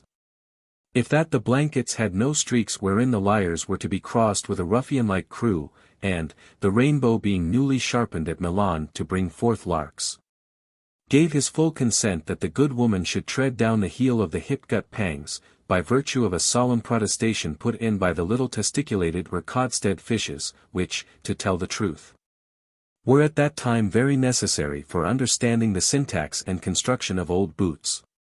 Therefore John Calf, her cousin Gervase once removed with a log from the woodstack, very seriously advised her not to put herself into the hazard of quagswagging in the lee. To be scoured with a buck of linen clothes till first she had kindled the paper. This counsel she laid hold on, because he desired her to take nothing and throw out, for non de ponte vadit, cacum sapientia cadit. Matters thus standing, seeing the masters of the chamber of accompts or members of that committee did not fully agree amongst themselves in casting up the number of the almany whistles, whereof were framed those spectacles for princes which have been lately printed at Antwerp, I must needs think that it makes a bad return of the writ, and that the adverse party is not to be believed, in caesar verbo dotis. For that, having a great desire to obey the pleasure of the king, I armed myself from toe to top with belly furniture, of the sauls of good venison pasties, to go see how my grape-gatherers and vintagers had pinked and cut full of small holes their high-coped caps, to lecher it the better, and play at in and in. And indeed the time was very dangerous in coming from the fair, in so far that many trained bowmen were cast at the muster and quite rejected, although the chimney-tops were high enough, according to the proportion of the wind-galls in the legs of horses, or of the melanders, which in the esteem of expert farriers is no better disease, or else the story of Rhonopatifam or Lamabodicon, interpreted by some to be the tale of a tub or of a roasted horse, savours of Apocrypha, and is not an authentic history. And by this means there was that year great abundance, throughout all the country of Artois, of tawny buzzing beetles, to the no small profit of the gentlemen great stick faggot carriers, when they did eat without disdaining the cocklecranes, till their belly was like to crack with it again. As for my own part, such is my Christian charity towards my neighbours, that I could wish from my heart everyone had as good a voice, it would make us play the better at the tennis and the balloon. And truly, my lord, to express the real truth without dissimulation, I cannot but say that those petty subtle devices which are found out in the etymologizing of patents would descend more easily into the river of Seine, to serve for ever at the miller's bridge upon the said water, as it was heretofore decreed by the King of the Canarians, according to the sentence or judgment given thereupon, which is to be seen in the registry and records within the clerk's office of this house. And, therefore, my lord, I do most humbly require, that by your lordship there may be said and declared upon the case what is reasonable, with costs, damages, and interests. Then said Pantagruel, my friend, is this all you have to say? Kissbreech answered, Yes, my lord, for I have told all the 2 autumn, and have not varied at all upon mine honour in so much as one single word. You then, said Pantagruel, my lord of Suckfist, say what you will, and be brief, without omitting, nevertheless, anything that may serve to the purpose. Chapter 12. How the Lord of Suckfist pleaded before Pantagruel. Then began the Lord Suckfist in manner as followeth. My lord, and you my masters, if the iniquity of men were as easily seen in categorical judgment as we can discern flies in a milk-pot, the world's 4 oxen had not been so eaten up with rats. Nor had so many years upon the earth been nibbled away so scurvily. For although all that my adversary hath spoken be of a very soft and downy truth, in so much as concerns the letter and history of the factum, yet nevertheless the crafty sleights, cunning subtleties, sly cousin-ages, and little troubling entanglements are hid under the rose-pot, the common cloak and cover of all fraudulent deceits. Should I endure that, when I am eating my pottage equal with the best, and that without either thinking or speaking any manner of ill, they rudely come to vex, trouble, and perplex my brains with that antique proverb which saith, Who in his pottage eating drinks will not, when he is dead and buried, see one jot. And, good lady, how many great captains have we seen in the day of battle, when in open field the sacrament was distributed in luncheons of the sanctified bread of the confraternity, the more honestly to nod their heads, play on the lute, and crack with their tails, to make pretty little platform leaps in keeping level by the ground? But now the world is unshackled from the corners of the packs of Leicester. One flies out lewdly and becomes debauched. Another, likewise, 5, 4, and 2, and that at such random that, if the court take not some course therein, it will make as bad a season in matter of gleaning this year as ever it made, or it will make goblets. If any poor creature go to the stoves to illuminate his muzzle with a cow's herd or to buy winter boots, and that the sergeants passing by, or those of the watch, happen to receive the decoction of a clyster or the fecal matter of a close stool upon their rustling wrangling clutter-keeping masterships, should any because of that make bold to clip the shillings and testers and fry the wooden dishes? Sometimes, when we think one thing, God does another, and when the sun is wholly set all beasts are in the shade. Let me never be believed again, if I do not gallantly prove it by several people who have seen the light of the day. In the year 36, buying a Dutch curtail, which was a middle-sized horse, both high and short, of a wool good enough and dyed in grain, as the goldsmiths assured me, although the notary put an and in it, I told really that I was not a clerk of so much learning as to snatch at the moon with my teeth. But, as for the butterfirkin where Vulcanian deeds and evidences were sealed, the rumour was, and the report thereof went current, that salt beef will make one find the way to the wine without a candle, though it were hid in the bottom of a collier's sack, and that with his drawers on he were mounted on a barbed horse furnished with a frontal, and such arms, thighs, and leg pieces as are requisite for the well frying and broiling of a swaggering sauciness. Here is a sheep's head, and it is well they make a proverb of this, that it is good to see black cows in burnt wood when one attains to the enjoyment of his love.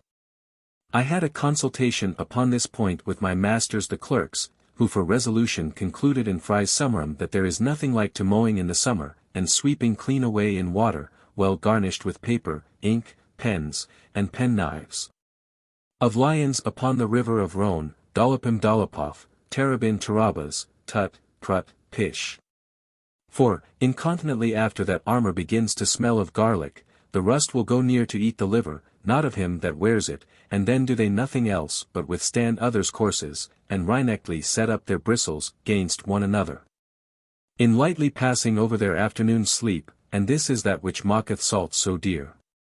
My lords, believe not when the said good woman had with birdlime caught the shoveler foul, the better before a sergeant's witness to deliver the younger son's portion to him, that the sheep's pluck or hog's haslet did dodge and shrink back in the usurer's purses, or that there could be anything better to preserve one from the cannibals than to take a rope of onions, knit with 300 turnips, and a little of a calf's chaldron of the best allay that the alchemists have provided, and, that they daub and do over with clay, as also calcinate and burn to dust these pantoufles, muff in muff out, mufflin mufflard.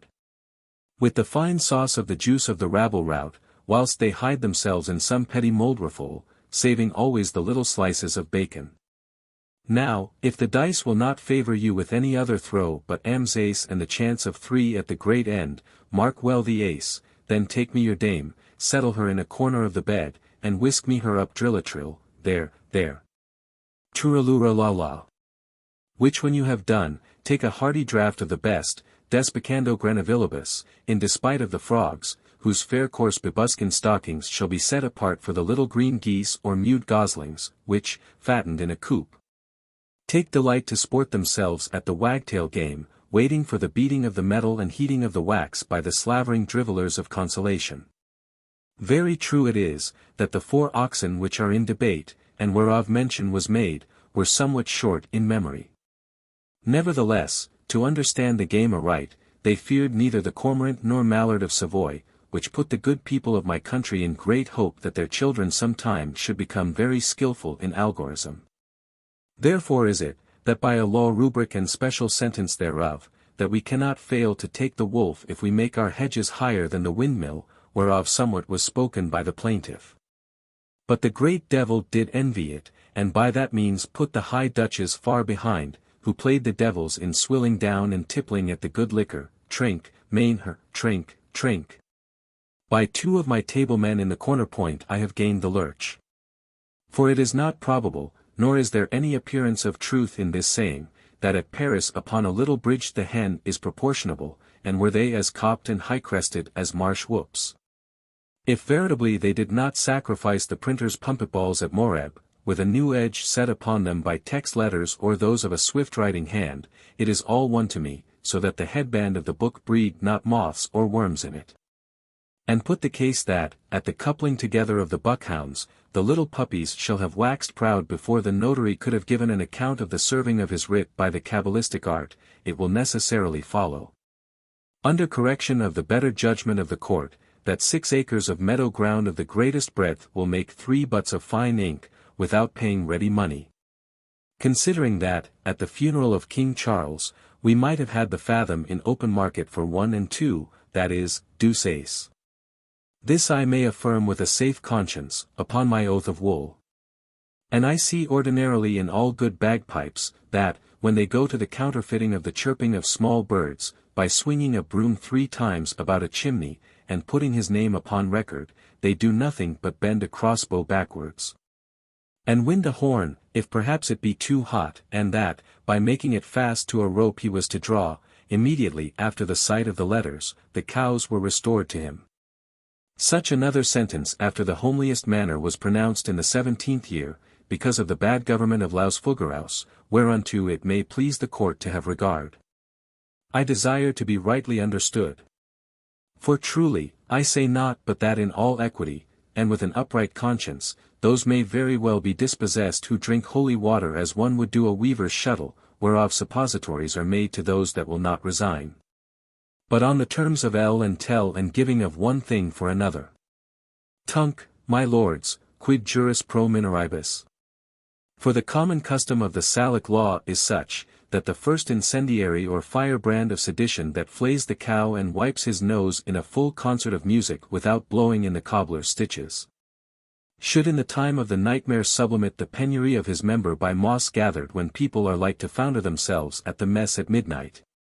To give the estrapade to these white wines of Anjou that do the fear of the leg in lifting it by horsemen called the gambetta, and that neck to neck after the fashion of Brittany, concluding as before with costs, damages, and interests. After that the Lord of Suckfist had ended, Pantagruel said to the Lord of Kissbreech, my friend, have you a mind to make any reply to what is said? No, my lord, answered Kissbreech, for I have spoke all I intended, and nothing but the truth. Therefore, put an end for God's sake to our difference, for we are here at great charge. Chapter 13. How Pantagruel gave judgment upon the difference of the 2 lords. Then Pantagruel, rising up, assembled all the presidents, counsellors, and doctors that were there, and said unto them, Come now, my masters, you have heard vivae voces oraculo. the controversy that is in question. What do you think of it? They answered him, We have indeed heard it, but have not understood the devil so much as one circumstance of the case. And therefore we beseech you, una voce, and in courtesy request you that you would give sentence as you think good, and, ex nunc prout ex tunc, we are satisfied with it, and do ratify it with our full consents. Well, my masters, said Pantagruel, seeing you are so pleased, I will do it, but I do not truly find the case so difficult as you make it. Your paragraph Caton, the law Frater, the law Gallus, the law Quinquepidum, the law Vinum, the law C. Dominus, the law Mater, the law Mulier Bona, to the law Caecus, the law Pomponius, the law Fundi, the law Emptor, the law Praetor, the law Venditor, and a great many others, are far more intricate in my opinion. After he had spoke this, he walked a turn or two about the hall, plodding very profoundly, as one may think. For he did groan like an ass whilst they girth him too hard, with the very intensiveness of considering how he was bound in conscience to do right to both parties, without varying or accepting of persons. Then he returned, sat down, and began to pronounce sentence as followeth. Having seen, heard, calculated, and well considered of the difference between the lords of Kissbreech and Suckfist, the court saith unto them, that in regard of the sudden quaking, shivering, and hoariness of the flicker mouse, bravely declining from the estival solstice, to attempt by private means the surprisal of toyish trifles in those who are a little unwell for having taken a draught too much. Through the lewd demeanour and vexation of the beetles that inhabit the diaromal, climate of an hypocritical ape on horseback, bending a crossbow backwards, the plaintiff truly had just cause to calfet. Or with oakum to stop the chinks of the galleon which the good woman blew up with wind, having one foot shod and the other bare, reimbursing and restoring to him, low and stiff in his conscience, as many bladdernuts and wild pistakes as there is of hair in 18 cows, with as much for the embroiderer, and so much for that. He is likewise declared innocent of the case privileged from the Napdartes, into the danger whereof it was thought he had incurred. Because he could not jocundly and with fullness of freedom untruss and dung, by the decision of a pair of gloves perfumed with the scent of bum gunshot at the walnut tree taper, as is usual in his country of Mirabilis. Slacking, therefore, the topsail, and letting go the bowline with the brazen bullets, wherewith the mariners did by way of protestation bake in paste meat great store of pulse interquilted with the dormouse, whose hawkspells were made with a puntenaria, after the manner of Hungary or Flanders lace, and which his brother-in-law carried in a pannier, lying near to 3 chevrons or bordered gules, whilst he was clean out of heart, drooping and crestfallen by the too narrow sifting, canvassing, and curious examining of the matter in the angularly dog-hole of nasty scoundrels, from whence we shoot at the vermiformal popinjay with the flap made of a foxtail. But in that he chargeth the defendant that he was a botcher, cheese-eater, and trimmer of man's flesh embalmed, which in the arsiversy swagfall tumble was not found true, as by the defendant was very well discussed. The court, therefore, doth condemn and immerse him in 3 porringers of curds, well cemented and close together, shining like pearls, and codpieced after the fashion of the country, to be paid unto the said defendant about the middle of August and May.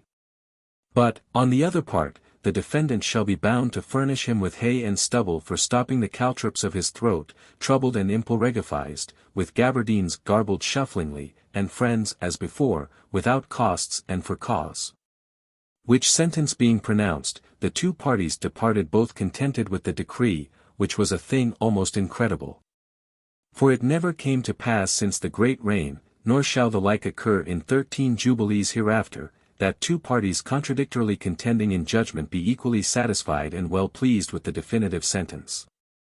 As for the counsellors and other doctors in the law that were there present, they were all so ravished with admiration at the more than human wisdom of Pantagruel, which they did most clearly perceive to be in him by his so accurate decision of this so difficult and thorny cause, that their spirits with the extremity of the rapture being elevated above the pitch of actuating the organs of the body, they fell into a trance and sudden ecstasy, wherein they stayed for the space of 3 long hours. And had been so as yet in that condition had not some good people fetched store of vinegar and rosewater to bring them again unto their former sense and understanding, for the which God be praised everywhere. And so be it. Chapter 14. How Panurge related the manner how he escaped out of the hands of the Turks. The great wit and judgment of Pantagruel was immediately after this made known unto all the world by setting forth his praises in print.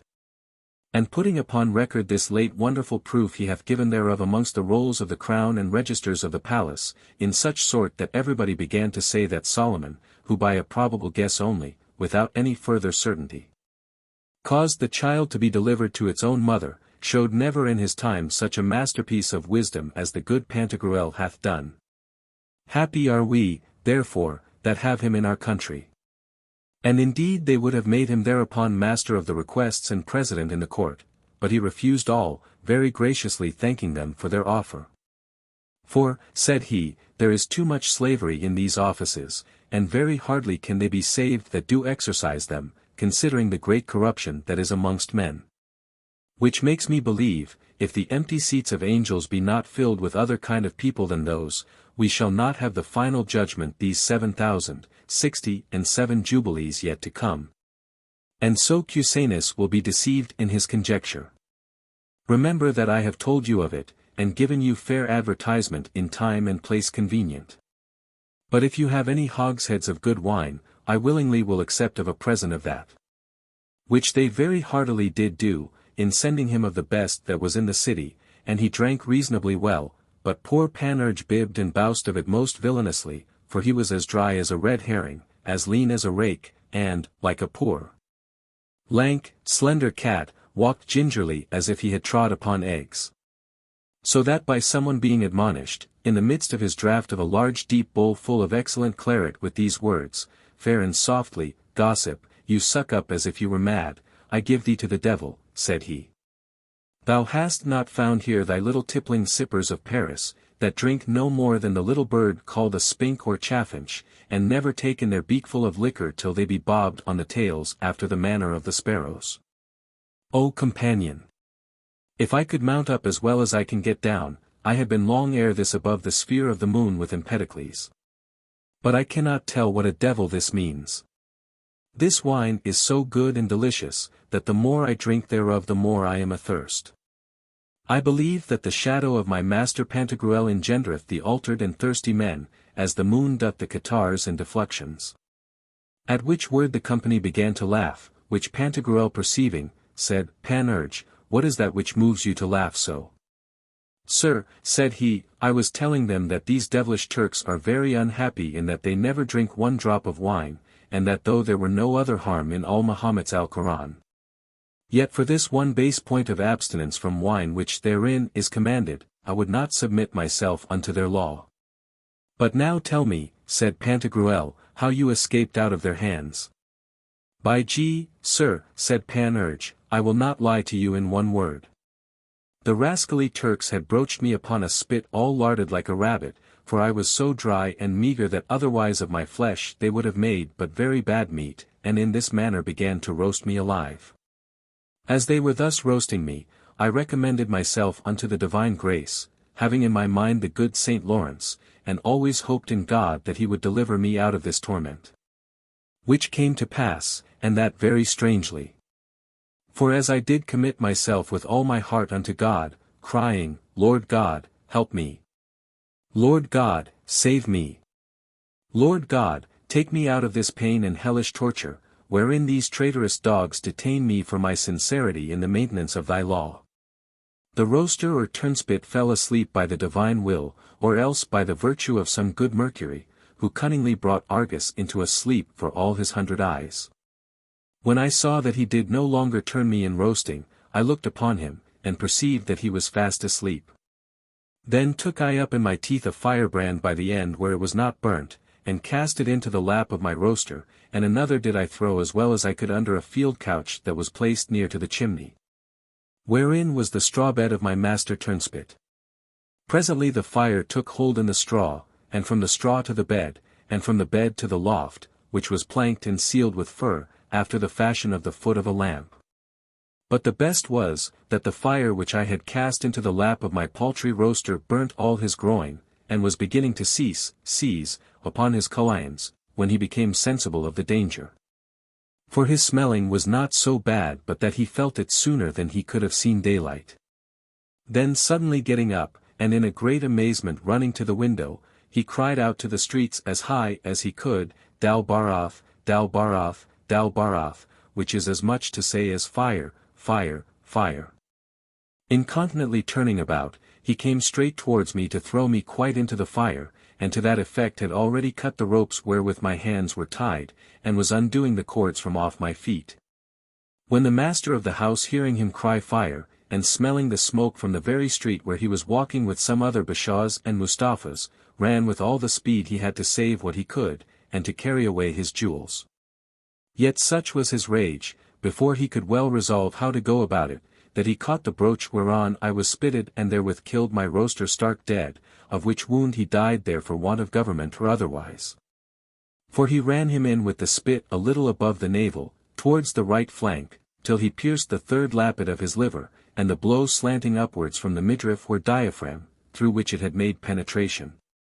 The spit passed athwart the pericardium or capsule of his heart, and came out above at his shoulders, betwixt the spondles or turning joints of the chine of the back and the left homoplat, which we call the shoulder blade.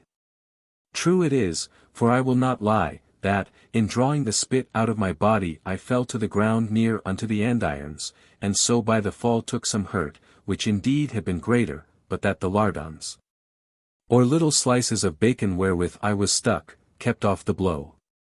My Bashaw then seeing the case to be desperate, his house burnt without remission, and all his goods lost, gave himself over unto all the devils in hell, calling upon some of them by their names, Grilgoth, Astaroth, Rapless, and Gribuelis. 9 several times.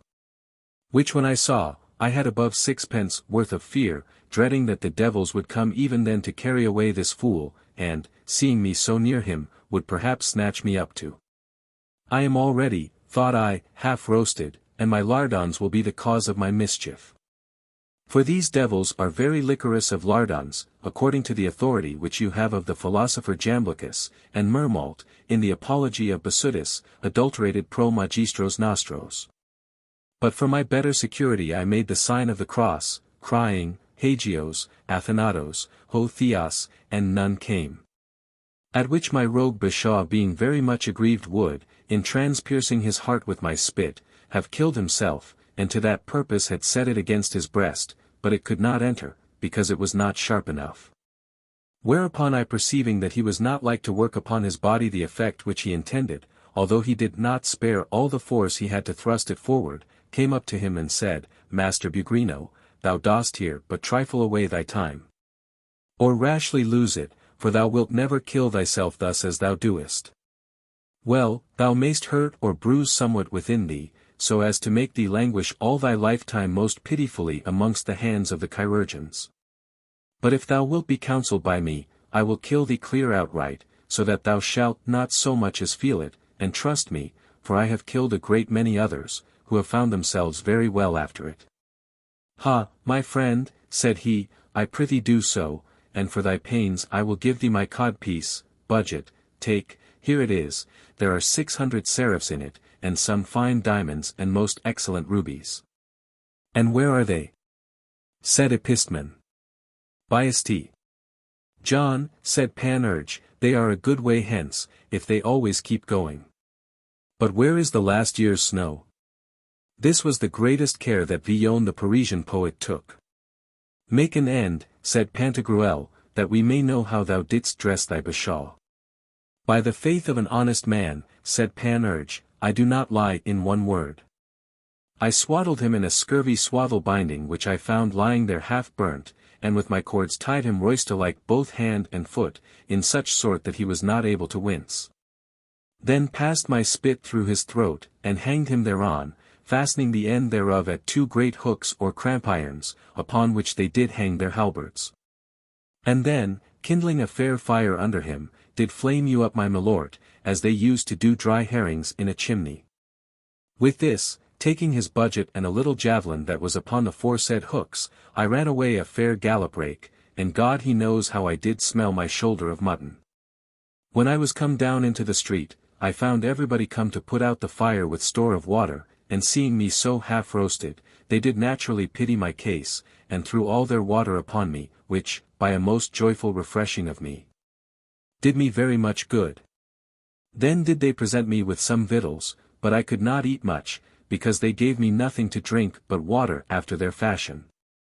Other hurt they did me none, only one little villainous turkey knob-breasted rogue came thieftiously to snatch away some of my lardons, but I gave him such a sturdy thump and sound rap on the fingers with all the weight of my javelin, that he came no more the second time.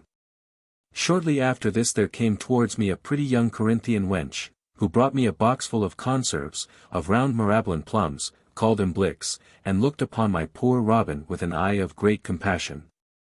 As it was flea-bitten and pinked with the sparkles of the fire from whence it came, for it reached no farther in length, believe me, than my knees.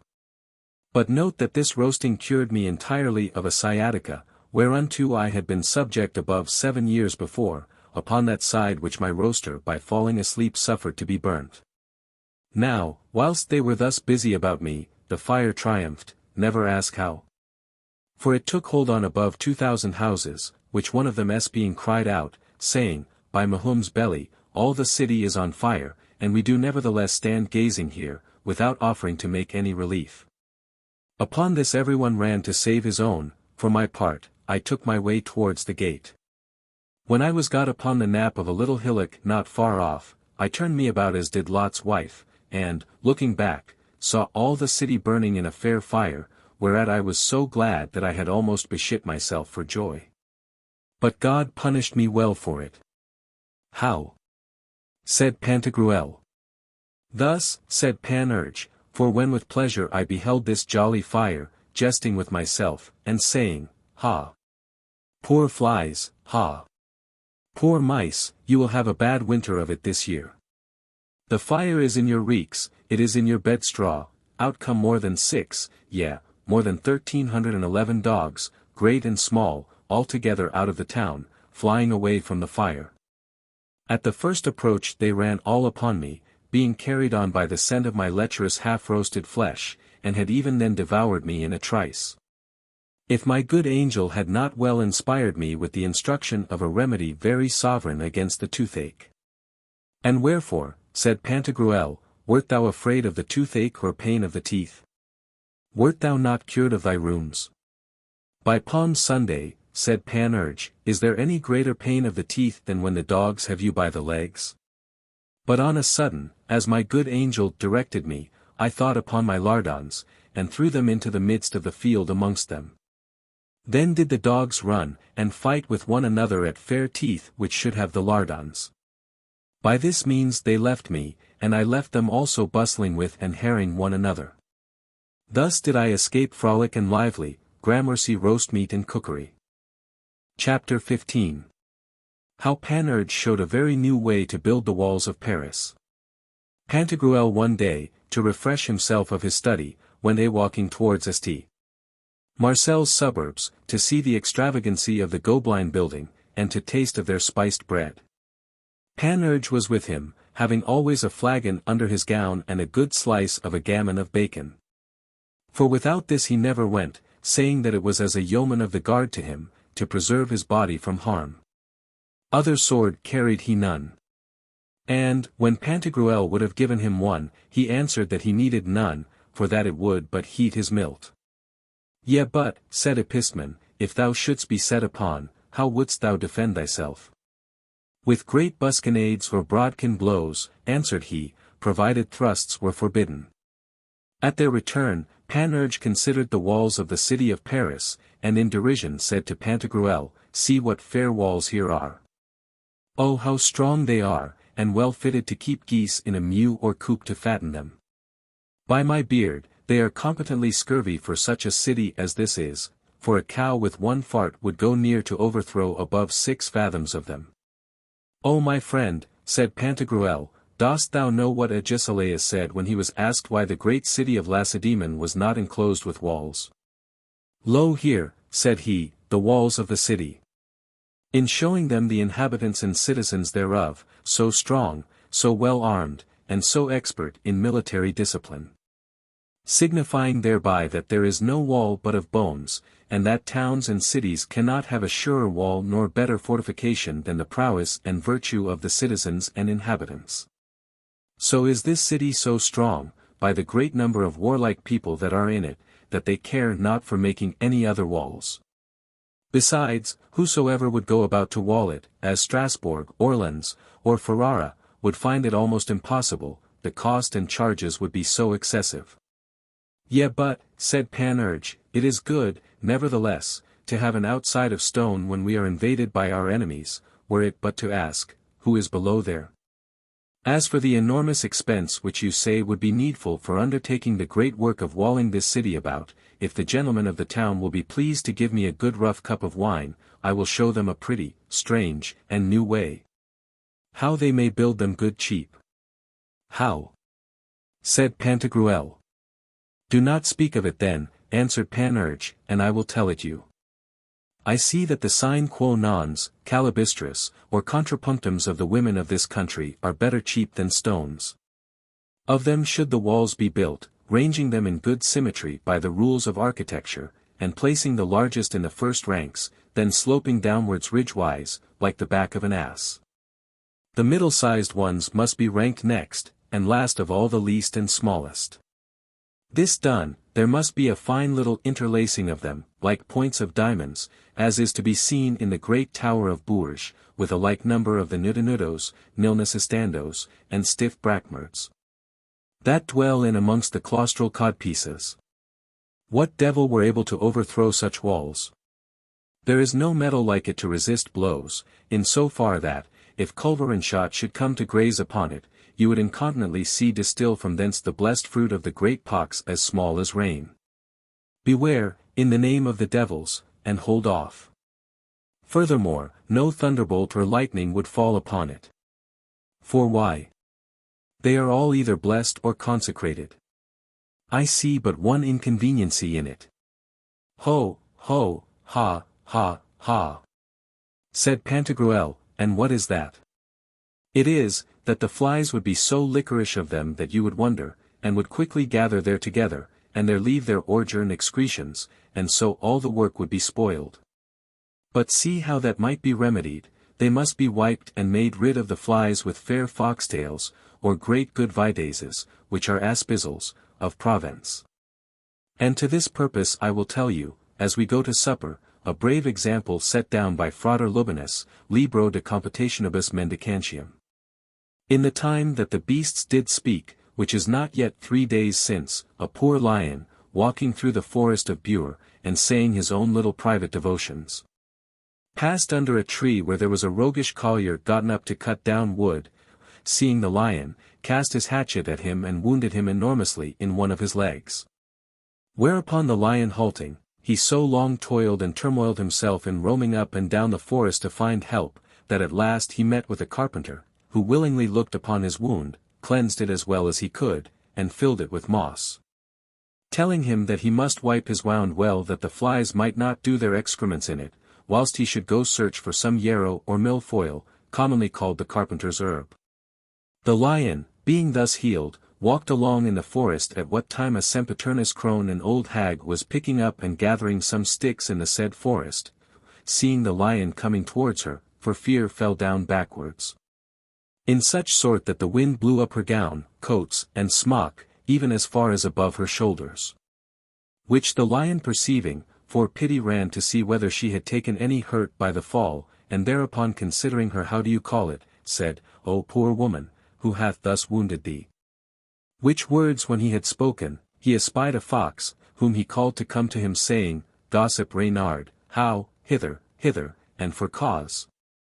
When the fox was come, he said unto him, My gossip and friend, they have hurt this good woman here between the legs most villainously, and there is a manifest solution of continuity. See how great a wound it is, even from the tail up to the navel, in measure 4, nay full 5 handfuls and a half. This is the blow of a hatchet, I doubt me.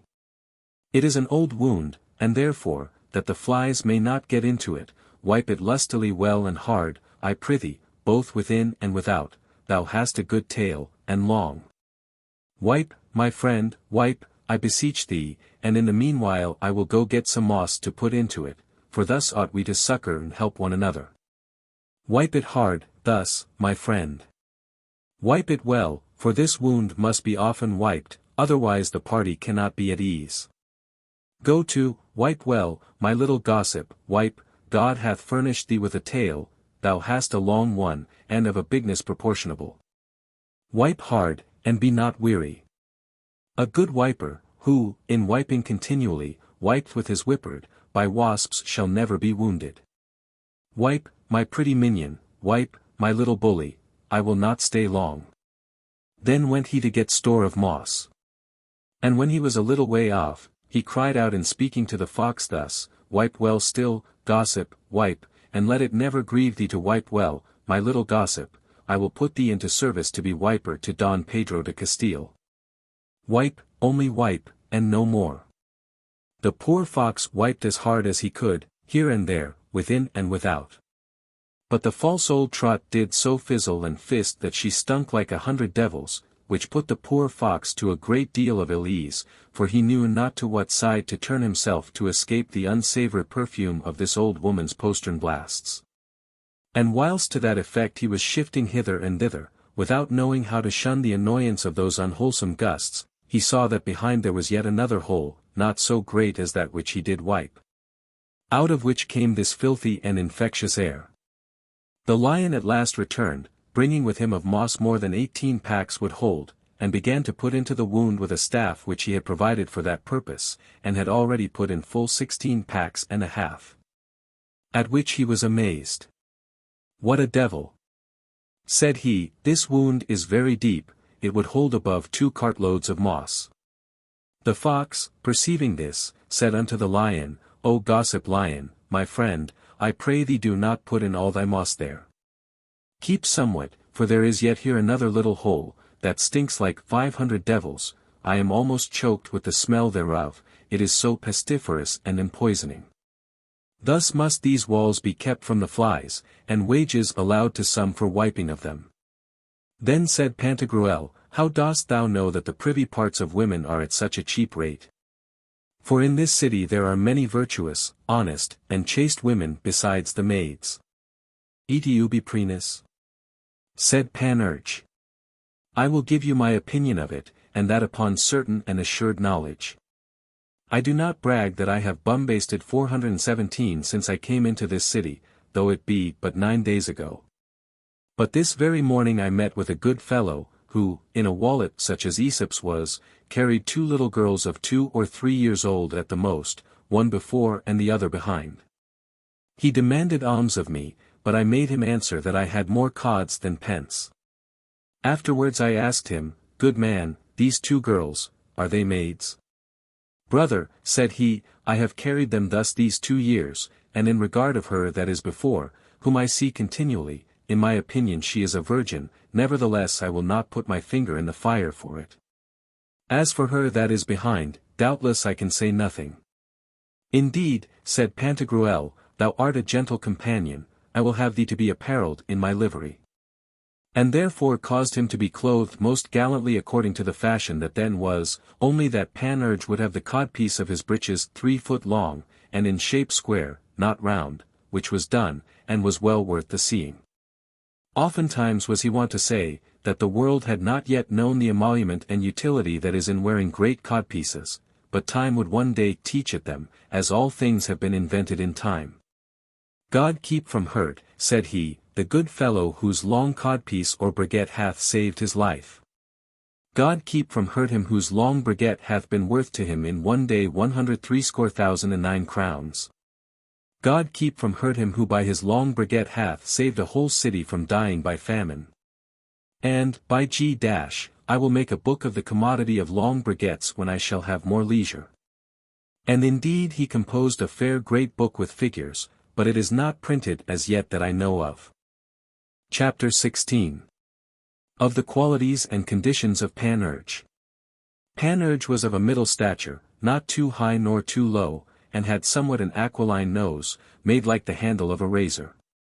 He was at that time 35 years old or thereabouts, fine to gild like a leaden dagger, for he was a notable cheater and coney catcher, he was a very gallant and proper man of his person, only that he was a little lecherous, and naturally subject to a kind of disease which at that time they called lack of money. It is an incomparable grief, yet, notwithstanding, he had 63 tricks to come by it at his need, of which the most honourable and most ordinary was in manner of thieving, secret purloining and filching, for he was a wicked lewd rogue, a cozener, drinker, royster, rover, and a very dissolute and debauched fellow, if there were any in Paris. Otherwise, and in all matters else, the best and most virtuous man in the world, and he was still contriving some plot, and devising mischief against the sergeants and the watch. At one time he assembled 3 or 4 especial good hacksters and roaring boys, made them in the evening drink like Templars, afterwards led them till they came under St. Genevieve, or about the College of Navarre, and, at the hour that the watch was coming up that way, which he knew by putting his sword upon the pavement, and his ear by it, and, when he heard his sword shake, it was an infallible sign that the watch was near at that instant. Then he and his companions took a tumbrel or dung-cart, and gave it the brangle, hurling it with all their force down the hill, and so overthrew all the poor watchmen like pigs, and then ran away upon the other side. For in less than 2 days he knew all the streets, lanes, and turnings in Paris as well as his day's debt. At another time he made in some fair place, where the said watch was to pass, a train of gunpowder, and, at the very instant that they went along, set fire to it, and then made himself sport to see what good grace they had in running away, thinking that St. Anthony's fire had caught them by the legs. As for the poor masters of arts, he did persecute them above all others.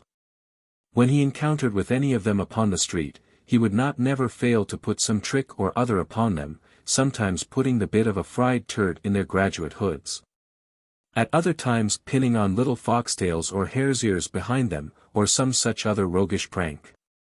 One day that they were appointed all to meet in the Fodder Street, Sorbonne, he made a Bourbonnais tart, or filthy and slovenly compound, made of store of garlic, of assafoetida, of castoreum, of dog's turds very warm, which he steeped, tempered, and liquefied in the corrupt matter of pocky boils and pestiferous botches, and very early in the morning therewith anointed all the pavement, in such sort that the devil could not have endured it, which made all these good people there to lay up their gorges, and vomit what was upon their stomachs before all the world, as if they had flayed the fox. And 10 or 12 of them died of the plague, 14 became lepers, 18 grew lousy, and about 27 had the pox, but he did not care a button for it. He commonly carried a whip under his gown, wherewith he whipped without remission the pages whom he found carrying wine to their masters, to make them mend their pace. In his coat he had above 26 little fobs and pockets always full, one with some lead water, and a little knife as sharp as a glover's needle, wherewith he used to cut purses, another with some kind of bitter stuff, which he threw into the eyes of those he met, another with clotburs, penned with little geese or capon's feathers, which he cast upon the gowns and caps of honest people, and often made them fair horns, which they wore about all the city, sometimes all their life. Very often, also, upon the women's French hoods would he stick in the hind part somewhat made in the shape of a man's member. In another, he had a great many little horns full of fleas and lice, which he borrowed from the beggars of St. Innocent, and cast them with small canes or quills to write with into the necks of the daintiest gentlewomen that he could find, yea, even in the church, for he never seated himself above in the choir, but always sat in the body of the church amongst the women, both at mass, at vespers, and at sermon. In another, he used to have good store of hooks and buckles, wherewith he would couple men and women together that sat in company close to one another, but especially those that wore gowns of crimson taffeties, that, when they were about to go away, they might rend all their gowns. In another, he had a squib furnished with tinder, matches, stones to strike fire, and all other tackling necessary for it. In another, 2 or 3 burning glasses, wherewith he made both men and women sometimes mad, and in the church put them quite out of countenance. For he said that there was but an antistrophe, or little more difference than of a literal inversion, between a woman fall à la messe and molle à la fesse, that is, foolish at the mass and of a pliant buttock. In another, he had a good deal of needles and thread, wherewith he did 1,000 little devilish pranks. One time, at the entry of the palace unto the great hall, where a certain grey friar or courtier was to say mass to the councillors, he did help to apparel him and put on his vestments, but in the accoutring of him he sewed on his alb, surplice, or stole, to his gown and shirt, and then withdrew himself when the said lords of the court or councillors came to hear the said mass. But when it came to the ite, missa est, that the poor frauder would have laid by his stole or surplice, as the fashion then was, he plucked off withal both his frock and shirt, which were well sewed together. And thereby stripping himself up to the very shoulders showed his belvedere to all the world, together with his Don Cipriano, which was no small one, as you may imagine. And the friar still kept hailing, but so much the more did he discover himself and lay open his back parts, till one of the lords of the court said, "How now? What's the matter? Will this fair father make us here an offering of his tail to kiss it? Nay, Saint Anthony's fire kiss it for us." From thenceforth it was ordained that the poor fathers should never disrobe themselves any more before the world, but in their vestry room, or sextry, as they call it. Especially in the presence of women, lest it should tempt them to the sin of longing in disordinate desire. The people then asked why it was the friars had so long and large genitories. The said Panurge resolved the problem very neatly, saying, that which makes asses to have such great ears is that their dams did put no biggins on their heads, as Aliaco mentioneth in his suppositions. By the like reason, that which makes the genitories or generation tools of those so fair frauders so long is, for that they were no bottomed breeches, and therefore their jolly member, having no impediment, hangeth dangling at liberty as far as it can reach, with a wiggle-waggle down to their knees, as women carry their paternoster beads. And the cause wherefore they have it so correspondently great is, that in this constant wigwagging the humours of the body descend into the said member. For, according to the legists, agitation and continual motion is cause of attraction. Item, he had another pocket full of itching powder, called stone alum, whereof he would cast some into the backs of those women whom he judged to be most beautiful and stately, which did so ticklishly gall them, that some would strip themselves in the open view of the world, and others dance like a cock upon hot embers, or a drumstick on a tabor. Others, again, ran about the streets, and he would run after them. To such as were in the stripping vein he would very civilly come to offer his attendance, and cover them with his cloak, like a courteous and very gracious man. Item, in another he had a little leather bottle full of old oil, wherewith, when he saw any man or woman in a rich new handsome suit, he would grease, smutch, and spoil all the best parts of it under colour and pretence of touching them, saying, "This is good cloth. This is good satin, good taffeties. Madam, God give you all that your noble heart desireth. You have a new suit, pretty sir, and you a new gown, sweet mistress, God give you joy of it, and maintain you in all prosperity." And with this would lay his hand upon their shoulder, at which touch such a villainous spot was left behind, so enormously engraven to perpetuity in the very soul, body, and reputation, that the devil himself could never have taken it away. Then, upon his departing, he would say, "Madam, take heed you do not fall, for there is a filthy great hole before you, whereinto if you put your foot, you will quite spoil yourself." Another he had all full of euphorbium, very finely pulverized. In that powder did he lay a fair handkerchief curiously wrought, which he had stolen from a pretty seamstress of the palace, in taking away a louse from off her bosom which he had put there himself, and when he came into the company of some good ladies, he would trifle them into a discourse of some fine workmanship of bone lace, then immediately put his hand into their bosom, asking them, "And this work, is it of Flanders, or of Hainaut?" And then drew out his handkerchief, and said, "Hold, hold, look what work here is, it is of Fatignan or of Fontarabia," and shaking it hard at their nose, made them sneeze for 4 hours without ceasing. In the meanwhile he would fart like a horse, and the women would laugh and say, "How now, do you fart, Panurge?" "No, no, madam," said he, "I do but tune my tail to the plain song of the music which you make with your nose." In another he had a picklock, a pelican, a cramp iron, a crook, and some other iron tools, wherewith there was no door nor coffer which he would not pick open. He had another full of little cups, wherewith he played very artificially, for he had his fingers made to his hand, like those of Minerva or Arachne, and had heretofore cried treacle.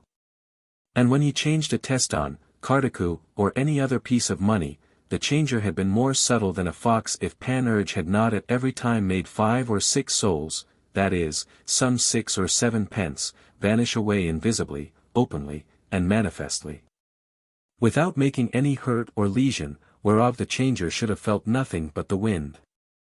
Chapter 17. How Panurge gained the pardons, and married the old women, and of the suit in law which he had at Paris. One day I found Panurge very much out of countenance, melancholic, and silent, which made me suspect that he had no money. Whereupon I said unto him, Panurge, you are sick, as I do very well perceive by your physiognomy, and I know the disease.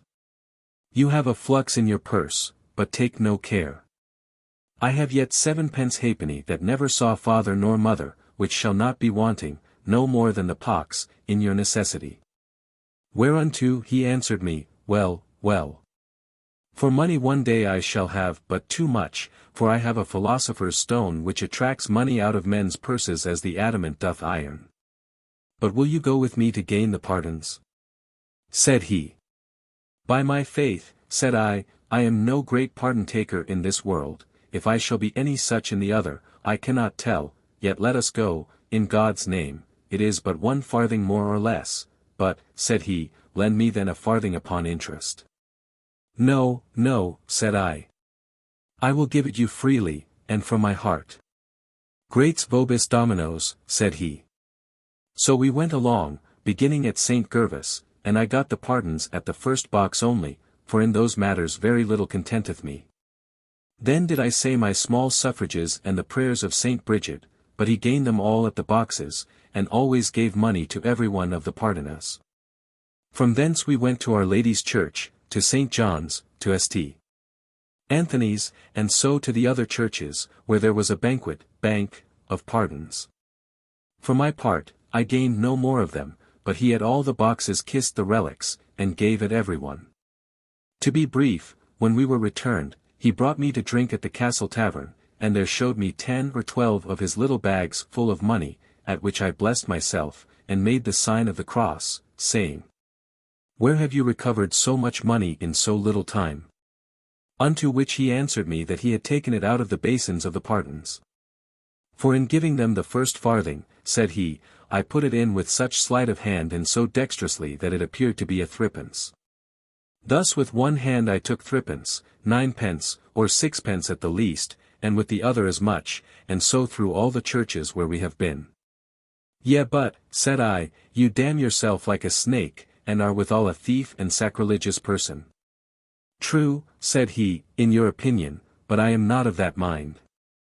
For the pardoners do give me it, when they say unto me in presenting the relics to kiss, centuplum accipes, that is, that for 1 penny I should take 100. For accipes is spoken according to the manner of the Hebrews, who use the future tense instead of the imperative, as you have in the law, diliges dominum, that is, dilige.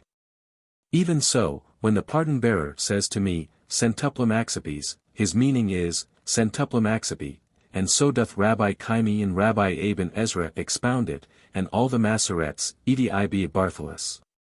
Moreover, Pope Sixtus gave me 1,500 francs of yearly pension, which in English money is £150, upon his ecclesiastical revenues and treasure, for having cured him of a cankerous botch, which did so torment him that he thought to have been a cripple by it all his life. Thus I do pay myself at my own hand, for otherwise I get nothing upon the said ecclesiastical treasure. Ho, my friend! Said he, if thou didst know what advantage I made, and how well I feathered my nest, by the Pope's bull of the Crusade, thou wouldst wonder exceedingly. It was worth to me above 6,000 florins, in English coin £600. And what a devil is become of them? Said I, for of that money thou hast not 1 halfpenny. They returned from whence they came, said he, they did no more but change their master. But I employed at least 3,000 of them, that is, £300 English, in marrying, not young virgins, for they find but too many husbands, but great old sempiternus trots which had not so much as one tooth in their heads. And that out of the consideration I had that these good old women had very well spent the time of their youth in playing at the close-buttock game to all comers, serving the foremost first, till no man would have any more dealing with them. And, by G, I will have their skin coat shaken once yet before they die. By this means, to one I gave 100 florins, to another 60, to another 300, according to that they were infamous, detestable, and abominable. For, by how much the more horrible and execrable they were, so much the more must I needs have given them, otherwise the devil would not have jummed them. Presently I went to some great and fat wood porter, or such like, and did myself make the match. But, before I did show him the old hags, I made a fair muster to him of the crowns, saying, Good fellow, see what I will give thee if thou wilt but condescend to Duffel, Dinfordale, or Letcher at one good time.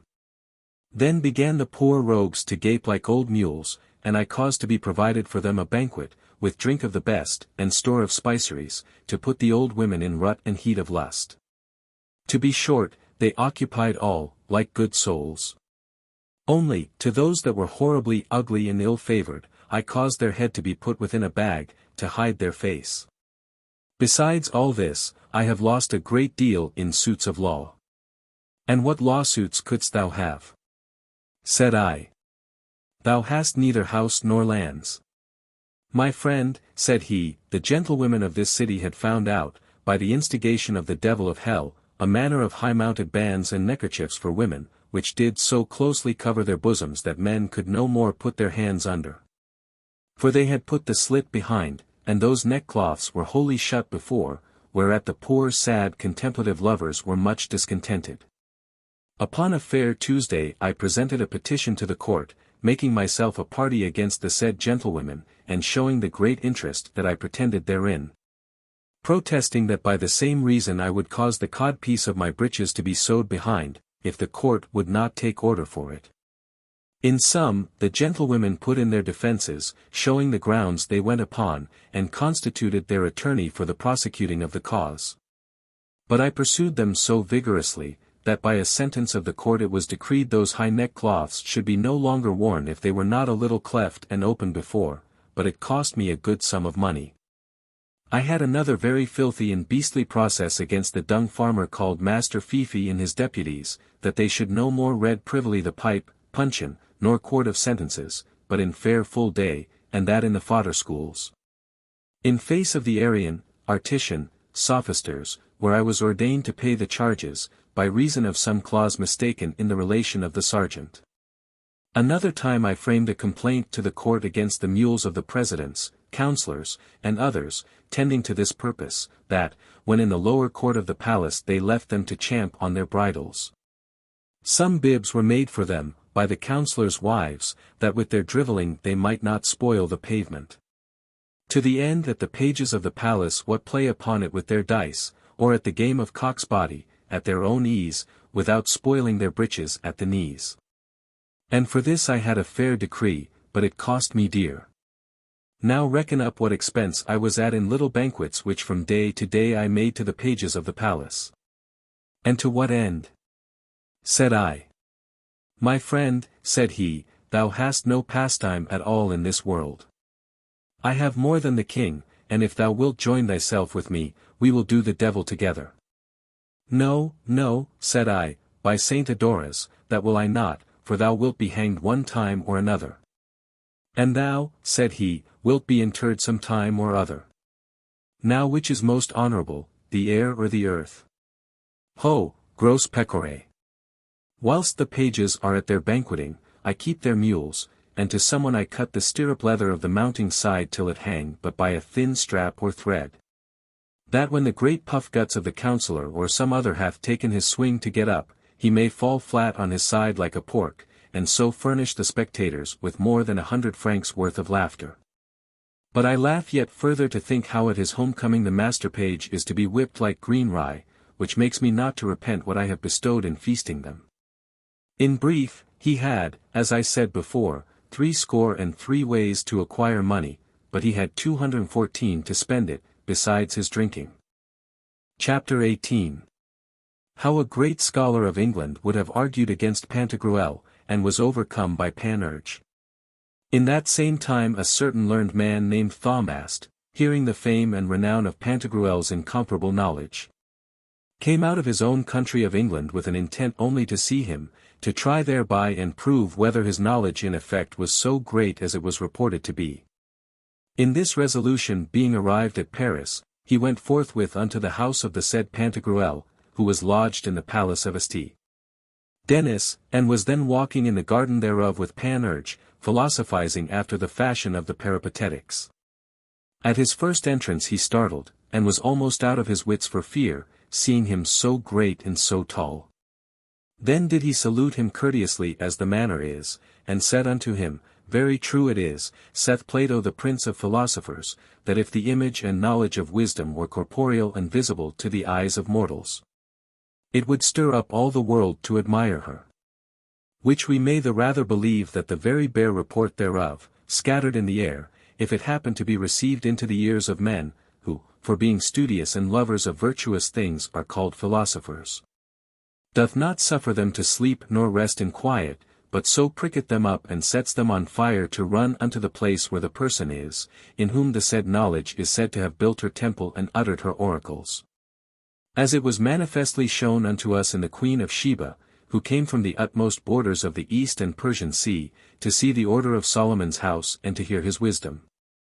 In Anacharsis, who came out of Scythia, even unto Athens, to see Solon, in Pythagoras, who travelled far to visit the memphitical vaticinators, in Plato, who went a great way off to see the magicians of Egypt and Archytas of Tarentum.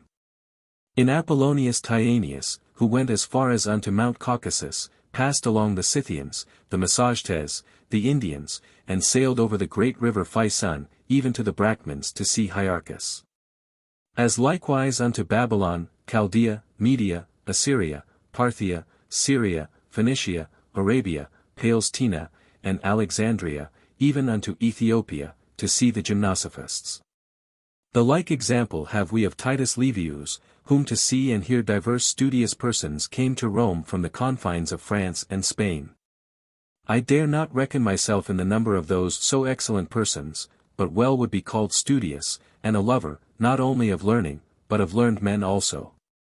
And indeed, having heard the report of your so inestimable knowledge, I have left my country, my friends, my kindred, and my house, and am come thus far, valuing at nothing the length of the way, the tediousness of the sea, nor strangeness of the land, and that only to see you and to confer with you about some passages in philosophy, of geomancy, and of the Kabbalistic art, whereof I am doubtful and cannot satisfy my mind.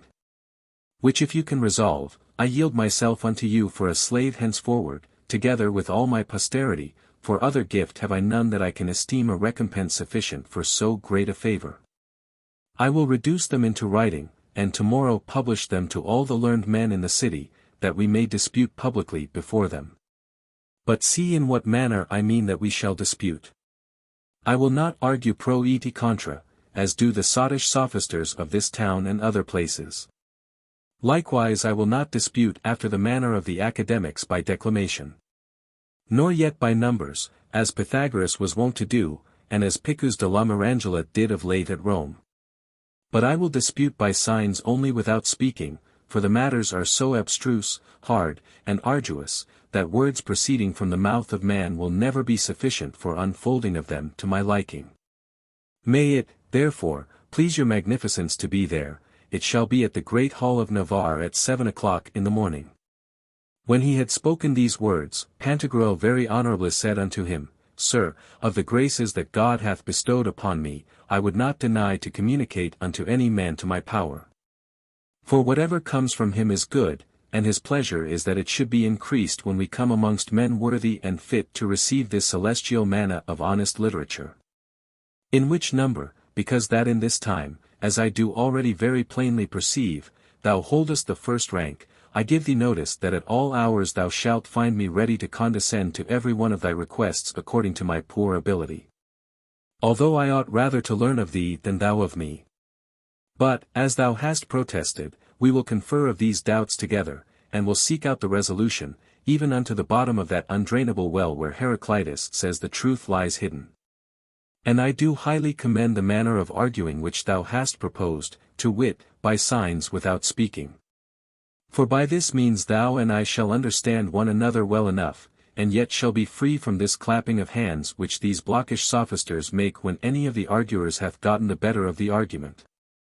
Now tomorrow I will not fail to meet thee at the place and hour that thou hast appointed, but let me entreat thee that there be not any strife or uproar between us, and that we seek not the honour and applause of men, but the truth only. To which Thamast answered, The Lord God maintain you in his favour and grace, and, instead of my thankfulness to you, pour down his blessings upon you. For that your highness and magnificent greatness hath not disdained to descend to the grant of the request of my poor baseness.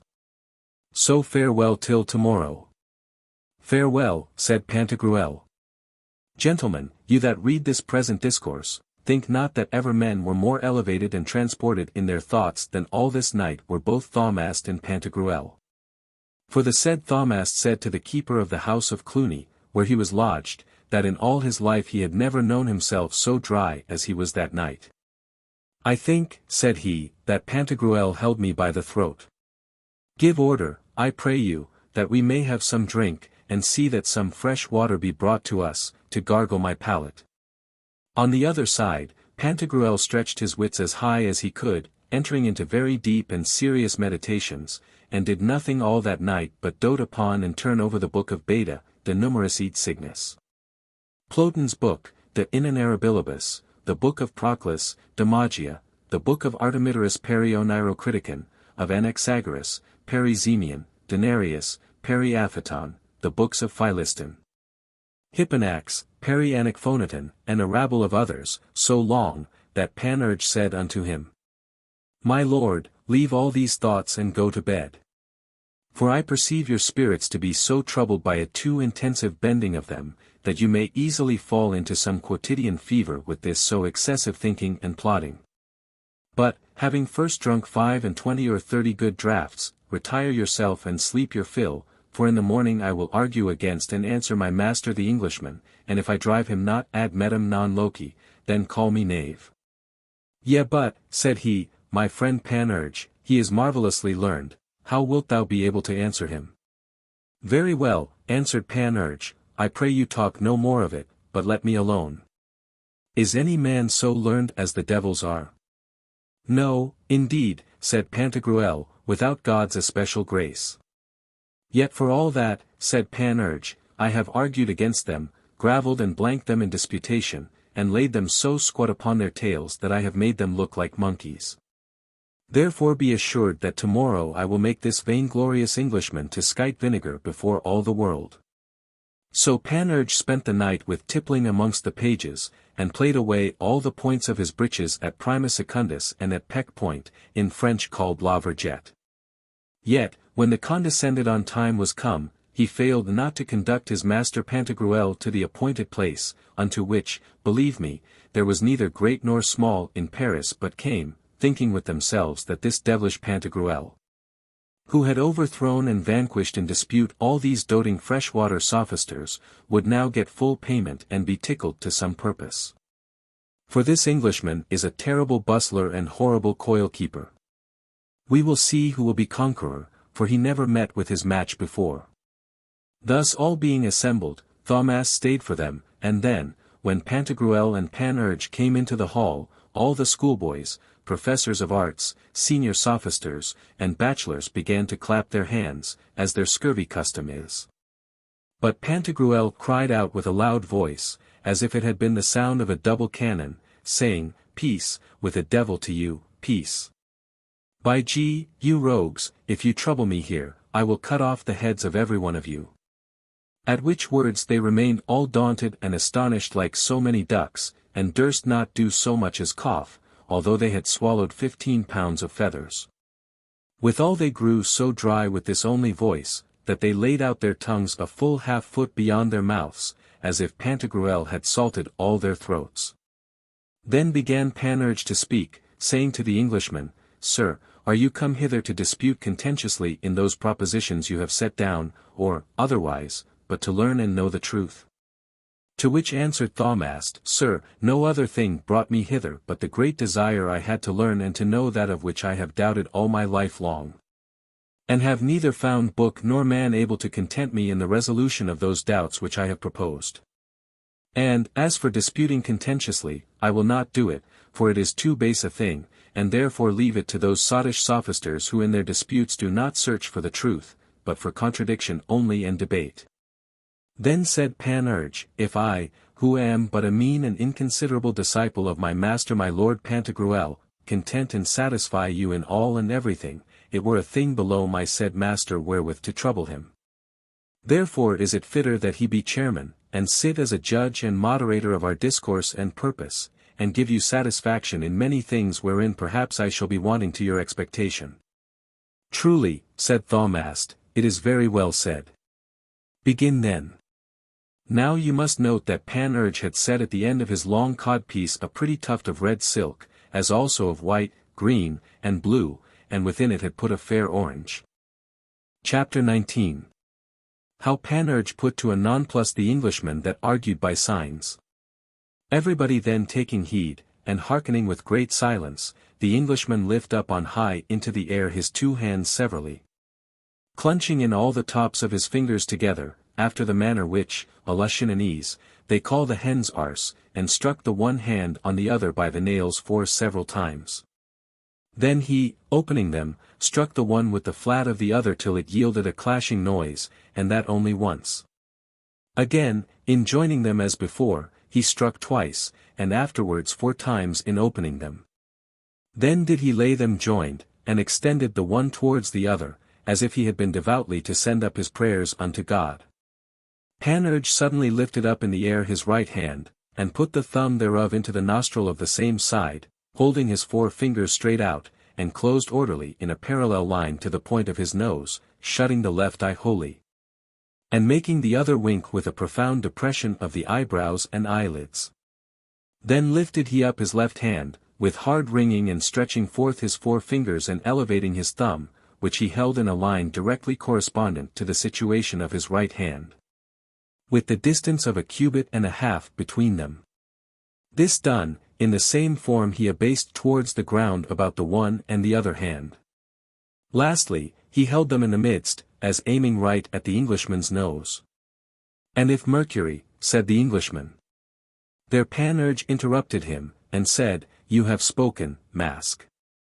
Then made the Englishman this sign. His left hand all open he lifted up into the air, then instantly shut into his fist the 4 fingers thereof, and his thumb extended at length he placed upon the gristle of his nose. Presently after, he lifted up his right hand all open, and all open abased and bent it downwards, putting the thumb thereof in the very place where the little finger of the left hand did close in the fist. And the 4 right hand fingers he softly moved in the air. Then contrarily he did with the right hand what he had done with the left, and with the left what he had done with the right. Panurge, being not a whit amazed at this, drew out into the air his trismegist codpiece with the left hand, and with his right drew forth a truncheon of a white ox rib, and 2 pieces of wood of a like form, one of black ebony and the other of incarnation Brazil, and put them betwixt the fingers of that hand in good symmetry.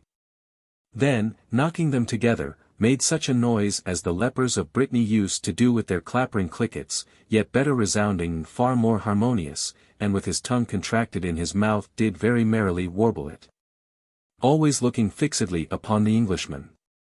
The divines, physicians, and chirurgeons that were there thought that by this sign he would have inferred that the Englishman was a leper. The counsellors, lawyers, and decretalists conceived that by doing this he would have concluded some kind of mortal felicity to consist in leprosy, as the Lord maintained heretofore. The Englishman for all this was nothing daunted, but holding up his 2 hands in the air, kept them in such form that he closed the 3 master fingers in his fist, and passing his thumbs through his indical or foremost and middle fingers. His auriculary or little fingers remained extended and stretched out, and so presented he them to Panurge. Then joined he them so that the right thumb touched the left, and the left little finger touched the right. Hurried Panurge, without speaking one word, lift up his hands and made this sign. He put the nail of the forefinger of his left hand to the nail of the thumb of the same, making in the middle of the distance as it were a buckle, and of his right hand shut up all the fingers into his fist, except the forefinger, which he often thrust in and out through the said two others of the left hand. Then stretched he out the forefinger and middle finger or medical of his right hand, holding them asunder as much as he could, and thrusting them towards Thamast.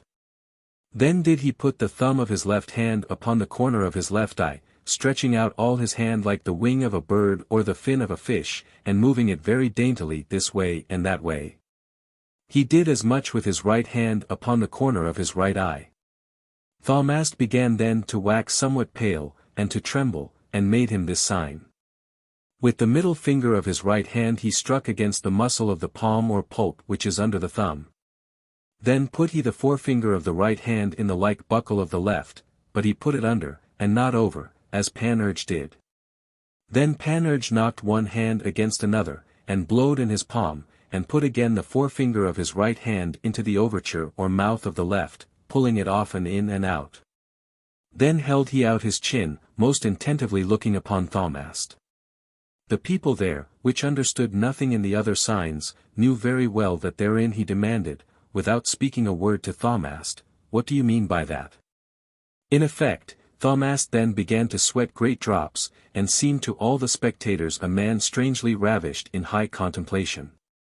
Then he bethought himself, and put all the nails of his left hand against those of his right, opening his fingers as if they had been semicircles, and with this sign lift up his hands as high as he could. Whereupon Panurge presently put the thumb of his right hand under his jaws, and the little finger thereof in the mouth of the left hand, and in this posture made his teeth to sound very melodiously, the upper against the lower.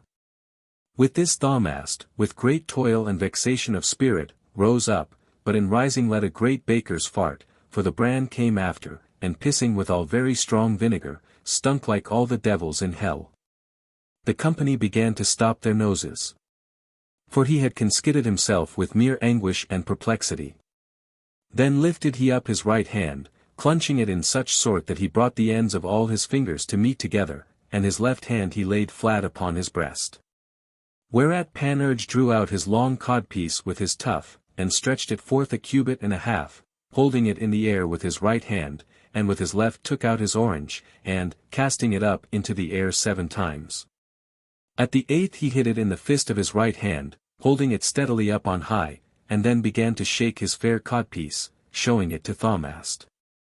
After that, Thamast began to puff up his 2 cheeks like a player on a bagpipe, and blew as if he had been to puff up a pig's bladder. Whereupon Panurge put one finger of his left hand in his nockandrel, by some called St. Patrick's hole, and with his mouth sucked in the air, in such a manner as when one eats oysters in the shell, or when we sup up our broth.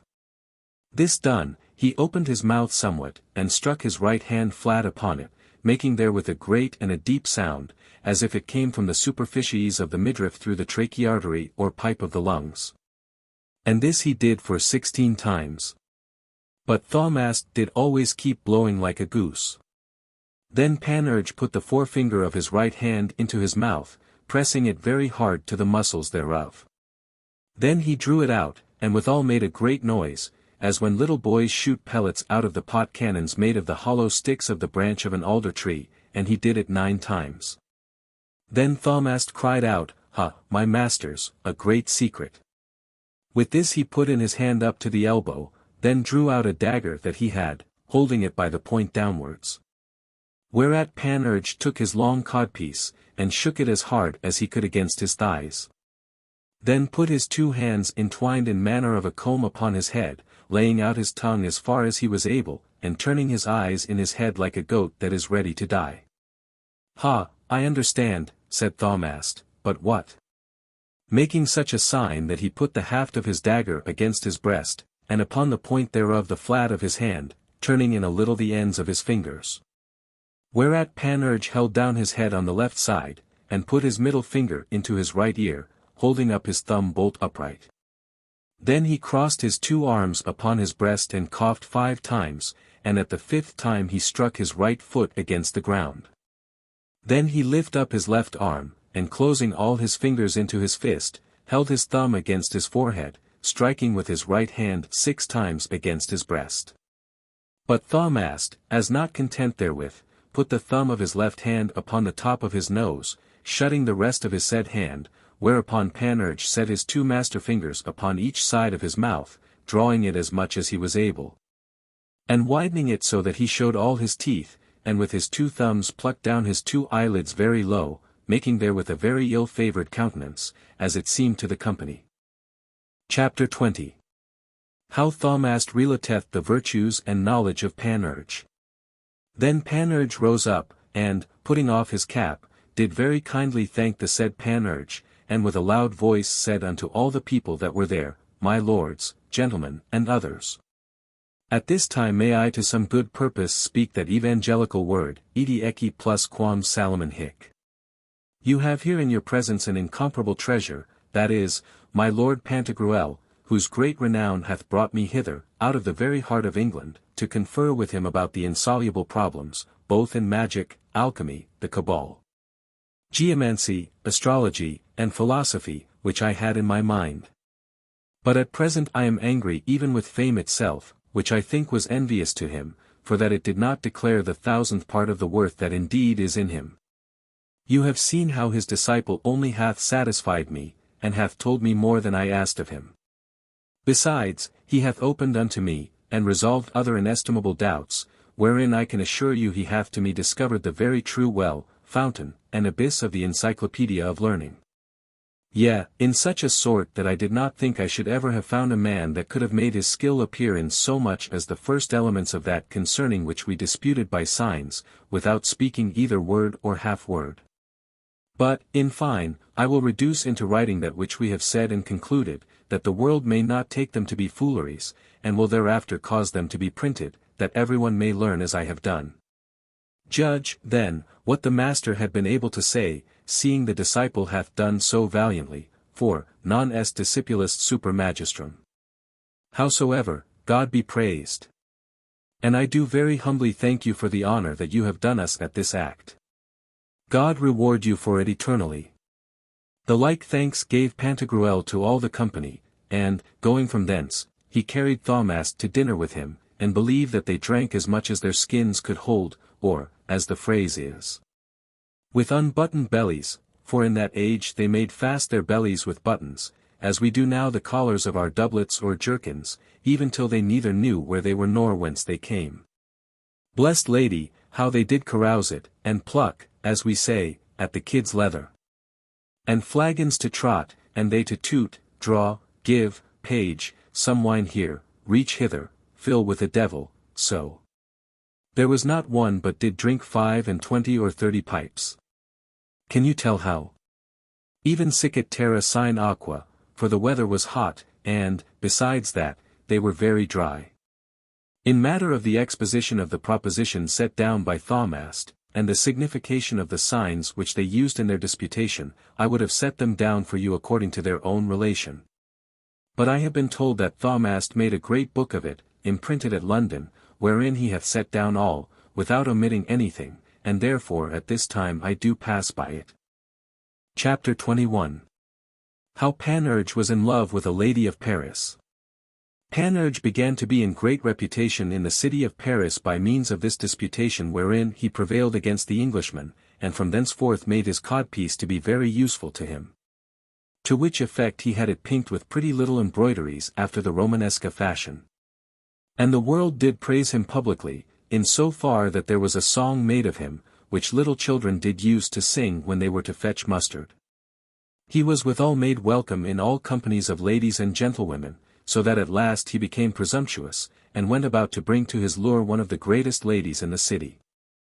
And, indeed, leaving a rabble of long prologues and protestations, which ordinarily these dolent contemplative Lent lovers make who never meddle with the flesh, one day he said unto her, Madam, it would be a very great benefit to the commonwealth. Delightful to you, honorable to your progeny, and necessary for me, that I cover you for the propagating of my race, and believe it, for experience will teach it you. The lady at this word thrust him back above 100 leagues, saying, You mischievous fool, is it for you to talk thus unto me? Whom do you think you have in hand? Begone, never to come in my sight again. For, if one thing were not, I would have your legs and arms cut off. Well, said he, that were all one to me, to want both legs and arms, provided you and I had but one merry bout together at the Branglebuttock game. For here within is, in showing her his long codpiece, Master John Thursday, who will play you such an antic that you shall feel the sweetness thereof even to the very marrow of your bones. He is a gallant, and doth so well know how to find out all the corners, creaks, and ingrained inmates in your carnal trap, that after him there needs no broom, he'll sweep so well before, and leave nothing to his followers to work upon. Whereunto the lady answered, Go, villain, go. If you speak to me one such word more, I will cry out and make you to be knocked down with blows. Ha, said he, you are not so bad as you say, no, or else I am deceived in your physiognomy. For sooner shall the earth mount up unto the heavens, and the highest heavens descend unto the hells, and all the course of nature be quite perverted, than that in so great beauty and neatness as in you is there should be one drop of gall or malice. They say, indeed, that hardly shall a man ever see a fair woman that is not also stubborn. Yet that is spoke only of those vulgar beauties. But yours is so excellent, so singular, and so heavenly, that I believe nature hath given it you as a paragon and masterpiece of her art, to make us know what she can do when she will employ all her skill and all her power. There is nothing in you but honey, but sugar, but a sweet and celestial manna. To you it was to whom Paris ought to have adjudged the golden apple, not to Venus, no, nor to Juno, nor to Minerva, for never was there so much magnificence in Juno, so much wisdom in Minerva, nor so much comeliness in Venus as there is in you. O heavenly gods and goddesses! How happy shall that man be to whom you will grant the favor to embrace her, to kiss her, and to rub his bacon with hers. By G, that shall be I know it well. For she loves me already her bellyful, I am sure of it, and so was I predestinated to it by the fairies. And therefore, that we lose no time, put on, thrust out your gammons. And would have embraced her, but she made as if she would put out her head at the window to call her neighbors for help. Then Panurge on a sudden ran out, and in his running away said, Madam, stay here till I come again, I will go call them myself. Do not you take so much pains. Thus went he away, not much caring for the repulse he had got, nor made he any whit the worse cheer for it. The next day he came to the church at the time she went to mass. At the door he gave her some of the holy water, bowing himself very low before her. Afterwards he kneeled down by her very familiarly and said unto her, Madam, know that I am so amorous of you that I can neither piss nor dung for love. I do not know, lady, what you mean, but if I should take any hurt by it, how much you would be to blame. Go, said she, go. I do not care, let me alone to say my prayers. I but, said he, equivocate upon this, a beau mont le vicomte, or, to fair mount the prick cunts. I cannot, said she. It is, said he, a beau con le vit monte, or to a fair c. the pr. Mounts. And upon this, pray to God to give you that which your noble heart desireth, and I pray you give me these paternosters. Take them, said she, and trouble me no longer. This done, she would have taken off her paternosters, which were made of a kind of yellow stone called cestrin, and adorned with great spots of gold, but Panurge nimbly drew out one of his knives, wherewith he cut them off very handsomely. And whilst he was going away to carry them to the broker's, he said to her, Will you have my knife? No, no, said she. But, said he, to the purpose. I am at your commandment, body and goods, tripes and bowels. In the meantime the lady was not very well content with the want of her paternosters, for they were one of her implements to keep her countenance by in the church. Then thought with herself, this bold flouting royster is some giddy, fantastical, light-headed fool of a strange country. I shall never recover my paternosters again. What will my husband say? He will no doubt be angry with me. But I will tell him that a thief hath cut them off from my hands in the church, which he will easily believe, seeing the end of the ribbon left at my girdle. After dinner Panurge went to see her, carrying in his sleeve a great purse full of palace crowns, called counters, and began to say unto her, Which of us two loveth other best, you me, or I you? Whereunto she answered, As for me, I do not hate you. For, as God commands, I love all the world. But to the purpose, said he, are not you in love with me? I have, said she, told you so many times already that you should talk so no more to me, and if you speak of it again I will teach you that I am not one to be talked unto dishonestly. Get you hence packing, and deliver me my paternosters, that my husband may not ask me for them. How now, madam, said he, your paternosters? Nay, by mine oath, I will not do so, but I will give you others. Had you rather have them of gold well enamelled in great round knobs, or after the manner of love knots, or, otherwise, all massive, like great ingots, or if you had rather have them of ebony, of jacinth, or of grained gold? With the marks of fine turquoises, or of fair topazes, marked with fine sapphires, or of Baller rubies, with great marks of diamonds of 28 squares. No, no, all this is too little. I know a fair bracelet of fine emeralds, marked with spotted ambergris, and at the buckle a Persian pearl as big as an orange. It will not cost above 25,000 ducats. I will make you a present of it, for I have ready coin enough, and withal he made a noise with his counters, as if they had been French crowns. Will you have a piece of velvet, either of the violet color or of crimson dyed in grain, or a piece of broached or crimson satin? Will you have chains, gold, tablets, rings? You need no more but say, yes. So far as 50,000 ducats may reach, it is but as nothing to me. By the virtue of which words he made the water come in her mouth, but she said unto him, No, I thank you, I will have nothing of you. By G, said he, but I will have somewhat of you, yet shall it be that which shall cost you nothing, neither shall you have a jot the less when you have given it. Hold. Showing his long codpiece, this is Master John Goodfellow, that asks for lodging. And with that would have embraced her, but she began to cry out, yet not very loud. Then Panurge put off his counterfeit garb, changed his false visage, and said unto her, You will not then otherwise let me do a little? A turd for you. You do not deserve so much good, nor so much honor, but, by G, I will make the dogs ride you. And with this he ran away as fast as he could, for fear of blows, whereof he was naturally fearful. Chapter 22. How Panurge served a Parisian lady a trick that pleased her not very well.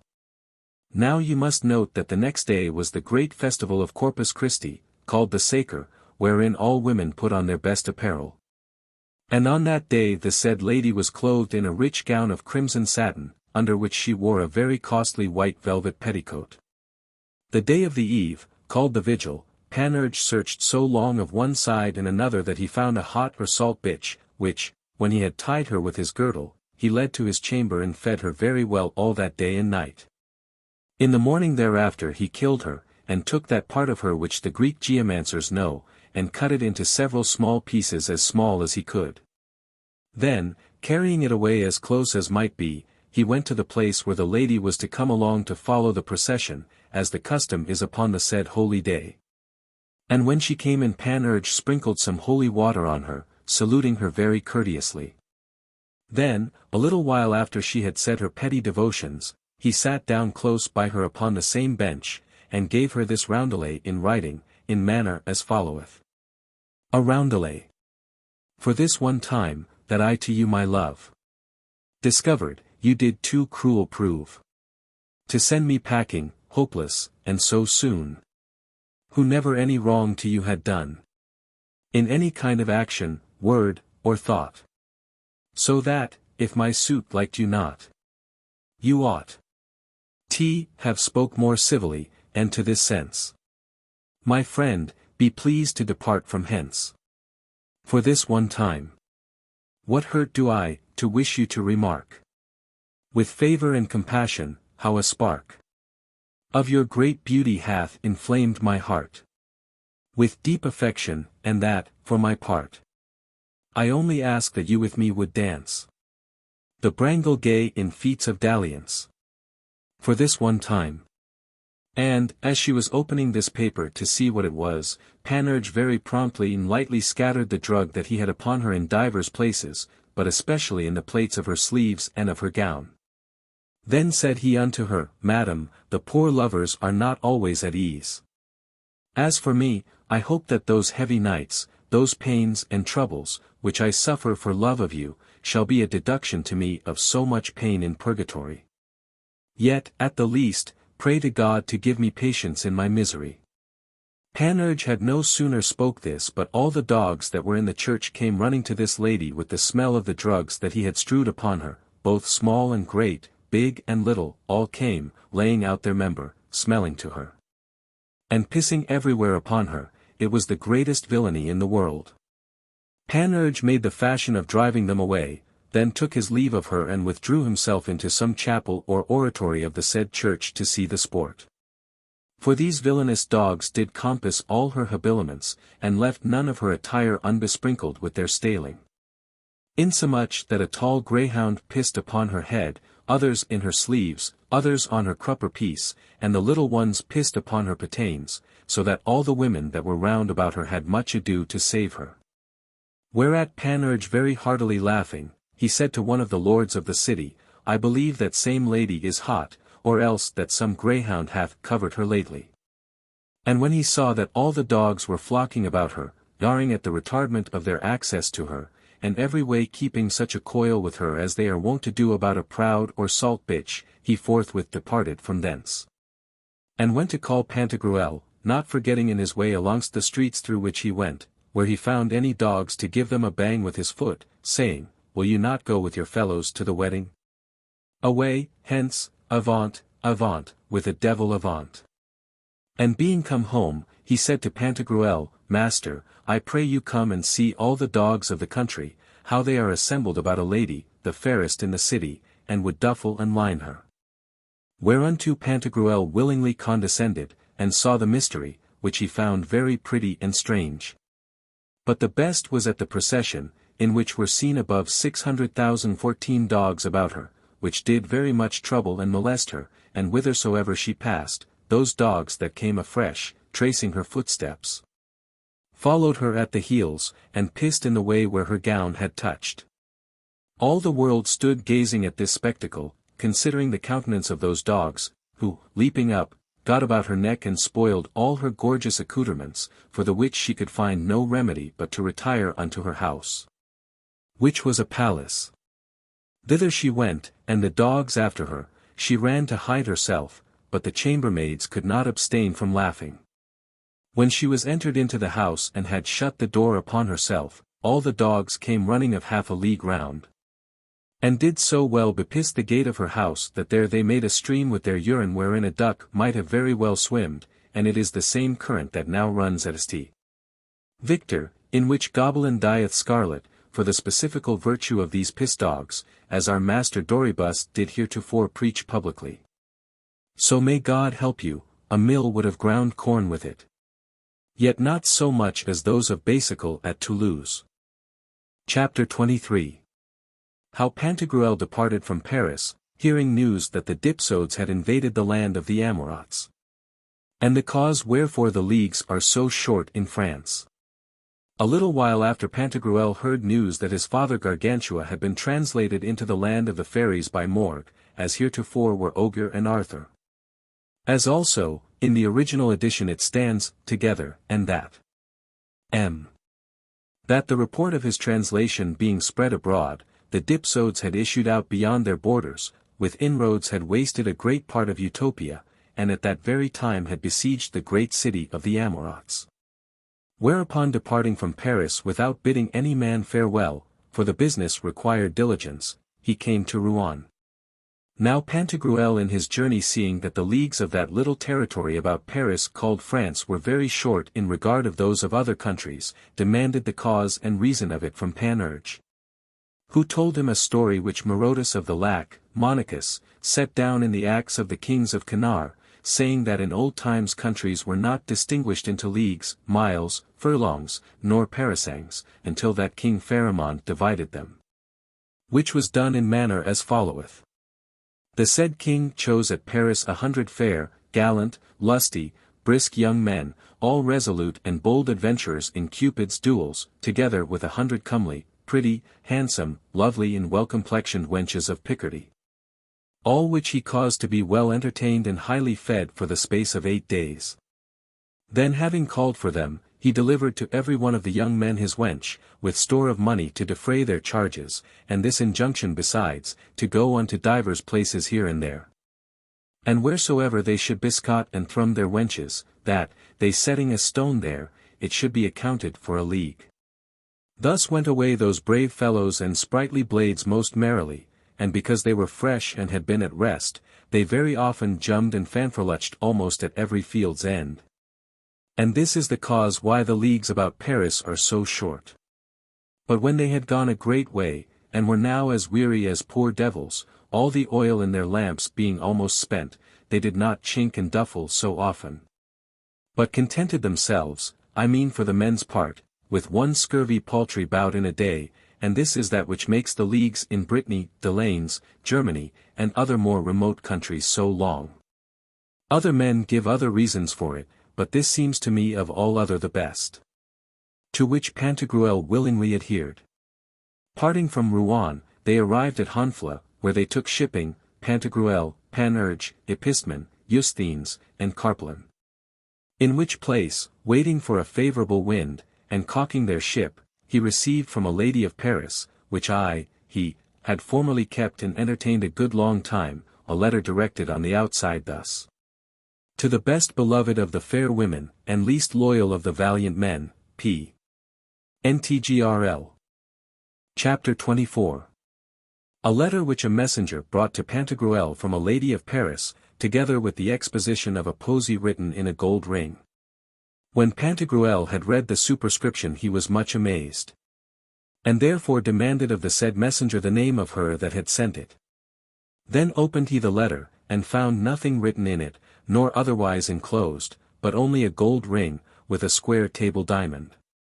Wondering at this, he called Panurge to him, and showed him the case. Whereupon Panurge told him that the leaf of paper was written upon, but with such cunning and artifice that no man could see the writing at the first sight. Therefore, to find it out, he set it by the fire to see if it was made with sal ammoniac soaked in water. Then put he it into the water, to see if the letter was written with the juice of tithymel. After that he held it up against the candle, to see if it was written with the juice of white onions. Then he rubbed one part of it with oil of nuts, to see if it were not written with the lee of a fig tree, and another part of it with the milk of a woman giving suck to her eldest daughter. To see if it was written with the blood of red toads or green earth frogs. Afterwards he rubbed one corner with the ashes of a swallow's nest, to see if it were not written with the dew that is found within the herb alcacongy, called the winter cherry. He rubbed, after that, one end with earwax, to see if it were not written with the gall of a raven. Then did he dip it into vinegar, to try if it was not written with the juice of the garden spurge. After that he greased it with the fat of a bat or flittermouse, to see if it was not written with the sperm of a whale, which some call ambergris. Then put it very fairly into a basinful of fresh water, and forthwith took it out, to see whether it were written with stone alum. But after all experiments, when he perceived that he could find out nothing, he called the messenger and asked him, Good fellow, the lady that sent thee hither, did she not give thee a staff to bring with thee? Thinking that it had been according to the conceit whereof Aulus Gellius maketh mention. And the messenger answered him, No, sir. Then Panurge would have caused his head to be shaven, to see whether the lady had written upon his bald pate, with the hard lye whereof soap is made, that which she meant. But, perceiving that his hair was very long, he forbore, considering that it could not have grown to so great a length in so short a time. Then he said to Pantagruel, Master, by the virtue of G, I cannot tell what to do nor say in it. For, to know whether there be anything written upon this or no, I have made use of a good part of that which Master Francisco di Nianto, the Tuscan, sets down, who hath written the manner of reading letters that do not appear. That which Zoroastes published, Perigrammaton Akraton, and Calphurnius Bassus, De Litteris Illegibilibus. But I can see nothing, nor do I believe that there is anything else in it than the ring. Let us, therefore, look upon it. Which when they had done, they found this in Hebrew written within, Lamek Saba, ch. Thani, whereupon they called Epistemon, and asked him what that meant.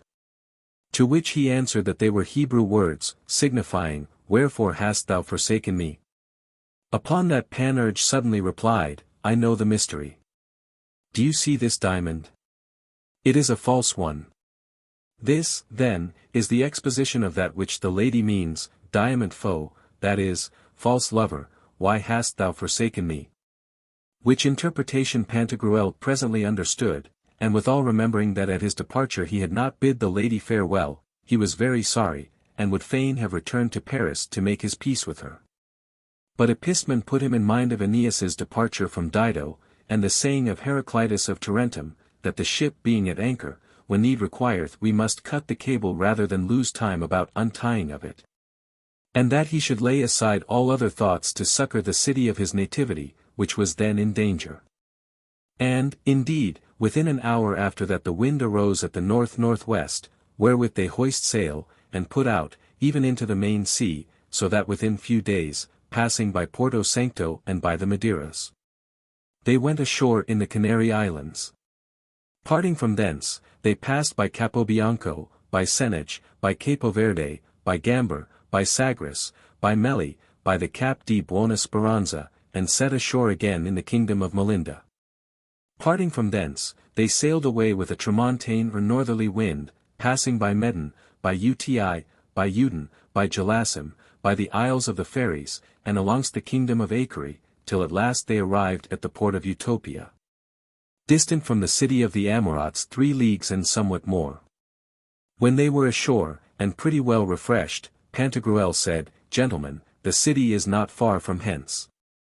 Therefore, were it not amiss, before we set forward, to advise well what is to be done, that we be not like the Athenians, who never took counsel until after the fact. Are you resolved to live and die with me? Yes, sir, said they all, and be as confident of us as of your own fingers. Well, said he, there is but one thing that keeps my mind in great doubt and suspense, which is this, that I know not in what order nor of what number the enemy is that layeth siege to the city. For, if I were certain of that, I should go forward and set on with the better assurance. Let us therefore consult together, and bethink ourselves by what means we may come to this intelligence. Whereunto they all said, Let us go thither and see, and stay you here for us, for this very day, without further respite, do we make account to bring you a certain report thereof.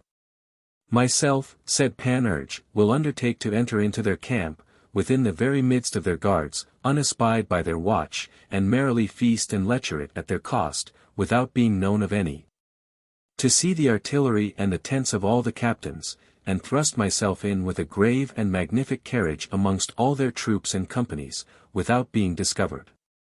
The devil would not be able to peck me out with all his circumventions, for I am of the race of Zopyrus. And I, said Epistemon, know all the plots and stratagems of the valiant captains and warlike champions of former ages, together with all the tricks and subtleties of the art of war. I will go, and, though I be detected and revealed, I will escape by making them believe of you whatever I please, for I am of the race of Sinon.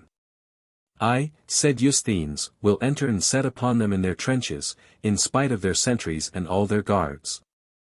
For I will tread upon their bellies and break their legs and arms, yea, though they were every whit as strong as the devil himself, for I am of the race of Hercules.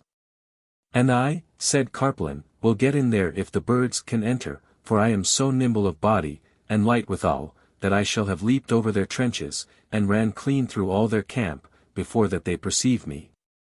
Neither do I fear shot, nor arrow, nor horse, how swift soever, were he the Pegasus of Perseus or Pacolet, being assured that I shall be able to make a safe and sound escape before them all without any hurt. I will undertake to walk upon the ears of corn or grass in the meadows, without making either of them do so much as bow under me, for I am of the race of Camilla the Amazon.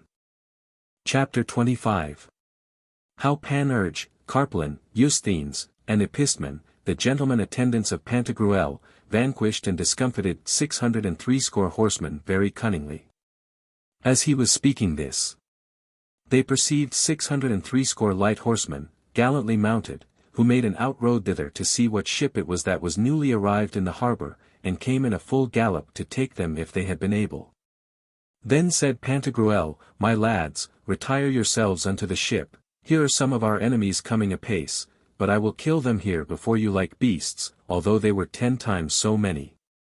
In the meantime, withdraw yourselves, and take your sport at it.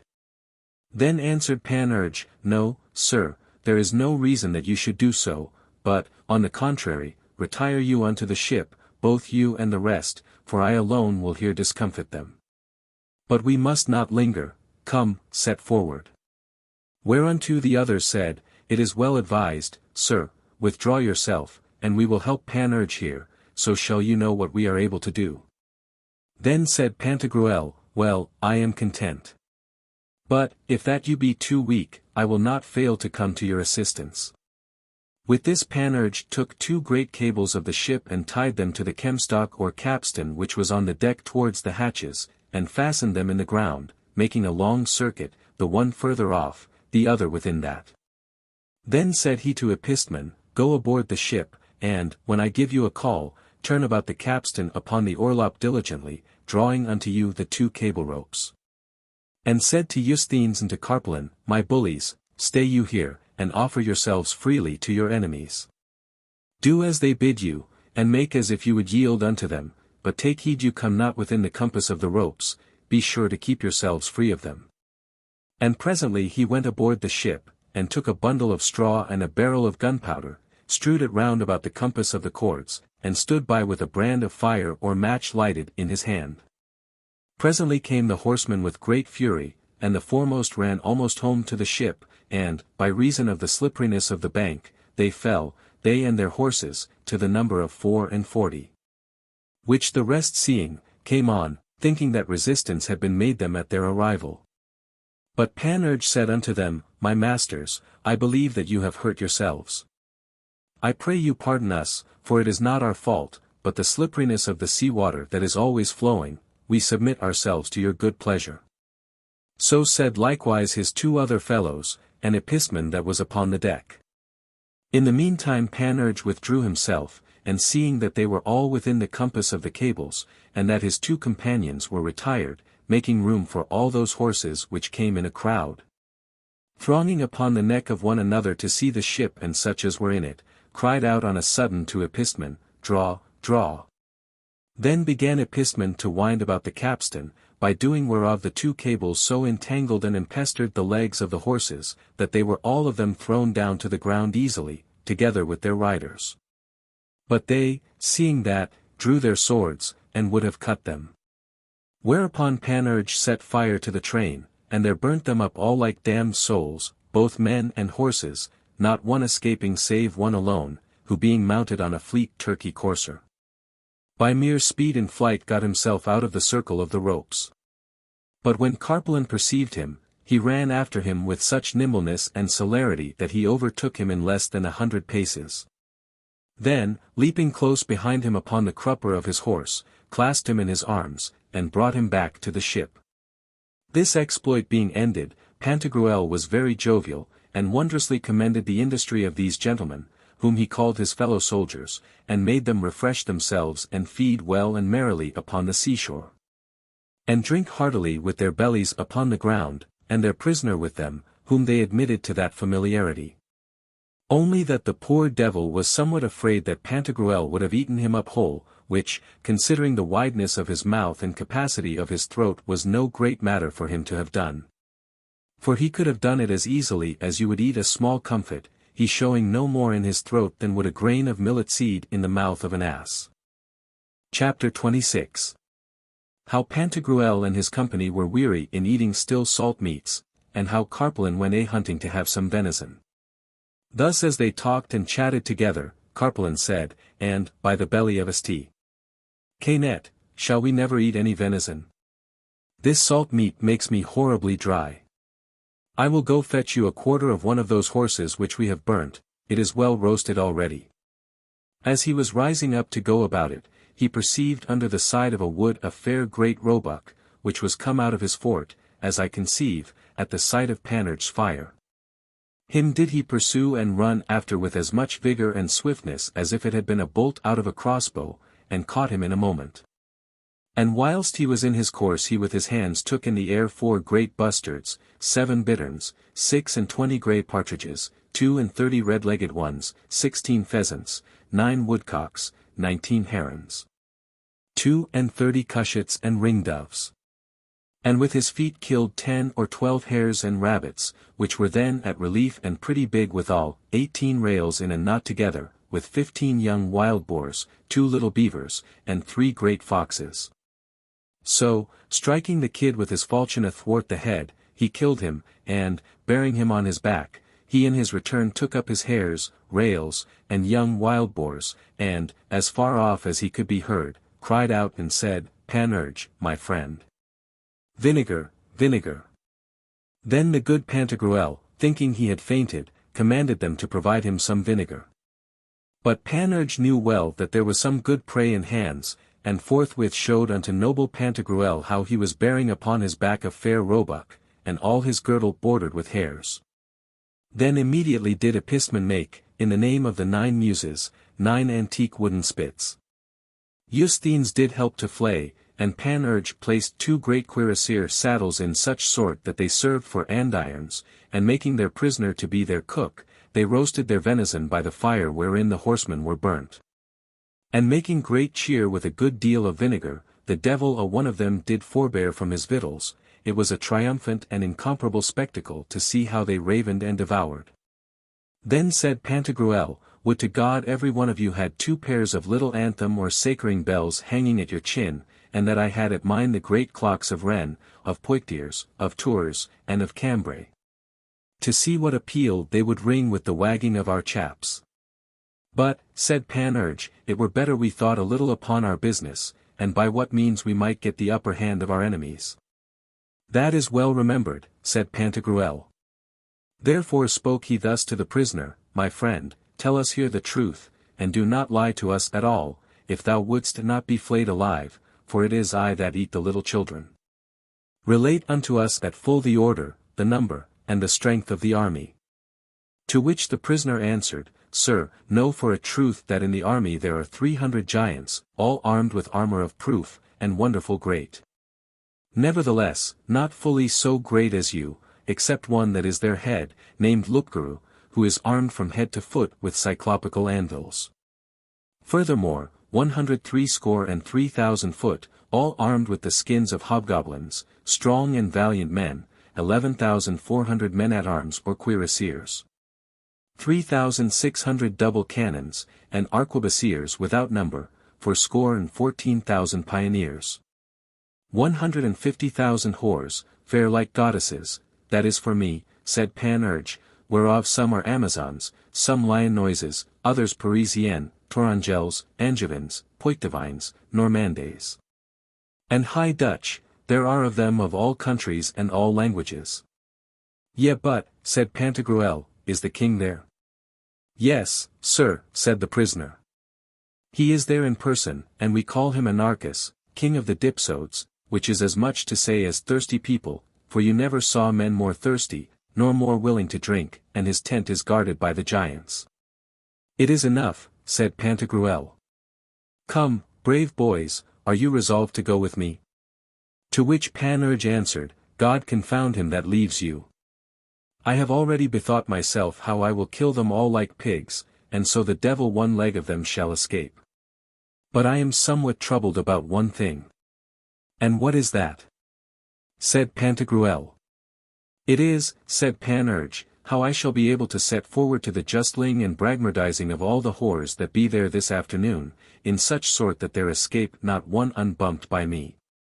Breasted and jummed after the ordinary fashion of man and women in the Venetian conflict.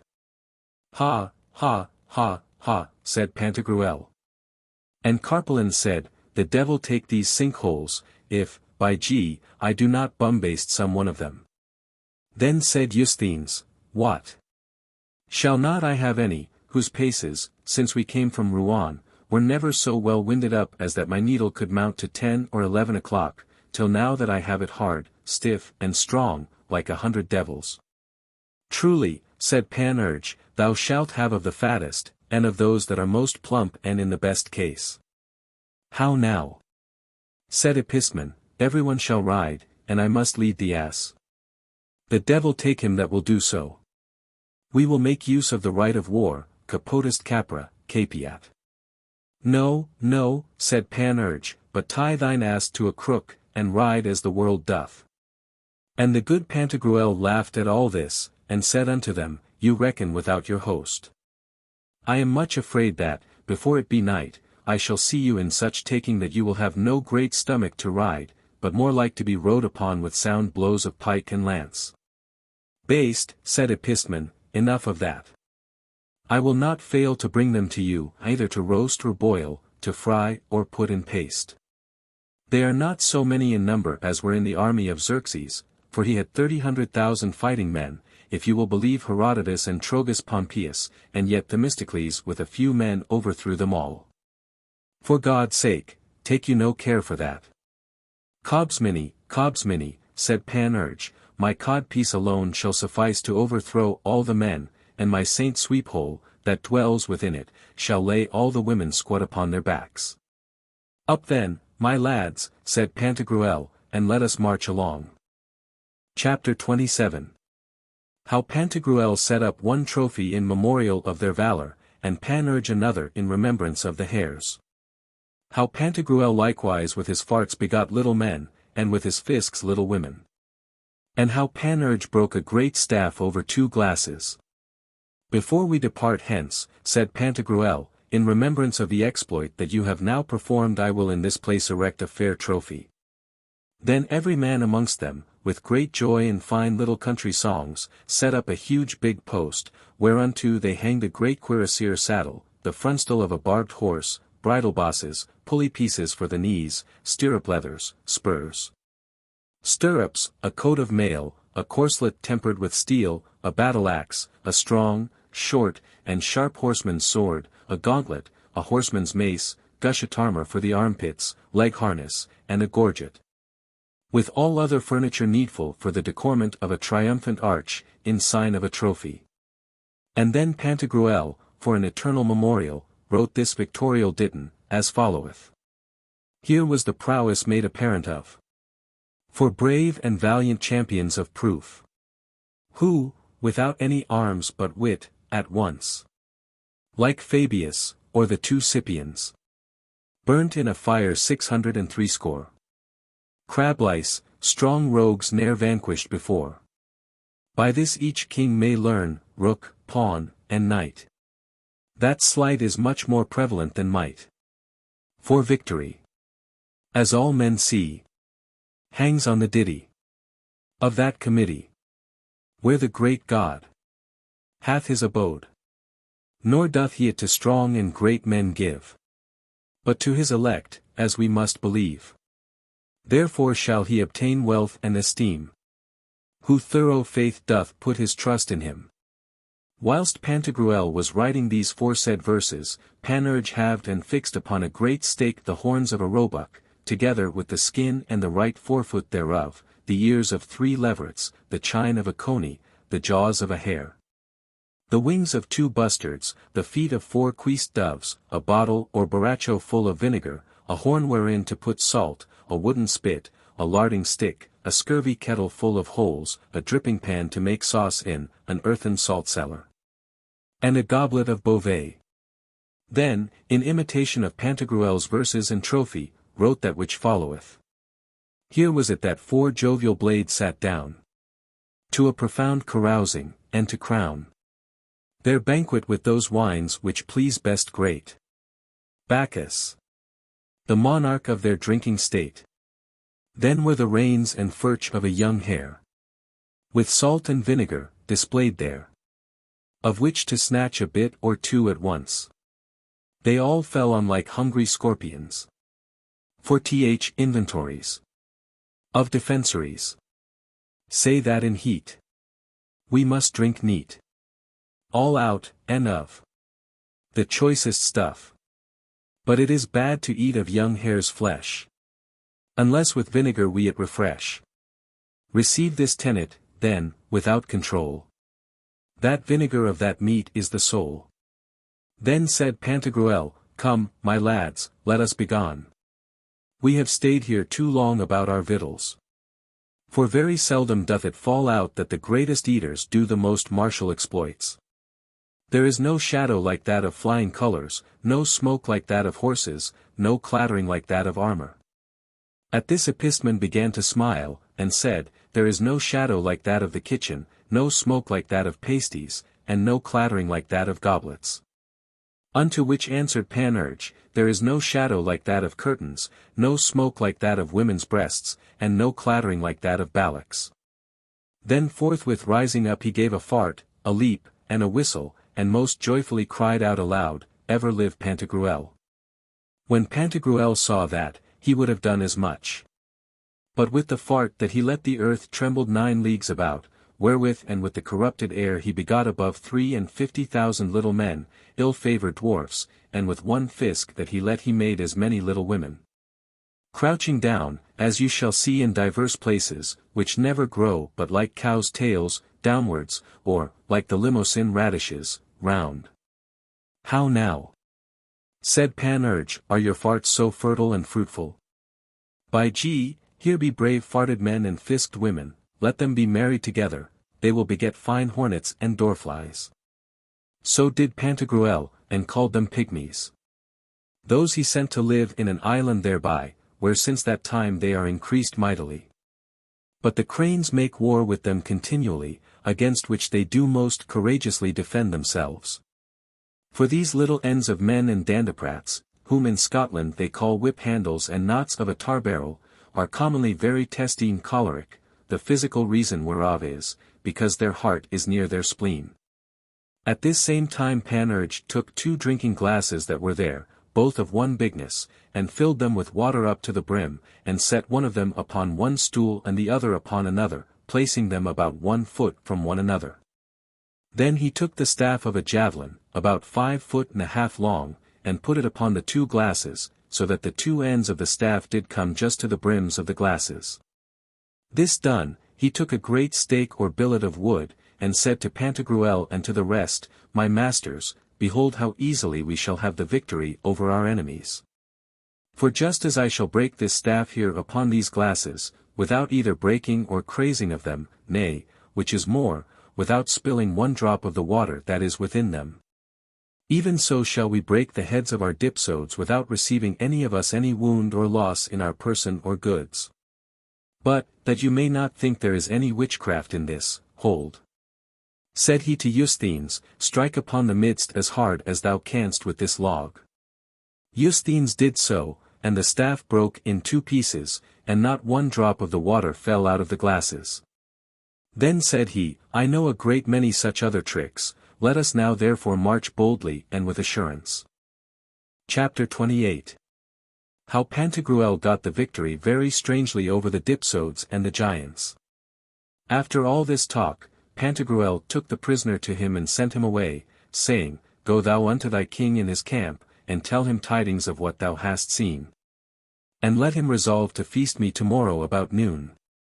For, as soon as my galleys shall come, which will be tomorrow at furthest, I will prove unto him by 1,800,000 fighting men and 7,000 giants, all of them greater than I am, that he hath done foolishly and against reason thus to invade my country. Wherein Pantagruel feigned that he had an army at sea. But the prisoner answered that he would yield himself to be his slave, and that he was content never to return to his own people, but rather with Pantagruel to fight against them, and for God's sake besought him that he might be permitted so to do. Whereunto Pantagruel would not give consent, but commanded him to depart thence speedily and begone as he had told him, and to that effect gave him a boxful of euphorbium, together with some grains of the black chameleon thistle, steeped into aqua vitae, and made up into the condiment of a wet sucket, commanding him to carry it to his king, and to say unto him, that if he were able to eat 1 ounce of that without drinking after it, he might then be able to resist him without any fear or apprehension of danger. The prisoner then besought him with joined hands that in the hour of the battle he would have compassion upon him. Whereat Pantagruel said unto him, After that thou hast delivered all unto the king, put thy whole confidence in God, and he will not forsake thee. Because, although for my part one be mighty, as thou mayst see, and have an infinite number of men in arms, I do nevertheless trust neither in my force nor in mine industry, but all my confidence is in God my protector, who doth never forsake those that in him do put their trust and confidence. This done, the prisoner requested him that he would afford him some reasonable composition for his ransom. To which Pantagruel answered, that his end was not to rob nor ransom men, but to enrich them and reduce them to total liberty. Go thy way, said he, in the peace of the living God, and never follow evil company, lest some mischief befall thee. The prisoner being gone, Pantagruel said to his men, Gentlemen, I have made this prisoner believe that we have an army at sea. As also that we will not assault them till tomorrow at noon, to the end that they, doubting of the great arrival of our men, may spend this night in providing and strengthening themselves. But in the meantime my intention is that we charge them about the hour of the first sleep. Let us leave Pantagruel here with his apostles, and speak of King Anarchus and his army. When the prisoner was come he went unto the king and told him how there was a great giant come, called Pantagruel, who had overthrown and made to be cruelly roasted all the 650 horsemen. And he alone escaped to bring the news. Besides that, he was charged by the said giant to tell him that the next day, about noon, he must make a dinner ready for him, for at that hour he was resolved to set upon him. Then did he give him that box wherein were those confitures. But as soon as he had swallowed down one spoonful of them, he was taken with such a heat in the throat, together with an ulceration in the flap of the top of the windpipe, that his tongue peeled with it in such sort that, for all they could do unto him, he found no ease at all but by drinking only without cessation. For as soon as ever he took the goblet from his head, his tongue was on a fire, and therefore they did nothing but still pour in wine into his throat with a funnel. Which when his captains, bashaws, and guard of his body did see, they tasted of the same drugs to try whether they were so thirst-procuring and alterative or no. But it so befell them as it had done their king, and they plied the flagon so well that the noise ran throughout all the camp, how the prisoner was returned, that the next day they were to have an assault. That the king and his captains did already prepare themselves for it, together with his guards, and that with carousing lustily and quaffing as hard as they could. Every man, therefore, in the army began to tipple, ply the pot, swill and guzzle it as fast as they could. In some, they drunk so much, and so long, that they fell asleep like pigs, all out of order throughout the whole camp. Let us now return to the good Pantagruel, and relate how he carried himself in this business. Departing from the place of the trophies, he took the mast of their ship in his hand like a pilgrim's staff, and put within the top of it 237 puncheons of white wine of Anjou, the rest was of Rouen. And tied up to his girdle the bark all full of salt, as easily as the lansquenets carry their little panniers, and so set onward on his way with his fellow soldiers.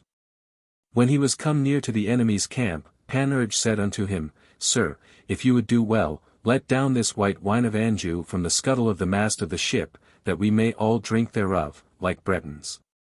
Hereunto Pantagruel very willingly consented, and they drank so neat that there was not so much as one poor drop left of 237 puncheons, except one borracho or leathern bottle of Tours which Panurge filled for himself.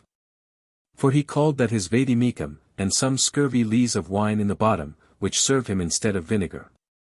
After they had whittled and curried the can pretty handsomely, Panurge gave Pantagruel to eat some devilish drugs compounded of lithotripton, which is a stone-dissolving ingredient, nephrocatardicon, that purgeth the reins, the marmalade of quinces, called codiniac, a confection of cantharides, which are green flies breeding on the tops of olive trees, and other kinds of diuretic or piss-procuring simples.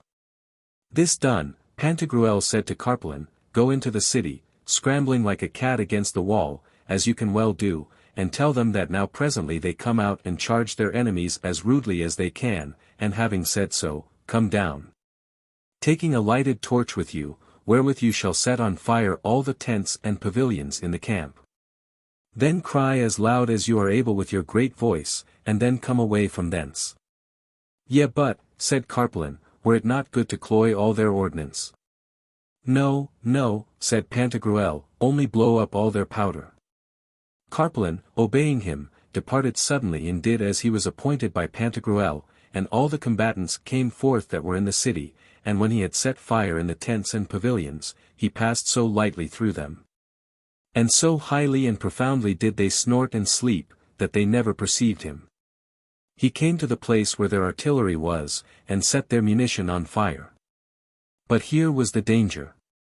The fire was so sudden that poor Carpelin had almost been burnt.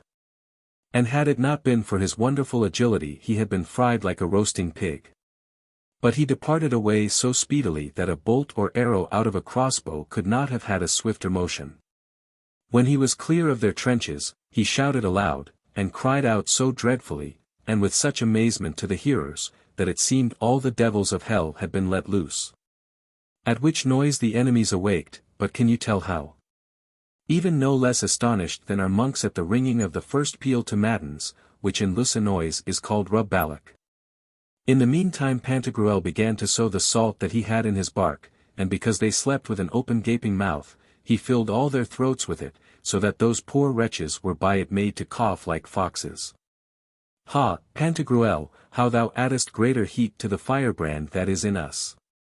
Suddenly Pantagruel had will to piss, by means of the drugs which Panurge had given him, and pissed amidst the camp so well and so copiously that he drowned them all, and there was a particular deluge 10 leagues round about. Of such considerable depth that the history saith, if his father's great mare had been there, and pissed likewise, it would undoubtedly have been a more enormous deluge than that of Deucalion.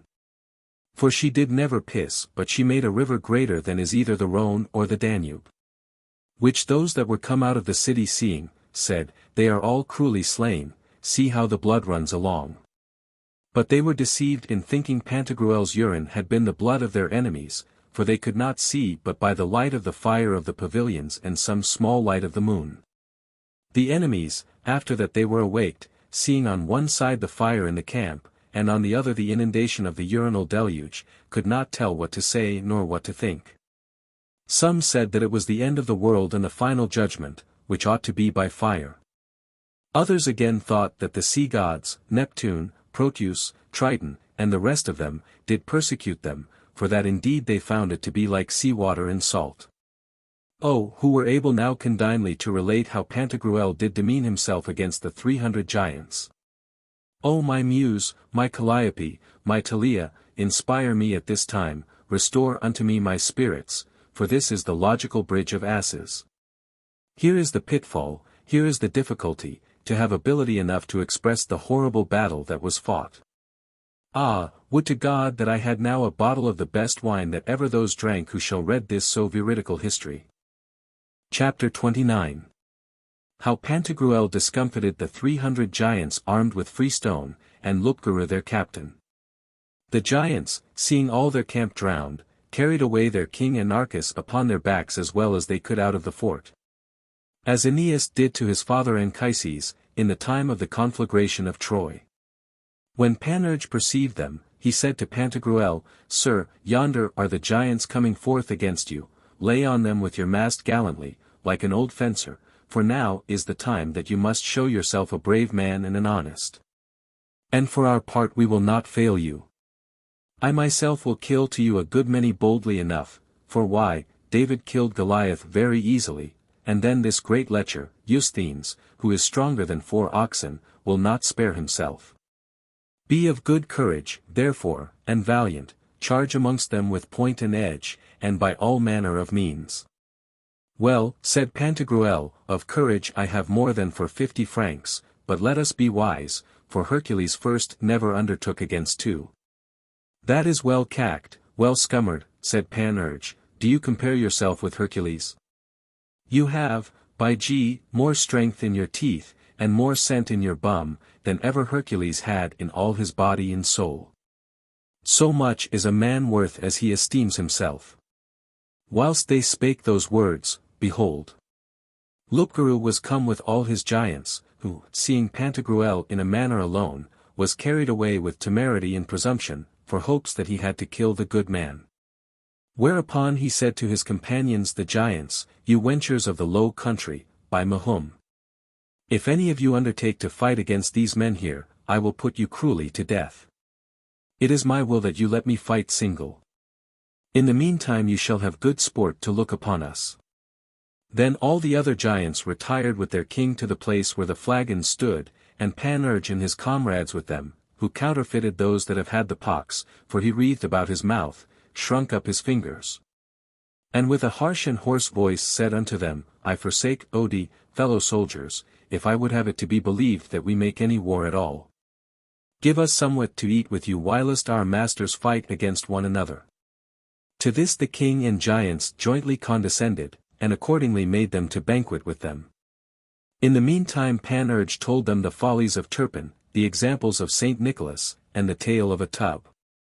Loupgarou then set forward towards Pantagruel, with a mace all of steel, and that of the best sort, weighing 9,700 quintals and 2 quarterons, at the end whereof were 13 pointed diamonds. The least whereof was as big as the greatest bell of Our Lady's Church at Paris. There might want perhaps the thickness of a nail, or at most, that I may not lie, of the back of those knives which they call cutlugs or ear cutters. But for a little off or on, more or less, it is no matter, and it was enchanted in such sort that it could never break, but, contrarily, all that it did touch did break immediately.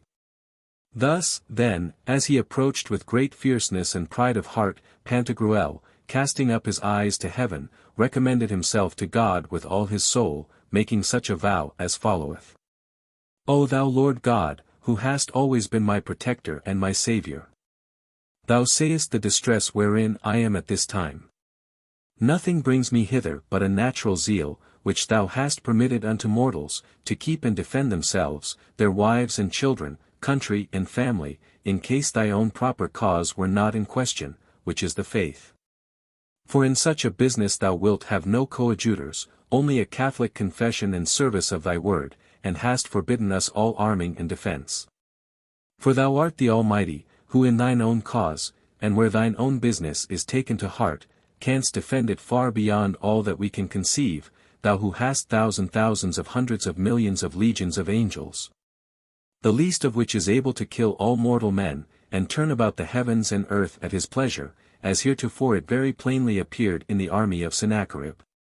If it may please thee, therefore, at this time to assist me, as my whole trust and confidence is in thee alone, I vow unto thee, that in all countries whatsoever wherein I shall have any power or authority, whether in this of Utopia or elsewhere, I will cause thy holy gospel to be purely, simply, and entirely preached, so that the abuses of a rabble of hypocrites and false prophets, who by human constitutions and depraved inventions have empoisoned all the world, shall be quite exterminated from about me.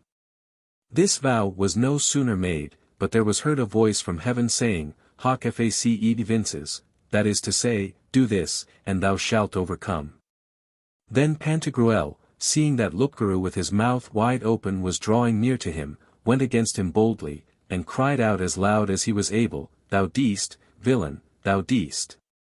Purposing by his horrible cry to make him afraid, according to the discipline of the Lacedaemonians. Withal, he immediately cast at him out of his bark, which he wore at his girdle, 18 cags and 4 bushels of salt, wherewith he filled both his mouth, throat, nose, and eyes. At this Loupgarou was so highly incensed that, most fiercely setting upon him, he thought even then with a blow of his mace to have beat out his brains.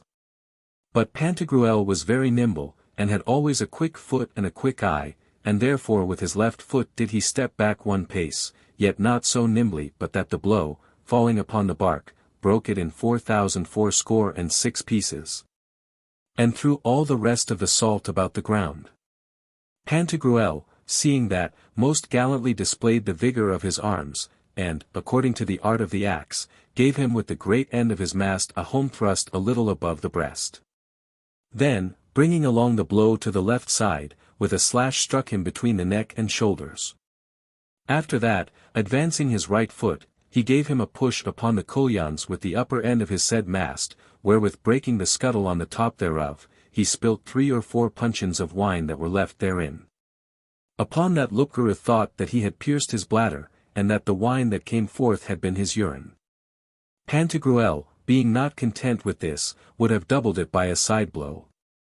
But Loupgarou, lifting up his mace, advanced one step upon him, and with all his force would have dashed it upon Pantagruel, wherein, to speak the truth, he so spritefully carried himself, that, if God had not succoured the good Pantagruel, he had been cloven from the top of his head to the bottom of his milt.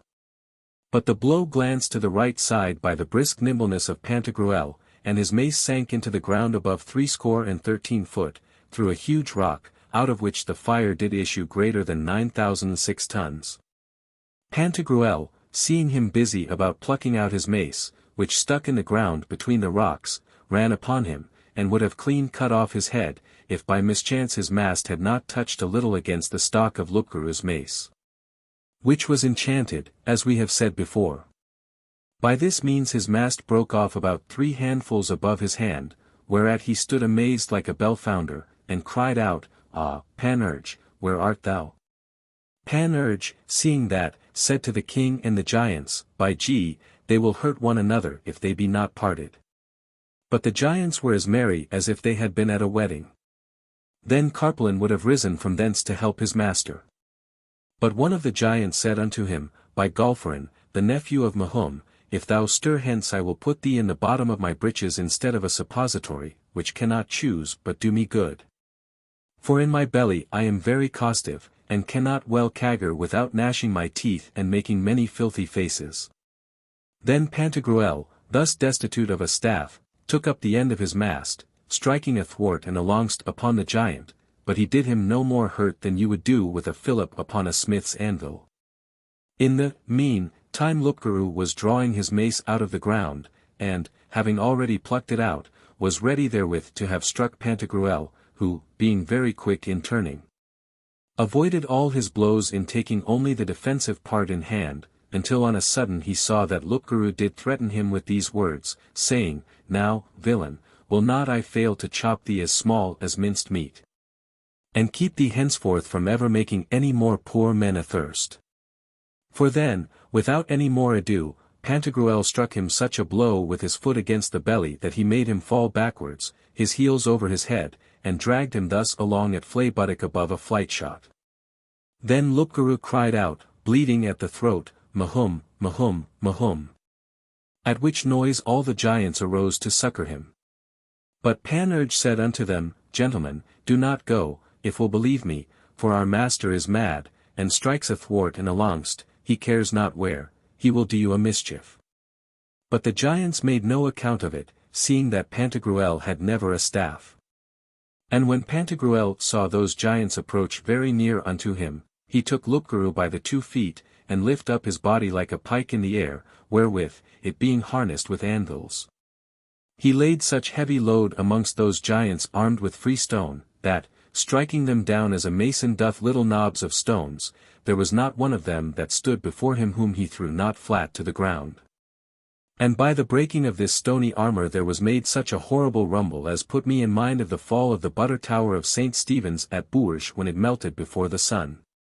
Panurge, with Carpalin and Eusthenes, did cut in the meantime the throats of those that were struck down, in such sort that there escaped not one. Pantagruel to any man's sight was like a mower, who with his scythe, which was Loupgarou, cut down the meadow grass, to wit, the giants. But with this fencing of Pantagruel's Loupgarou lost his head, which happened when Pantagruel struck down one whose name was Reflandwheel, or Pudding Plunderer, who was armed cap a pie with grisen stones. One chip whereof splintering abroad cut off Episman's neck clean and fair. For otherwise the most part of them were but lightly armed with a kind of sandy brittle stone, and the rest with slates. At last, when he saw that they were all dead, he threw the body of Loupgarou as hard as he could against the city, where falling like a frog upon his belly in the great piazza thereof, he with the said fall killed a singed he-cat, a wet she-cat, a farting duck, and a bridled goose. Chapter 30. How Episman, who had his head cut off, was finally healed by Panurge, and of the news which he brought from the devils, and of the damned people in hell. This gigantal victory being ended, Pantagruel withdrew himself to the place of the flagons, and called for Panurge and the rest, who came unto him safe and sound, except Eusthenes, whom one of the giants had scratched a little in the face whilst he was about the cutting of his throat, and Episman, who appeared not at all. Whereat Pantagruel was so aggrieved that he would have killed himself. But Panurge said unto him, Nay, sir, stay a while, and we will search for him amongst the dead, and find out the truth of all.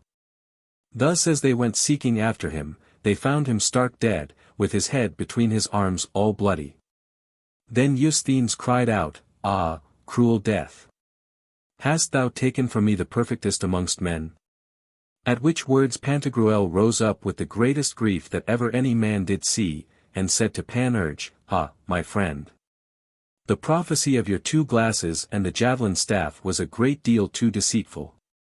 But Panurge answered, My dear bullies all, weep not 1 drop more, for, he being yet all hot, I will make him as sound as ever he was. In saying this, he took the head and held it warm foragainst his codpiece, that the wind might not enter into it. Eusthenes and Carpalin carried the body to the place where they had banqueted, not out of any hope that ever he would recover, but that Pantagruel might see it. Nevertheless Panurge gave him very good comfort, saying, If I do not heal him, I will be content to lose my head, which is a fool's wager. Leave off, therefore, crying, and help me.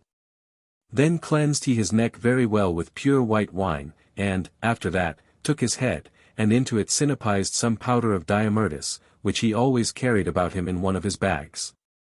Afterwards he anointed it with I know not what ointment, and set it on very just, vein against vein, sinew against sinew, and spondyle against spondyle, that he might not be wry-necked, for such people he mortally hated.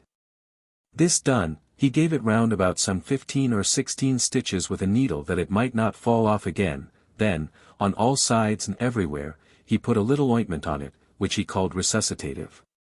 Suddenly Epistemon began to breathe, then opened his eyes, yawned, sneezed, and afterwards let a great household fart. Whereupon Panurge said, Now, certainly, he is healed, and therefore gave him to drink a large full glass of strong white wine, with a sugared toast. In this fashion was Epistemon finally healed, only that he was somewhat hoarse for above 3 weeks together, and had a dry cough of which he could not be rid but by the force of continual drinking. And now he began to speak, and said that he had seen the devil, had spoken with Lucifer familiarly, and had been very merry in hell and in the Elysian fields. Affirming very seriously before them all that the devils were boon companions and merry fellows. But, in respect of the damned, he said he was very sorry that Panurge had so soon called him back into this world again, for, said he, I took wonderful delight to see them. How so? Said Pantagruel. Because they do not use them there, said Epistemon, so badly as you think they do. Their estate and condition of living is but only changed after a very strange manner. For I saw Alexander the Great there amending and patching on clouts upon old breeches and stockings, whereby he got but a very poor living. Xerxes was a crier of mustard. Romulus, a salter and patcher of pattens. Numa, a nailsmith. Tarquin, a porter. Piso, a clownish swain. Sylla, a ferryman. Cyrus, a cowherd. Themistocles, a glassmaker. Epaminondas, a maker of mirrors or looking-glasses. Brutus and Cassius, surveyors or measurers of land. Demosthenes, a vine-dresser. Cicero, a fire-kindler. Fabius, a threader of beads. Artaxerxes, a rope-maker. Aeneas, a miller. Achilles was a scald-pated maker of hay-bundles. Agamemnon, a lick-box. Ulysses, a hay-mower. Nestor, a doorkeeper or forester. Darius, a gold-finder or jakes farmer. Ancus Marcius, a ship-trimmer. Camillus, a footpost. Marcellus, a sheller of beans. Drusus, a taker of money at the doors of playhouses. Scipio Africanus, a crier of lee in a wooden slipper. Asdrubal, a lantern-maker. Hannibal, a kettle-maker and seller of eggshells. Priamus, a seller of old clouts. Lancelot of the Lake was a flayer of dead horses. All the knights of the Round Table were poor day labourers, employed to row over the rivers of Cocytus, Phlegeton, Styx, Acheron, and Lethe, when my lords the devils had a mind to recreate themselves upon the water. As in the like occasion are hired the boatmen at Lyons, the gondoliers of Venice, and oars at London. But with this difference, that these poor knights have only for their fare a bob or flirt on the nose, and in the evening a morsel of coarse mouldy bread. Trajan was a fisher of frogs. Antoninus, a lackey. Commodus, a jet-maker. Pertinax, a peeler of walnuts. Lucullus, a maker of rattles and hawksbells. Justinian, a peddler. Hector, a snap-sauce scullion. Paris was a poor beggar. Cambyses, a mule-driver. Nero, a bass-blind fiddler, or player on that instrument which is called a windbroach. Phyrobrus was his serving-man, who did him 1,000 mischievous tricks, and would make him eat of the brown bread and drink of the turned wine when himself did both eat and drink of the best. Julius Caesar and Pompey were boatwrights and titers of ships. Valentine and Orson did serve in the stoves of hell, and were sweat-rubbers in hot houses. Giglon and Govan, were poor swineherds. Geoffrey with the great tooth was a tinder-maker and seller of matches. Godfrey de Bouillon, a hood-maker. Jason was a bracelet-maker. Don Pietro de Castile, a carrier of indulgences. Morgan, a beer-brewer. Juan of Bordeaux, a hooper of barrels. Pyrrhus, a kitchen scullion.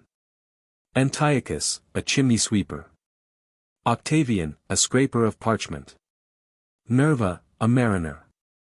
Pope Julius was a crier of pudding pies, but he left off wearing there his great buggerly beard. John of Paris was a greaser of boots. Arthur of Britain, an ungreaser of caps. Perceforest, a carrier of faggots. Pope Boniface VIII, a scummer of pots. Pope Nicholas III, a maker of paper. Pope Alexander, a rat-catcher. Pope Sixtus, an anointer of those that have the pox. What, said Pantagruel, have they the pox there too? Surely, said Epistman, I never saw so many, there are there, I think, above 100 millions, for believe, that those who have not had the pox in this world must have it in the other.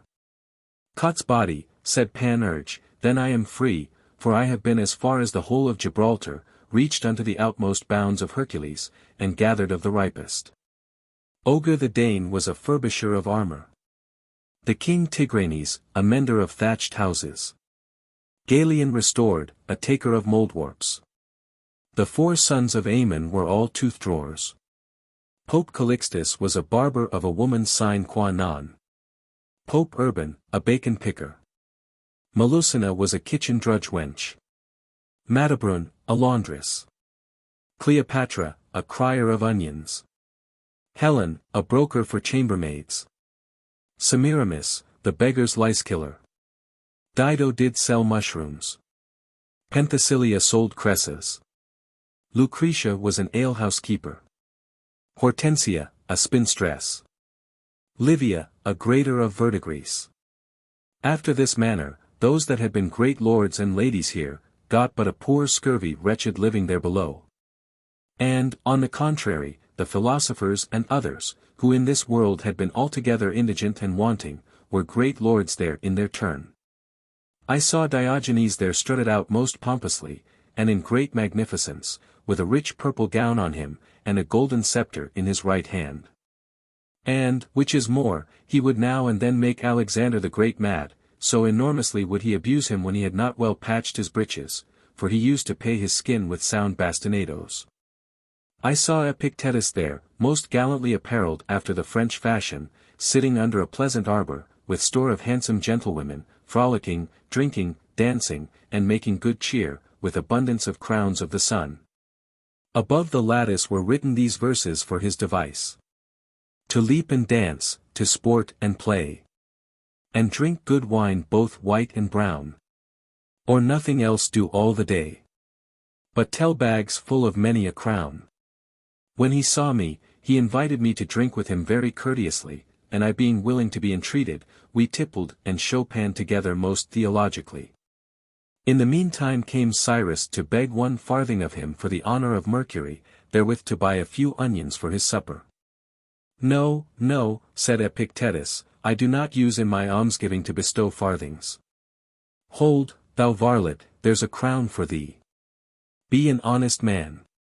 Cyrus was exceeding glad to have met with such a booty, but the other poor rogues, the kings that are there below, as Alexander, Darius, and others, stole it away from him by night. I saw Pathlon, the treasurer of Rhadamanthus, who, in cheapening the pudding pies that Pope Julius cried, asked him how much a dozen. 3 blanks, said the Pope. Nay, said Pathlon, 3 blows with a cudgel. Lay them down here, you rascal, and go fetch more. The poor Pope went away weeping, who, when he came to his master, the pie-maker, told him that they had taken away his pudding pies. Whereupon his master gave him such a sound lash with an eel skin, that his own would have been worth nothing to make bagpipe bags of. I saw Master John Lemaire there personate the Pope in such fashion that he made all the poor kings and popes of this world kiss his feet, and, taking great state upon him, gave them his benediction, saying, Get the pardons, rogues, get the pardons. They are good cheap. I absolve you of bread and pottage, and dispense with you to be never good for anything. Then, calling Calet and Triblet to him, he spoke these words, My lords the cardinals, dispatch their bulls, to wit, to each of them a blow with a cudgel upon the reins. Which accordingly was forthwith performed. I heard Master Francis Villon ask Xerxes, how much the mess of mustard? 1 farthing, said Xerxes. To which the said Villon answered, The pox take thee for a villain. As much of square-eared wheat is not worth half that price, and now thou offerest to enhance the price of victuals. With this he pissed in his pot, as the mustard-makers of Paris used to do. I saw the trained bowman of the bathing tub, known by the name of the Frank Archer de Baignelet, who, being one of the trustees of the Inquisition, when he saw Perceforest making water against a wall in which was painted the fire of St. Anthony, declared him heretic, and would have caused him to be burnt alive had it not been for Morgant, who, for his propitiate and other small fees, gave him 9 tons of beer. Well, said Pantagruel, reserve all these fair stories for another time, only tell us how the usurers are there handled. I saw them, said Epistemon, all very busily employed in seeking of rusty pins and old nails in the kennels of the streets, as you see poor wretched rogues do in this world. But the quintal, or hundredweight, of this old ironware is there valued but at the price of a cantle of bread, and yet they have but a very bad dispatch and riddance in the sale of it. Thus the poor misers are sometimes 3 whole weeks without eating one morsel or crumb of bread, and yet work both day and night, looking for the fair to come. Nevertheless, of all this labor, toil, and misery, they reckon nothing, so cursedly active they are in the prosecution of that their base calling, in hopes, at the end of the year, to earn some scurvy penny by it. Come, said Pantagruel, let us now make ourselves merry one bout, and drink, my lads, I beseech you, for it is very good drinking all this month. Then did they uncase their flagons by heaps and dozens, and with their leaguer provision made excellent good cheer. But the poor king Anarchus could not all this while settle himself towards any fit of mirth. Whereupon Panurge said, Of what trade shall we make my lord the king here, that he may be skilful in the art when he goes thither to sojourn amongst all the devils of hell? Indeed, said Pantagruel, that was well advised of thee. Do with him what thou wilt, I give him to thee. Gramercy, said Panurge, the present is not to be refused, and I love it from you.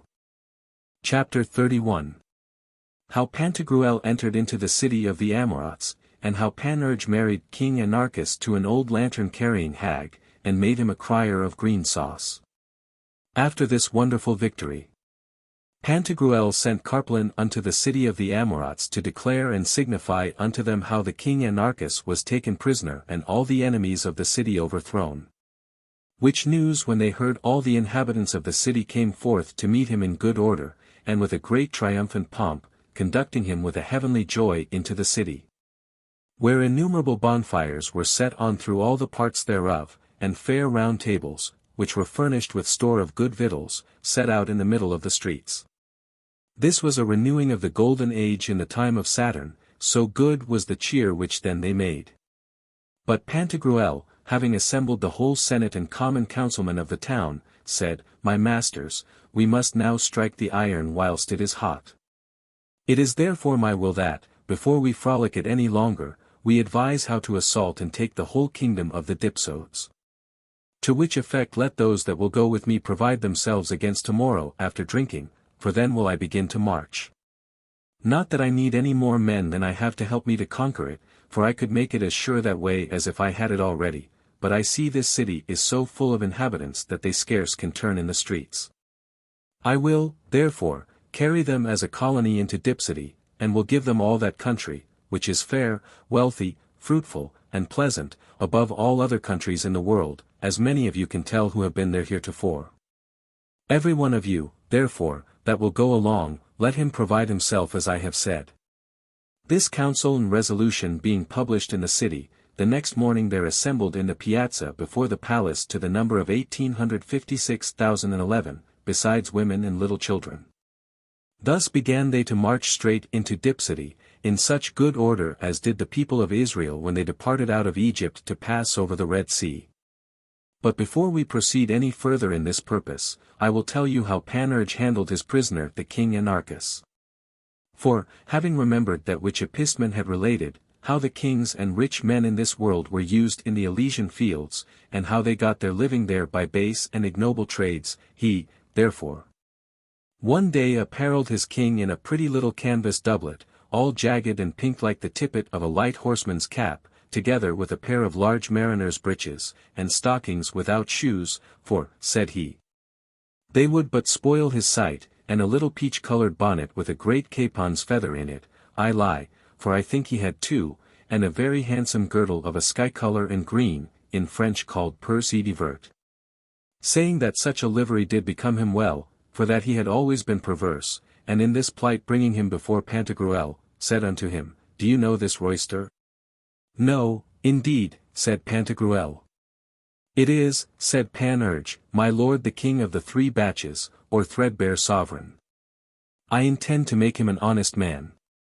These devilish kings which we have here are but as so many calves. They know nothing and are good for nothing but to do 1,000 mischiefs to their poor subjects, and to trouble all the world with war for their unjust and detestable pleasure. I will put him to a trade, and make him a crier of green sauce. Go to, begin and cry, do you lack any green sauce? And the poor devil cried. That is too low, said Panurge, then took him by the ear, saying, Sing higher in gu, sol, re, ut. So, poor devil, thou hast a good throat. Thou wert never so happy as to be no longer king. And Pantagruel made himself merry with all this, for I dare boldly say that he was the best little gaffer that was to be seen between this and the end of a staff. Thus was Anarchus made a good crier of green sauce. 2 days thereafter Panurge married him with an old lantern-carrying hag, and he himself made the wedding with fine sheep's heads, brave haslets with mustard, gallant saligots with garlic, of which he sent 5 horse loads unto Pantagruel. Which he ate up all, he found them so appetizing. And for their drink they had a kind of small well-watered wine, and some sorbapple cider. And, to make them dance, he hired a blind man that made music to them with a wind-broach. After dinner he led them to the palace and showed them to Pantagruel, and said, pointing to the married woman, You need not fear that she will crack. Why? Said Pantagruel. Because, said Panurge, she is well slit and broke up already. What do you mean by that? Said Pantagruel. Do not you see, said Panurge, that the chestnuts which are roasted in the fire, if they be whole they crack as if they were mad, and, to keep them from cracking, they make an incision in them and slit them? So this new bride is in her lower parts well slit before, and therefore will not crack behind. Pantagruel gave them a little lodge near the lower street and a mortar of stone wherein to bray and pound their sauce, and in this manner did they do their little business. He being as pretty a crier of green sauce as ever was seen in the country of Utopia. But I have been told since that his wife doth beat him like plaister, and the poor sot dare not defend himself, he is so simple. Chapter 32. How Pantagruel with his tongue covered a whole army, and what the author saw in his mouth.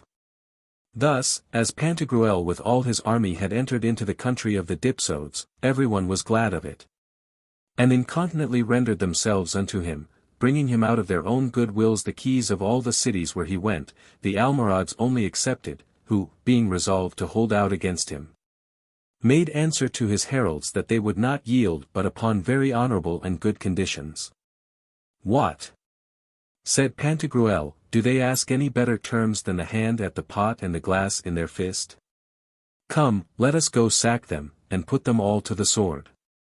Then did they put themselves in good order, as being fully determined to give an assault, but by the way, passing through a large field, they were overtaken with a great shower of rain, whereat they began to shiver and tremble, to crowd, press, and thrust close to one another. When Pantagruel saw that, he made their captains tell them that it was nothing, and that he saw well above the clouds that it would be nothing but a little dew, but, howsoever, that they should put themselves in order, and he would cover them.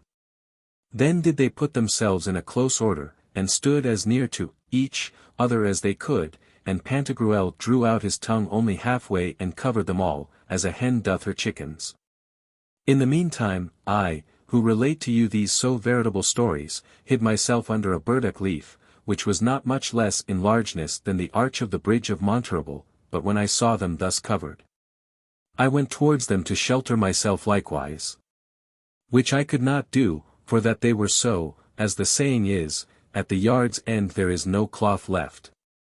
Then, as well as I could, I got upon it, and went along full 2 leagues upon his tongue, and so long marched that at last I came into his mouth. But, O gods and goddesses! What did I see there? Jupiter confound me with his trisulc lightning if I lie. I walked there as they do in Sophia, at Constantinople, and saw there great rocks, like the mountains in Denmark. I believe that those were his teeth. I saw also fair meadows, large forests, great and strong cities not a jot less than lions or poictiers. The first man I met with there was a good honest fellow planting coalworks, whereat being very much amazed, I asked him, my friend, what dost thou make here? I plant coalworks, said he. But how, and wherewith? Said I. Ha, sir, said he, everyone cannot have his ballocks as heavy as a mortar, neither can we be all rich. Thus do I get my poor living, and carry them to the market to sell in the city which is here behind. Jesus! Said I, is there here a new world? Sure, said he, it is never a jot new, but it is commonly reported that, without this, there is an earth, whereof the inhabitants enjoy the light of a sun and a moon, and that it is full of and replenished with very good commodities. But yet this is more ancient than that. Yea but, said I, my friend, what is the name of that city whither thou carriest thy coalworks to sell? It is called Asfarage, said he, and all the indwellers are Christians, very honest men, and will make you good cheer. To be brief, I resolved to go thither. Now, in my way, I met with a fellow that was lying in wait to catch pigeons, of whom I asked, my friend, from whence come these pigeons? Sir, said he, they come from the other world. Then I thought that, when Pantagruel yawned, the pigeons went into his mouth in whole flocks, thinking that it had been a pigeon house. Then I went into the city, which I found fair, very strong, and seated in a good air. But at my entry the guard demanded of me my pass or ticket. Whereat I was much astonished, and asked them, my masters, is there any danger of the plague here? O Lord! Said they die hard by here so fast that the cart runs about the streets. Good God! Said I, and where? Whereunto they answered that it was in Larynx and Pharynx, which are 2 great cities such as Rouen and Nantes, rich and of great trading. And the cause of the plague was by a stinking and infectious exhalation which lately vapoured out of the abysms, whereof there have died above 2,260,016 persons within this 7 night. Then I considered, calculated, and found that it was a rank and unsavoury breathing which came out of Pantagruel's stomach when he did eat so much garlic, as we have aforesaid. Parting from thence, I passed amongst the rocks, which were his teeth, and never left walking till I got up on one of them. And there I found the pleasantest places in the world, great large tennis courts, fair galleries, sweet meadows, store of vines, and an infinite number of banqueting summer outhouses in the fields, after the Italian fashion. Full of pleasure and delight, where I stayed full 4 months, and never made better cheer in my life as then. After that I went down by the hinder teeth to come to the chaps. But in the way I was robbed by thieves in a great forest that is in the territory towards the ears. Then, after a little further travelling, I fell upon a pretty petty village, truly I have forgot the name of it, where I was yet merrier than ever, and got some certain money to live by. Can you tell how? By sleeping. For there they hire men by the day to sleep, and they get by it 6 pence a day, but they that can snort hard get at least 9 pence. How I had been robbed in the valley I informed the senators, who told me that, in very truth, the people of that side were bad livers and naturally thievish, whereby I perceived well that, as we have with us the countries Cisalpine and Transalpine. That is, be hither and beyond the mountains, so have they there the countries Sidentine and Tradentine, that is, be hither and beyond the teeth. But it is far better living on this side, and the air is purer. Then I began to think that it is very true which is commonly said, that the one half of the world knoweth not how the other half liveth. Seeing none before myself had ever written of that country, wherein are above 25 kingdoms inhabited, besides deserts, and a great arm of the sea. Concerning which purpose I have composed a great book, entitled, The History of the Throdias, because they dwell in the throat of my master Pantagruel. At last I was willing to return, and, passing by his beard, I cast myself upon his shoulders, and from thence slid down to the ground, and fell before him. As soon as I was perceived by him, he asked me, Whence comest thou, Alcafribas? I answered him, Out of your mouth, my lord. And how long hast thou been there? Said he. Since the time, said I, that you went against the Almorads. That is about 6 months ago, said he. And wherewith didst thou live? What didst thou drink? I answered, My lord, of the same that you did, and of the daintiest morsels that passed through your throat I took toll. Yea but, said he, where didst thou shite? In your throat, my lord, said I, ha, ha. Thou art a merry fellow, said he. We have with the help of God conquered all the land of the Dipsodes, I will give thee the Chastellian, or lairdship of Salmagondan. Gramercy, my lord, said I, you gratify me beyond all that I have deserved of you. Chapter 33. How Pantagruel became sick, and the manner how he was recovered. A while after this the good Pantagruel fell sick, and had such an obstruction in his stomach that he could neither eat nor drink. And, because mischief seldom comes alone, a hot piss seized on him, which tormented him more than you would believe. His physicians nevertheless helped him very well, and with store of lenitives and diuretic drugs made him piss away his pain.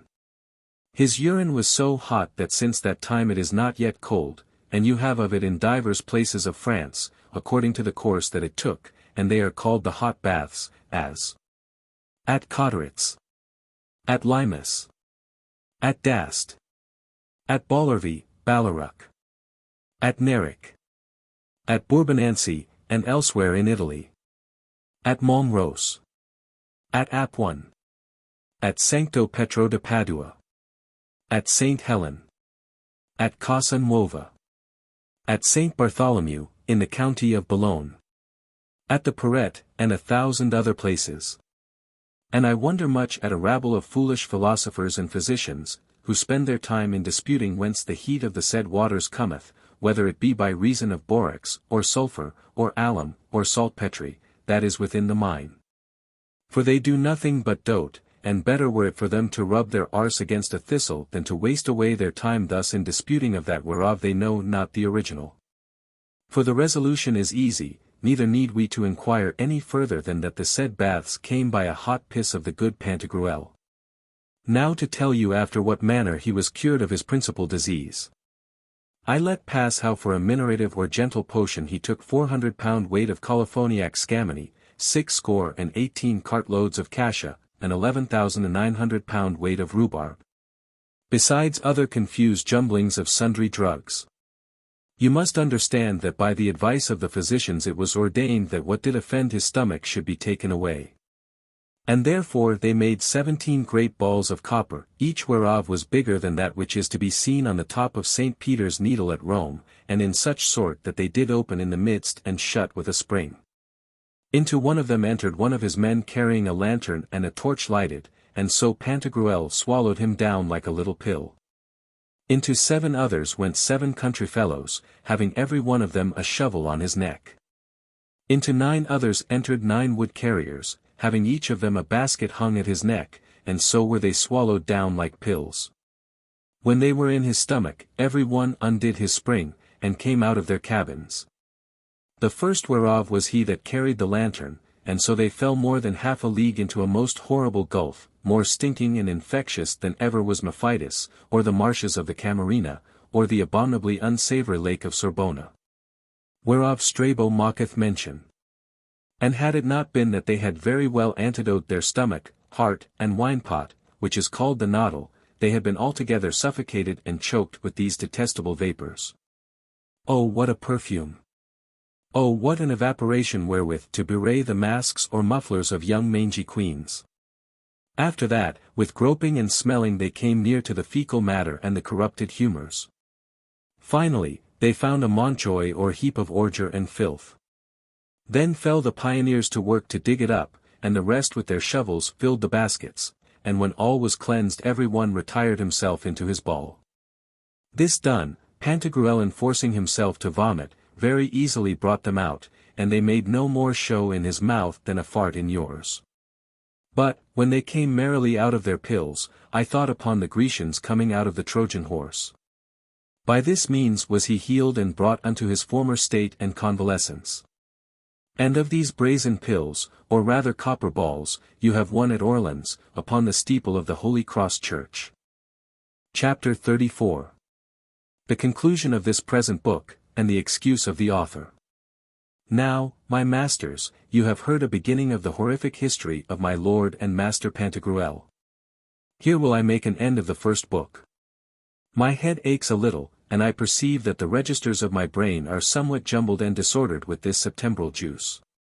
You shall have the rest of the history at Frankfurt Mart next coming, and there shall you see how Panurge was married and made a cuckold within a month after his wedding. How Pantagruel found out the philosopher's stone, the manner how he found it, and the way how to use it, how he passed over the Caspian mountains, and how he sailed through the Atlantic Sea, defeated the cannibals, and conquered the Isles of Pearls. How he married the daughter of the King of India, called Preston. How he fought against the devil and burnt up 5 chambers of hell, ransacked the great black chamber, threw Proserpina into the fire, broke 5 teeth to Lucifer, and the horn that was in his arse. How he visited the regions of the moon to know whether indeed the moon were not entire and whole, or if the women had 3/4 of it in their heads, and 1,000 other little merriments all veritable. These are brave things truly. Good night, gentlemen. Perdonate me, and think not so much upon my faults that you forget your own. If you say to me, Master, it would seem that you were not very wise in writing to us these flimflam stories and pleasant fooleries. I answer you, that you are not much wiser to spend your time in reading them. Nevertheless, if you read them to make yourselves merry, as in manner of pastime I wrote them, you and I both are far more worthy of pardon than a great rabble of squint-minded fellows, dissembling in counterfeit saints, demure lookers, hypocrites, pretended zealots, tough friars, buskin monks, and other such sects of men, who disguise themselves like maskers to deceive the world. 4. Whilst they give the common people to understand that they are busied about nothing but contemplation and devotion in fastings and maceration of their sensuality, and that only to sustain and aliment the small frailty of their humanity, it is so far otherwise that, on the contrary, God knows what cheer they make. E curios simulant, sed bacchanalia vivant. You may read it in great letters in the colouring of their red snouts, and gulching bellies as big as a ton, unless it be when they perfume themselves with sulphur. As for their study, it is wholly taken up in reading of Pantagruelian books, not so much to pass the time merrily as to hurt someone or other mischievously, to wit, in articling, soul-articling, rhinecifying, buttock-stirring, ballocking. And diabliculating, that is, calumniating. Wherein they are like unto the poor rogues of a village that are busy in stirring up and scraping in the ordure and filth of little children, in the season of cherries and gins, and that only to find the kernels. That they may sell them to the druggists to make thereof pomander oil. Fly from these men, abhor and hate them as much as I do, and upon my faith you will find yourselves the better for it. And if you desire to be good Pantagruelists, that is to say, to live in peace, joy, health, making yourselves always merry, never trust those men that always peep out at one hole. End of Book 2. Book 3. Francois Rabelais to the soul of the deceased Queen of Navarre. Abstracted soul, ravished with ecstasies. Gone back, and now familiar in the skies. Thy former host, thy body, leaving quite. Which to obey thee always took delight. Obsequious. Ready, now from motion free. Senseless, and as it were in apathy. Wouldst thou not issue forth for a short space? From that divine, eternal, heavenly place. To see the third part, in this earthy cell. Of the brave acts of good Pantagruel,